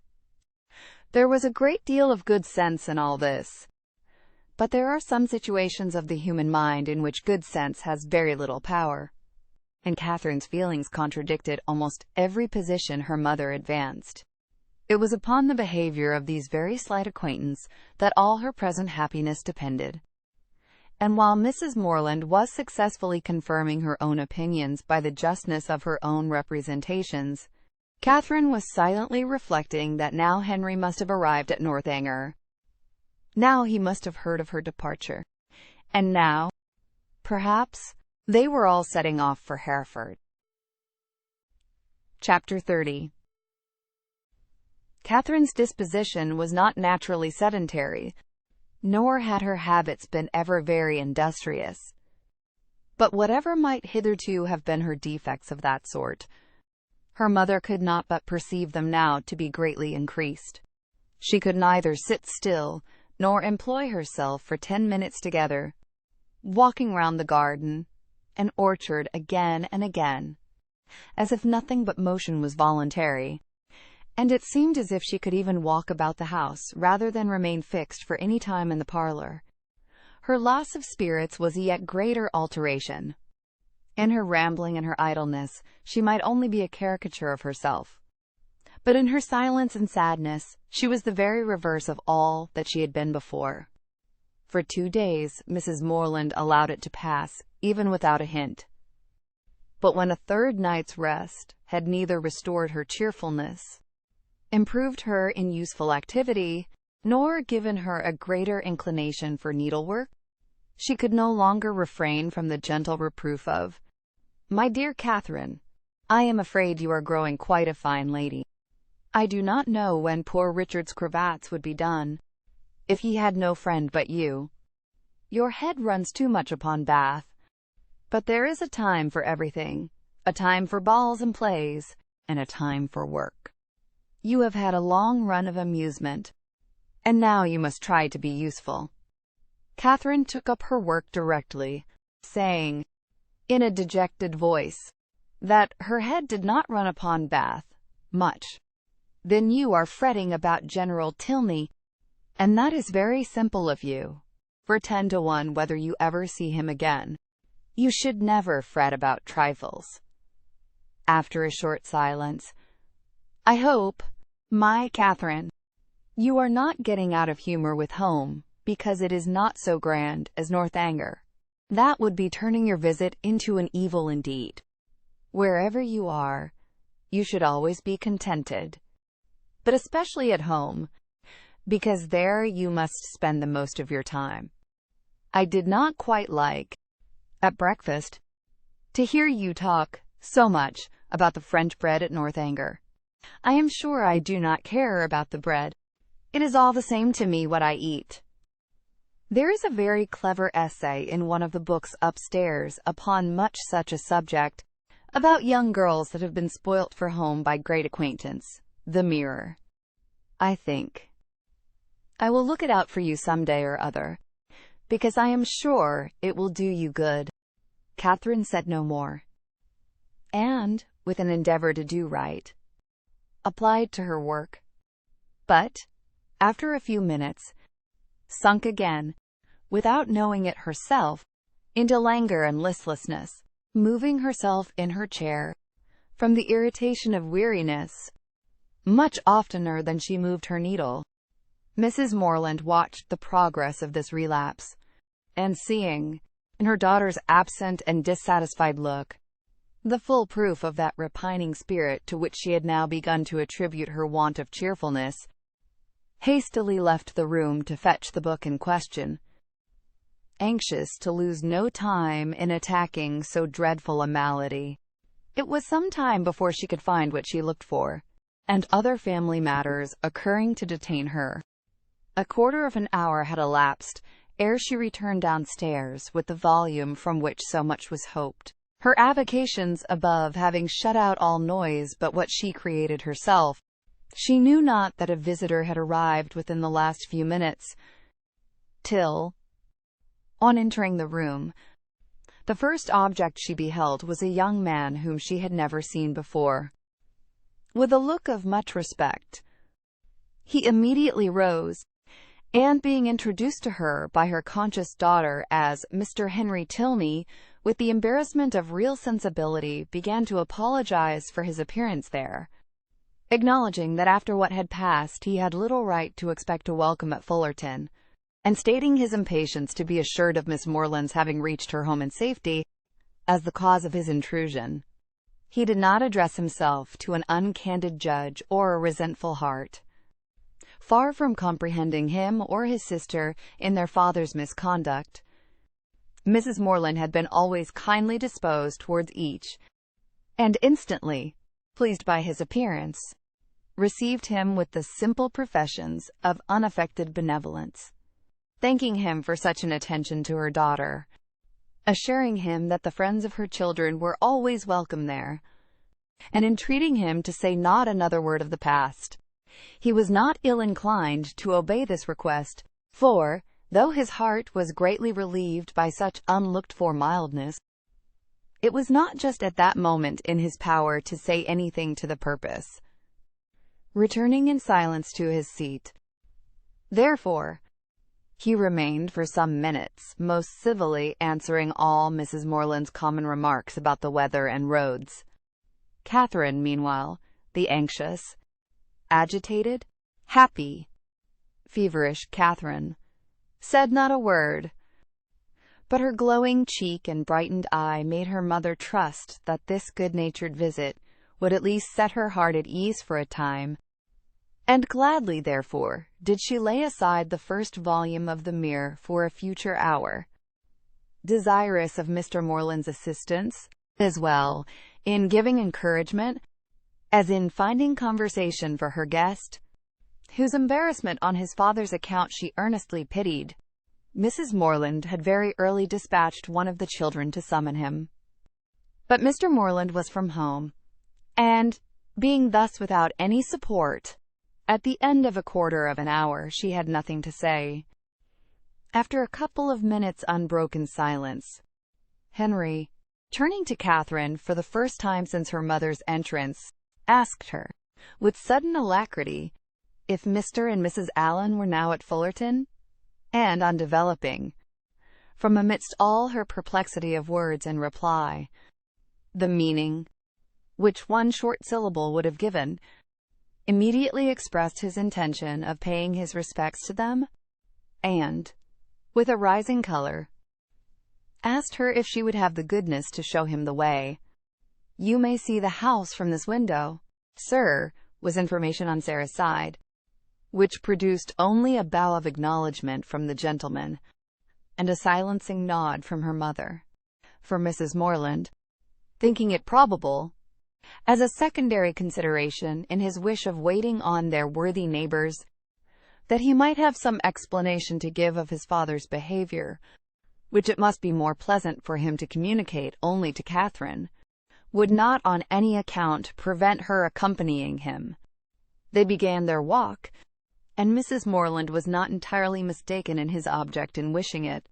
Some explanation on his father's account he had to give. But his first purpose was to explain himself, and before they reached Mr. Allen's grounds, he had done it so well that Catherine did not think it could ever be repeated too often. She was assured of his affection, and that heart in return was solicited, which, perhaps, they pretty equally knew was already entirely his own. For, though Henry was now sincerely attached to her, though he felt and delighted in all the excellencies of her character and truly loved her society, I must confess that his affection originated in nothing better than gratitude, or, in other words, that a persuasion of her partiality for him had been the only cause of giving her a serious thought. It is a new circumstance in romance, I acknowledge, and dreadfully derogatory of an heroine's dignity, but if it be as new in common life, the credit of a wild imagination will at least be all my own.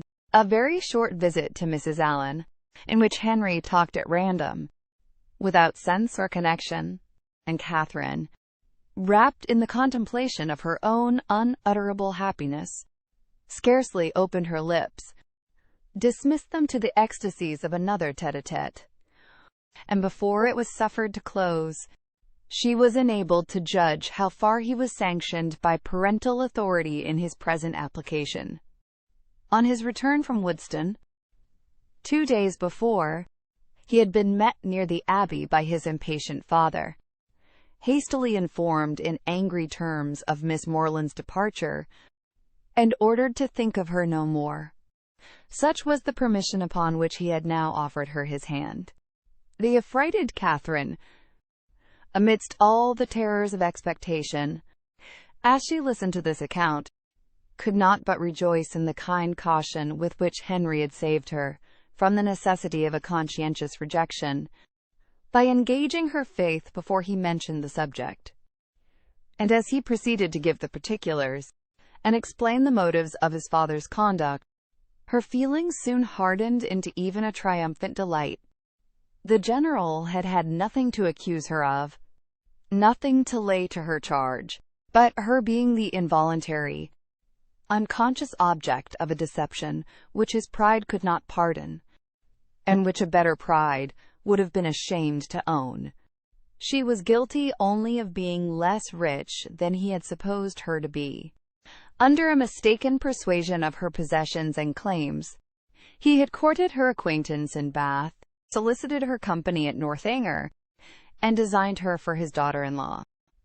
On discovering his error, to turn her from the house seemed the best, though to his feelings an inadequate proof of his resentment towards herself, and his contempt of her family. John Thorpe had first misled him. The general, perceiving his son one night at the theatre to be paying considerable attention to Miss Morland, had accidentally inquired of Thorpe if he knew more of her than her name. Thorpe, most happy to be on speaking terms with a man of General Tilney's importance, had been joyfully and proudly communicative, and being at that time not only in daily expectation of Morland's engaging Isabella, but likewise pretty well resolved upon marrying Catherine himself, his vanity induced him to represent the family as yet more wealthy than his vanity and avarice had made him believe them. With whomsoever he was, or was likely to be connected, his own consequence always required that theirs should be great, And as his intimacy with any acquaintance grew, so regularly grew their fortune. The expectations of his friend Morland, therefore, from the first overrated, had ever since his introduction to Isabella been gradually increasing, and by merely adding twice as much for the grandeur of the moment, by doubling what he chose to think the amount of Mr. Morland's preferment, trebling his private fortune, bestowing a rich aunt, and sinking half the children, he was able to represent the whole family to the general in a most respectable light. For Catherine, however, the peculiar object of the general's curiosity and his own speculations, he had yet something more in reserve, and the 10 or 15,000 pounds which her father could give her would be a pretty addition to Mr. Allen's estate. Her intimacy there had made him seriously determine on her being handsomely legacied hereafter, and to speak of her, therefore, as the almost acknowledged future heiress of Fullerton naturally followed. Upon such intelligence the general had proceeded, for never had it occurred to him to doubt its authority. Thorpe's interest in the family, by his sister's approaching connection with one of its members, and his own views on another, circumstances of which he boasted with almost equal openness, seemed sufficient vouchers for his truth. And to these were added the absolute facts of the Allens being wealthy and childless, of Miss Morland's being under their care, and as soon as his acquaintance allowed him to judge, of their treating her with parental kindness. His resolution was soon formed. Already had he discerned a liking towards Miss Morland in the countenance of his son, and thankful for Mr. Thorpe's communication, he almost instantly determined to spare no pains in weakening his boasted interest and ruining his dearest hopes. Catherine herself could not be more ignorant at the time of all this than his own children, Henry and Eleanor, perceiving nothing in her situation likely to engage their father's particular respect, had seen with astonishment the suddenness, continuance, and extent of his attention, and though latterly, from some hints which had accompanied an almost positive command to his son of doing everything in his power to attach her, Henry was convinced of his father's believing it to be an advantageous connection. It was not till the late explanation at Northanger that they had the smallest idea of the false calculations which had hurried him on. That they were false, the general had learnt from the very person who had suggested them, from Thorpe himself, whom he had chanced to meet again in town, and who, under the influence of exactly opposite feelings, irritated by Catherine's refusal, and yet more by the failure of a very recent endeavour to accomplish a reconciliation between Morland and Isabella, convinced that they were separated forever, and spurning a friendship which could be no longer serviceable, hastened to contradict all that he had said before to the advantage of the Morlands, confessed himself to have been totally mistaken in his opinion of their circumstances and character, misled by the rhodomontade of his friend to believe his father a man of substance and credit, whereas the transactions of the 2 or 3 last weeks proved him to be neither. For after coming eagerly forward on the first overture of a marriage between the families, with the most liberal proposals, he had, on being brought to the point by the shrewdness of the relator, been constrained to acknowledge himself incapable of giving the young people even a decent support. They were, in fact, a necessitous family, numerous, too, almost beyond example, by no means respected in their own neighborhood, as he had lately had particular opportunities of discovering, aiming at a style of life which their fortune could not warrant, seeking to better themselves by wealthy connections, a forward, bragging, saving race. The terrified general pronounced the name of Allen with an inquiring look, and here too Thorpe had learnt his error. The Allens, he believed, had lived near them too long, and he knew the young man on whom the Fullerton estate must devolve. The general needed no more. Enraged with almost everybody in the world but himself, he set out the next day for the Abbey, where his performances have been seen. I leave it to my reader's sagacity to determine how much of all this it was possible for Henry to communicate at this time to Catherine, how much of it he could have learnt from his father, in what points his own conjectures might assist him, and what portion must yet remain to be told in a letter from James. I have united for their ease what they must divide for mine. Catherine, at any rate, heard enough to feel that in suspecting General Tilney of either murdering or shutting up his wife, she had scarcely sinned against his character, or magnified his cruelty. Henry, in having such things to relate of his father, was almost as pitiable as in their first avowal to himself. He blushed for the narrow-minded counsel which he was obliged to expose. The conversation between them at Northanger had been of the most unfriendly kind. Henry's indignation on hearing how Catherine had been treated, on comprehending his father's views, and being ordered to acquiesce in them, had been open and bold. The general, accustomed on every ordinary occasion to give the law in his family, prepared for no reluctance but of feeling, no opposing desire that should dare to clothe itself in words, could ill brook the opposition of his son, steady as the sanction of reason, and the dictate of conscience could make it. But, in such a cause, his anger, though it must shock, could not intimidate Henry, who was sustained in his purpose by a conviction of its justice. He felt himself bound as much in honor as in affection to Miss Morland, and believing that heart to be his own, which he had been directed to gain, no unworthy retraction of a tacit consent, no reversing decree of unjustifiable anger, could shake his fidelity, or influence the resolutions it prompted. He steadily refused to accompany his father into Herefordshire, an engagement formed almost at the moment to promote the dismissal of Catherine, and as steadily declared his intention of offering her his hand. The general was furious in his anger, and they parted in dreadful disagreement. Henry, in an agitation of mind which many solitary hours were required to compose, had returned almost instantly to Woodston, and, on the afternoon of the following day, had begun his journey to Fullerton. Chapter 31. Mr. and Mrs. Morland's surprise on being applied to by Mr. Tilney for their consent to his marrying their daughter was, for a few minutes, considerable, it having never entered their heads to suspect an attachment on either side.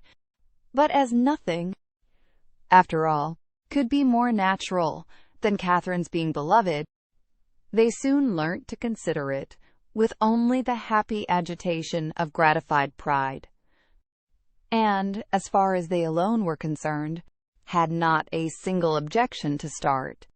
His pleasing manners and good sense were self-evident recommendations, and having never heard evil of him, it was not their way to suppose any evil could be told.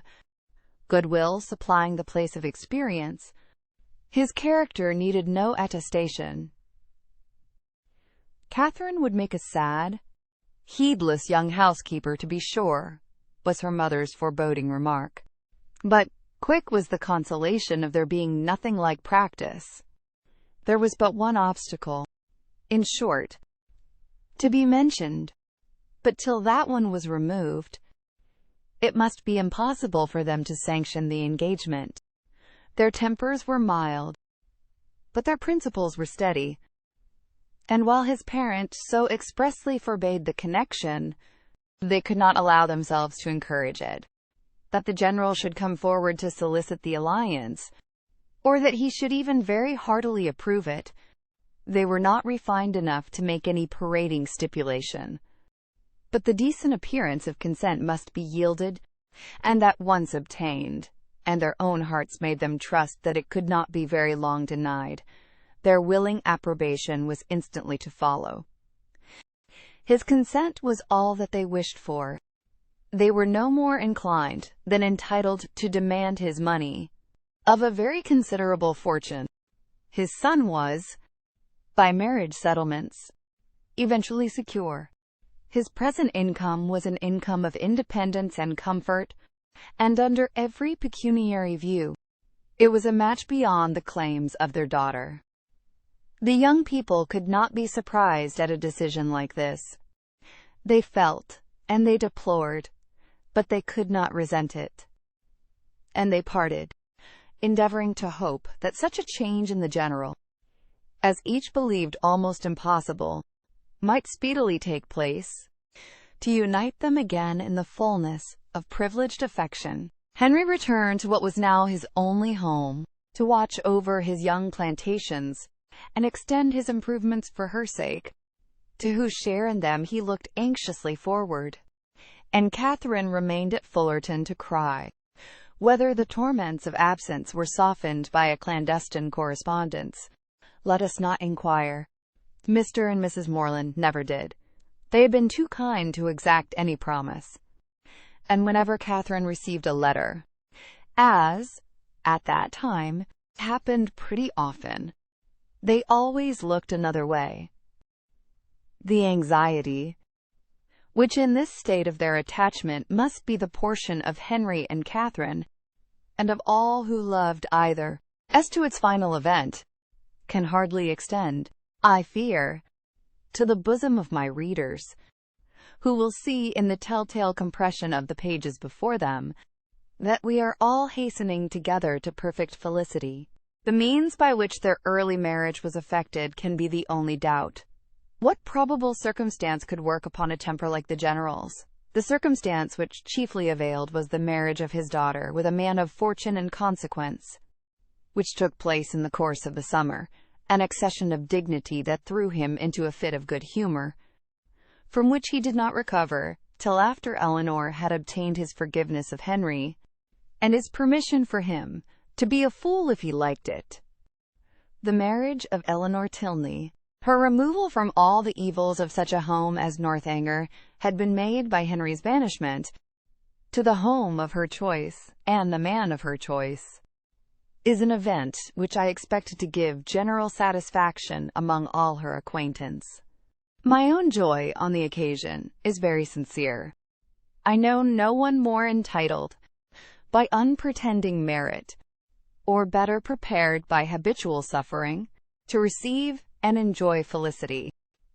Her partiality for this gentleman was not of recent origin, and he had been long withheld only by inferiority of situation from addressing her. His unexpected accession to title and fortune had removed all his difficulties, and never had the General loved his daughter so well in all her hours of companionship, utility, and patient endurance as when he first hailed her, "Your ladyship." Her husband was really deserving of her. Independent of his peerage, his wealth, and his attachment, being to a precision the most charming young man in the world, any further definition of his merits must be unnecessary. The most charming young man in the world is instantly before the imagination of us all.